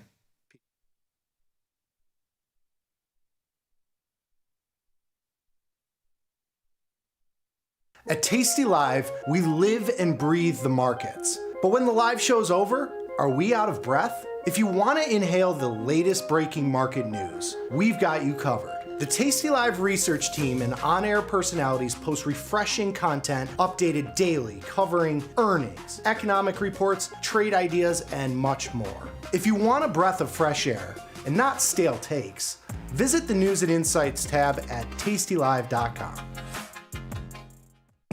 Ready to take your trading skills to the next level? Dive into the world of stocks, options, and futures with tastytrade courses. Whether you're a beginner or more advanced trader, our courses can empower you with the knowledge to succeed. Watch as our team in Chicago shows you how to use the tastytrade platform and go over the basics of trading. Perhaps you'll learn about a new strategy or a potential product for your portfolio. To find our courses, go to the Manage section of our web platform or head to courses.tastytrade.com. Start taking control of your financial future. Visit our courses today. Global markets never sleep. Explore them with Forex, now available on tastytrade. Get in on over 80 Forex pairs, 24 hours a day, 5 days a week, with the Forex platform that adapts to your style and speed. FX marks the spot. Trade it on tastytrade.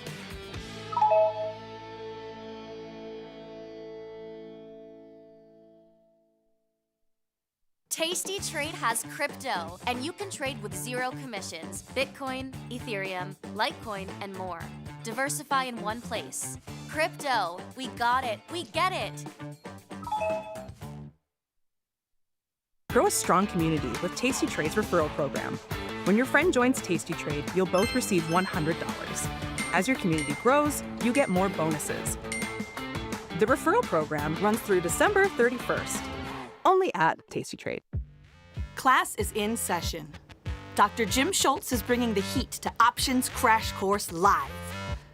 This 90-minute show features Dr. Jim in his professional prime. All of the gimmies, none of the gotchas. Come early and grab a drink with Dr. Jim before class and stay for Q&A. The event is free, but space is limited. Register today at tastylive.com/events. It's not a lecture, it's a lifestyle. New from tastytrade. Unlock 30 days commission-free trading, plus a 1% cash match on all qualifying deposits when you open and fund a new tastytrade account. The Money Match event starts now, exclusive to new tastytrade customers.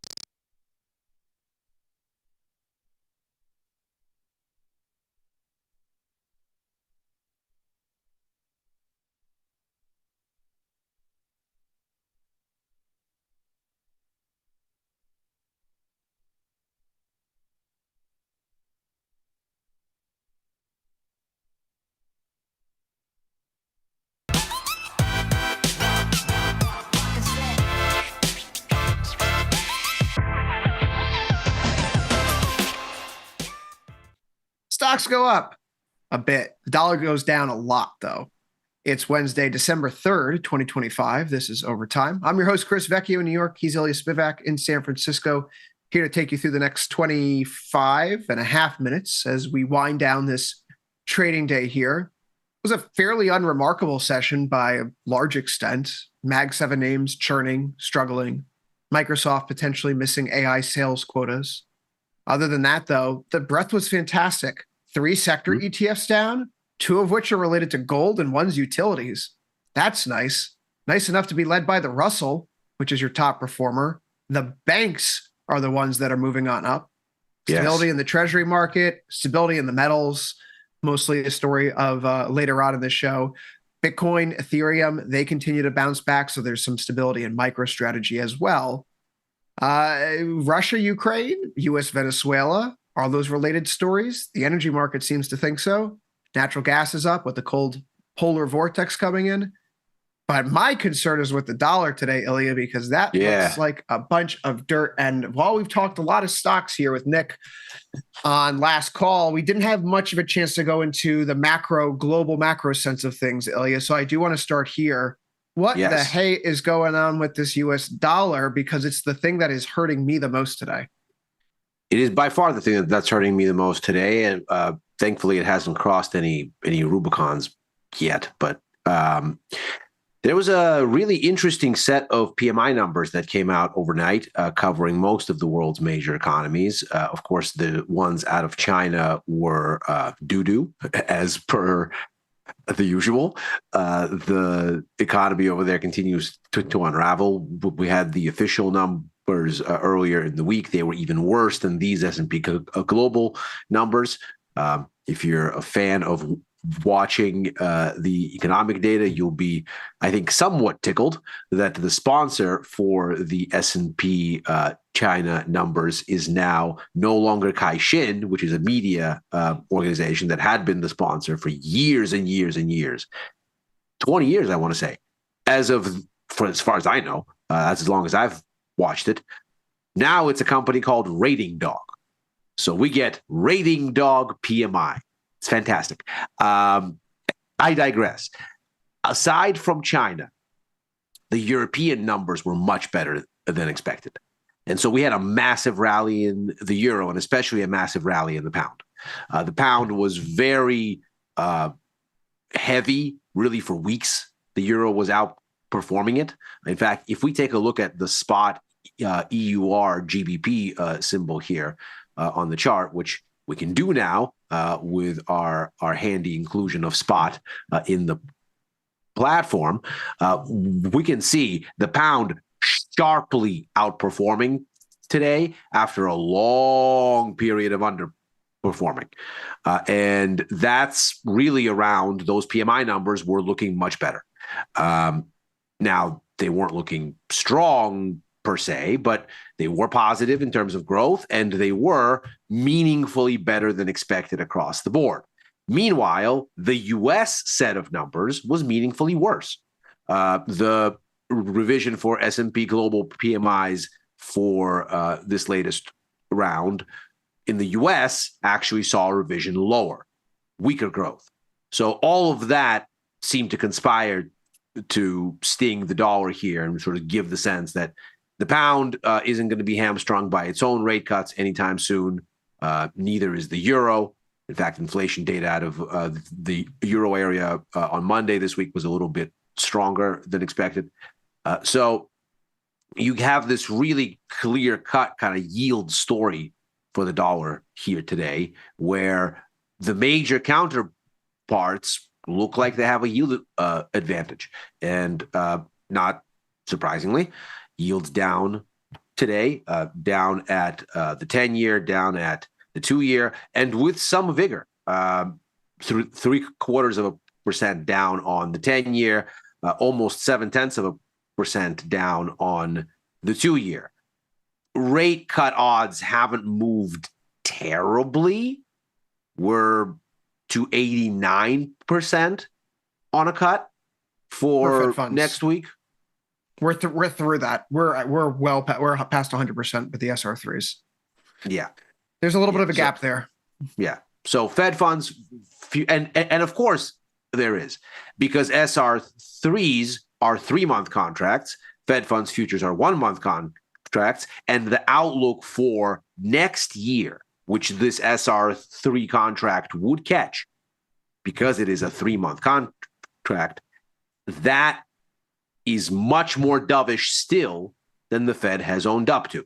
So that there seems to be an expectation here that what you're going to see next year is going to be a lot more dovish than what the Fed wrote down in the September summary of economic projections, and that maybe they're going to write down more in this December update. The ADP number was not good at all. It was a 32K decline against expectations for a 10K rise. ADP is not the world's greatest indicator of how the labor market is actually doing, but in the absence of NFP, it is a yardstick the markets will take. And ostensibly so will the Fed. The ISM numbers were only a touch better than expected at the headline, call it essentially in line, but another contraction in employment in the service sector on display there. That would be follow on to Monday's ISM numbers, which showed yet another contraction in employment in manufacturing. In fact, in the manufacturing report, that was the fastest contraction for the sector since July, and the fastest contraction in employment since August, narrowly, for the services sector, which we got today. This was a little bit of a slower contraction in labor than the prior month, but also the sixth consecutive month of shrinking employment in the sector that employs 80% of America. So not good news. And although inflation cooled a little bit in the service sector, it accelerated in manufacturing, and on both counts, they are still very elevated relative to history. The move higher in price levels, in input prices and output for both sectors, that's now been ongoing basically since the end of 2022, of course, when everything bottomed after the Fed cutting cycle. But the surge that we started to get at the beginning of this year with the introduction of the tariffs, that's still very much there. It's moderated some, but only a little. And so you get this really ugly stagflationary message in the ISM data again, which, not surprisingly, comports again to the Fed's going to cut. They might cut more than they've owned up to so far. The markets now have 64 basis points for next year against the Fed's 25, whereas Europe isn't. And so you get this rate differential that hurts the dollar, that lifts gold, that gives you the rally in the bonds. What do you make of the fact that the Russell's up almost 10% from its lows 2 weeks ago? The banks, KRE, they loves the rate cuts. These are regional banks. We know, obviously, that this is particularly sensitive to lower interest rates because all of them are still sitting at various stages of Silicon Valley bankness, right? All of them are sitting on giant piles of U.S. government debt, which is incredibly underwater since the 2022 rate hike cycle. And they're all sitting there just praying that there's not a bank run where they have to liquidate some of their hold to maturity U.S. government debt portfolios at steep losses.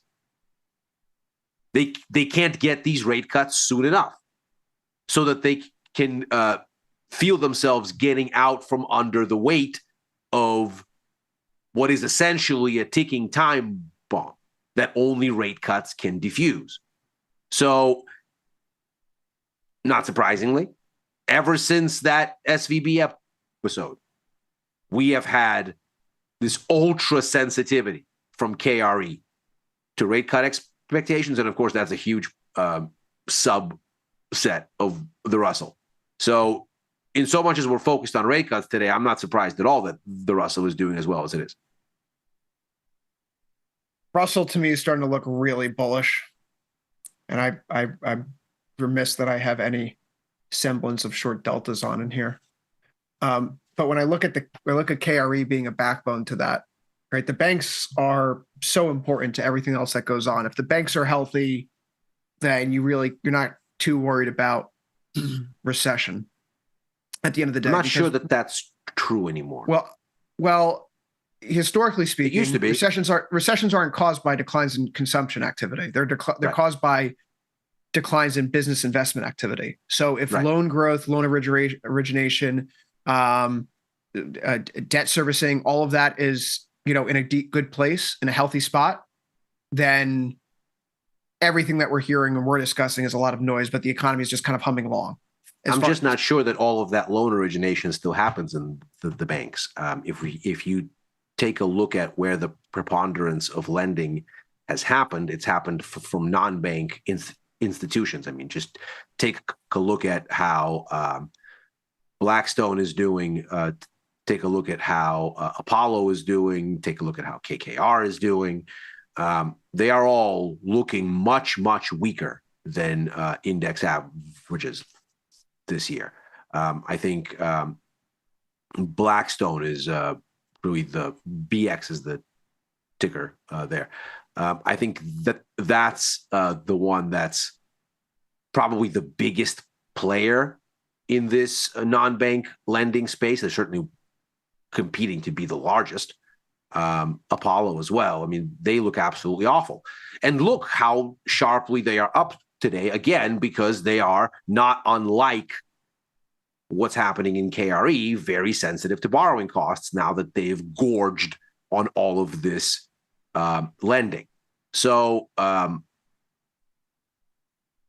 don't think you can really say anymore that, oh, well, as long as the banks are not in an '08 kind of space or even something more moderate, that we can feel okay, because I don't think they've been the big lenders into the run-up over the past several years. It's been more these non-bank names that have fed most of the capital, and the market has figured out since the beginning of the year that that's an issue. If this is a chart that's going to move up, I love the symmetrical triangle. This is a weekly chart now, so this is our technically it looks very compelling if there's a break. I mean, if there's a break to the upside, but then if KRE is going, then you're looking at the Russell then going, right? And I actually might start looking at some of these non-bank things that have been so beaten up. Obviously, you're seeing them rally today. Russell looks fantastic. Closing, Ilya, like how technically clean is this downtrend? Get out of the downtrend, clear out the cycle highs, trade through, return back into them, form a resistance, turn support, immediately bounce up. It's super clean. And like that to me, get rid of everything else. But it's clean. Chips on the table, like 25.60 seems like, another test of the yearly high, path of least resistance. If you told me, more likely to test the yearly high or not by the end of the year, looking at this chart, I'd say we probably have another. Yes. We probably have another shot at it. Yeah. I mean, I'd say the answer is yes, looking at it here. Now, again, would I be a buyer of this? No. Would I be a seller of it? No. Oh, well, I'm a buyer of it. I sprinkled in a whole bunch of different things today into the follow account, including a new Madman trade. But long deltas in Apple, AMD, Corning, GLW, Snow. I did not get filled on Micron. That's a bummer. And then Warner Brothers Discovery, because Warner Brothers Discovery is currently fielding offers to sell itself. And there's a little rumor going around the world right now that Netflix has a all-cash offer for $30 out there. The bidding process should be wrapped up before January 1st. So why not? In the typical Madman fashion at 44 GTE, looking at a $30 call. They were trading at 9 cents before. So now they're trading at 15 here after hours. But max loss on a 10 lot is $90. Max gain is around $2,000. Put it here in the Tasty Follow account. It's all public information, so we actually need a bid to go through. But if it were to go through, then maybe this thing snaps up to 30, and that's that. But it's just an idea. It's just something to play with, because I look at this S&P 500 chart today, and I said to myself, here's the downtrend. Here's us fighting to get through it. Here's us poking above it. We're not quite there on the daily time frame, but this is a lot of nice form of resistance. Basing above that, becoming support, pushing through. It feels very similar. It feels familiar, this price action, where we wash out, we then snap back with our V recovery, and then we do our stair stepping up in low volume with positive technical drift. That could be how this is going.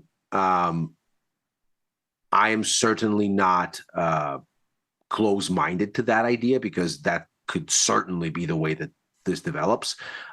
Because I'm sort of balancing having 18 days to expiration on my puts, and because those puts are still in profit narrowly, because I'm short from October 29th, day of.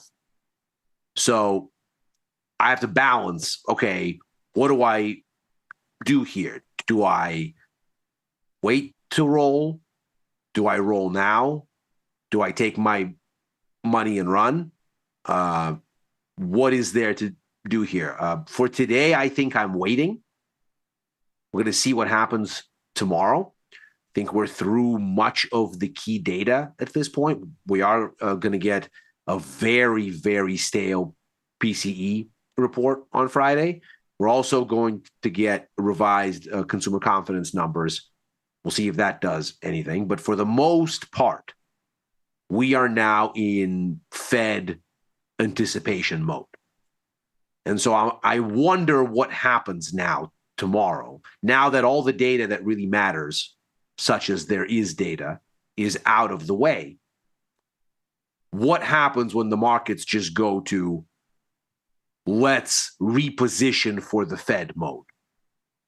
And what does that mean? That was what I was just saying to Nick. We're like, it wouldn't shock me if the next few days, he was asking me in the context of how are you getting ready for next week? And it's like, quite frankly, I'm not really thinking about next week's Fed meeting yet. You probably have a few days here, and then you go into Friday, maybe people start peeling some stuff off, and then, you know, Monday to Tuesday, you get a little bit more downside if people are really jittery heading into it. But yeah, also, I don't think Powell disappoints. Just it's the cut's coming. I think I'm not sure that's the issue anymore. We have been trained on this. The idea that the Fed does not like to disappoint the market, and right now the market's pricing in a 90% chance of a cut. Ilya, how many times have you heard this come from my mouth over the past 30 years? Anytime the market's priced in greater than a 55% chance of a cut, the Fed has delivered that cut on the 100% EVO, of the time, which is important. Yeah, because obviously it's oscillated a lot. Well, you know, it's 7 days before Santa comes. I mean, Powell comes, so we're getting pretty close to FOMC Eve. Yeah, no, I think you're right. I think at this stage we're getting the cut. Do you know how? I don't think that's the question. Powell would break the Fed and the market's reaction function to the Fed if we're at 90% odds next Wednesday and he doesn't cut. It's going to be something that has never occurred in most professional traders' lifetimes. And it's going to fundamentally change how the market views using things like the SR3 and the ZQ as a predictive, like, oh, market's pricing in an 80% chance the Fed's definitely cutting. That won't mean anything anymore. Right. What? I don't think it won't mean anything. I think it will still mean quite a lot because it will tell you what the markets think the appropriate policy is. And I think it's also really important to remember the Fed and the market are at odds all the time, and the Fed usually bends the markets to its will, not the other way around. The markets don't typically get their way when they start to speculate too far out and too crazily. What we're talking about here isn't, oh, well, if the markets have it, almost certain the Fed does what the markets say. No, that's not really what we're saying. What we're saying is on a given meeting, when the markets have been primed successfully by Fed officials, which go to great lengths to prime the markets, by the time you're a few weeks out from any given meeting for what is about to happen, and the Fed is very good at this, ostensibly better than any other central bank.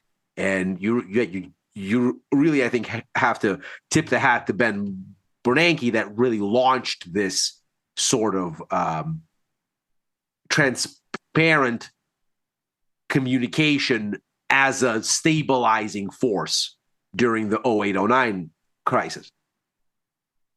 The Fed is really good at letting the markets know what it's going to do at any given meeting, such that if the markets have conviction, that's probably because the Fed has successfully talked them to where they need to go. But disconnects, let's say over a 6-month window, tend to resolve in the Fed's direction because the markets tend to over speculate and overshoot, as they are wont to do. And the Fed has a much longer view. And so its reaction function to data is different. its way of kind of pacing itself is different. So we're not saying that the markets dictate to the Fed. No, most of the time the Fed dictates to the markets. But the Fed does it in 6-month intervals, maybe 4-month intervals when things are jumping. When the markets are this certain that the cut is coming, it's almost certainly coming. The larger issue is what happens next year, because there is still a gap of at least one, closer to 2 cuts. So if the summary of economic projections this time ends up being the casualty of the give and take on the FOMC, if the bargain that is struck with Stephen Mirren and them, and by and them I mean people like Chris Waller say that favor a cut, if the balance is struck that, look, here's your cut, there you go, fine, but we are not going to change the summary of economic projections because we're, in Powell's parlance, stuck in the fog and we can't see, the market is going to be very disappointed. And that's probably more important here than the cut itself. Well, something for the bears here. Microsoft's chart looks pretty crappy, Ilya. It does. You have that September swing low here. You have the early November swing low. Also technically very clean, just in the opposite direction. Yeah, and that's what's really interesting about this market here today, because I look around the board and I see something like an RSP, and that clocks its third highest close ever, right? This is not that far from hitting a new all-time high. You have QQEW up 1.08%. It's been a straight line higher over the last week. Strong breadth. The banks are doing well. The semiconductors have really reemerged above that uptrend from the April and September swing lows cleanly at this point in time. It wasn't like, where we were on Friday last week. Oh, can we zoom in? Can we zoom in to see if it's above? Oh, it's above there. No, this is a clean break above the trend line at this point in time, and it's continuing to ride its 1-week moving average. So the market, we've talked about this. I wholly encourage continued Trump imitating on the zooming in. That wasn't Trump. That was now and forevermore. No. That was more like Larry David. I've seen all these posts on Reddit recently about earthquakes in my area, and I'm pretty sure we're just having an earthquake here right now. There's also been a lot of military helicopters overhead today, like several Chinooks, which is odd because we don't have a military base that close by. And they're heading northwest towards West Point, I assume. I digress. Ilya, around the horn, XLI, for example, in industry, right? Mm-hmm. Pumping up here to highs today. You could look at ITB. You could look at, go to home builders, XHB. That's now closing at a new high relative to where it closed at the end of November. So just a general jaunt around the sectors tells me that things are starting to feel a little bit better. Not everything has turned the corner, but there's enough there right now where that whole adage of folks have been so offsides for most of this year, not being short into April, then selling out in early April, then being in this chase mode all year long. If you look at the scoreboard for how multi-strat hedge funds or any of these large asset managers have done that play in the world of stocks and bonds and crypto and currencies and precious metals and energy, what have you. Yeah. No matter what the benchmark is, they're basically all underperforming it. And it's a bull market. And as long as you've known me, I like to say the little smug, obnoxious thing, can't lose money in a bull market. And it's very much that situation right now. So allow me to retort. You absolutely can. Okay, but you shouldn't, is the point. You shouldn't be. Thank you, money. US dollar, for preventing me from losing money in aggregate, despite my ongoing naysaying of the stock market. 68.62. That's where the S&P 500 closes today. NASDAQ 25,641. And with that, overtime is out of time for this Wednesday, December 3rd. We'll be back later. Tomorrow, of course, it's Thursday. And we're here every Monday through Thursday, 4 p.m. Eastern, 3 Central, right after last call. So for Ilya, I've been Chris. See you later. Stick around, though. More Mr. Spivak with Macro Money up next here on Tasty Live. See you there, everybody.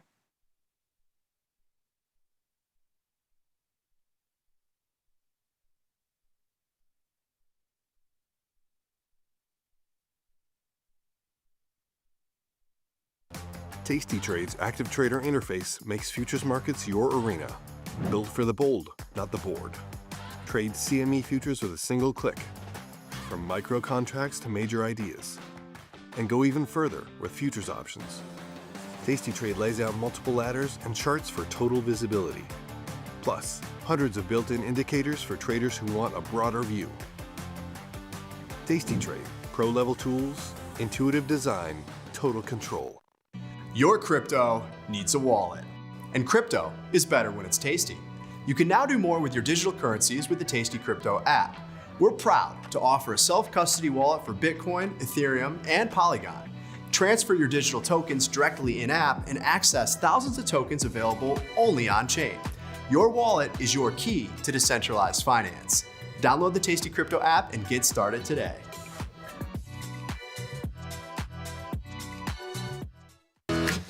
tastytrade is now on TradingView. Trade stocks and futures directly on TradingView charts with tastytrade's low commissions. Try it out and leave us a review. Feel like your wardrobe is missing something? Like style, purpose, and maybe a dancing dog? Can I pet that dog? The new tastytrade and tastylive web store is now live. New merch, bold designs. Did we mention all net proceeds go to one tail at a time? Invest in the real bull market, dogs. Go to tastytrade.threadless.com. Grab some gear and help some pups. You get merch, they get a home.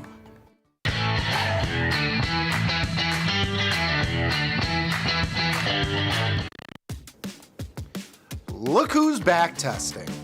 tastytrade now has options back testing for free. Test your trades with over 10 years of data for the most popular symbols. See how your trades would have performed in the past.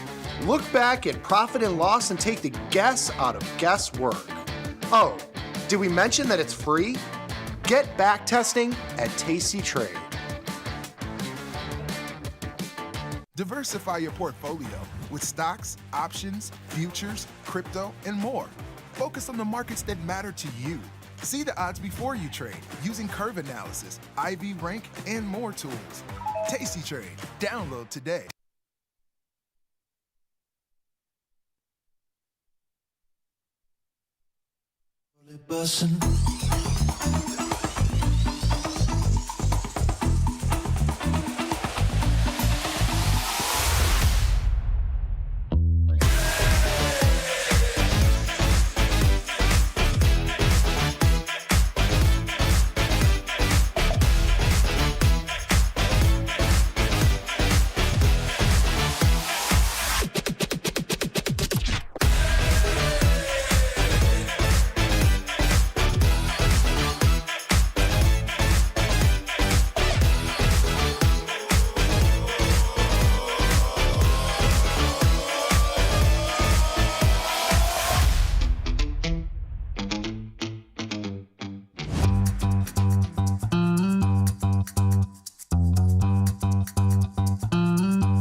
getting the rate cuts. That's the message from the markets today. Tepid though it is as far as the response in stocks, but the dollar is shellacked. So we are going to try to figure out what all is going on here. This is Macro Money. I'm Ilya Spivak, head of global macro here at Tasty Live. And as ever, we'll start with what the price action seems to be saying here about what these markets thought today and how they're setting up from here, because we're through the big batch of economic data this week, such as there is economic data. Obviously, we're still very hamstrung by the aftermath of that government shutdown. But nevertheless, so there is some third-party data, some private sector data that we had to look at this week, and now most of it is out of the way. So we begin waiting for the Fed mode. The Fed, of course, gathering next week. The 10th is when we're going to get that announcement next Wednesday. So let's break down what the markets think they know here and why they think this is, for the most part, a good thing, and whether that's really how this will shake out. So another tepid gain for the S&P and the NASDAQ today, relatively moderate, but nevertheless, we do end up on the upside. Looking at the charts here will show you that we're looking at basically a range that has held up. And incidentally, on the close here, these gains were somewhat moderated. I took this screenshot right as the markets had closed, but of course there's the after hours digestion that we get, and looks like the gain in the S&P was 0.34% gain, in the NASDAQ 0.15, so even a little bit more modest than what we have here. Yields go down significantly, off 0.76%, almost let's say give or take 0.75% for the 10-year, almost 0.7% for the 2-year. So the whole curve shifts lower. Crude oil up, gold up, euro up, yen up, Bitcoin up, and up meaningfully enough that we can say it's doing the risk appetite on steroids thing as relative to stocks. So stocks go up, Bitcoin goes up more because it is a less liquid, more speculative reflection of the same risk appetite that seems to be making its way through the stock market here today. What precipitated this? Why are we looking at this picture, which seems to be uniformly of one flavor? That is to say, interest rates in the U.S. lower, dollar lower with them, those things dependent on those narratives uniformly responding. So commodities priced in dollars, higher. Currencies not named the U.S. dollar, higher. Alternatives to the dollar, Bitcoin, higher. Speculative appetite, firmer. Moderately firmer, but firmer. So what is in the offing here? Well, first we get the final results for November's S&P Global PMI numbers that give us a sense of global growth. And the big standouts end up being the European numbers, because there's actually significant revisions here. The Eurozone composite, stronger than expected, 52.8. The UK composite, stronger than expected, 51.2 against expectations of 50.5. Now, as ever, these are in the logic of the PMI math as usual. So 50 is neutral, above 50 is growth, below 50 is contraction. The further you go above 50, the faster the growth. The further you go below 50, the faster the contraction. We can see for all the major economies, we're above 50 here. So the global economy is growing. And we'll get to China, of course, in just a second, because that might be something of an exception. But for the most part, the major economies here, Eurozone, growing. Europe, including the UK, growing. But growth in the US slower than initially reported. The first look at these November PMI numbers had us going from 54.6 to 54.8, so accelerating. Actually, turns out we're revised to 54.2. So what's interesting here is, first of all, we're diverging in a direction where the US looks weaker than Europe as far as growth dynamics are concerned. Now, the US is still growing stronger in absolute terms, 54, of course, higher than 51 or 53 almost for Europe. And of course, these are not going to be exactly like for like, but the US certainly still looks like it's growing stronger than Europe in absolute terms. But the path of travel has diverged in Europe's direction in these numbers. Now, that's interesting, of course, because we're not really looking for any more rate cuts out of the ECB all through next year. And the situation in the UK is somewhat circumspect as well, because they have quite an inflation issue there. And so what we're looking at for next year is 2 cuts out of the UK at this point, 41 basis points on the menu for SONIA futures, the equivalent of Fed funds futures for the UK. And that's not nothing. That's something like 1 cut at least, and about a 50-50 shot at a second. But if we look at how that compares with the outlook after this data here today for the Fed, and indeed where the Fed outlook has stood for a while here, this is the view for 2026, 64 basis points. And that only gets more dovish today. Because if we take a look at what the level of conviction is on December's move, it's only very modestly stronger today. We're at about 89% chance that we're going to get a cut next week, up from 88% yesterday. So hardly any change at all. And a week ago, we were, of course, already north of 80%. So looking at this a week ago, we were looking at 83.5 or so percent. So a month ago, it was a little bit hairier, 66%, 67%. And of course, in that intervening month, from early November through to recently, there was a switch there where Fed policy expectations went to 50-50.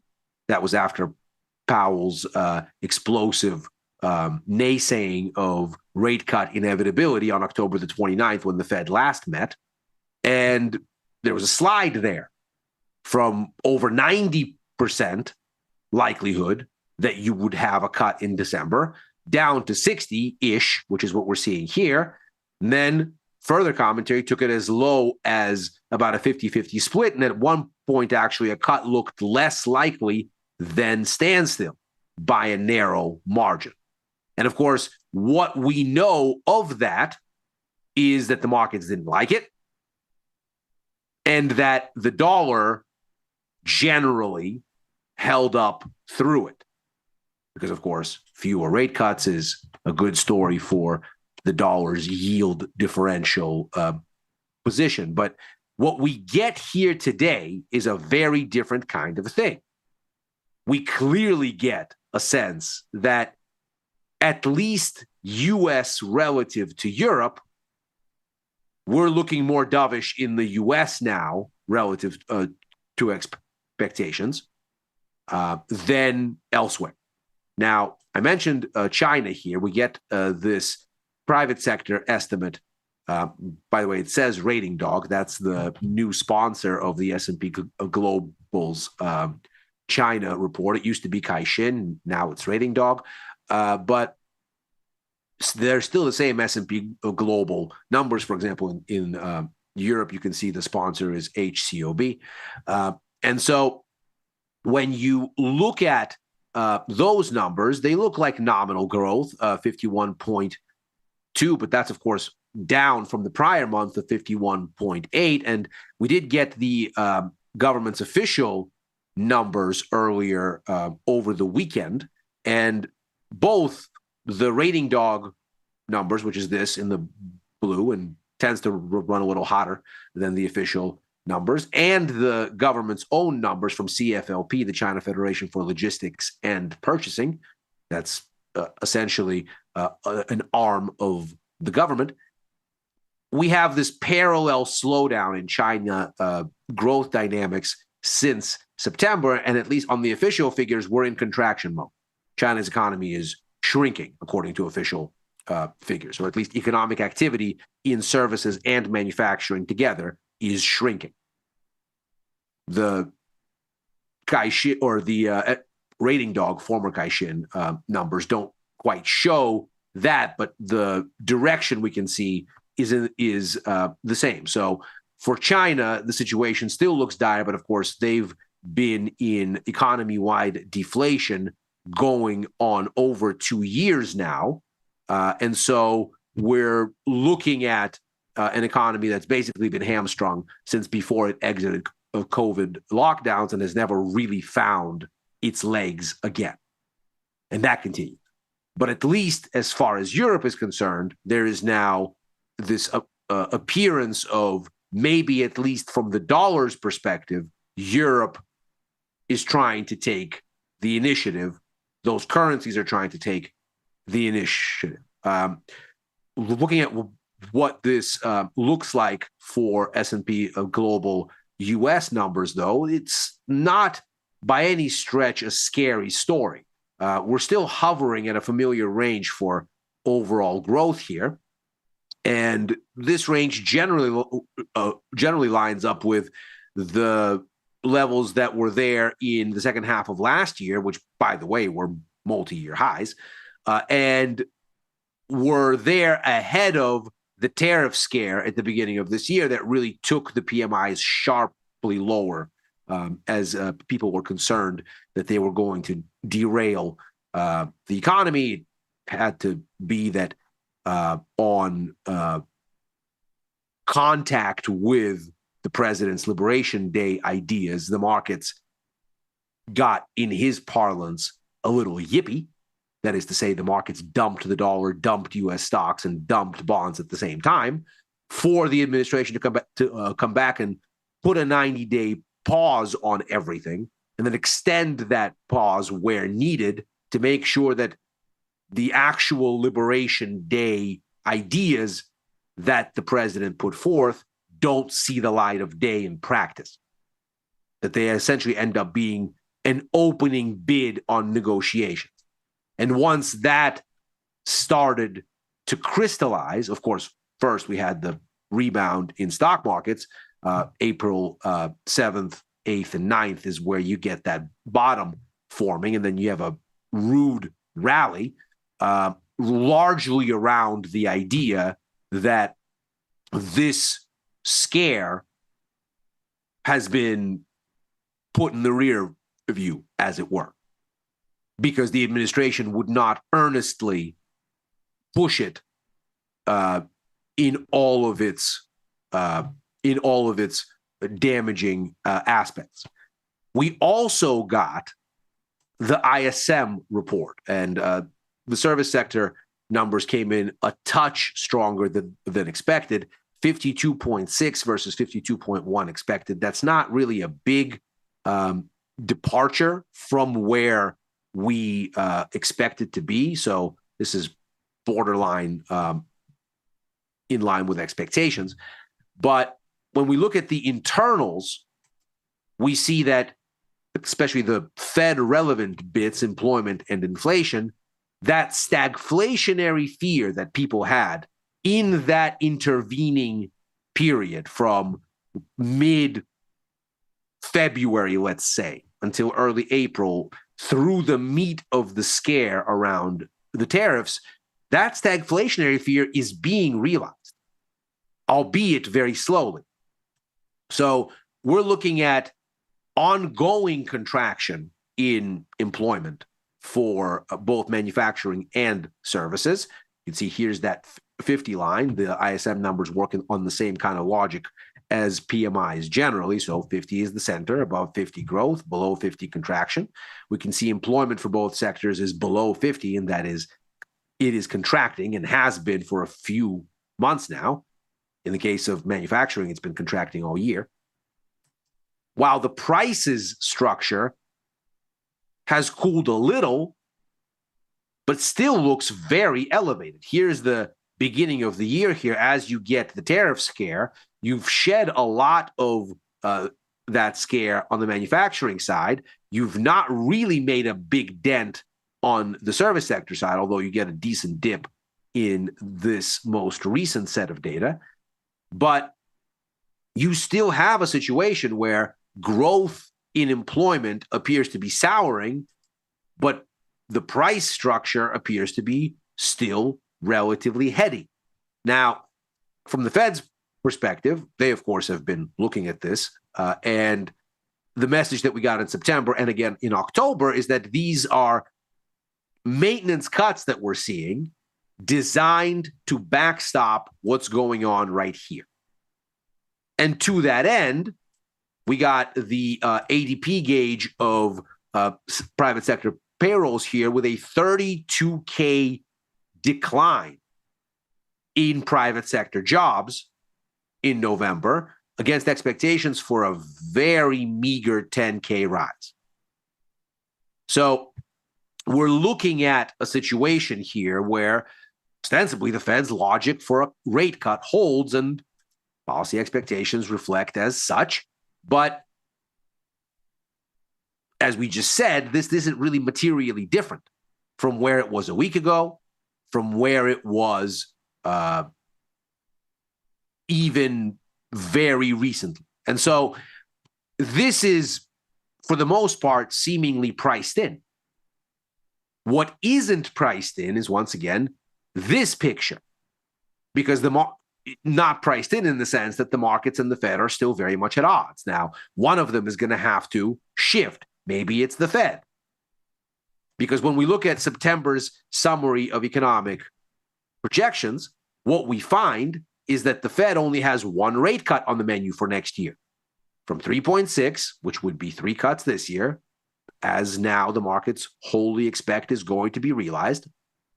And from 3.6 to 3.4, that's rounded up 1 cut. And what the markets have is 64 basis points, which is at least 2 cuts. That would be 50 basis points, and 14 basis points in the direction of a third one, which amount to better than 50-50 odds that we are going to get that third cut. In fact, 56% chance to be exact. And that, of course, is at least a cut, maybe 2 cuts off from where the Fed is. And so the risk at this point, where the Fed might well disappoint the markets, isn't in the cut that's coming almost assuredly next week. It is in what they write down in the new summary of economic projections. And the bargain between the two sides of the committee, we of course have heard now repeatedly, including from the FOMC minutes from October, that there is a vast chasm on the committee and a vigorous debate as to whether it makes sense to press on with easing in the absence of critical economic data and thereby in the absence of visibility into the economy and what's actually needed for policy. And so you get the camp that thinks, okay, we'll cut in December, but we need to be very slow going and take it meeting by meeting and not overpromise because we might underdeliver if inflation gets haywire, and then the markets are going to freak out. And then there's the camp, we'll lovingly call it the Stephen Mirren camp, which has never met a rate cut that they didn't like. And that, to some extent, of course, reflects the consensus of the administration. Stephen Mirren, after all, basically on loan as a Fed governor, having been the chairman of the Council of Economic Advisors to the president, and never left that role, despite the supposed respect that the administration has and that Stephen Mirren has for Fed independence. He's essentially on a leave of absence from the White House, and it tends to return. So make of that what you will, but that dovish camp clearly wants this third cut at minimum. And so maybe what the bargain ends up looking like, because the Fed is, after all, a consensus-driven organization, people vote. The chairman doesn't get to just decide things. Maybe the consensus ends up being, look, here's your cut for December, but we're not moving the summary of economic projections. We're leaving it at one cut. And we'll update it as need be. If that ends up being what we see, the markets aren't going to like it, most likely. And we see here that since that October 29th meeting, where Chair Powell so forcefully pushed against the inevitability of incoming cuts, that's where stocks top and come down. They've since rebounded to basically the starting line here, to where that move occurred, a little bit lower than the high, but just after this digestive period where the markets took on the Fed and tech earnings and then decided they don't care so much about the tech earnings, they care about the Fed, and resolved lower. We've basically returned back to that level here, and we're waiting for the Fed announcement. Clearly, the markets want the easing. If the promise of easing doesn't come, they may well resolve back down again. For the dollar, we can see this has been a rough ride since we've stopped this adjustment post-Fed meeting, and it's corrected meaningfully lower. It's not unlikely that risk sentiment firming up has been a part of this move.